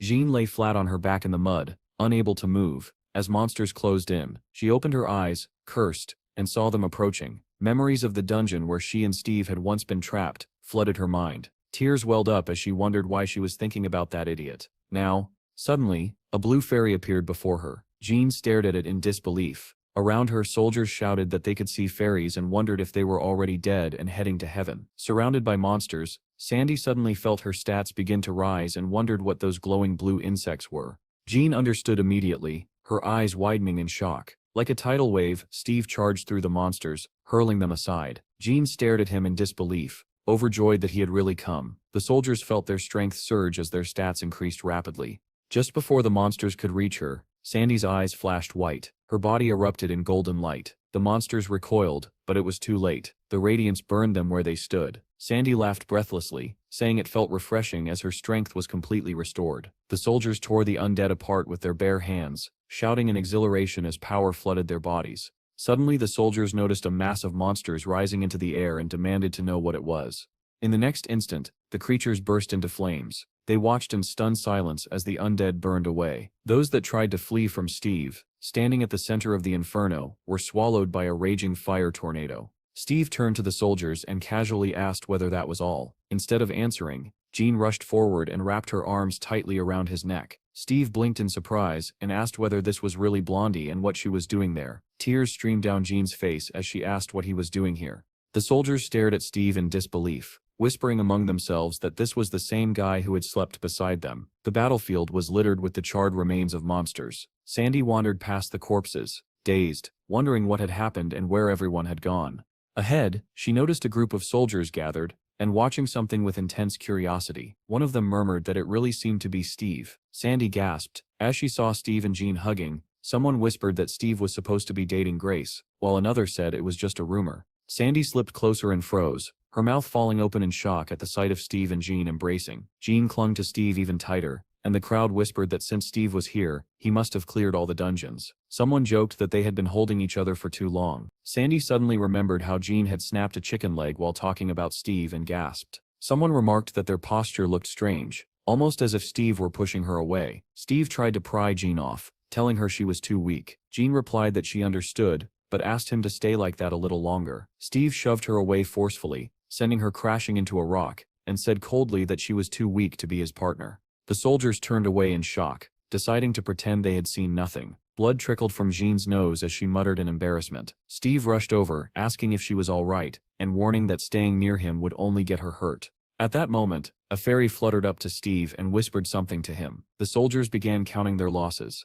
The main detachment had started with 21 people. 6 were dead, 15 remained, but there was no contact with the camp or the reconnaissance team. Suddenly the ground trembled, and monsters began crawling out of it. The soldiers shouted that the undead were rising again and would keep coming until the boss was killed. Sandy said they needed to return to camp first and locate the reconnaissance team there. Steve shook his head and said they would find nothing at the camp. 5 people were still alive at the boss location, but their situation was dire. Sandy reasoned that if 5 were alive, then they must be the reconnaissance team and asked where they were. Steve told everyone to follow him, saying there was no time to explain. If they were late, everyone would die. He shot forward, leaving dust and scattered stones behind. The soldiers stared in shock and asked how they were supposed to keep up with him. Jean was already sprinting after Steve, shouting that if they did not want to be left behind, they had to run. Sandy yelled for everyone to follow and took off as well. One soldier tried to warn them that there was a field of ghouls ahead, but Steve charged straight into the horde, ignoring all warnings. Sandy shouted for the squad to prepare for battle, and her weapon began to glow blue. A continuous stream of monsters surged forward. As Steve reached them, he activated a summoning skill. From the first portal, a massive wolf burst forth and clamped its jaws around a ghoul's head. One by one, beasts poured out of the portals, ripping the ghouls apart.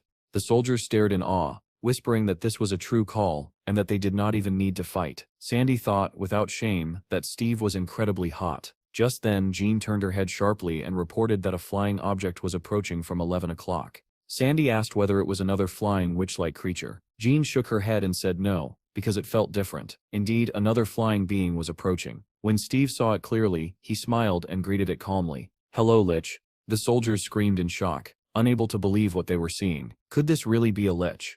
The monster looked imposing, wearing a golden crown and something resembling a royal robe. The soldiers shouted that another wave of undead was approaching and anxiously asked how they were supposed to deal with it. At the same time, the reconnaissance squad was still fighting the Death Knights, trying to keep their morale up by telling themselves that these him. Meanwhile, in Steve's guild, Donnie and Chad stood staring at something in front of them. Stunned, Sandy stood there in a bunny costume, asking whether her brother Steve was awake and whether they could meet today. The two men looked at her in disbelief. Donnie finally managed to answer that her brother had not woken up yet. He must still be exhausted. The girl asked them to take the bags she had brought, explaining that they contained rolls soaked in raspberry wine. Donnie and Chad accepted the food in shock, unable to believe that someone had actually soaked rolls in raspberry wine. As she was leaving, the girl asked them to call her when her brother woke up, because she needed to see him before departing on a new mission. Donnie smiled and told her not to worry. They would definitely let her know. She walked away, leaving the two of them exchanging confused looks. Donnie asked when Sandy had started calling Steve her brother, and Chad replied that Steve was popular with women. They joked that this was probably why Steve lacked vitality. Peeking into the room, they were startled to see a boar lying on the rug. Chad remarked in disbelief that Steve had transformed in his sleep. He added that if Steve turned into a wyvern, the entire place would be destroyed, and asked whether they should wake him up. Donnie shook his head and said that Steve became extremely sensitive during transformations. He had once tried waking him when Steve was a wolf, and had nearly been bitten to death. Chad muttered that he still could not believe Steve could transform even while sleeping. Suddenly, Sandy burst into the room shouting that her brother was awake. Donnie and Chad froze in fear, instantly realizing that Steve might attack. The girl in the bunny costume ran straight toward the sleeping figure, and Donnie desperately tried to stop her. In the next moment, a blinding blue light filled the entire room, forcing everyone to cover their eyes. When the light faded, the boar was gone. In its place, a small kitten lay curled up on the rug. Sandy blushed at the sight, and said that it was incredibly cute. At the same time, Jean ran into Valentine in the corridor, and called out to him. Valentine had not expected to see her there, and greeted her in surprise. Jean asked how he was feeling, and he replied that he was already fine. Valentine said that he wanted to see Steve and asked Jean to go with him. She replied that she was heading to see Steve as well, and told him to follow her. Back in Steve's room, Donnie and Chad were watching everything with intense concentration. Sandy scooped up Steve in his cat form, and hugged him tightly, telling him how cute he was. Steve looked at her in surprise and asked why she had come, letting out an indignant meow. Sandy explained that after the Special Forces unit had been sent home, she had returned to the guild. Since she would not be able to see Steve for some time, she wanted to spend a moment with him. Steve tried to wriggle free and said that he would see her later. Sandy then asked whether she would be accepted into their guild. Steve replied that there was no reason to refuse her. Donnie and Chad were stunned to hear that Sandy was joining their guild. Donnie whispered that Steve was only staying in her arms because she was a woman. Suddenly, he hiccuped. Remembering something important, he rushed forward and shouted that the transformation time was almost over. Sandy and the cat both stared at him in confusion. At that moment, Jean and Valentine arrived at the door and greeted them. Donnie felt another wave of panic, realizing how badly timed their arrival was. In the next instant, blue light flooded the room once more. When it vanished, Donnie and Chad stared in disbelief. Jean leaned in with interest, asking what was going on. On the floor lay Steve, back in human form, his face buried in Sandy's chest. He lifted his head and looked toward the doorway, where an enraged blonde was standing. Jean screamed that he was a crazy pervert, and hurled the box of elixirs she had brought. It struck Steve squarely on the head, and jars spilled across the floor. Hissing curses, Jean stormed out without looking back. Melissa, who had witnessed the scene, stared in stunned silence. Sandy anxiously asked whether Steve was all right, and Donnie replied that nothing short of a catastrophe could harm him. Sandy still did not fully understand what had happened, and quietly watched from the side. Valentine bent down and greeted Steve. Sandy asked in surprise when the captain had arrived, and Chad replied that he had been there the entire time. Steve asked why Valentine had come, and Valentine replied that he wanted to thank him. Steve said it was unnecessary and asked him to leave, complaining that he had a headache. Valentine, however, said that the experience had made him realize that helping others did not always require sacrificing someone else. He vowed to save more lives. As Valentine continued his solemn speech, Steve fell asleep again, his snores echoing through the room. Chad sighed and said that Steve had passed out once more. He added that it was dangerous to stay there and suggested that everyone leave. Elsewhere, something was unfolding inside another building. A girl climbed the steps, with a man in a cap following a short distance behind. The girl turned excitedly, glanced at him, and quickly entered a code into the lock before slipping into her apartment and slamming the door shut. Leaning against it, she exhaled heavily. Suddenly, a man stepped out of the shadows inside the room and called her by name. She snapped irritably, asking who they were. The man replied that they were from the Bureau's criminal task force, and demanded to know what a living woman, who had supposedly died from a gunshot wound to the head, was doing at a murder scene. The girl's eyes glowed red as she remarked that he was very talkative. The man drew his gun and warned her not to move. Behind the door, his partner watched in horror as his weapon glowed gold and disassembled itself into pieces. He burst out of the apartment shouting for his boss, only to freeze in terror. Tentacles were wrapped around his superior's head, emerging from the mouth of the girl once known as Linda. The man cried out in shock, asking what the hell was happening. At the same time, the head of the bureau was speaking cheerfully on the phone. He greeted the person on the other end warmly, asking whether she had checked her winnings of nearly $1.5 million. He said he had told her they would make it back. He added that he would most likely receive an order of merit this time, and asked whether she had received permission to live in Steve's lands, since it was the safest place. He said goodbye affectionately, promising to see her later. After ending the call, he smiled to himself and said that he needed a cup of coffee. Only then did he notice Melissa standing behind him. He jumped in fright and asked what she wanted. Melissa said that an order had come from Special Operations Command. Everyone needed to be disbanded, and the special forces were to be redeployed to a 6th-level dungeon. The head agreed and added that the city had become extremely important. Melissa corrected him, saying that it was not just the city, but the entire world that was now in chaos. The man sighed and said that it was exhausting, and that saving the country was only enjoyable the first few times. Melissa replied that the executives were already waiting in the conference room and activated the video feed. Everyone greeted the bureau head at once, and he remarked that he had not seen the manager in quite a long time. The chief asked why the manager looked so troubled if everyone had returned from the campaign. The manager replied that the situation had become extremely serious, and that the chief needed to come to the office immediately. News headlines were already flooding the screens. A 7th-level dungeon had broken through in Australia. In Brazil, 14 6th-level dungeons had breached at the same time. The country was in chaos.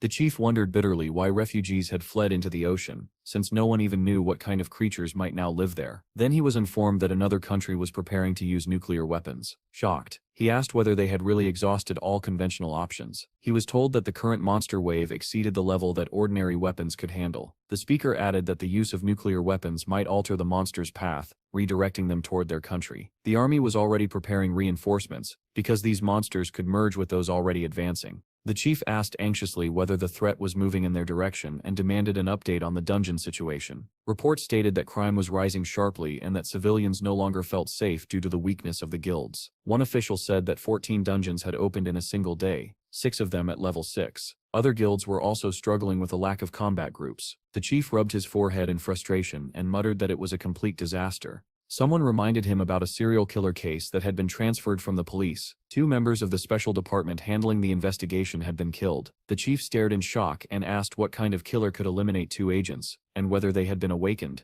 The reply was that they suspected the culprit was a vampire, because she had already died and resurrected 3 times. The chief could hardly believe it, and asked how that was even possible. Another official said that since there was no protocol for dealing with vampires, an emergency plan was urgently needed. The chief groaned, saying that the dungeons already gave him migraines, and now a vampire had been added to the list. He said he would return to the department tomorrow, after the special forces were redeployed, and asked them to hold on a little longer. Meanwhile, armored vehicles and drones tore through the forest at full speed. Sandy waved goodbye from the helicopter and asked the others to say hello to Steve for her. The guild members, along with Jean and Melissa, said their farewells and told her to take care of herself. Melissa asked the blonde whether she should return to reconnaissance, but Jean replied that she wanted to be sent straight into the thick of battle. A brunette asked softly what had happened to her, but Jean did not answer, staring straight ahead with only one thought in her mind. She needed to become stronger. Melissa watched her friend in silence, her eyes full of excitement. She remembered a recent evening in the barracks, when the girls had been drinking together. Sandy had already passed out,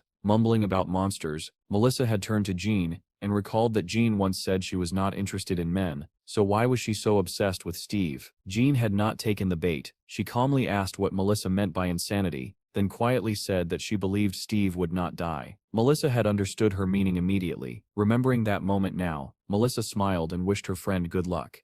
Sometime later, breaking news spread that a neighboring country had indeed used a nuclear weapon. Officials discussed whether city defenses should be reinforced. New dungeons continued to appear, and guilds were rapidly running out of combat-ready teams. Everyone understood the same thing. The only one who could change the situation was Steve, and something had to be done. The chief asked what was going on with Steve. He was told that rumors claimed Steve could handle all the dungeons by himself if he chose to. The chief clenched his teeth and muttered that those bastards could actually do something useful for once. While these discussions continued, Steve's guild was strangely peaceful. Soft moans echoed from one of the buildings, and someone lazily remarked that it felt very pleasant. It was Melissa. She and the granny were lying on the floor of the sauna, and Melissa said that her fatigue really had disappeared. Granny replied that when your whole body ached, lying on hot flat stones was a dream come true. Melissa's phone rang, and she answered when she saw it was the bureau chief calling. At the same time, Steve and Donnie were sitting on the edge of a cliff, gazing down at the endless slope below. Steve asked whether that was enough, and Donnie asked what he meant. Steve said that their home should be safe while he was away. He asked whether everyone had reached A rank. Donnie confirmed that they had, and said it was hard to believe how fast it had happened. Steve asked what the others were doing. Donnie replied that Jim was training the newcomers, Chad was overseeing construction, and the monk often went out on his own. Steve asked where exactly. Donnie said the monk rarely explained himself, only muttering something about saving wanderers. Steve realized he would not get more information, and asked what Donnie himself was doing. Donnie grimaced and asked whether Steve was seriously asking that. When Steve looked confused, Donnie snapped that he was editing videos, until Steve dragged him off to the neutral zone to tame beasts. Steve recalled that it had indeed gone that way, and fell silent. Donnie snorted. Steve then said that animals had become restless because people had reduced pollution and started using gasoline more often. Maybe, he added, it was because they lacked partners and fought constantly when they met. Abruptly changing the subject, Steve suggested digging a ditch outside the wall. Donnie said that would strengthen the defenses and allow them to use the river flow. Steve nodded and proposed releasing alligators into it. Donnie said it sounded great, and Steve asked with a bright smile whether there were any alligators nearby. Donnie laughed nervously and said there were none. Steve sighed and said that was a pity, then suggested going into the neutral zone to catch some. Donnie replied that this really did not feel like the right time. Looking at his phone, Donnie said that people were holding candlelight vigils because Steve was not doing anything. Steve asked in confusion why he was supposed to go hunting in foreign lands. At that moment, a car stopped below them, and both boys turned in surprise. Steve asked who it was. Donnie replied that it was the bureau manager, and added that they would not be going anywhere today. Melissa approached them and said that the bureau had received a request for cooperation. Steve did not even let her finish and immediately said that he was passing. Melissa asked him to listen first, and explained that there were several dungeons they could not hold anymore. She did not get to finish her sentence. Somewhere behind her, a powerful explosion shook the air. Everyone turned around in shock. Melissa stared into the distance and asked whether that was not where the blood crystal power plant was located.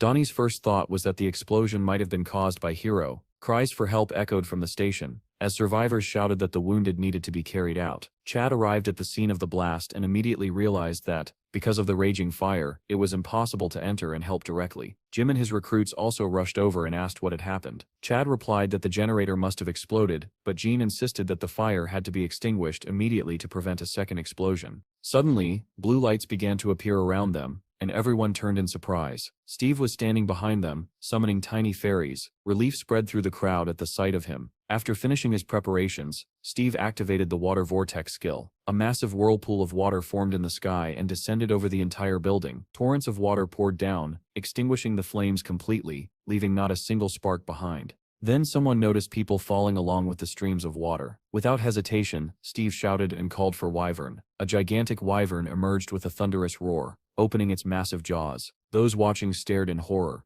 not at the falling people but at the terrifying beast itself. As soon as it appeared, the wyvern assessed the situation and understood its task. Blue lights surrounded the falling people, the water gradually subsided, and instead of plummeting, the survivors began to float gently. One by one, they landed safely on the ground. The onlookers rushed toward the survivors, astonished that the wyvern had saved them. Soon ambulances arrived, and people hurriedly guided medics to the injured. Melissa and Donnie arrived as well and asked Chad what had happened. Chad said it seemed to be the generator, but nothing was certain yet because the investigation had not begun. Melissa remarked that DGB generators had caused explosions before, but never of such magnitude, and said that the group leaders needed to be gathered. At that moment, someone called out to the bureau manager. Everyone turned toward the voice. It was Steve. He calmly announced that he wanted to dig a large ditch around his lands. Chad stared at him in surprise, having never heard such a proposal before. Donnie explained that Steve wanted to strengthen the guild's defenses while he was away. Chad asked whether Steve really meant building a moat around all the walls, pointing out that they were already in debt. Steve looked surprised, and Chad added that such a project would cost an astronomical amount of money. Donnie reminded them that most of their funds had been donated after the duel in the 7th level dungeon. Steve said he would earn more money, but Chad replied that it would not help unless they found a dungeon rich in treasures. At that point, Melissa stepped in and said that such a dungeon existed. The others looked at her skeptically, waiting for details. She explained that there was a 4th level dungeon known for abundant treasures and multiple blood crystal drops. Donnie was shocked that such a dungeon actually existed, while Steve said it sounded perfect. They discussed that access would not be granted freely, and that they would probably have to pay. Melissa said that the dungeon was controlled by the Core Guild, and that a cooperation request had already been received. Donnie noted that they lacked enough combat teams. Steve asked about construction support, and Melissa replied that Core had its own construction company. If they cooperated, they could negotiate the cost down to half.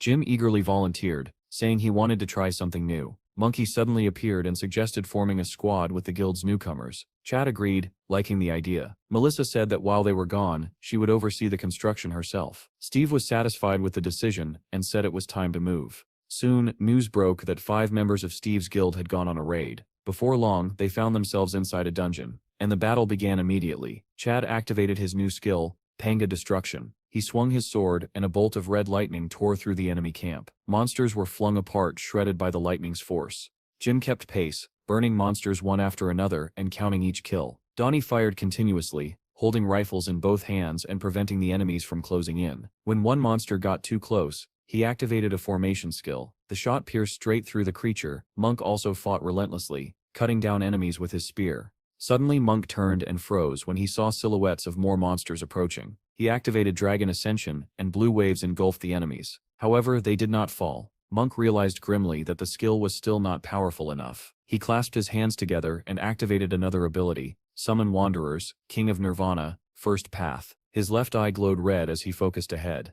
Zombie bodies began rising from the ground, and Monk ordered them to devour the monsters. Meanwhile, Steve calmly harvested crystals from fallen enemies, and was surprised to find 5 crystals from 5 monsters. Smiling at the glittering loot, he thought that this truly was a dungeon filled with treasures. Back on Steve's lands, construction was in full swing as workers dug the moat. As promised, Melissa supervised everything, issuing orders and coordinating the effort. Far beyond the peaceful territory, soldiers sat in trenches, eating lunch under pouring rain. Suddenly they heard a growl and turned toward the sound. Complaining about their rations, they grabbed their weapons. Listening carefully, they realized that hundreds of monsters were approaching. Flares were fired into the darkness, illuminating a massive horde. Tens of thousands of monsters filled the field. The soldiers immediately radioed for support and opened fire. Headquarters reported that the 2nd Division had entered the battle. Soon after, a report came in that the unit under Corps 1 had already been destroyed.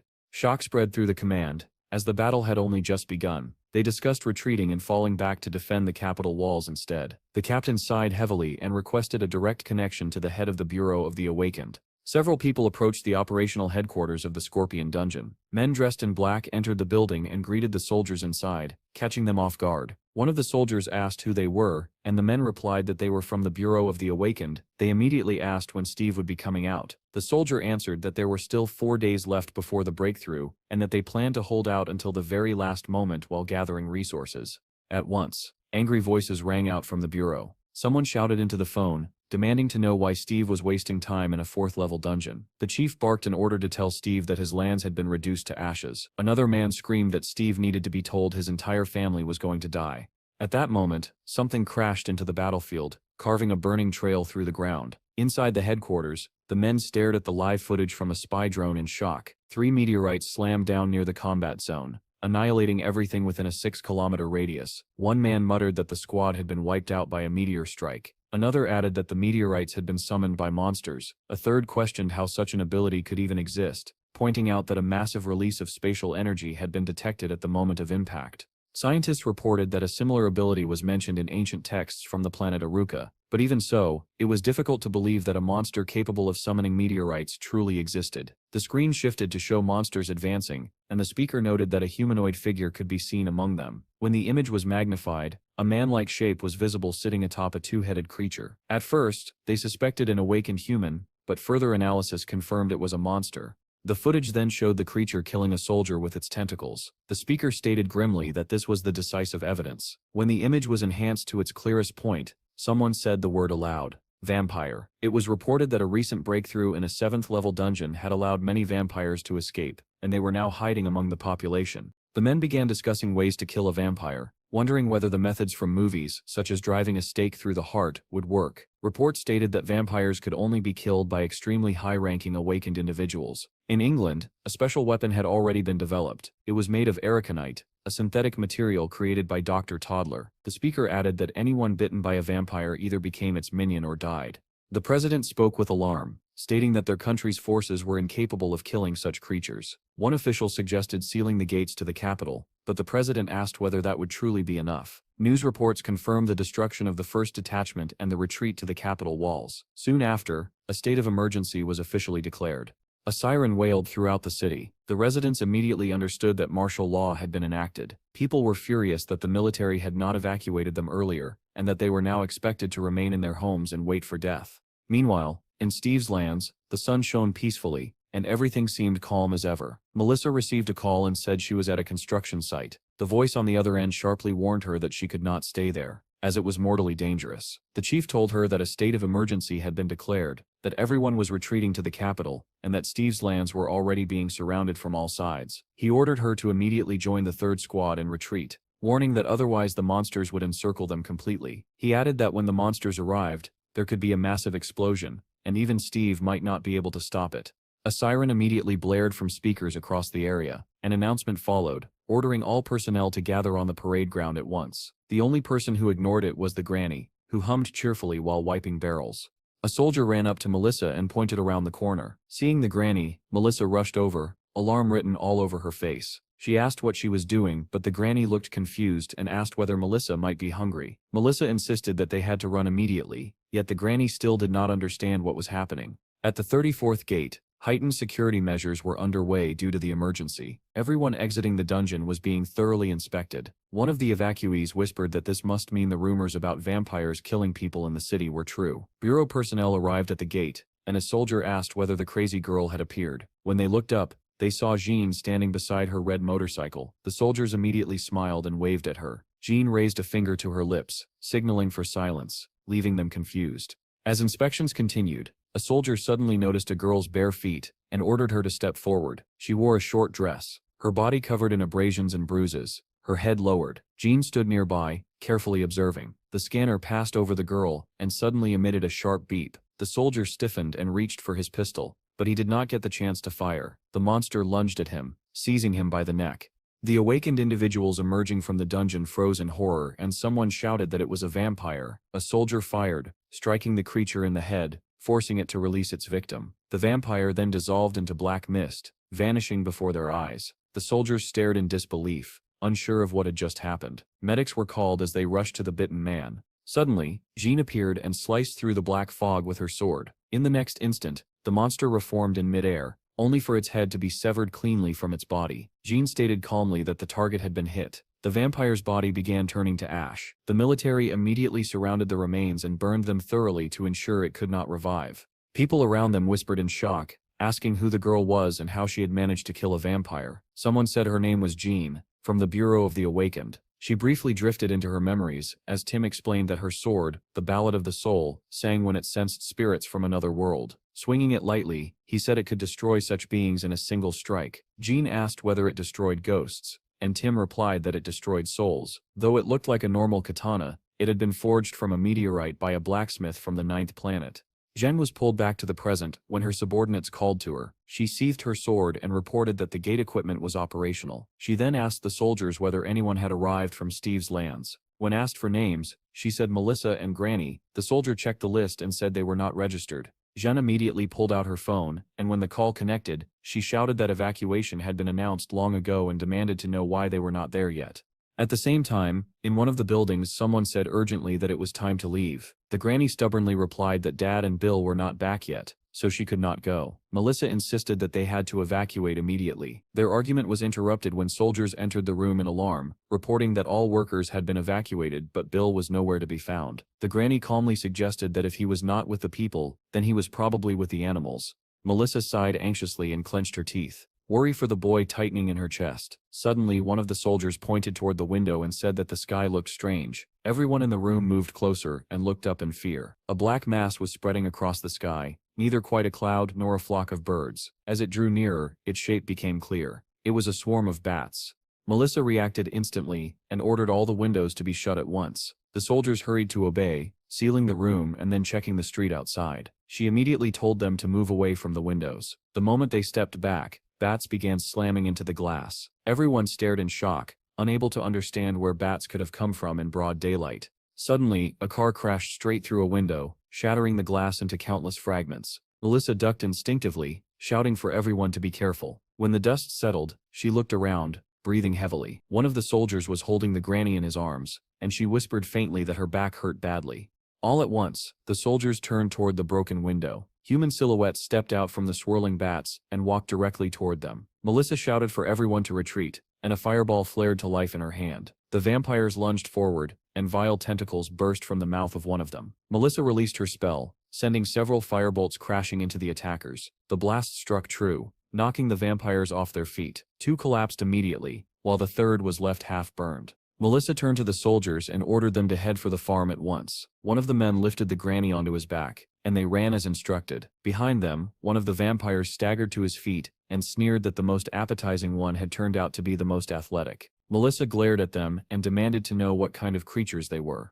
Before she could react, one of the vampires struck her with terrifying speed. The blow landed before she could dodge. The soldiers and the granny screamed as Melissa was hurled to the ground, unconscious from the impact. One vampire hissed triumphantly that he had taken her down, while another claimed her as his prey. Crawling toward her, they began arguing over who would feed first. The vampire who had struck her declared that he would go first. At that moment, a frying pan smashed into his head. The granny, astonishingly lively, shouted that these vile creatures had attacked the wrong people. The soldiers froze in horror. With a casual swipe of his hand, the vampire sent the granny flying like a rag doll. He sneered that she tasted disgusting. The other two vampires had already reached Melissa, lamenting that they had not tasted fresh blood in a long time. The red-haired vampire shoved the others aside, insisting that he had captured her. As the vampires argued, the soldiers hastily decided to flee with the granny. The elder vampire snarled at the others to be quiet and gnaw on that stinking garbage instead. The soldiers realized with horror that he meant them. The blonde vampire leaned toward Melissa's neck, muttering that the strongest should go first. The others rushed at him, ready to fight. Suddenly all three froze and turned sharply. A motorcycle burst through the shattered window, kicking up clouds of dust. The soldiers instantly recognized Jean. With a single strike, she cut down two vampires who had not expected the attack. Her next swing erased the third, leaving only drifting dust. Jean spun her motorcycle around as black fog dispersed where the vampires had stood. She ordered the soldiers to take Melissa and the granny and run to the farm. They obeyed immediately, sprinting away as bats swarmed overhead. Suddenly, their escape route was blocked by another mass of bats, and they skidded to a halt. A blonde vampire's head emerged from thin air, and one soldier shouted in terror that the bats were turning into monsters. Jean dismounted and prepared to fight again as even more vampires appeared, shrieking that Melissa was their prey. Jean told them to shut up and swung her sword. A beam of light erupted, scattering the vampires. One screamed that Melissa belonged to him and charged after the soldiers. Out of nowhere, a massive white dog leapt onto him from behind, clamping its jaws around his head. The vampire dissolved into the air, and the soldiers shouted in joy that it was Pecky. A pack of wolves followed, tearing into the remaining vampires. Wherever their fangs struck, blue flames consumed the creatures. Jean cut down any vampires that crossed her path, while the wolves continued their relentless assault. Screams filled the air as the vampires burned. Another vampire emerged from the bats and snarled, asking how such worthless creatures could kill them. The soldiers shouted a warning to Jean. She turned and saw a crowd of vampires gathering behind her. Calmly she asked how many there were. She activated her defense sphere, and a yellow glow burst from her hand. The light detonated among the vampires, engulfing the area in smoke as their screams echoed through the air. In the next moment, Jean found herself surrounded by several vampires and cursed angrily. One of them shrieked about the sweet blood of a young girl, but his cry was cut short as his face was sliced to pieces. Jean spun around in shock, and saw Steve stepping forward, calmly dealing with the remaining vampires. The soldiers were overjoyed when they realized that Steve had come to their rescue. Steve waved his hand and red lights flared into existence around him. The vampires touched by that light began to dissolve, screaming as their bodies burned away. In a matter of seconds, every vampire near Steve had turned into ash. He asked what it was, though his questions seemed directed at the situation itself rather than at any person. Suddenly, Jean noticed black mist gathering around her sword. The soldiers asked nervously what that meant, and Steve looked at her in surprise. Sensing danger, he swept his hand forward, igniting everything in front of him. Through the smoke and flames, however, he saw a figure wrapped in fog, holding Jean in its arms. The information window identified the creature as a vampire queen. Steve asked coldly what she was doing on foreign territory. The queen replied that Jean now belonged to her and tightened her grip. She looked down at the girl and said that her children had died by the swords of low creatures, and that the price would now be paid. Steve called her an idiot and released hundreds of fire fairies toward her. The fairies detonated against the vampire queen's body, but she did not even flinch. Steve rushed forward, drawing his sword, and demanded to know where she had obtained such power. Black fog suddenly spread in front of the queen, blocking his path, but Steve dispersed it with ease, making the vampire hiss in fury. Then Steve felt something change and abruptly stopped, surrounded by glowing lights. He watched as the vampire queen fled through the shattered window. Without hesitation, Steve summoned the fire fairies again. Hundreds of red lights chased after the queen, raining down upon her. She fell from the sky, engulfed in flames, still clutching John's unconscious body. Desperately, the vampire wrapped herself in a swarm of bats. They burst into bright fire, shielding her, and the flames consumed only the bats. The queen crashed to the ground with Jean still in her grasp. Listening to a tiny fairy's guidance, Steve rushed at full speed to the impact site. The vampire queen was sitting on a stone, holding Jean. Steve checked Jean's status and, seeing that she was stable, remarked that things were not too bad. Red smoke began to pour from the vampire queen's body as her injured arm and face rapidly healed. She looked at Jean and commented that she was very young, which made her wounds heal quickly. Steve was surprised that the vampire had survived and asked again where such strength came from. She placed a finger against Jean's face and said she could wipe the smirk off his face at any moment. Steve replied that using Jean as a shield only proved that she lacked courage. The vampire introduced herself as Cheetos, the last ruler of the vampire race. Steve mockingly replied that he had not asked for her name. She declared that in 10,000 years, no one had ever managed to injure her. Steve noted that she was even older than him, and asked whether she knew about the animal kingdom. The vampire scoffed, saying she had never heard of such a place, and told him not to interrupt. She explained that centuries ago spies had infiltrated Earth and reported that primitive beings ruled it. Smiling, she said that such creatures could never hurt her, and even Jean had not truly injured her. Steve calmly replied that he had deliberately allowed her to survive the fairy explosion. The vampire was startled to learn that the red lights were fairies. Steve added that if not for the territory they might have become friends, and suggested fighting without involving Jean. The vampire ignored him and asked who he even was. Steve introduced himself with a smile, saying he was known as the King of Beasts.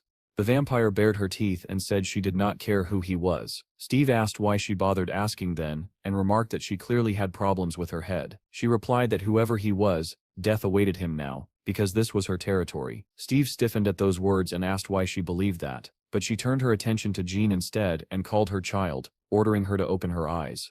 Jean obeyed, opening eyes that were empty and lifeless. Steve was stunned. Why would this golden-haired girl be called her child? The vampire told him to stop asking questions and mocked him as a loser. Steve opened Jean's information window and saw the control effect active on her status. The vampire queen ordered Jean to kill Steve with her sword. Jean obediently took a stance, gripping the hilt and preparing to strike. Suddenly her eyes cleared. She looked at Steve in surprise. Steve smiled and, checking the status again, said that Blondie was back. The vampire screamed at her to kill everyone and bring her their blood. Jean snapped around and demanded to know what the crazy woman was talking about. With all her strength, Jean swung her sword. A blue glow followed the strike. The vampire's eyes widened, and her head separated cleanly from her body. The head flew through the air, while the body remained seated on the stone. Steve asked if Jean was all right, and she answered confidently that she was. The vampire's severed head slowly burned as it spoke, claiming that the sword carried divine light. Jean told it sharply that it was time to stop spouting nonsense. The queen refused to give up, declaring that if Jean would not come to her then no one would. Jean kicked the head aside in irritation, asking what it was muttering about. At that moment, Steve noticed the vampire's body raise its index finger. He followed its direction and saw a massive meteorite streaking toward them. Jean stared upward in disbelief and asked if that was really a meteorite. The vampire's head, nearly burned away, laughed and said this was only the beginning, that her warriors would destroy the entire planet. Steve and Jean watched the blazing rock descend. Suddenly Steve was enveloped in blue light and shouted the name of his tamed bear. As the meteorite closed in, Steve dropped to one knee and transformed. Just before impact, a gigantic bear struck the meteorite with its fist, shattering it into countless fragments. Jean and the vampire queen stared in disbelief. The bear vanished, and Steve reappeared amid flying debris. He immediately activated the tornado skill, and blue fairies filled the surrounding air. Violent currents gathered the scattered meteorite fragments and twisted them into a roaring vortex. The whirlwind shot upward into space, carrying the fragments with it. Unfortunately, a satellite lay directly in the path of the vortex and was torn apart. Moments later, the Ministry of Defense of the country where Hero once lived announced that one of their military satellites had been destroyed. Steve lifted his gaze toward the sky with unease, silently hoping that the scattered fragments had flown far away. Jean stared at him in disbelief, still unable to fully process what had just occurred. The vampire's head had nearly been burned away, and as she looked at Steve, she became convinced that what she had witnessed could only be divine power. In the next instant, a sword pierced the vampire queen's head, leaving her no chance to utter another word. Jane muttered that she had worked far too hard. Glancing back at the burning trail left across the bridge, Steve was caught off guard by her reaction and asked whether she was truly all right. Jane shot back by asking if there was any reason to doubt her health, insisting that she looked perfectly fine. Steve smiled and remarked that she was so aggressive that no medicine could possibly help her. The girl bared her teeth angrily and demanded to know what he had just said, but Steve calmly pretended he had heard nothing. Turning serious, Steve thanked Jan for saving his family. She flushed at the praise and replied that it had been nothing worth mentioning. At that moment, members of Steve's guild appeared on the hill, waving and shouting his name. They rushed toward him, unable to believe that he had truly managed to repel a falling meteorite. Chad told Jan that they had heard about her kidnapping and were relieved that she was safe. Jan dismissed the concern, saying that no one would dare lay a hand on her, as though she had no memory of being taken at all. The group exchanged startled looks, and Chad said he was glad she had not been hurt. Steve then asked whether the rest of the guild members were safe. Chad explained that Grandma and Melissa had been taken to the infirmary, while Bill was resting in the dormitory. Donnie, brimming with excitement,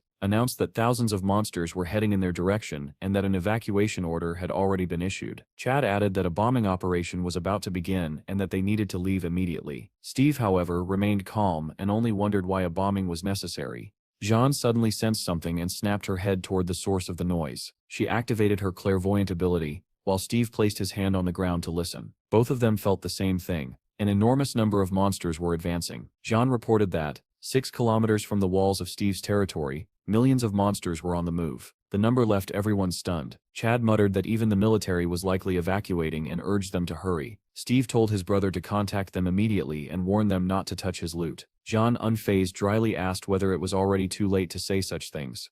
Explosions suddenly echoed through the forest, and everyone understood what had begun. Chad explained that the artillery barrage had started, and that an aerial bombing would follow soon. Steve ignored the rest of the explanation. Transforming into an eagle, he surged forward. Jean hurried after him, and the rest of the group followed. They were all shocked that they were truly preparing to face millions of creatures. Donnie, thinking quickly, decided that if this was how things were going to unfold, he absolutely needed to start a live stream. He immediately went on air, describing to his viewers the fighters soaring through the sky and the plan to confront the advancing horde.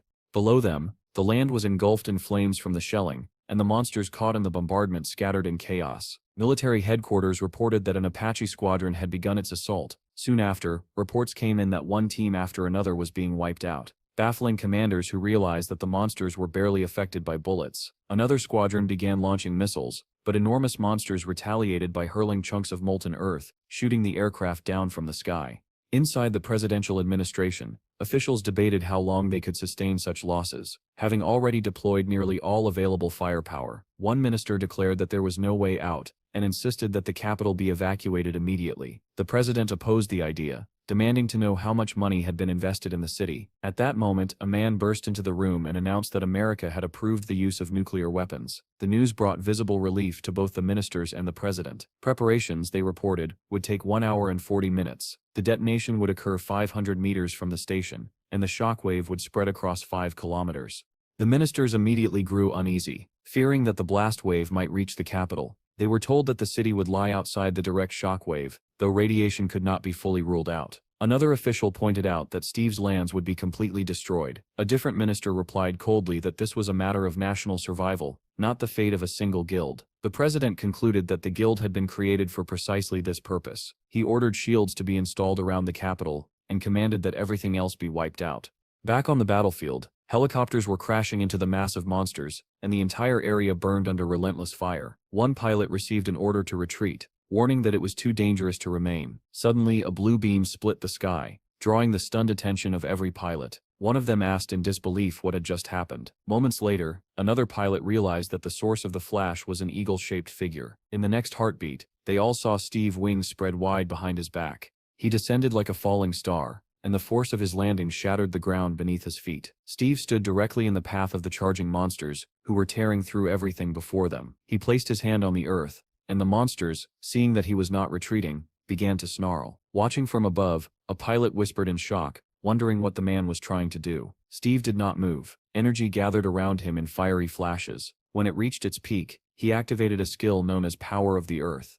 In an instant, the ground beneath his hand fractured, as though molten lava boiled beneath the surface. Cracks raced forward toward the advancing monsters, swallowing them one after another. They stumbled, fell, and vanished into the fiery chasms, screaming as they burned. Moments later, every visible monster ahead had been buried underground, and jagged spikes rose from the sealed earth. The guild members and Jean stared in disbelief, unable to accept that the entire front line had fallen at once. Then the ground erupted again, massive figures burst free, and the group gasped as gigantic monsters tore themselves from their earthen prisons. These giants shook off the shattered soil and roared. Steve, however, remained composed. He activated another ability, Thorn Branch, accelerated growth. In an instant, thick green vines surged upward, wrapping tightly around the giants. As the creatures dissolved, someone shouted in astonishment that the branches were not merely restraining them but killing them outright. The monsters refused to die quietly. In a final act of defiance, they expelled several meteorites from their mouths. The guild members cursed loudly, stunned that the creatures could still cause trouble even at the brink of death. Steve remained seated, his hand pressed firmly against the ground, while the others shouted warnings. His eyes glowed with an intense blue light, and he seemed utterly focused, deaf to everything around him. Drawing on his remaining strength, he activated yet another skill. Fire fairies answered his call. Tiny red lights swirled around the battlefield, drifting toward the remaining monsters. The moment the creatures came into contact with them, they ignited, burning away as the lights danced relentlessly through the chaos. Steve activated the fire skill, and in an instant, everything around him was engulfed in hellish flames. The inferno swallowed the battlefield, and before long, nothing remained of the monsters except drifting ashes carried by the scorching wind. Steve sat at the center of the blazing devastation, unmoving, his hand still pressed firmly against the ground. Inside the command center, everyone was stunned by what they were witnessing. The president could hardly believe that Steve had summoned such overwhelming fire immediately after causing an earthquake. The ministers whispered among themselves, speculating that this must be some form of spatial energy, and they were deeply relieved that Steve was fighting on their side. Even the head of the bureau admitted in shock that he had never imagined such capabilities. Soon, one of the ministers reported that the entire monster horde had been annihilated. Still reeling, the president immediately ordered the cancellation of the nuclear strike.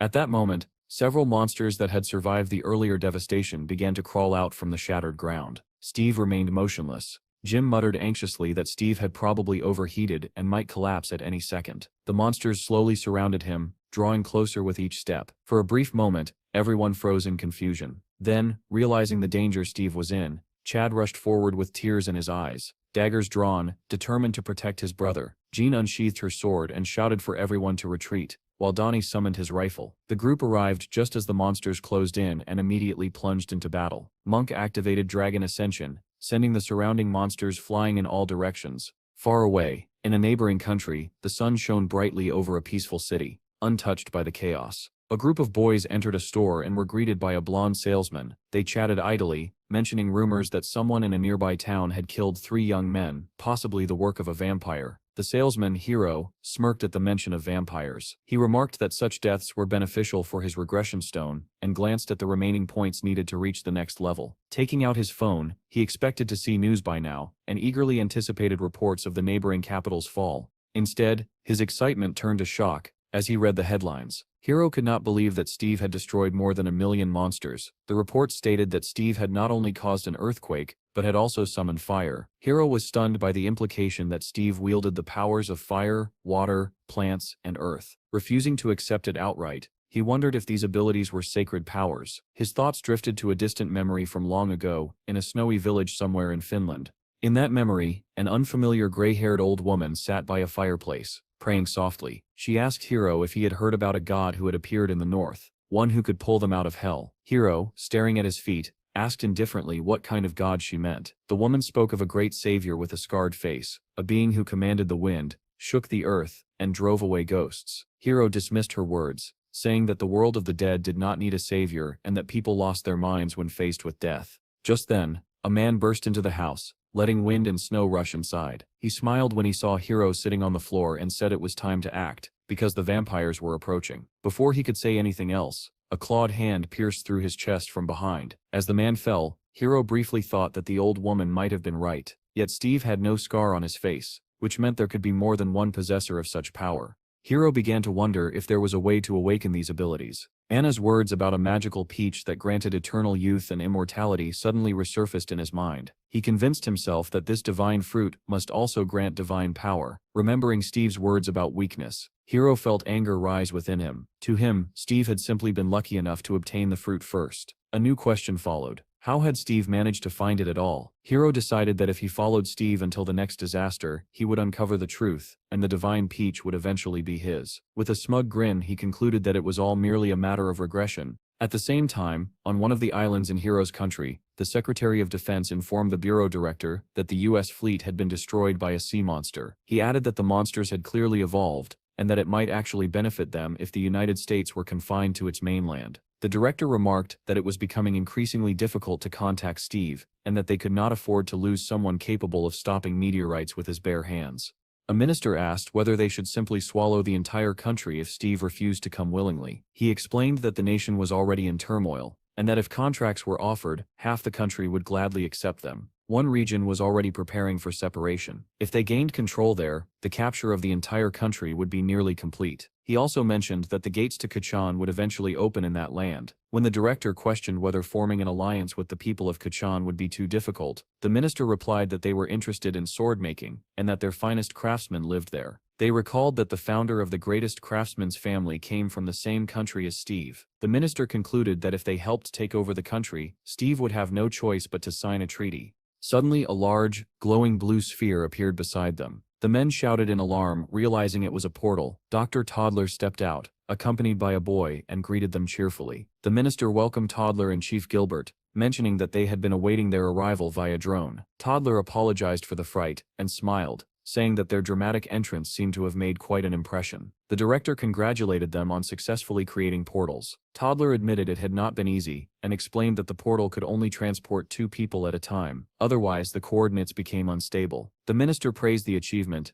and Toddler asked whether they truly intended to cooperate with England rather than the United States. The man smiled darkly and said that it was time to establish a new world order. Toddler smiled in return, and said he had many stories to share, including the tale of Steve's return. Back on Steve's lands, hundreds of monster corpses lay scattered across the battlefield, waiting to be processed. Jim extracted a stone from one of the monsters and sighed, noting that there was only one, unlike in the Scorpion Cave. Munch complained that his lower back ached from working so long. Chad remarked that they needed to find an additional source of funding, as even the government was struggling. Donnie pointed out that the grain warehouses were full and wondered why they were not profitable. Jim replied that the world was on the brink of exhaustion, and that no one could afford to buy grain anymore. It would have to be distributed for free. Chad asked Donnie to handle the editing properly so he would not embarrass himself in front of his son. When someone asked why Butcher was crying, Chad said the man had endured too much pain. A boy asked Munch what he was doing, remarking that it was now clear where all the necroflies had gone. Suddenly, a distant howl echoed ahead, and the group decided that they had done enough work for the day.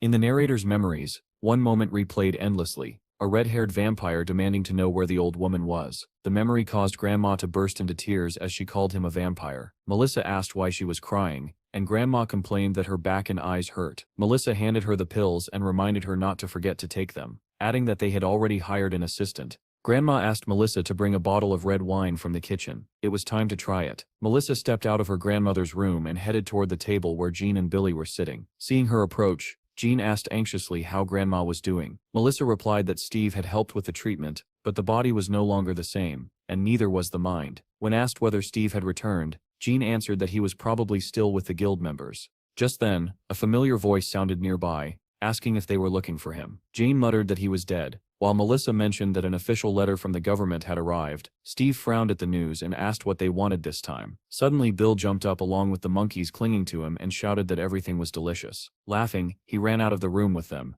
announcing that a brawl was about to begin. Steve stared after them in surprise, remarking that the monkeys had grown unusually attached to the baby. Melissa handed Steve a folder labeled Zero's Guild. She explained that once the guild was officially registered, Steve would be assigned a zero-level status, and his lands would be recognized as an independent city. Steve listened in disbelief as she continued describing what would now be known as Steve's City. Jean asked what that meant, and Melissa clarified that the city would be granted the authority of a major administrative center. She added that a state security agreement would also be signed. Jean explained that this meant they would be forbidden from traveling abroad. Steve was taken aback, realizing that he would be banned from leaving the country. Jean scolded him, saying he was a fool to be outraged in such a situation. Melissa added that the government simply felt uneasy whenever Steve was outside the country. The blonde looked at Steve with displeasure and asked what he thought. Steve replied calmly that all he needed was to protect his home. Melissa then added that the city would receive government funding. At the mention of funding, Steve immediately rushed to sign the documents, and Jean pointed out where he should sign. The blonde tried to snatch the folder back to read it properly, but Steve brushed it off, saying everything had already been explained.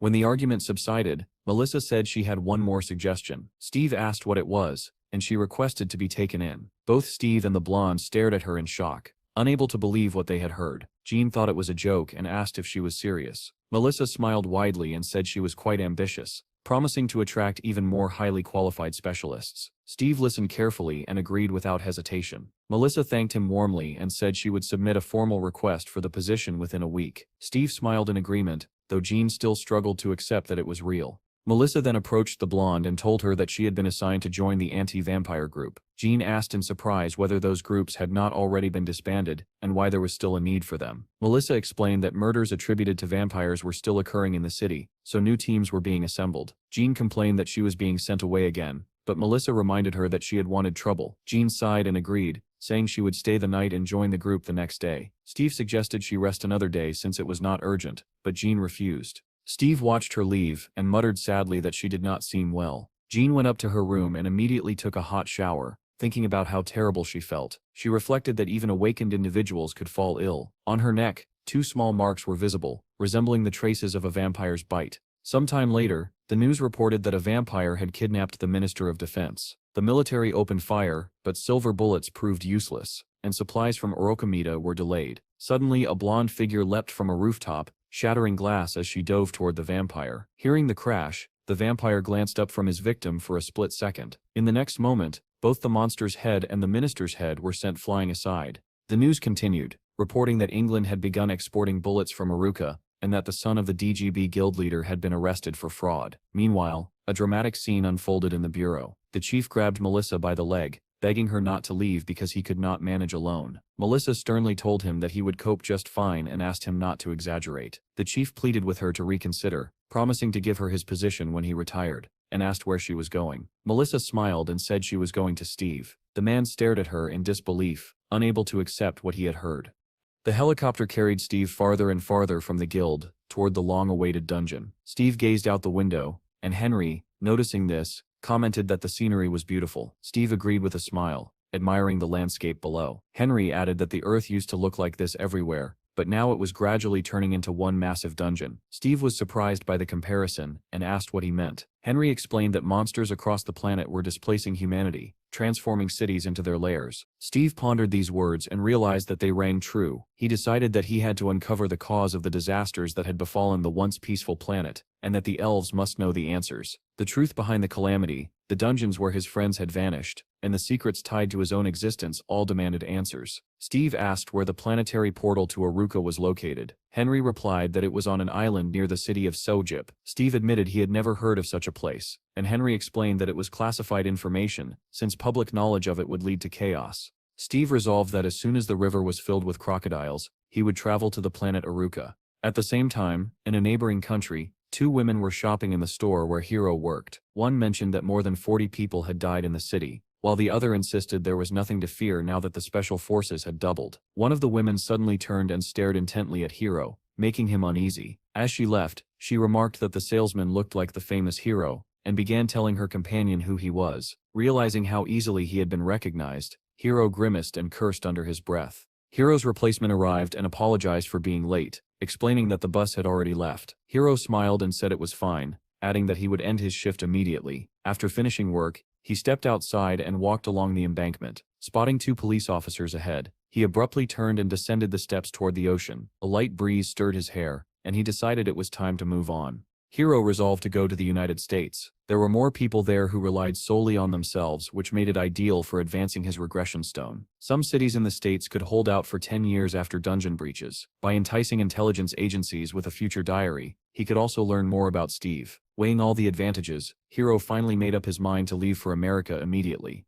Meanwhile, Steve and Henry had already entered the dungeon. The moment they arrived, Henry dropped to his knees in fear, saying that he had only promised to take Steve as far as the dungeon entrance. Steve did not seem to hear him. Looking around, he frowned slightly and wondered why everything here felt so strangely familiar. Suddenly, Henry felt something drip onto his face from above. He froze and slowly looked up in fear. At that moment, Steve turned around, asking again what Henry had just said. What Henry saw made his blood run cold. He screamed and instinctively covered his face as several lizard-like monsters, armed with spears and swords, leapt down from above. Before they could even strike, green vines burst forth and wrapped tightly around the monsters, pinning them in place and forcing their weapons deep into the ground. Steve glanced at the trembling Henry and asking what he was standing around for, calmly ordered him to kill them all. Shaking, Henry pulled a dagger free from the earth. Muttering that he understood, he slowly rose to his feet. With a desperate shout, he plunged the blade into the throat of a snarling monster. Fear quickly gave way to adrenaline. Soon Henry was ripping open bellies, severing heads and moving with growing confidence. When it was over, he stood there panting, staring at the bodies scattered around him. In disbelief, he asked if he had really killed them all. Turning around, he saw Steve dispatching far more monsters with effortless precision. Steve ordered him to destroy any remaining creatures and bring back the blood crystals. Henry accepted the order, staring at Steve in awe, thinking that this must be the power he had heard about. Sensing Henry's gaze, Steve turned and asked what was wrong. Once the immediate threat was gone, Steve surveyed the surroundings and noticed deep claw marks carved into a nearby tree. They were familiar. His expression changed as he immediately recognized them as Kuro's marks. Steve frowned. If this truly was his former domain, then why were Kuro's traces here? Kuro had never invaded another's territory. Henry approached, confused by Steve's reaction. When Steve asked whether he found it strange, Henry admitted he did not understand what he meant. Steve explained that this land had once belonged to him, and Kuro would not have crossed into it without reason. Henry, unfamiliar with Steve's past, asked who Kuro was. Steve repeated the name, puzzled by the question, and Henry asked again. Remembering the massive black beast, Steve explained that Kuro was both his friend and his rival. Kneeling closer, Steve became fully convinced that the marks were Kuro's. He wondered whether Kuro had come searching for him, but more than a year had passed since Steve returned to Earth. What had happened in this forest during that time? Steve placed his hand on the ground and suddenly went still. Henry called his name, alarmed, but Steve did not respond. Activating the forest memory skill, Steve tried to uncover what had happened here. Images flooded his mind. He saw himself and his pack killing a massive snake. He saw them tracking and defeating a giant boar in a brutal struggle for territory. Then came memories in which Steve himself was absent. A pack of wolves was thrown through the air, as if the ground had shattered beneath them. In another vision, Kuro appeared, a gigantic tiger engulfed in flames. Lightning crashed down, obliterating everything around it. The final image was a black portal, but the scene blurred abruptly, as if the memory had been forcibly cut off. Steve opened his eyes and stood up sharply, steadying himself as he processed what he had seen. He knew he had witnessed something real, yet incomplete. His forest memory skill was still too weak to reveal the full truth. Before he could think further, Henry's sharp scream rang out, warning him of another enemy. Steve turned to see a massive lizard-like monster charging toward him. He grabbed the creature by the neck with one hand, and its sword slipped uselessly from its grasp. Steve noticed the modern armor covering the monster and muttered that it had no place here. Red fire fairies swarmed around the creature, igniting it instantly. Steve held on as it burned, while Henry watched in stunned silence. When the flames died out, all that remained in Steve's hand was a smoking blood crystal. Steve tossed the crystal to Henry and asked if he wanted to see how he had lived before. Henry caught the still-hot crystal and said that it would be a great honor. Not long after, Steve led him deep into the forest, stopping before a massive ancient tree. Nostalgia washed over Steve as he wondered how much time had truly passed. When Henry asked what the enormous tree was, Steve replied that it was the heart of the forest.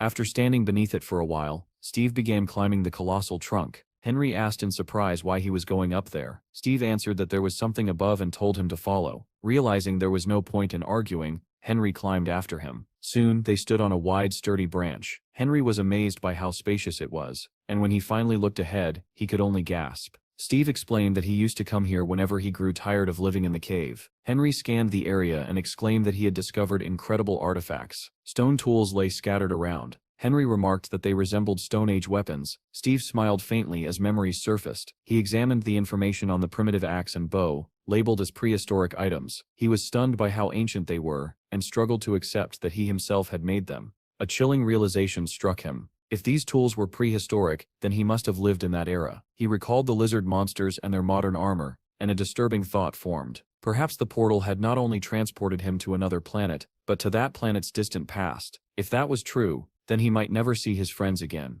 Henry noticed Steve's troubled expression and began to worry. Remembering how strangely Steve had behaved earlier, Henry decided he needed to distract him. Looking around desperately, he suddenly shouted that he saw crocodiles that needed to be caught, and pointed excitedly somewhere ahead. Steve was pulled out of his heavy memories the instant he heard the word crocodiles. Far ahead, between the trees, a wide river stretched across the land, its surface glittering under the sunlight. The two of them made their way to the riverbank, but no crocodiles were visible. Henry hesitated for a moment, then suggested using bait. Steve's eyes lit up at the idea, and he clapped the boy on the shoulder, calling him a damn genius. Henry flushed with embarrassment and thanked him awkwardly. A few minutes later, Steve was sitting calmly on a tree branch. He tied a rope around Henry's waist and began lowering him toward the river's surface. Henry writhed in panic, shouting that this had gone too far and that crocodiles would eat him alive. Steve did not respond. He squinted at the water and said he saw something moving below, deciding to lower Henry even further. Henry suddenly froze. His eyes met the cold gaze of a crocodile beneath the surface, and he let out a terrified hiccup. The monster opened its massive jaws, ready to swallow the screaming boy. Instead of Henry, however, an arrow flew straight into the crocodile's mouth. The beast thrashed and dove back into the river. Henry was yanked upward, flailing and shrieking. Steve stood nearby with a bow in his hands, smiling and remarking that it still came in handy. Moments later, the crocodile floated back up, belly exposed. Henry screamed at the top of his lungs that now was the time. Steve leapt down onto the crocodile's back, while Henry shouted at him to hurry up and tame it. Steve checked the creature's stats and admitted that he was not even sure he could tame such a ferocious monster. Henry yelled that this was not the moment for admiration. Steve, puzzled by the urgency, asked what the rush was. Henry pointed behind him. Several crocodiles were racing toward them through the water, rushing to help their fallen companion. Steve's face lit up with delight. He asked Henry whether he had provoked them, but Henry swore he had no idea how this had happened. Steve activated his taming skill, and his hand glowed with a blue light. The crocodile beneath his feet shuddered and began to move,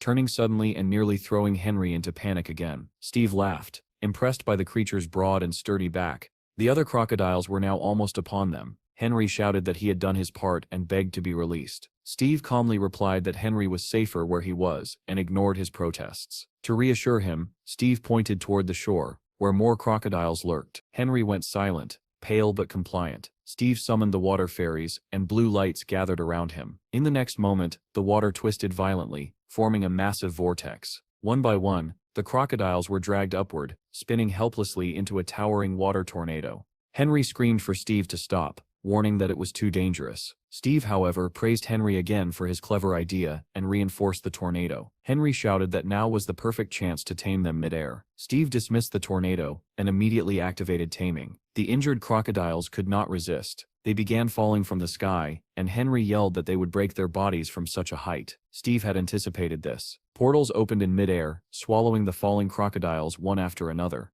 Back in Steve's lands, workers stared in disbelief as portals opened above the ditch. Crocodiles came flying through and crashed down into the moat. The workers scattered in all directions, screaming in terror. Henry called out to Steve, pointing out two crocodiles that were still resisting. Steve replied that there were several high-ranking monsters here and seized one of them. With immense force, he hurled one crocodile into the other, sending both tumbling toward the shore. Pushing off their backs, Steve flew after them. The crocodiles slammed into the ground, and Steve landed beside them. Smiling calmly, he asked whether they would now live with him. The monsters whimpered miserably. Moments later, both were sucked into a portal and dropped directly onto the workers' equipment. While Steve continued taming crocodiles, the guild leader grew increasingly furious that Steve had still not returned from the dungeon. He muttered that Steve should have been back within a minute. A soldier reported that Steve's guild had encountered crocodiles, and that although Steve had exited the dungeon, he had immediately gone back in. Soon even more crocodiles began pouring into the moat, terrifying the workers all over again. Chad contacted Steve and begged him to stop, explaining that there were already more than 800 crocodiles. A few days later, the news reported that Steve had cleared a 6th-level dungeon in just 4 days. The presenter added that his companion had managed to raise his rank from D to C. After seeing Henry in the footage, Morris angrily concluded that the government was secretly backing Steve's guild. He was convinced the rumors were true, and that corrupt officials were everywhere. Not long after, another guild received a call announcing a resignation. Sandy confidently declared that she would never set foot there again. The guild leader asked whether she had read the contract and understood the penalty. Sandy calmly pulled out her phone and asked how much she needed to transfer. The man, thrown off balance, asked why she was leaving despite having strong support within the guild. Sandy answered immediately that she wanted to join Steve's guild.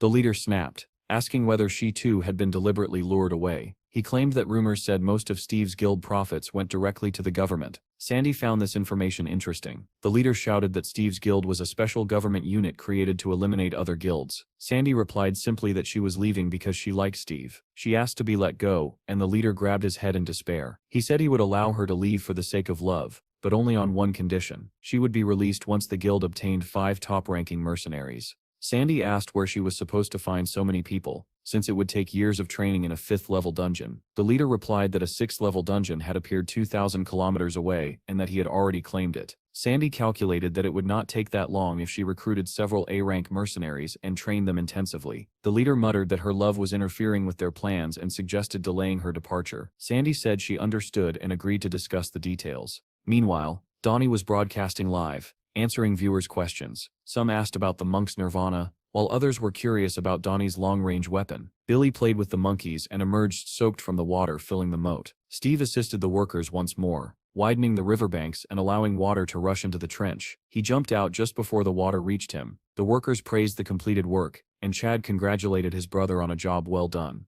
Steve suggested throwing a party, and Chad replied that preparations were already underway. A red motorcycle roared toward them, and the workers immediately recognized Jean. She rode up, removed her helmet and greeted them. Chad welcomed her, and Steve asked in surprise whether she had caught all the vampires. Jean replied calmly that she had left the bureau, and asked Steve to take her in. Ignoring their stunned expressions, she put her helmet back on and said she was exhausted and going to rest.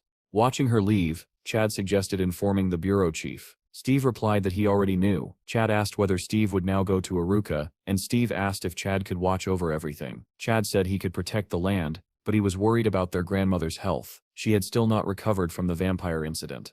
At the same time, Melissa sat in her office, thinking about the next task of recruiting talent. A girl entered with a smile and said she had brought coffee for the manager. After taking a sip, Melissa asked how Grandma was doing. The girl replied that she had not left her room. Asked about the kitchen, the girl said that real professionals were working there. Recently, Grandma had wandered into the kitchen complaining that the mice were making too much noise and asking for medicine. She left immediately, leaving the girls confused about what mice she meant. Melissa shifted the conversation and said that the final part of the generator would arrive from Sila's guild today. The girl asked whether she had heard that Jean had joined the team. Melissa replied that Jean had been fired. During a mission, she had killed a minister along with a vampire, showed no restraint with her subordinates, and now the bureau chief was buried under complaints. Their conversation was interrupted when Henry entered, carrying the item Melissa had requested. He placed a memory stone on the table. The girls stared in surprise, wondering how he had managed to obtain it. Henry explained that he had borrowed it for 2 months. Melissa smiled and praised him, telling him he had done an excellent job. Meanwhile, Jim stood outside a modest house and dialed Melissa's number. When she answered, he excitedly told her that he had found Samuel's home. That same evening, the city erupted in celebration as a party began to mark the completion of construction. Steve was sitting with Chad when he received a call asking him to come to one of the nearby settlements. Inside the house, Jim was sitting across from Samuel. The man shook his head in disbelief, unable to accept that the boy had truly spoken with Steve. He insisted that Jim was mistaken and said that such a man would surely keep his promises when the hero arrived. Samuel only laughed, brushing off Jim's insistence as nonsense. Jim, taken aback by the distrust, swore that it was true. Samuel continued laughing and replied that if Jim really knew Steve, then Steve must be Hero's son. Not long after, Steve and Chad arrived at the agreed location with Melissa. Steve immediately asked whether they had found him. Chad praised Jim, admitting that he had not believed the boy would succeed, and asked where Samuel had been discovered. Melissa explained that rumors claimed Samuel liked to drink, so Jim had searched places like bars. After wandering around, Jim noticed a disturbance near one of them. A security guard and a man were arguing loudly in the street. Jim recognized the man sitting on the ground and was stunned to realize that the Great Awakened One had been thrown out of the bar over unpaid debts. Jim reached out and offered the man a drink, which Samuel accepted without hesitation. However, the moment they shook hands, Samuel was suddenly flung backward as if struck by an invisible force. He screamed and demanded to know who Jim was, ordering him to step aside. After hearing the full story, Steve asked calmly whether this encounter had really been worth his time. Melissa replied that Samuel was known as the Celestial Swordsman Arui, and that he might possess the answers they were searching for. Steve did not argue further and simply asked whether she had brought the memory stone. Melissa handed him a small box and explained that the office had allowed him to keep it for 2 weeks. Steve closed his hand around the glowing stone and shut his eyes. Instantly, dozens of eyes appeared before his mind. along with a chilling sensation that someone was watching him. Chad watched Steve's expression shift and asked anxiously whether he was all right. Steve instead asked Chad whether everything at home was under control. Melissa then asked if he had decided whether to meet Samuel. Steve replied that there was nothing to worry about, since Jean was with them now. At that moment, the mentioned blonde woke up, rubbing her eyes in confusion at how long she had slept. She walked into Melissa's office, where an assistant greeted her and addressed her as commander. Jean reminded her that she had relinquished all authority. The assistant laughed awkwardly and said she was simply used to it, then asked what Jean was doing there. Jean replied that she had been sent on a mission to a neighboring town. With a faint smile, Jean asked where the best coffee was sold. Soon she was sitting at a cafe table, listening to the hum of voices around her. She remarked that construction had only been completed yesterday, yet today the city was already overflowing with people. The waitress explained that all the locals had gathered there, and with martial law lifted, tourists had begun to arrive as well. People filled the streets, gazing around in amazement at the flying fairies. Jean joked about it, though the crowd made her uneasy. While she calmly sipped her coffee, deep in the forest a massive orc stalked its prey. Without warning, zombies erupted from the ground, clutching at its legs. They bit into the creature, climbing higher over its back and arms. The orc's eyes soon turned red, showing signs of infection. Somewhere nearby, a monk activated a summoning skill. A black circle appeared beneath the monster's feet, and they were dragged down into it. Munch observed with satisfaction that cleansing the necropolis was now proceeding much faster. He decided to continue on toward the orc village, glancing at a helicopter passing overhead. Inside the helicopter, Steve asked Melissa where Munch had gone. She replied that he was searching for the lost. Melissa then asked what was wrong with their housekeeper, and whether she too had awakened. Steve began recounting events from the moment they met again in the new guild house. He described hearing his grandmother wailing and rushing into the kitchen to see if she was all right. She complained that she had cut her finger with a knife and showed him the wound. Steve leaned closer and asked how deep the cut was. Grandma grumbled that her eyesight had been failing, her hands trembled, and her back hurt constantly. Steve healed the cut and asked her to keep an eye on Bill while the others handled everything else. Spotting a pie on the table, Steve reached for it, assuming it was lunch. Grandma shrieked that it was poison, insisting the house was infested with rats and cockroaches, and that she intended to kill them all. Melissa doubted that such pests were really there, but Steve confirmed that they were. Sometime later, Steve noticed that Grandma seemed unusually energetic. When he asked why, she said the vitamins Chad had bought were helping her greatly. Suddenly, Grandma noticed movement behind her. In the next instant, energy knives appeared in the air and slammed into a tree just above the heads of a frightened hare and bear. Grandma screamed, and Steve noticed an information window appear, identifying her as an F-level awakened. Steve explained that among the cockroaches and mice she had poisoned, there had been awakened creatures, and as a result, she herself had awakened. Otherwise, she would not have survived the vampire's blow. Melissa was shocked by this revelation and asked why Grandma still seemed so weak, if Steve had personally treated her. Steve admitted that he had tried to heal her back pain before, yet it had not improved. That was why he had said that time heals everything. If fate allows it, their conversation was interrupted by the pilot, who announced that they would arrive at their destination in 5 minutes.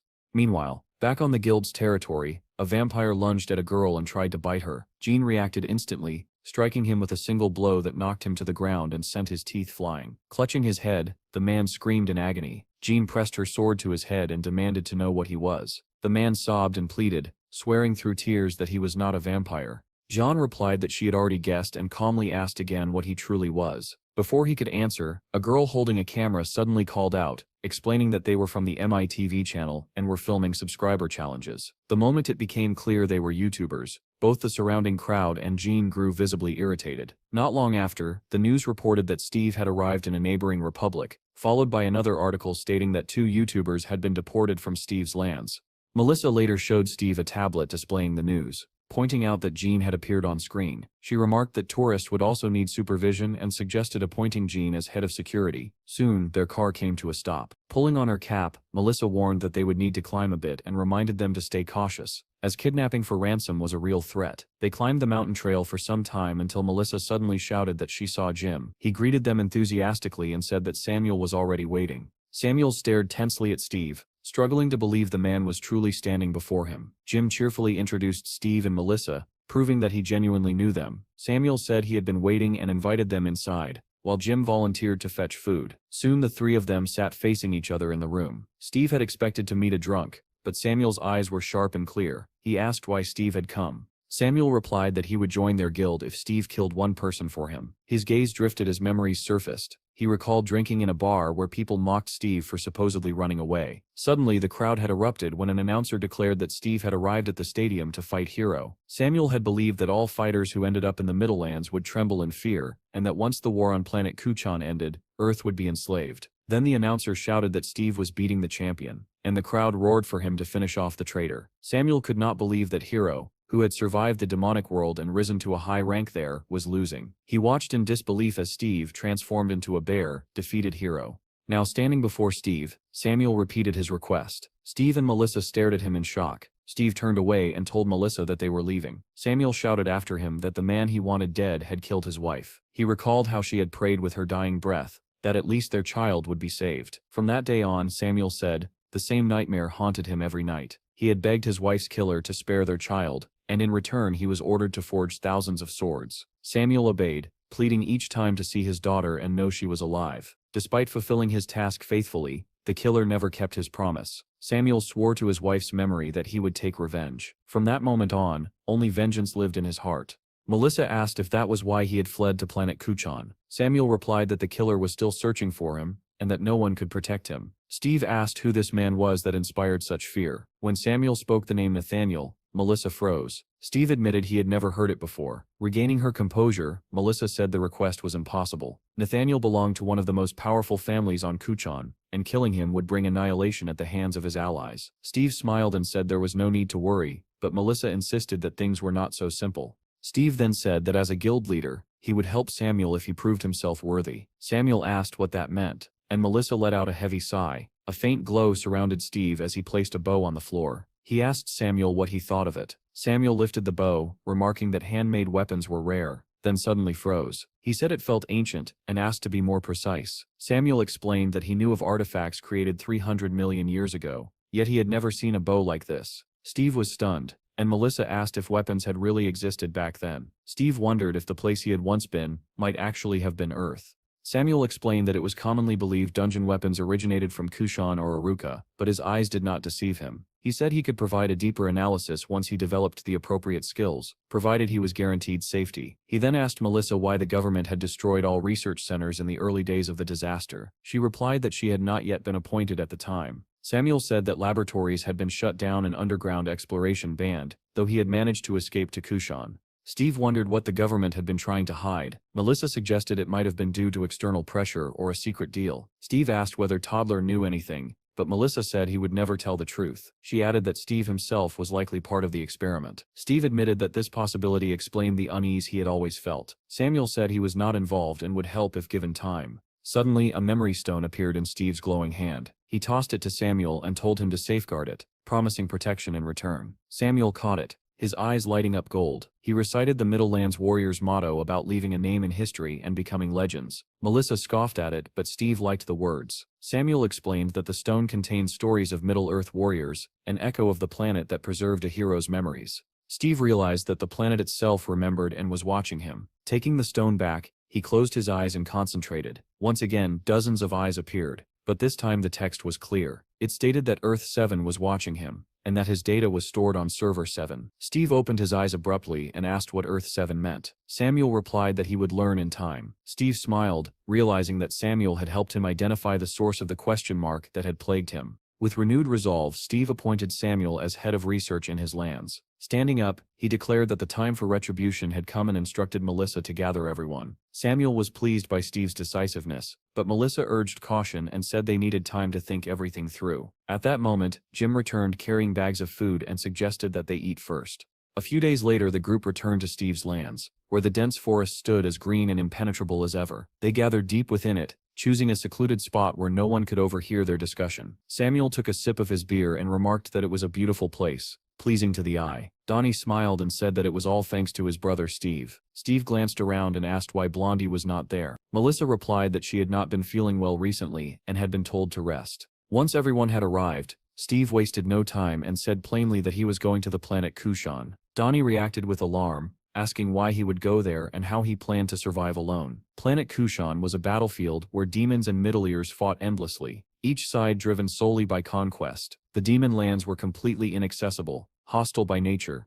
while the middle ears were aggressive and extremely powerful. Entering such a place without a guide would be suicide. Steve pointed calmly at Samuel and said that they already had a guide. Chad asked why they were going to Kuchan instead of Aruka, as originally planned. Samuel explained that the generator required an iron meteorite from Kuchan to function properly, but importing such material was strictly prohibited. Munch said he had heard of this meteorite before, while Donnie looked surprised. If it could not be transported, then it would have to be stolen. Samuel added that the failures in the Bloodstone generators were caused by flaws in the core defense system. When he had asked whether it could be opened, the engineers said that doing so would violate their contract. The only permanent solution was material from Kuchan. The mood instantly dropped as everyone realized that another dangerous task lay ahead. Steve grew irritated by their reaction and shouted at them to straighten up. Munch was the first to stand, declaring that he would go with Steve. He said that Kuchan had many strong fighters, and he wanted to search for martial arts manuals there. Jim rose next, saying it would be a great opportunity for a swordsman. Donnie followed, explaining that stealing was his specialty. Melissa remained silent, and Steve realized that he had not told them one important detail, that killing people might be unavoidable.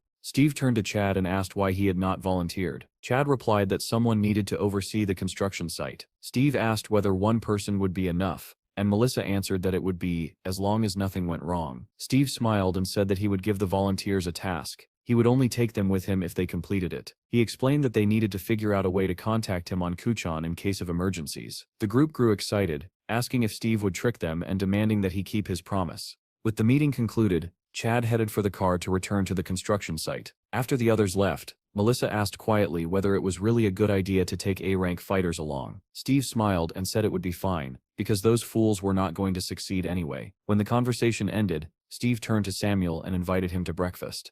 Soon, the two of them were sitting in a cafe. Steve asked why Samuel no longer drank alcohol. Samuel replied that since he held a high position now, he had given it up. After eating, he asked whether Steve gained spatial energy by killing monsters. Steve confirmed that this was how he leveled up. Samuel explained that on Kuchan, there were two paths of growth. The first was killing monsters, which the middle ears called feats. The second was mental cultivation, training to control the body's energy, known there as internal energy. At Steve's request, Samuel demonstrated. He placed a bottle of cola on his palm. The bottle trembled, then suddenly exploded, spraying liquid everywhere. Steve stared in shock, amazed by the display. Samuel explained that this level of power, known as dank, could be obtained through simple practice. On Kuchan, dank was as common as dust. Since most masters there were C rank or higher, there were even craftsmen of SS rank and above, dozens of them in every major family. Samuel revealed that their true target was Supreme Master Nathaniel, a man skilled in both internal and external energy, capable of shattering massive stones with a single strike. Steve was impressed, while Samuel was surprised that Steve remained calm. When asked about Nathaniel's rank, Samuel said that he was a triple I. Steve remembered that Hero,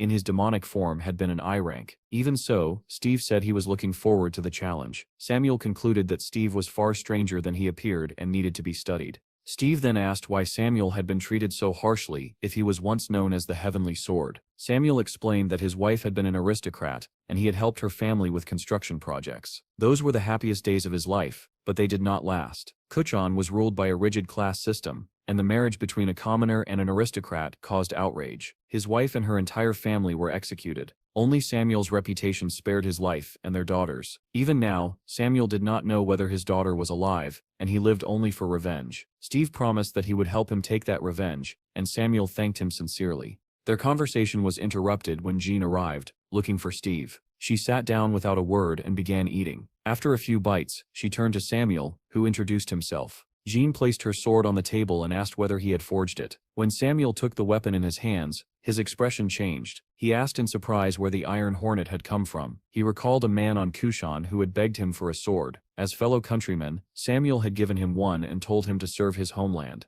Only afterward did he realize he had handed over the wrong blade. He chased after the man, but he vanished without a trace. Jean explained that the previous owner was dead, and that she was now the third wielder. The sword had been created with a curse. It devoured the souls of enemies while weakening its owner, and anyone whose blood stained the blade would be doomed. Jean said that sometimes the sword seemed to cry, giving her terrible headaches. Samuel replied that the sword was grieving because it was separated from its true owner. Jean admitted that she could hear its whining even now, and it constantly irritated her. Samuel asked whether she could hear it at that moment, and when she said yes, he took the sword, saying he should examine it properly. Steve suddenly asked Jean whether she had ever thought bats were beautiful. She snapped back irritably that if she were a bat she would bite him. Then she demanded to know whether he had lost his mind planning a trip to another planet. She reminded him that he had collapsed when he returned to Earth, and that he was still severely weakened. Despite all that, he was now talking about traveling to another world again. Samuel was taken aback by Jean's words and asked for time to think. Steve replied that there was no rush anyway, since they still needed to figure out a reliable way to communicate first. Meanwhile, somewhere in the Pacific Ocean, the water suddenly turned blood red. Hero, taking on the form of a demon, threatened his enemies, declaring that anyone who stood in his way would die. Back in Steve's lands, the tamed crocodiles had finally settled in. Donnie excitedly told his followers that he now had a goal to travel to Kushan and record a huge amount of content. Jim told the recruits that Samuel had promised him something special, and that he would definitely get to see it. Melissa and Steve examined a letter together, reading through the proposed options for adoption, only to realize that each option was worse than the last. Ideas began to fly. Jim suggested developing a telephone system. Donnie proposed building a communication station on a heap of scrap. Munch shrugged and suggested simply returning from time to time and calling when possible. Steve decided to consult the monk, and flew to the temple on a wyvern. Jumping down from the beast, he greeted the monk with a smile, saying it had been a long time since they last met. He asked about the state of the temple, and the monk replied that everything was fine. Children immediately swarmed the wyvern. One agile boy climbed onto its back and proudly declared himself a dragon knight. Steve watched with a smile as Munch asked whether his idea was not the best one after all, and wondered why Steve was not going to Kuchan yet. Billy approached and asked what they were playing, saying he wanted to join too. Steve explained that he was trying to figure out how to stay in contact while on Kuchan. Billy frowned and said it was a boring question, since he could just call. Steve pointed out that phones did not work there, and Munch confirmed it. The boys continued playing with the wyvern, begging it to breathe fire, until Billy suddenly looked at its coloring and claimed that he had made it all up. Several hours later, Steve was still at the temple when he received a call. Melissa told him that everything was ready. Steve summoned Pecky, and the dog appeared with words written across his face. "Brother, you are reading this." The sight delighted everyone. The people who had prepared the dog worried that the inscriptions might fade, but Melissa reassured them that they were made from the blood of a divine beast. A portal opened again, and Pecky jumped out with a sign proving that everything worked. The group was thrilled, yet slightly frustrated that such a simple idea had not occurred to them earlier. Soon after, Chad began shouting that it was madness to take the baby along. Billy needed to go to school, and he was barely even awake half the time. Samuel countered calmly, saying that Billy had awakened after only 3 internal energy practices, something possible only if the boy was a once-in-a-thousand-years genius. Even so, the others opposed sending Billy and suggested going themselves instead. Samuel intervened again, explaining that something was wrong with the boy. During training, he had looked into Billy's eyes and seen a deep longing for his mother, the same look Samuel once saw in his own daughter after losing her mother. Chad broke down in tears at those words, and the rest of the group fell silent, ashamed. Samuel warned that if this pain was ignored, Billy would eventually rebel. The thought terrified them. Samuel added that training on Kushan could help Billy seal that pain, and immediately the group began trying to persuade Chad. Steve finally stepped in and said that if they lived in fear forever, they would never reach the summit. A few days later, the Minister of Defense of a neighboring country received a request from Steve for access to the portal. Hearing this, the man recalled his earlier discussion about Steve with Professor Toddler. He asked whether it was true that Steve had destroyed a military satellite, and another minister replied that they were now demanding compensation. Toddler had advised against provoking Steve, suggesting instead that they gather useful information. Remembering this advice, the minister ordered the portal opened. With all preparations complete, Steve and his team stood on the launch pad. The others enthusiastically saw him off, jokingly asking him to bring back souvenirs. Jean suddenly hugged Steve and told him to be careful and not to pass out again. Chad hugged his son tightly, telling him to take care of himself and eat properly. As Steve and the others boarded the helicopter, everyone promised to watch over the house. Suddenly, Steve pointed into the distance and said that Hero was there. Instantly, everyone drew their weapons and took fighting stances. Billy burst into laughter, and the group realized they had been tricked. Soon the helicopter lifted into the air. Steve shouted for them not to mess things up, and they wished him a safe journey. Several hours later, the helicopter approached the red portal leading to planet Kushan. The bureau director demanded to know why the minister had allowed access, and the minister replied that it was wiser to be Steve's friend. As the group disembarked, the Secretary of Defense extended his hand to Steve, but Steve walked past him without a glance, leaving the man seething. Now standing before the portal, Billy stared at it in awe, captivated by its beauty. Just before entering, Samuel created 3 small spheres, and told them to swallow them. They would allow the group to understand and speak the local language. The boys obeyed. Steve asked Billy if he was ready,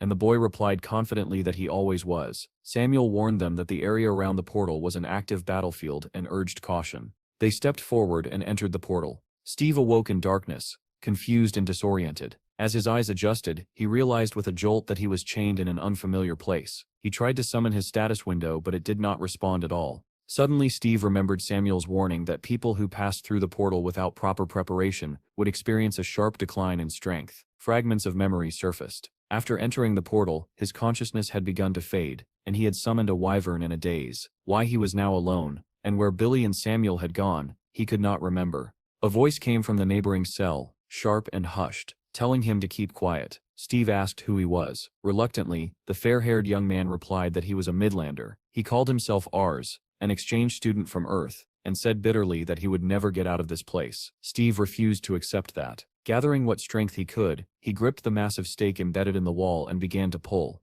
The boy warned him that unless he was a demon, he would never succeed. The stake was forged from demon stone. Steve ignored him. Power surged through his body, and with a violent wrench, he tore the stake free, shattering the shackles that bound him. Turning to the stunned prisoner, Steve asked whether he had seen an old man and a teenager. The boy replied that he had been imprisoned for 2 days, and during that time Steve had already been there, unconscious and unmoving. Footsteps echoed outside. The boy said the guards were coming and promised to help if Steve freed him as well. When Steve hesitated, the boy added that this place was a labyrinth. One wrong turn, and he would be devoured by divine beasts. As the noise grew closer, he hurriedly introduced himself as Tangwat, a skilled craftsman. If Steve saved him, he swore to follow him. Steve remembered that Billy needed a master to help heal him. The door burst open. A towering demon stormed inside, shouting for silence. Steve's fist answered first. The demon collapsed instantly. The second guard froze in shock, then swung an iron club at Steve's head. The weapon snapped in half. Steve struck back, sending the demon flying. Tangwat stared in disbelief,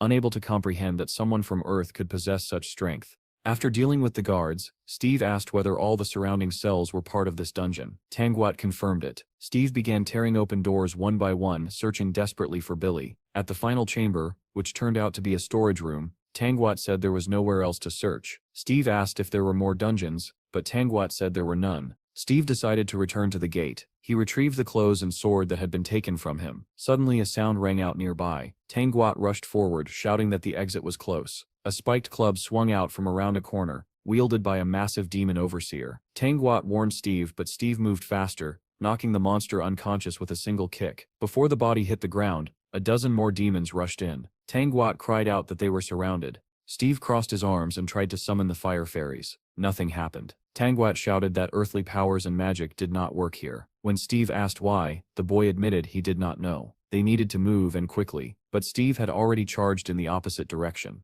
Within minutes, the demons lay defeated. Steve calmly said the path was clear. Tangwat watched him closely and concluded that Steve's technique lacked elegance, but his raw strength was overwhelming. When they emerged onto the surface, Tangwat declared proudly that this was Kuchan, the planet of the 9 heavens. He pointed toward the city ahead and explained that it was a demon settlement. They needed to escape while the master was away. Steve asked if he meant that monster. At that instant, a colossal 3-eyed demon descended from the sky, swinging a massive sword. Tangwat shouted that this was one of the dungeon's ruling family, far stronger than the others. Steve told him to step aside. The demon crashed down with a thunderous roar, the impact blasting stones in every direction. Tangwat was hurled away, while Steve was already behind the monster. Steve struck its head with crushing force, cracking its teeth. He demanded to know whether it had seen an old man and a child. The demon croaked that it had not. Steve finished it off.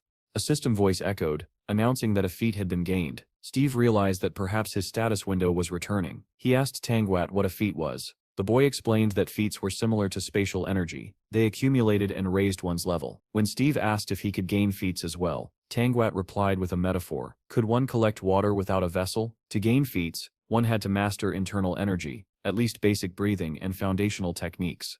Despite his guarded tone, Tangwat thanked Steve for saving his life and asked his name. Steve introduced himself. Tangwat noted that he had never heard such a name on Earth. Steve asked whether he would keep his promise. Tangwat agreed, though inwardly he endured the humiliation only to someday avenge his family. Steve ordered him to lead the way to the Earth portal. Tangwat boasted that with his speed he could reach it in half an hour. Steve ignored him and dragged him along instead. Minutes later, they stood before the portal. Steve tossed the battered Tangwat to the ground and frowned at the sight before him. A river cut through the desert, something that made no sense. Tangwat said he had never seen such a thing either. Steve wondered whether the wyvern might have been carried away by the current. He decided to start by heading toward the settlement of Miros and pointed to a distant tower. Ignoring Tangwat's warnings, Steve leapt across the river and advanced toward the city. Tangwat shouted after him that Miros was no ordinary demon. Steve replied coldly that if he tried to flee, he would die.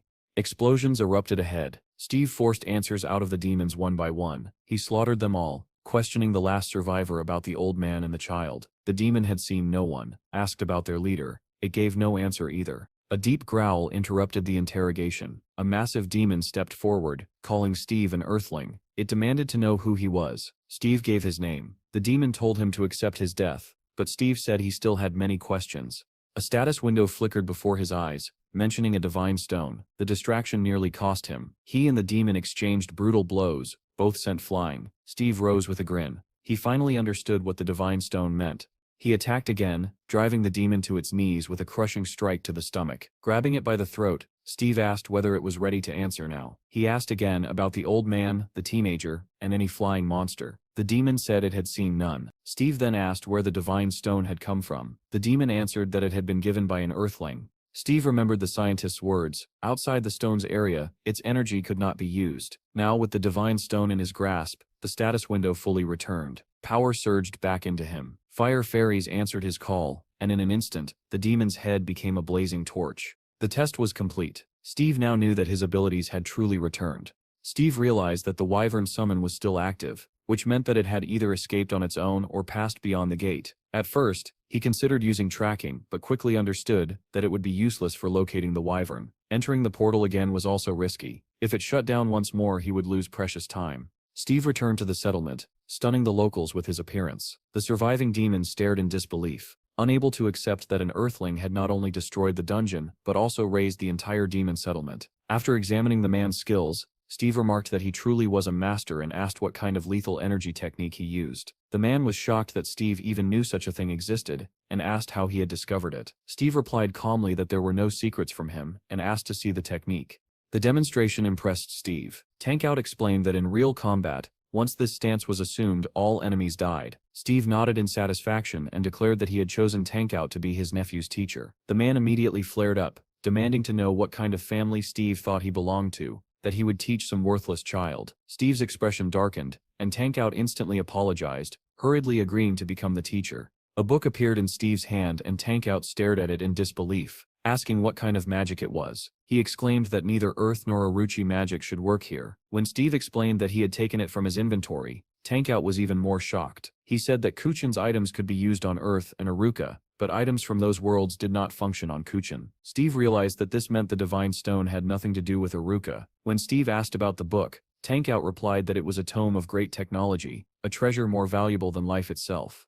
The book dissolved in Steve's hand, and Tankout sighed in disappointment. Steve told him that he would return it later, but for now, Tankout needed to go to Earth and check whether Steve's companions had returned. Steve was about to throw him straight into the portal when he overheard a conversation about a wyvern and abruptly let go. Tankout fell into the water, flailing and screaming that he could not swim. A massive eagle suddenly grabbed him by the shoulders and carried him away. Steve's voice asked whether they were heading toward the snowy mountains, and Tankout answered that they were, recognizing his master's voice. After arriving at the correct location, Steve reverted to human form and dropped Tankout. Activating the tracking skill, he quickly located the wyvern, Samuel, and Billy. At that moment, a torrent of water burst down from the mountain, and Tankout asked in shock where it had come from. Realizing the danger, he warned Steve that a terrifying creature lived nearby, and that they needed to leave immediately. Steve ignored the warning and rushed into the cave to help the wyvern. Inside, he was confronted by a snow-white snake that was nearly 100 years old. The wyvern was already weakening under its attacks, but Steve changed the course of the battle with a single blow, sending the snake flying. Billy and Samuel shouted with joy, while Tankout stared in disbelief. Fire fairies surrounded Steve as he prepared to fight,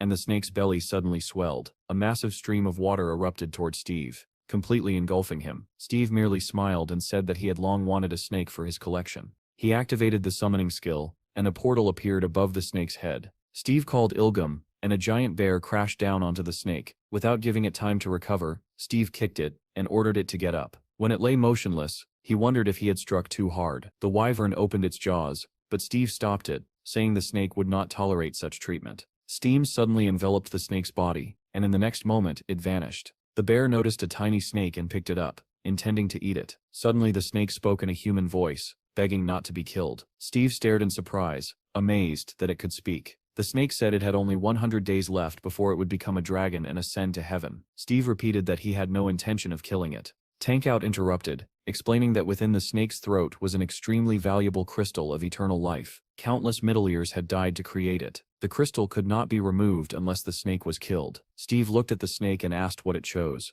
death or service. The taming succeeded. Steve then asked whether it had created the river near the gate. The snake replied that it often came out to drink, and the stream flowed near the settlements. After battles, rotting corpses poisoned the water, so it decided to separate the settlements with a river. Steve realized that the current of this newly formed river had carried him straight into demon territory. Looking at the snake, he thought that if he had found it earlier, he would not have suffered so much digging the ditch. Seeing that the snake was barely holding on, he ordered it to return with the other animals. The beasts returned to Steve's guild, and Chad rushed over to see whether everything was all right. On the wyvern's belly was a message from Billy saying that he was fine. Chad burst into tears of relief, overjoyed that his son was safe. On the other side, Steve hugged Billy tightly and checked him over. Samuel said that there had been many dangers, but thanks to the wyvern, they had survived.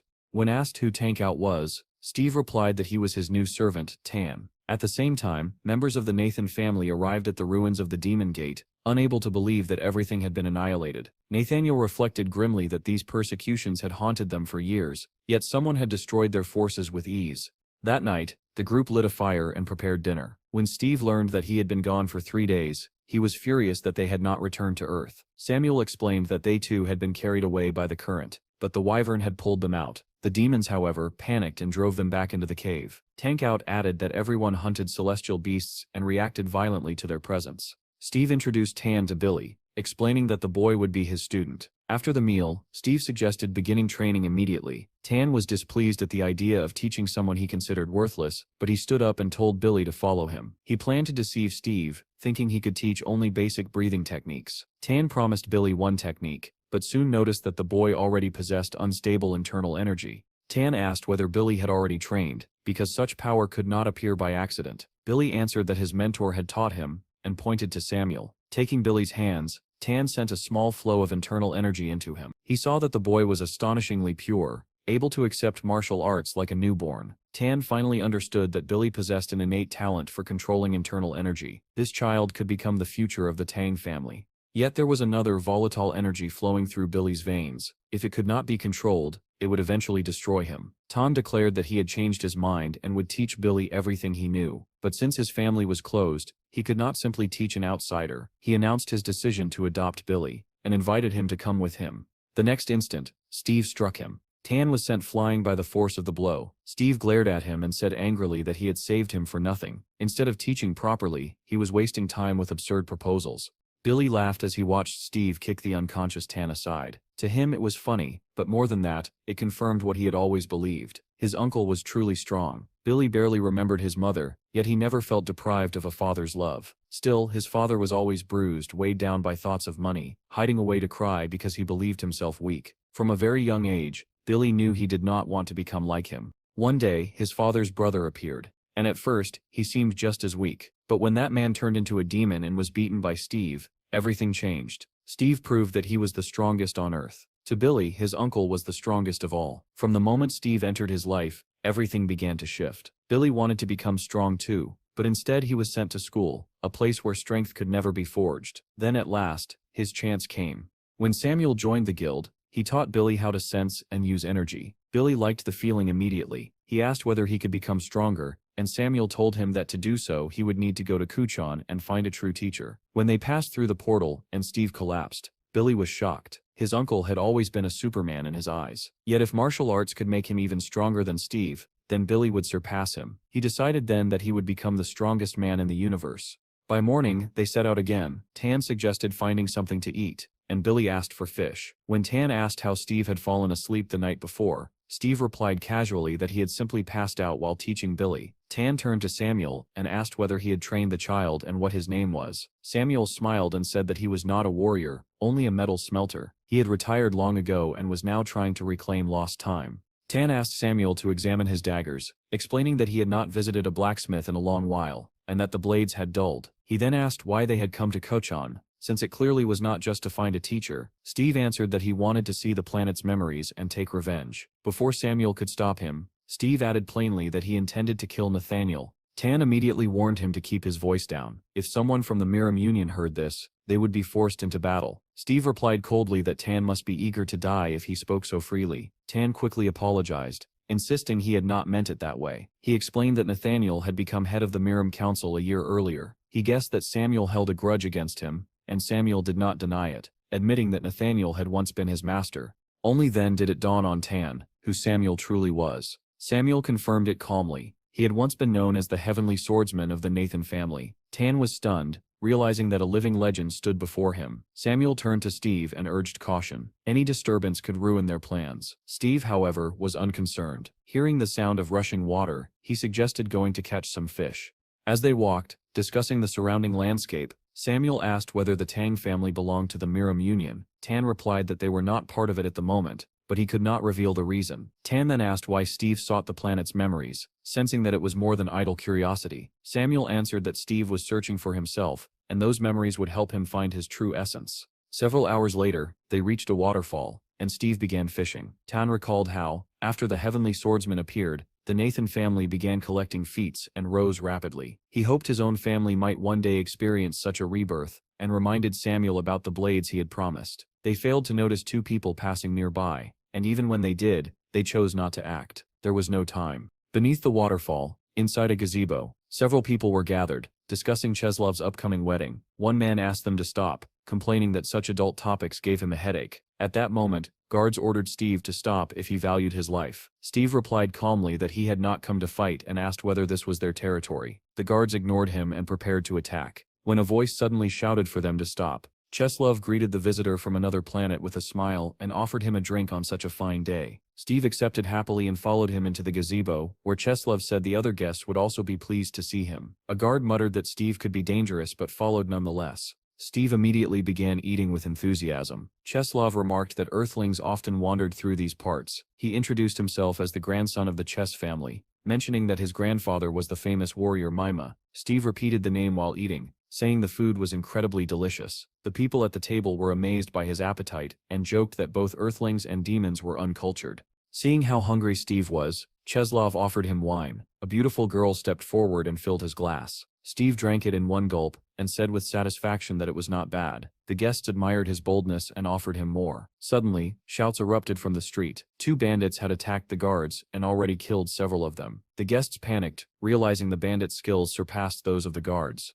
One guard pointed his sword at Steve and demanded to know if the attackers were his accomplices. Steve asked who he meant, and with his mouth full of food, answered honestly that he was seeing them for the first time. He gathered more round pies, calling them manti, and muttered that he knew nothing about any robbers. One guard prepared to strike, but another stopped him, saying that such a fool could not possibly be dangerous.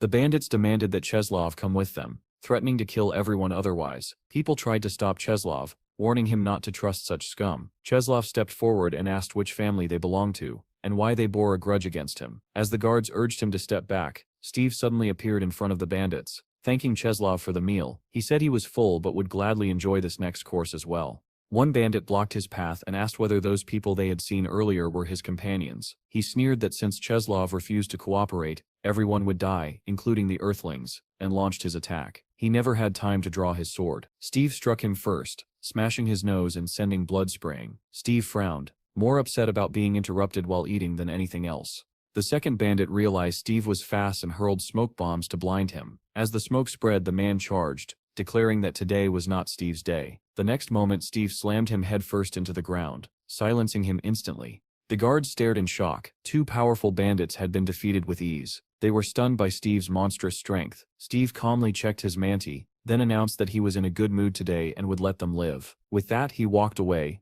utterly unconcerned. Suddenly, Steve's companions emerged from the forest, and Billy waved enthusiastically at him. Steve asked why they had not waited, and Tan questioned why Steve was here instead of fishing. Steve replied that he had taken care of some business, and said they could leave now, handing Billy a bag filled with treats. They did not have time to depart. Cheslov suddenly dropped to his knees and asked how he could possibly let his benefactor leave like this. Steve calmly asked what he was expected to pay. Cheslov bowed deeply and said that he could not allow his savior to go without repayment. Samuel leaned in and quietly explained that this was a typical custom among the noble families of the Middle Earth. Tan confirmed that this was exactly what was happening and suggested they leave immediately. Cheslov insisted that his family would serve them the finest fish dishes they would never taste on Earth. At those words, the Earthlings froze, tempted. Tan urged them to go, but Samuel and Billy began persuading him to stay and try the food. Steve then asked Cheslov whether their settlement had historical memories stored in a forge. Cheslov replied that their settlement was built around a memory stone and possessed excellent forges. Steve concluded that this place had everything they needed,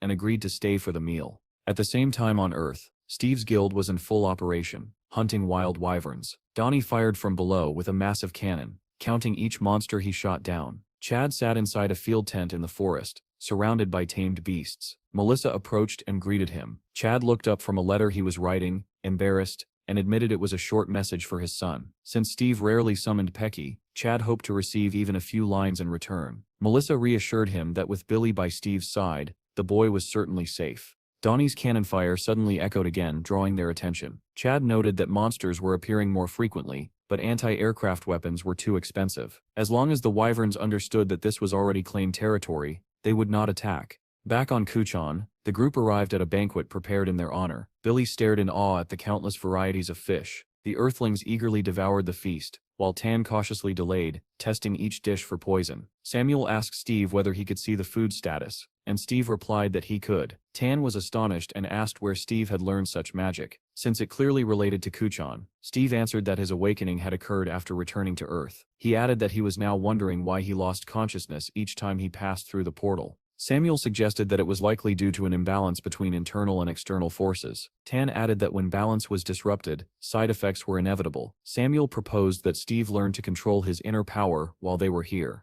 Cheslov soon entered and asked whether the meal had pleased them. The group praised the food, and Billy immediately asked for more. Cheslov introduced the settlement's manager and said he could be contacted for any needs. Steve requested a forge. Cheslov replied that since they had a skilled blacksmith among them, something had already been prepared. The manager placed a suitcase on the table and announced that it contained a gift, a purified meteorite. Tan immediately recognized the exceptional quality of the alloy produced, using advanced techniques. Samuel understood at once that Cheslov was attempting to settle his debt in this way. As if hearing his thoughts, Cheslov said that such stones were not worth a life and asked them to accept the gift. Steve examined the meteorite and asked if it was truly valuable. Tan replied that it was so precious that accepting it would be equivalent to owing a great debt. Suddenly Steve's hand glowed and a pile of shining stones appeared on the table. Cheslov and the manager stared in shock. Tan asked if it was meteorite ore, and could not comprehend where so much of it had come from. Steve said calmly that he was far more interested in viewing their historical memories.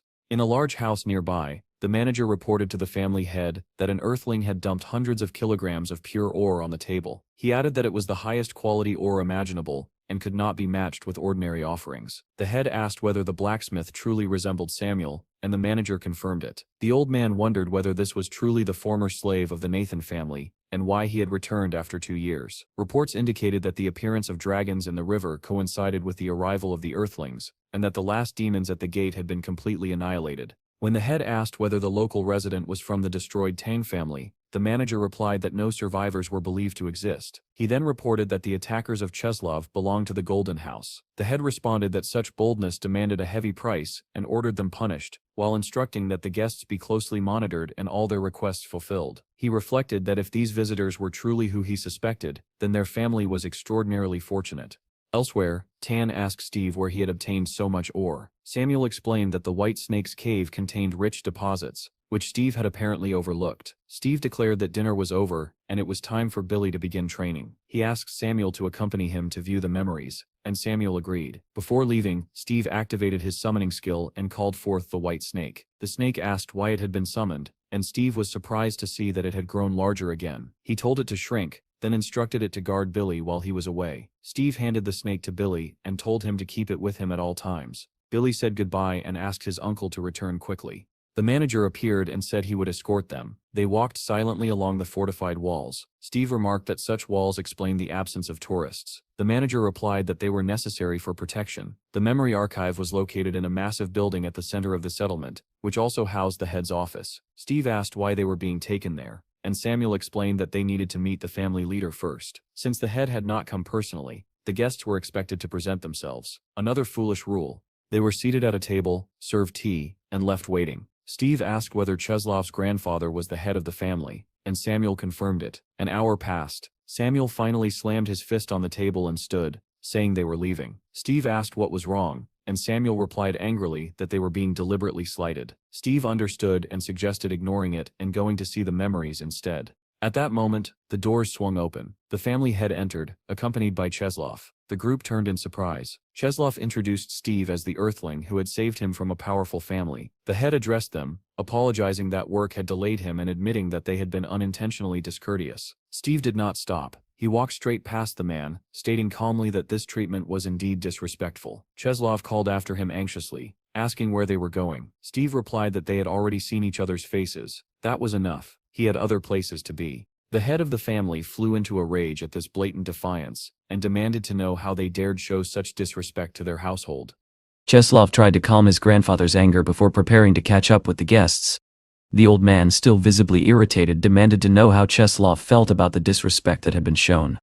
The boy hesitated, then explained that the visitors were from Earth and did not understand the customs of this world. Although the grandfather claimed he would let the matter go, he made it clear that it was only because the situation had already caused enough damage to his grandson's life. His attention then shifted to the second grandson. He questioned whether the other boy was truly the same blacksmith they had heard about and immediately ordered their own craftsman to verify it at the forge. Then, to everyone's shock, he gave an even harsher command. A dove was to be sent to the Saul family as a warning, a lesson meant to remind the outsiders of their place. Cheslov was stunned, realizing that his grandfather was invoking the authority of the legendary elder of the Ice Palace. He tried to protest, but the old man dismissed him coldly, insisting that ignorant earthlings needed to be taught properly. Elsewhere, Samuel found himself wondering whether Steve's strength truly justified his bold and reckless behavior. As they continued their journey, Steve asked how much farther they had to go. Their guide reassured him that they were close and explained that beyond the gate lay a special stone. Once touched, it would reveal memories. When they finally arrived, Steve stepped forward without hesitation. Following Samuel's instructions, he reached out and touched the stone. However, instead of visions, he was met with a strange message. The access code does not exist. Confused, he turned back and questioned Samuel, who frowned and admitted he had never encountered such a requirement. Normally, one simply touched the stone and felt its energy. At that moment, Steve recalled Tankout's earlier words about the Chai Core, and realized that something within him was missing. Samuel concluded that Steve would first need to learn martial arts properly before he could interact with such energy. Steve agreed, though with a grin, knowing that meant training under Bill. Back at the training grounds, Tankout was already pushing Bill hard, demonstrating a new technique. To his astonishment, Bill replicated it perfectly on his first attempt. The teacher was stunned. He had known the boy was talented, but this level of mastery was beyond expectation. Praising him, Tankout declared that to pass the next test, Bill would need to strike a target using 2 blades. However, when they went to retrieve the weapons, one of the blades was missing. Suddenly, Steve appeared behind them, casually asking about the blade stuck in Tankout's back. Panic erupted. Tankout could not understand how it had happened, and believing himself fatally wounded, collapsed. When he regained consciousness, he found himself in a different place entirely, unharmed. Steve stood nearby and calmly explained that he was not dead. Then, without hesitation, Steve demanded to be taught martial arts. Tankout, still shaken, questioned why someone with such incredible healing abilities would need Chai techniques at all. At first he refused, but Steve reminded him that his life had just been saved. Faced with an impossible choice and an even more frightening threat, Tankout reluctantly agreed. Though he insisted on a bizarre condition, Steve had to call him Daddy. Training began immediately, but Steve quickly grew frustrated. Despite practicing, he felt no change within himself. Tankout was confused. He could clearly sense energy flowing through his own body, so how could someone as powerful as Steve feel nothing? Unable to explain it, he admitted that he had trained since childhood, and did not know how to guide someone starting from nothing. Steve, growing impatient, ordered him to find a solution. The group headed to the market in search of guidance. Tankout suggested beginner manuals on chi circulation, and before long Bill spotted a suitable shop. Inside, the seller greeted them and offered a recently acquired book titled The Principle of the Foundations of Three Energies, which explained the basics of Kyuchan martial arts. He also recommended a second book, claiming it contained the secret to slaying a dragon in 3 blows. When Tankout heard the price, he immediately tried to leave, but Steve was undeterred. Lacking local currency, he proposed to trade it instead. Summoning a sword from the Miros tribe, he offered it in exchange. The seller's eyes lit up with excitement, and he eagerly accepted. Tankout was horrified, realizing the weapon was far more valuable than the books, but it was already too late. Unbeknownst to them, as they completed the trade, the dove had already delivered its message, setting other events in motion. As they left the shop, Tankout continued to complain, unable to accept that such a valuable war trophy had been traded so casually.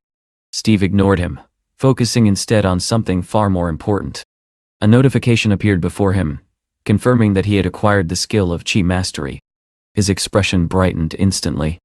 At last, he could access Chi energy. Eager to test his new abilities, Steve demonstrated several techniques. However, each grandly named skill turned out to be nothing more than basic sword movements: a vertical slash, a horizontal cut, and a simple thrust. Tankout could only shake his head, reminding him that titles often exaggerated reality. Deciding to take a break, the group headed toward the forge, but they were stopped at the entrance by armed guards. Despite claiming to be guests, they were denied entry. When the guards escalated the situation, Steve lost patience. Without hesitation, he charged forward. In an instant, the guards were struck down, collapsing to the ground. Tankout panicked, warning that they had just made powerful enemies, but Steve ignored him. Ordering Tankout to protect Bill, he pressed on, tearing through anyone who stood in his way and causing chaos within the forge. Watching this unfold, Tankout realized the severity of their situation, while Steve remained completely unconcerned. Unseen by them, a hidden observer watched everything with shock. Inside the forge, Samuel worked intently as several craftsmen observed his skill. Nearby, a young apprentice approached with water, only to be harshly shoved aside for a minor mistake. Humiliated, the boy apologized, but the man, already irritated, grabbed a whip and prepared to punish him. At that moment, Steve arrived and calmly asked whether the blacksmith was present. Deciding to wait until Samuel finished his work, he remained where he stood, despite Tankout's growing fear. Tankout urged him to leave, warning that enemies would soon gather after the chaos he had caused. Steve, however, seemed almost eager for the confrontation. Their conversation took a darker turn when Steve revealed his true intention. He did not simply want to kill the leader of the Muram Union. He wanted revenge for the destruction of Samuel's family, and he intended to make it public and brutal. Both Bill and Tankout were horrified by his words, unable to believe what they were hearing. Meanwhile, the frightened apprentice, who had overheard everything, stood frozen in fear. Suddenly, a voice rang out from behind them, sharp and hostile. Someone stepped forward and demanded to know who they were. At the same time, one of the blacksmiths declared with grim satisfaction that from this moment on, anyone who entered without permission could be killed without hesitation. At that moment, the apprentice hurried back to the forge, anxious that he might be late. As he ran, the memory of how the hero had dealt with the blacksmiths replayed vividly in his mind. Steve, however, showed no concern. He remarked that he had spared the unarmed blacksmith, then casually turned to Tankout and asked what message should be delivered to the man's employer. Tankout only shrugged, questioning why he should care at all, while Bill's confident voice cut in, suggesting they let the man keep his pride. When the group entered the forge, Samuel looked up in surprise, clearly not expecting them to return so soon. Steve spoke with him calmly, asking how long the work would take and assuring him not to worry about anything. He even told Samuel to call for food if he grew hungry. Samuel, exhausted, simply asked for water, calling for Vinar as his throat had gone dry. Tankout, however, could not relax. He warned that enemies might already be closing in, and suggested they should leave immediately. In that same instant, his instincts proved correct. Without hesitation, he launched a kunai using his technique. Gush! The blade struck its target cleanly, and a hidden spy collapsed to the ground. Tankout grimly explained that this was only the beginning, a scout sent ahead of a much larger force. Steve understood the danger at once. Poison and hidden weapons were a real threat, and staying in one place would only make them vulnerable. He announced that he would leave briefly to strike from the enemy's rear and ordered Tankout to stay behind and protect everyone. Before anyone could question him further, he was already gone. Meanwhile, the blacksmith whom Steve had spared recounted everything that had happened. His story caused immediate panic. An old man burst into the room, shouting that a disaster had occurred. Cheslov frowned, demanding an explanation, and the report came swiftly. Steve had killed 2 blacksmiths, and openly warned the family's leader not to act arrogantly. The reaction was immediate and furious. One of the family members declared that such an insult could not be ignored, as it would destroy the reputation of their house. Orders were given at once. The Yang Sword Squad was summoned and preparations began to gather an army and surround the forge. The leader even declared that a bounty would be placed on Steve's head. Hearing all this, Cheslov felt a deep sense of dread, realizing that events were unfolding exactly as he had feared. Yet the tension shifted when it was revealed that the blacksmith in question possessed extraordinary skill, rivaling that of a heavenly swordsman.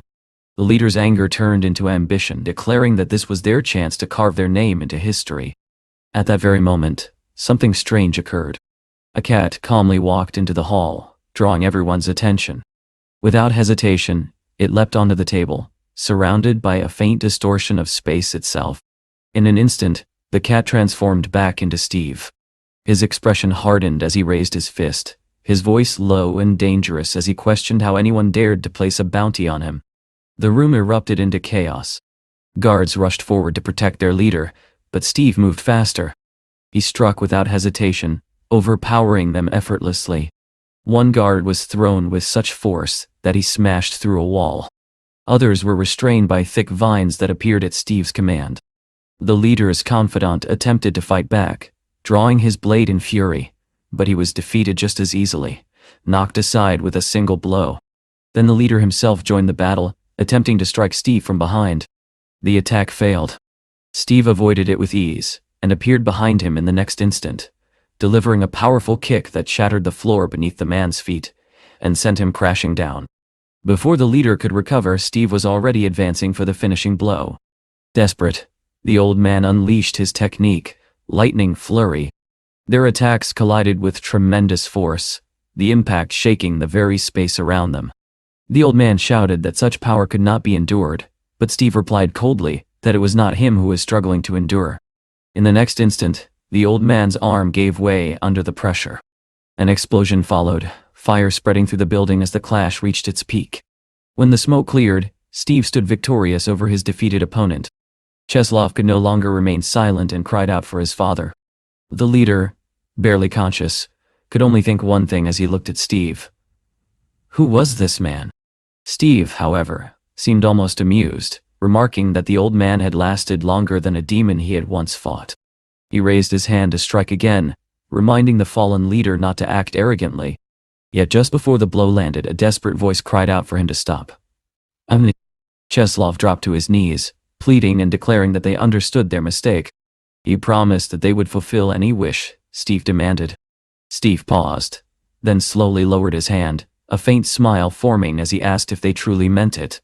Later, Tankout sat on the roof of the forge, still tense as he sensed a familiar energy approaching. Steve appeared beside him and calmly asked for an update. Tankout reported that Samuel was still working and Bill was busy writing a letter to his father. Curious, he asked how the confrontation had ended. Steve answered plainly. He had intended to kill the leader but chose to spare him in exchange for a condition. In return, he had claimed a powerful book and control of the forge for 1 week. Tankout immediately recognized the book as a rare technique known as the 7 Lightning Storm. When Steve asked for his opinion, Tankout explained that this outcome was far more devastating than death. The humiliation alone would draw the wrath of the Miram Union. Steve acknowledged the risk but admitted that although his chi had grown stronger, he still could not sense his core. Tankout told him that one victory meant nothing, and that true mastery required constant training. Elsewhere, the family gathered once more, shaken but determined. Plans were made to protect their interests and respond to the insult. Orders were given to spread word of the heavenly swordsman, and to prepare for the arrival of powerful allies. Soon an announcement echoed through the hall. Harry's soul, the elder of the Ice Palace, had arrived. Back at the forge, the atmosphere was strangely calm. Steve read reports from his city while Bill excitedly approached, announcing that he had finished writing to his father.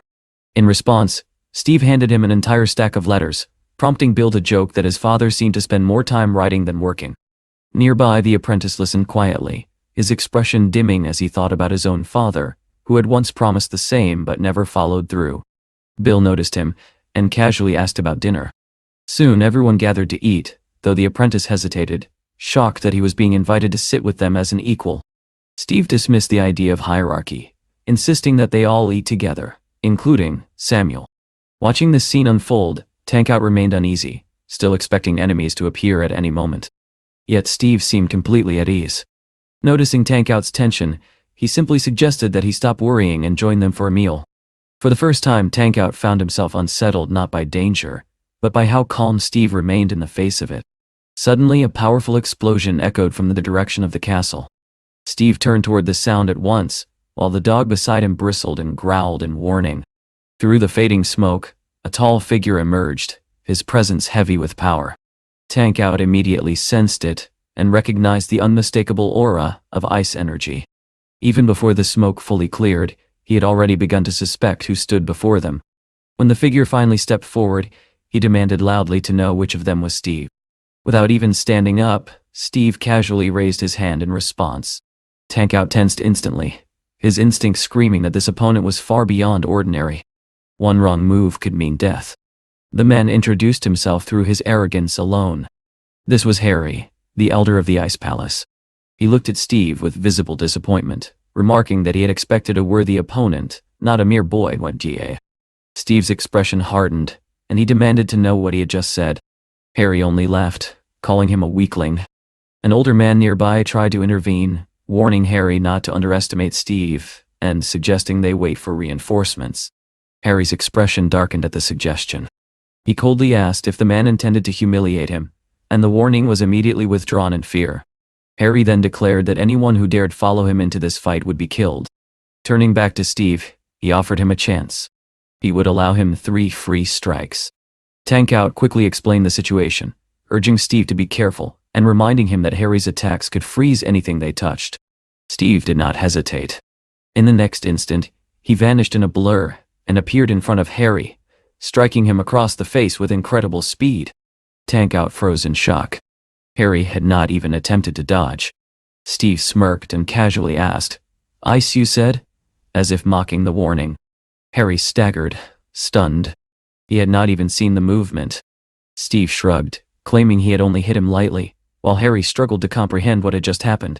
Trying to regain control, Harry admitted that Steve was faster than he appeared, but before he could react further, Steve struck him again, sending him flying.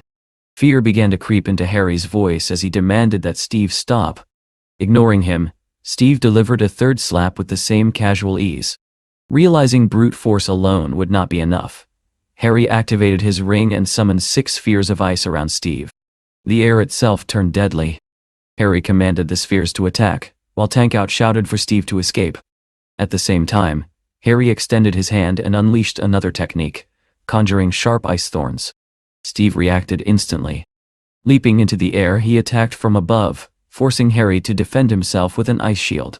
Yet even that was not enough. With nothing but his bare hands, Steve tore through the frozen barrier, shocking Harry completely. Counterattacks struck, sending him crashing back once again.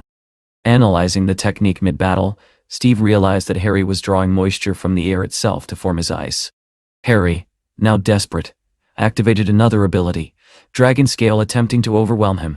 Steve flipped through the air to avoid the attack, but Harry assumed that he would be vulnerable mid-air. He was wrong. In the next moment, Steve transformed into a falcon and accelerated, dodging effortlessly even at that height. Harry stared in disbelief, unable to understand what he was facing. Steve returned to the ground, summoned a weapon from his inventory, and even complimented Harry's creativity. Harry responded by forming an ice sword of his own. The two clashed, their blades colliding in rapid succession. However, Steve's weapon began to freeze and crack under the effect of Harry's power. Tankout, watching in fear, reminded him that anything touched by those attacks would turn to ice. Harry smiled, convinced that victory was within reach. Steve, however, only chuckled. He asked if Harry truly believed that was his only weapon. Before Harry could react, Steve recalled a simple truth he had learned earlier, that true mastery lies in simplicity. In a single decisive motion, Steve unleashed the Golden Dragon technique, channeling his energy into a clean, precise strike. The attack was so fast that Harry did not even realize what had happened. His body split in two before he could comprehend it. Silence fell. Steve pulled his blade free as Harry's body collapsed at his feet. Resting the sword on his shoulder, he declared calmly that anyone who lived by the sword would die by it. From a distance, a hidden observer noted how such a simple technique had achieved such overwhelming results, while Tankout stood in stunned disbelief. The greatest master of ice had been defeated so effortlessly. Inside the nearby hall, the leaders struggled to accept the news. They could not believe that Harry had fallen, yet the observing ninja confirmed it. The battle had ended with absolute superiority on Steve's side.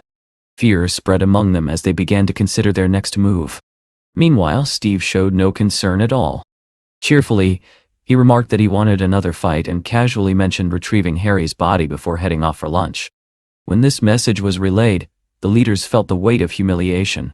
They concluded that facing him directly would be suicide and decided to wait for reinforcements instead. Later, on the roof of the forge, Steve and Tankout discussed the mystery of his power. Despite gaining strength, Steve still could not sense his core. Tankout examined him carefully and arrived at a shocking conclusion. Steve did not possess a normal body. Instead, he had an ethereal one. He explained that such a body allowed Steve to interact with all forms of energy and matter without limitation.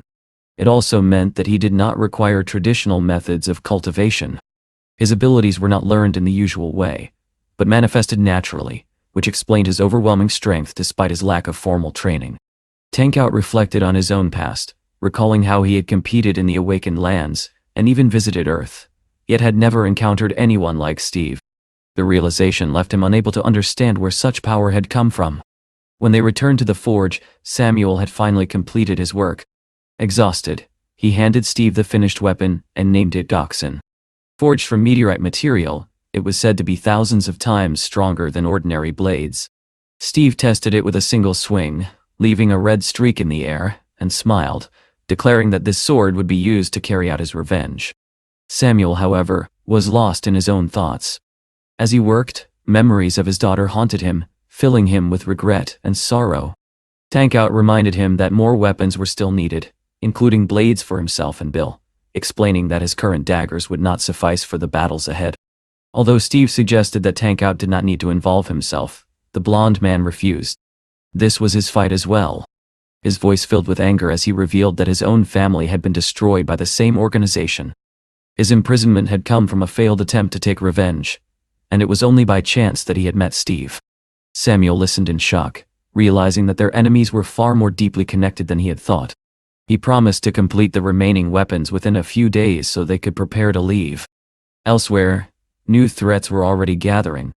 On a rooftop, a group argued over who would claim Steve's head. One of them had already made a move, but impatience would cost him dearly. Back at the forge as the others ate, a strange man entered. His red eyes and twisted smile sent a chill through the room. He spoke of blood with disturbing excitement. Benar immediately warned Bill to be cautious. In that instant, the snake coiled around the boy's hand suddenly expanded. With lightning speed, it struck the intruder and tore off his arm, bringing the moment of quiet to a violent end.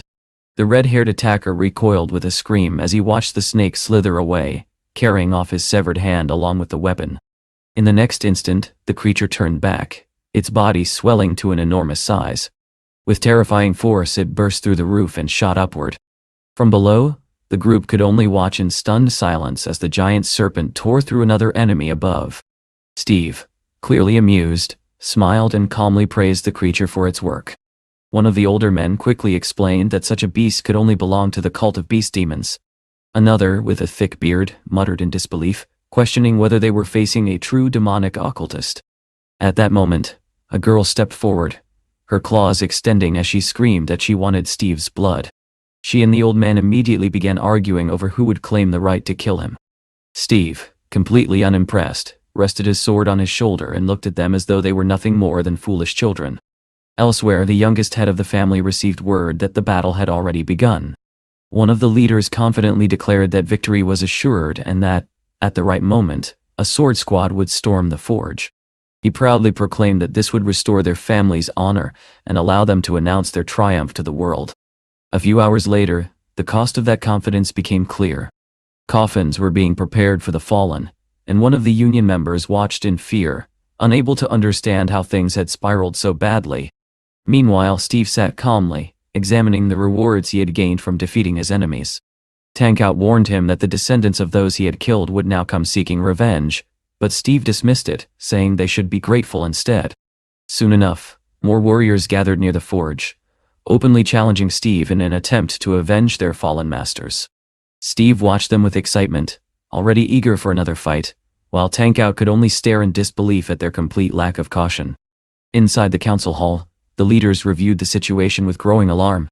In just 3 days, 45 people had died, including high-ranking masters and elite fighters.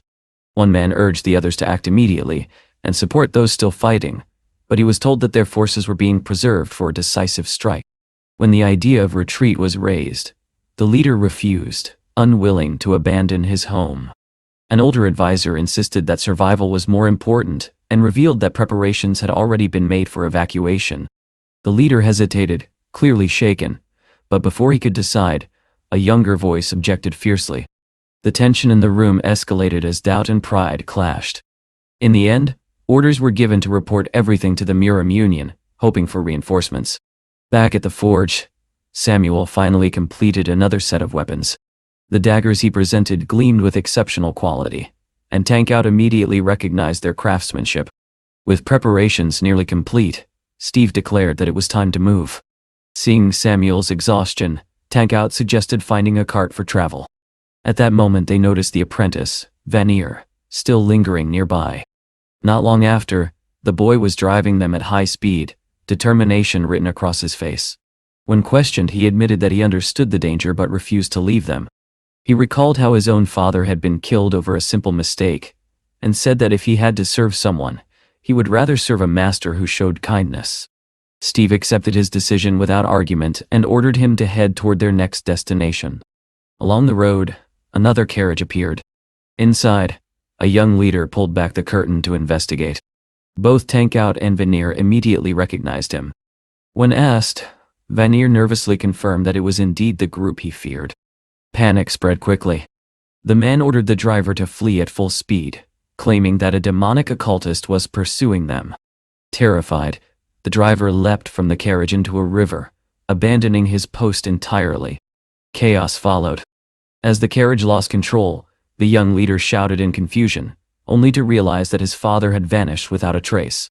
Meanwhile, Steve's group passed by without incident, turning off the road as if nothing had happened. Tank Out could only shake his head, remarking on the strange nature of the people they encountered. Far away, another battle reached its conclusion.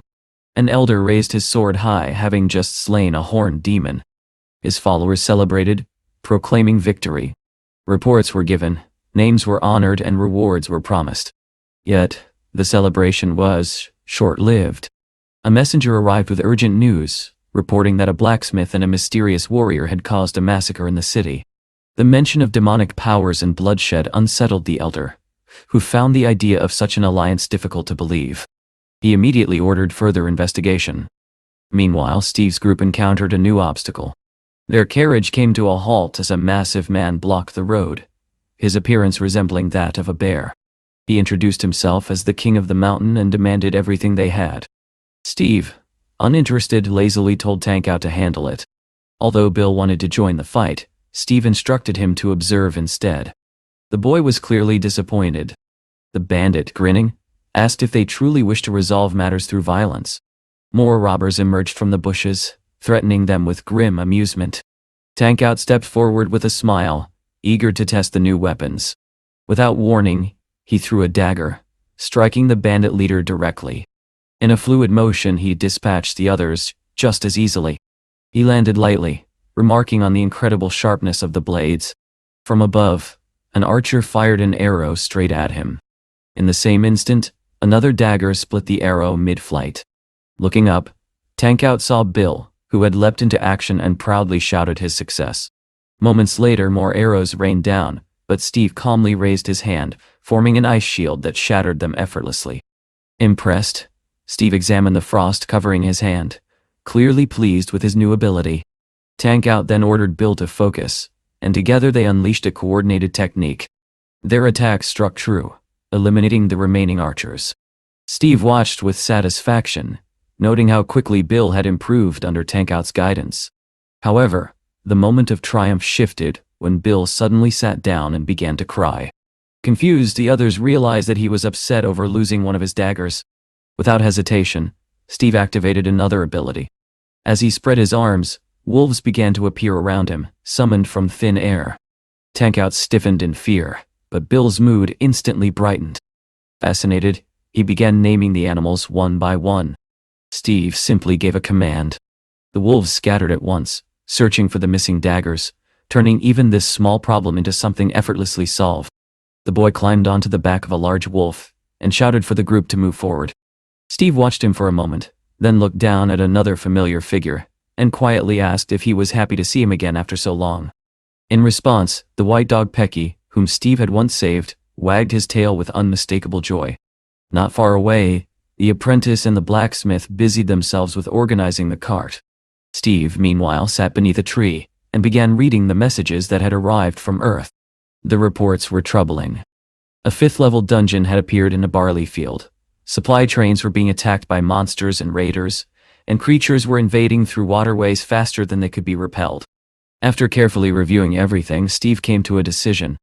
He would gather as many animals as possible to strengthen his forces. Tankout informed him that the creatures he needed could be found in a dangerous region within the lands of the southern barbarians. There was, however, a shortcut that could take them there more quickly. As they traveled, one of the watchers from afar observed Bill running alongside the wolves, daggers in hand, his movements growing sharper with each step. At the same time, their enemies were already preparing for them. Upon learning of Steve's location, a leader began setting up an ambush in clan territory. The clan's head, Jin, was known for his violent temper and immense strength, though not for his intelligence. Despite his concerns, the leader accepted that someone like Jin was necessary for the task. Plans were made, reinforcements were arranged, and it was decided that Samuel must be captured alive at all costs. As night fell, the apprentice carefully guided the horse-drawn cart through the dark forest. Along the way, Steve pointed out that raw technique alone would not be enough for Bill. He needed proper sword training. Tankout agreed, adding that the fastest way to learn was through real combat. Though hesitant, he understood Steve's intent. The hero believed that strength had to be forged early. Samuel eventually suggested setting up camp, as the road ahead had become too difficult to navigate in the darkness.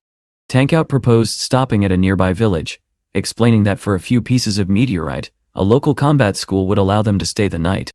Soon, through the thick fog, the outline of a settlement appeared, a place that also served as a passage toward the southern lands. As they crossed a bridge into the village, Vanir noticed something unsettling. There was not a single light anywhere. The silence felt unnatural. Suddenly, a wet, tattooed hand reached up from beneath the water. Shapes began to form in the mist, figures with glowing red eyes watching from all sides. The tension rose instantly. Vanir tightened his grip on the reins, ready to flee at any moment. Without warning, a man in a hat, leaning on a cane, dropped down in front of the cart from above. His red eyes locked onto the boy. Terrified, Vanir screamed that he had seen a ghost and panicked. He drove the cart forward at full speed, accidentally knocking the old man to the ground as he fled. Moments later, Steve and Tankout forced the cart to stop and stepped out, demanding to know what had happened. Vanir, still shaken, insisted that he had seen a ghost. Tankout glanced behind them and calmly corrected him, saying that what he had run over was not a ghost, but an old man. Vanir turned pale as he looked back, expecting the worst. To his surprise, the old man slowly stood up, brushing himself off as though nothing had happened. Steve observed him closely and remarked that he was clearly not dead. The old man sighed, commenting that he must truly be getting old if he could no longer avoid something as simple as a cart. Vanir nervously asked if he was all right. The old man responded with a hint of nostalgia, saying that in his younger days, soldiers would tremble at the mere sight of his back. But now he could only complain about age catching up to him. Steve narrowed his eyes, wondering just how strong this man truly was. The old man in turn studied Steve carefully and asked if he was a blood demonic occultist. Steve calmly denied it and introduced himself. At that moment, Tankout recognized the stranger and revealed his identity. This was the first master of the Ark, a legendary figure known for slaughtering members of the demonic race. The atmosphere shifted instantly. Steve's expression hardened as he warned that if the old man belonged to the Muram Union, he would not hesitate to kill him.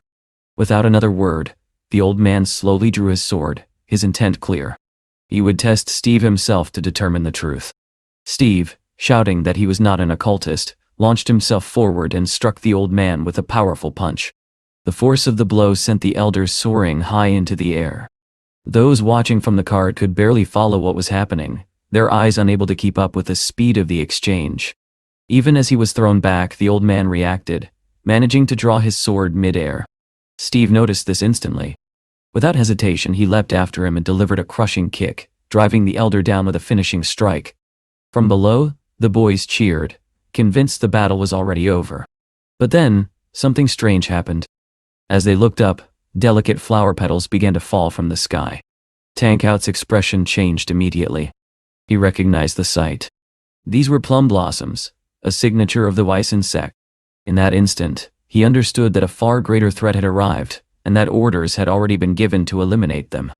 A voice rang out, mocking the fallen elder, claiming that even a legend had been sent to the underworld in a single blow. Tankout froze as he recognized the presence behind that voice.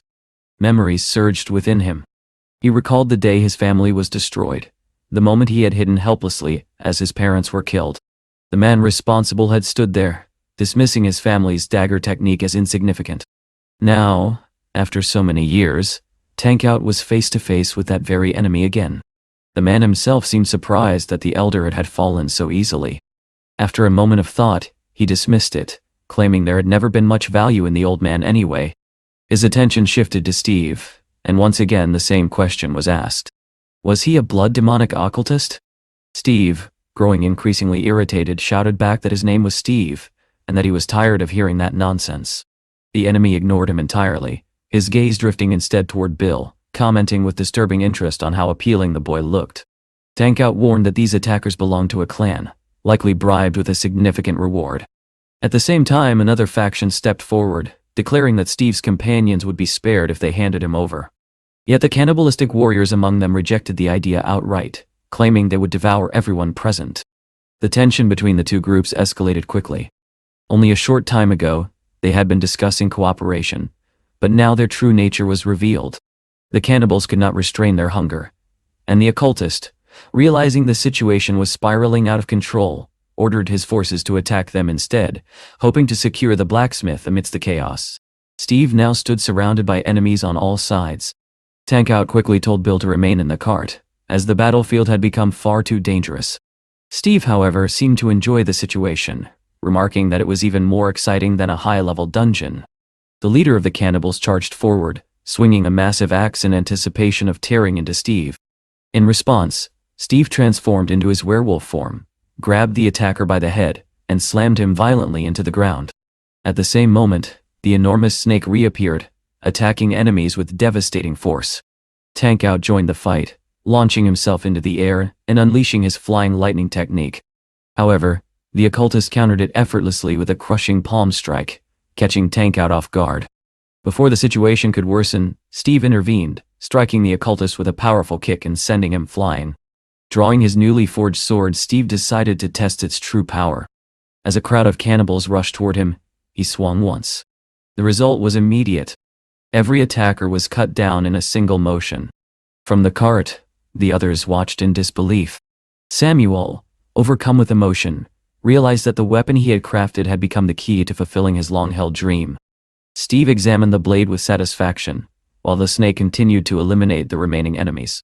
Amid the chaos, Tankout rushed back towards Steve, calling out urgently.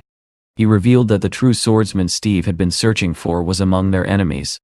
At that moment, Steve and the occultist locked eyes, and immediately clashed. Their blades met with intensity, as Steve praised his opponent's skill, even while preparing to defeat him.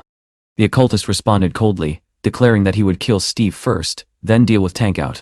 The battle intensified. The occultist adopted a stance, and unleashed a vibrating sword technique. Tankout warned that Steve would not be able to defend against it with ordinary skill. As predicted, Steve struggled to block the attacks. The occultist pressed forward, confident in his victory, and launched a decisive thrust, aimed at Steve's heart. At the last moment, Steve summoned an ice shield, successfully stopping the attack. The occultist was visibly surprised, recognizing the technique as one that should not have been possible for Steve to use. Seizing the moment, Steve countered with the golden dragon strike, injuring his opponent. Yet the fight was far from over. The occultist adapted quickly, shifting into another combat style. His attack struck cleanly, overwhelming Steve and dealing significant damage. Unable to fully defend himself, Steve was thrown violently into a nearby structure, collapsing it as he crashed through. For a moment, it seemed as though the battle had ended.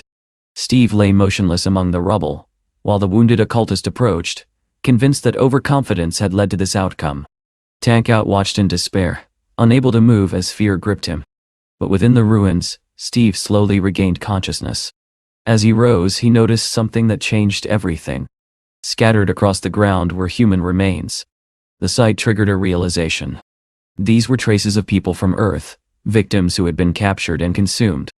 For the first time, Steve paused to reflect. He remembered how he once saw others as nothing more than obstacles or nuisances. But now, something had changed. Looking at those remains, he felt a growing sense of anger. Not personal, but something deeper. A connection, a recognition that these people were his own kind. As the occultist approached to finish him, Steve understood the feeling. It was not just anger. It was kinship, and the desire to protect it. When the enemy struck, Steve reacted instantly. In a single motion, he grabbed the man's arm and crushed it with overwhelming strength, forcing the sword from his grasp. Then, with a brutal punch, he shattered his opponent's defense entirely, sending him flying. The white snake lunged forward, capturing the wounded man and crushing him within its jaws. Moments later, Steve ordered it to release him. The battered occultist collapsed onto the ground, barely able to move. Tankout approached slowly, raising his dagger to finish the fight. But Steve stopped him. Instead, he told the enemy to run. The others stared in confusion, unable to understand why he would spare such a dangerous opponent. Steve explained calmly that if the man could escape, he would be allowed to live. He wanted him to experience what it meant to be prey. The occultist, despite his injuries, forced himself to stand and began to flee, clutching his broken arm. As he ran, the group prepared to act again. Bill and Tankout readied their weapons, while Steve extended his hand and summoned fire fairies. Ahead of the fleeing man, a towering column of flames suddenly rose, cutting off his path and signaling that the hunt was far from over. Bill and Tankout unleashed their lightning technique together, their blades flashing as they struck the exhausted occultist. Horror filled the man's eyes as the attacks landed. Ahead of him, a wall of fire roared to life, cutting off any chance of escape. Realizing the end had come, he stopped, cursed bitterly, and refused to believe he would die in such a miserable place. The flames swallowed him whole, reducing his body to ash.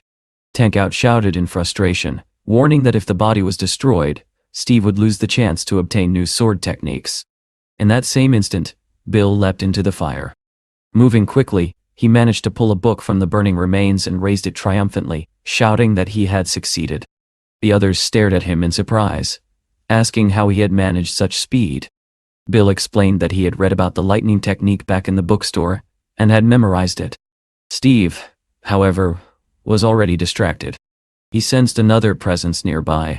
Moments later, flames erupted again, this time from a nearby building. Samuel and Veneer were startled, unable to understand why Steve had suddenly set it ablaze. The old man clutched his shoulder, equally confused.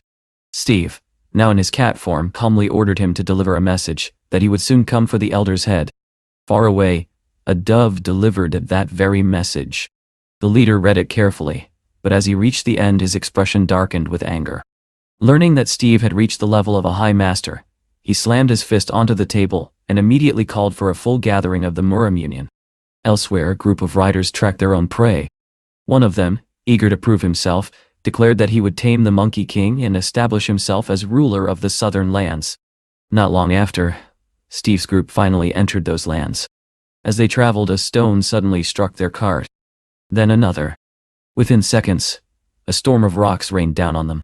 Looking up, they saw a swarm of red-eyed monkeys gathering in the trees. Tankout's face paled as he realized they had entered the territory of the Monkey King, a creature said to have lived for centuries, growing powerful through strange means and refusing to submit to any ruler.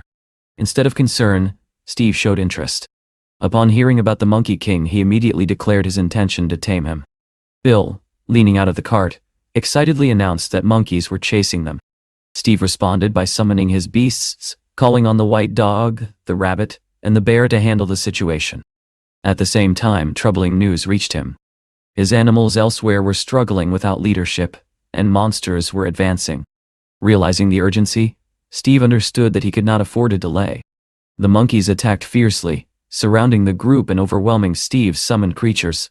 Some leapt onto the cart itself, grabbing Vanir and pulling him away as he screamed for help. Without hesitation, Steve took to the sky and called upon a great bird to protect Bill. Then he dove down, snatching Vanir from the monkey's grasp and pulling him to safety. Below, the battle raged on. The snake fought off attackers near the cart, while Tank Out struggled against multiple opponents. Seeing the chaos, Steve decided to end it. Extending his hand, he summoned a powerful tornado.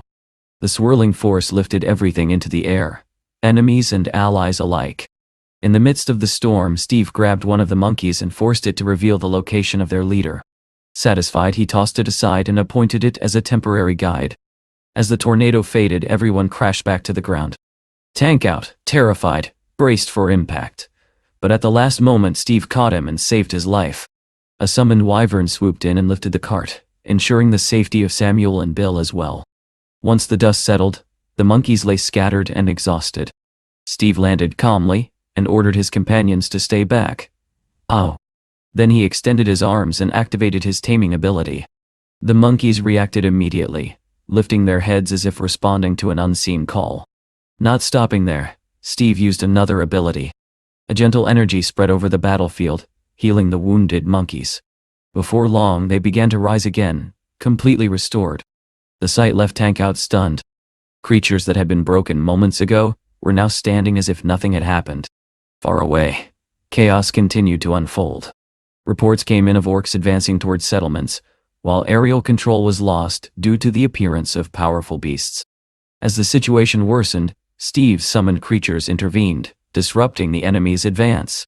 Back in the southern lands, the newly tamed monkeys began to assist Steve, pointing him toward their king. But just as the path seemed clear, the guide monkey was struck down by a sudden blow. The Monkey King himself had arrived. Standing tall with his staff, the Monkey King demanded to know who Steve was. Without warning, he attacked. Steve blocked the strike using his ice shield, but the force pushed him back.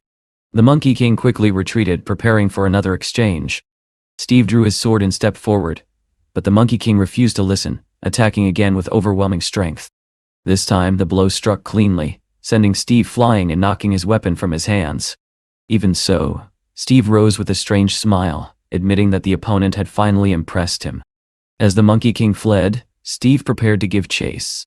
Transforming into a dove, he promised to return with the king under his control.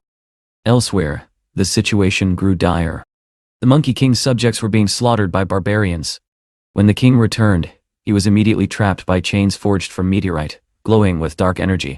The enemy leader, confident in his victory, demanded submission, threatening to kill every monkey if he refused. The king resisted, roaring in defiance, even as his followers suffered. Just as the execution was about to begin, a massive explosion shook the battlefield. The barbarians were thrown aside as Steve arrived. Standing calmly, he surveyed the scene, noting the fallen beasts around him. To him, this land was not a battlefield, but a paradise filled with creatures he could protect and command. With a simple gesture, he summoned another tornado, scattering the remaining enemies. Then he turned his attention to the chains binding the Monkey King. Using his power, he broke them apart, and offered the king the same choice he had been given, freedom in exchange for loyalty. The Monkey King hesitated, recalling a distant memory. Long ago, a mysterious figure had saved his tribe, and foretold that one day they would serve a man accompanied by fairies. Seeing those same fairies now, the king understood. Freed at last, he knelt and pledged himself to Steve. Even so, Steve instinctively used his taming ability, ensuring the bond was complete. In another part of the world, Steve's forces began turning the tide against the orcs. The Monkey King himself led the counterattack, driving back the invaders with overwhelming strength. Later, as the group rested and shared a meal, Steve reviewed new reports while sitting quietly on a rock. The immediate danger had passed, but new challenges were already emerging. Tank Out mentioned a powerful monster lurking in a nearby spider forest. Bill, filled with determination, declared that he wanted to hunt it. And far away within the Moram Union, their enemies continued to ask the same question: Why did Steve intend to destroy them all, and how could they possibly stop him? Within the Moram Union, tension reached a boiling point. One of the members declared that everything was clearly driven by revenge, and that they should prepare for a full-scale attack.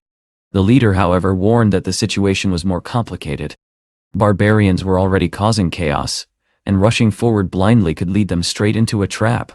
Some argued that the barbarians themselves had summoned the occultist into the conflict, further complicating matters. At that moment, an old man entered the chamber. His presence silenced the room. He questioned whether a single Earthling could truly instill such fear in an entire union. The members immediately rose to greet him, recognizing him as the former head of the Moram. He praised the current leader's swordsmanship, yet even as he spoke, doubt lingered among them. Reports arrived confirming that the southern barbarians had already been destroyed by the same opponent. The old man's expression hardened with anger, unable to comprehend where such power had come from. Without hesitation, he ordered a complete mobilization of their forces, and commanded that assassins armed with poisonous insects be deployed. Meanwhile, Steve's group encountered a new threat. Vanir suddenly heard a sharp sound behind the cart, and when he turned, he froze in terror. A massive web stretched across their path, glistening in the dim light. Before anyone could react, a giant spider leg pierced through the air. Steve moved instantly, catching it with one hand. Tankout quickly identified the creature, explaining that it was a monstrous spider with a human-like face on its abdomen. Its body was said to be as tough as steel, impervious to blades and arrows, with only its face serving as a vulnerable point. The spider attacked, launching thick strands of webbing, but Steve countered with fire, burning through the entire trap in an instant. Blue energy flickered near the creature's face, exposing its weakness. Steve struck precisely, then followed with a powerful kick that sent the spider crashing to the ground. With barely any strength left, the creature lay helpless. Without hesitation, Steve activated his taming ability, healing it instead of finishing it off. Watching this, Tankout muttered that if things continued like this, no monster or divine beast would remain untamed. Bill, on the other hand, was delighted, amazed that they had just acquired such a massive creature.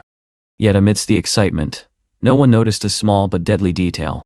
A poisonous insect landed silently and bit Bill on the neck.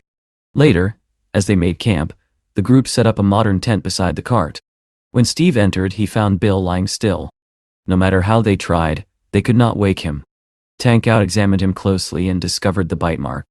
His expression turned grim. The poison had likely reached the boy's core, and without immediate treatment he could die. The news sent shock through Samuel and Vanir. Steve quickly scanned Bill, and confirmed that only a specific antidote could save him.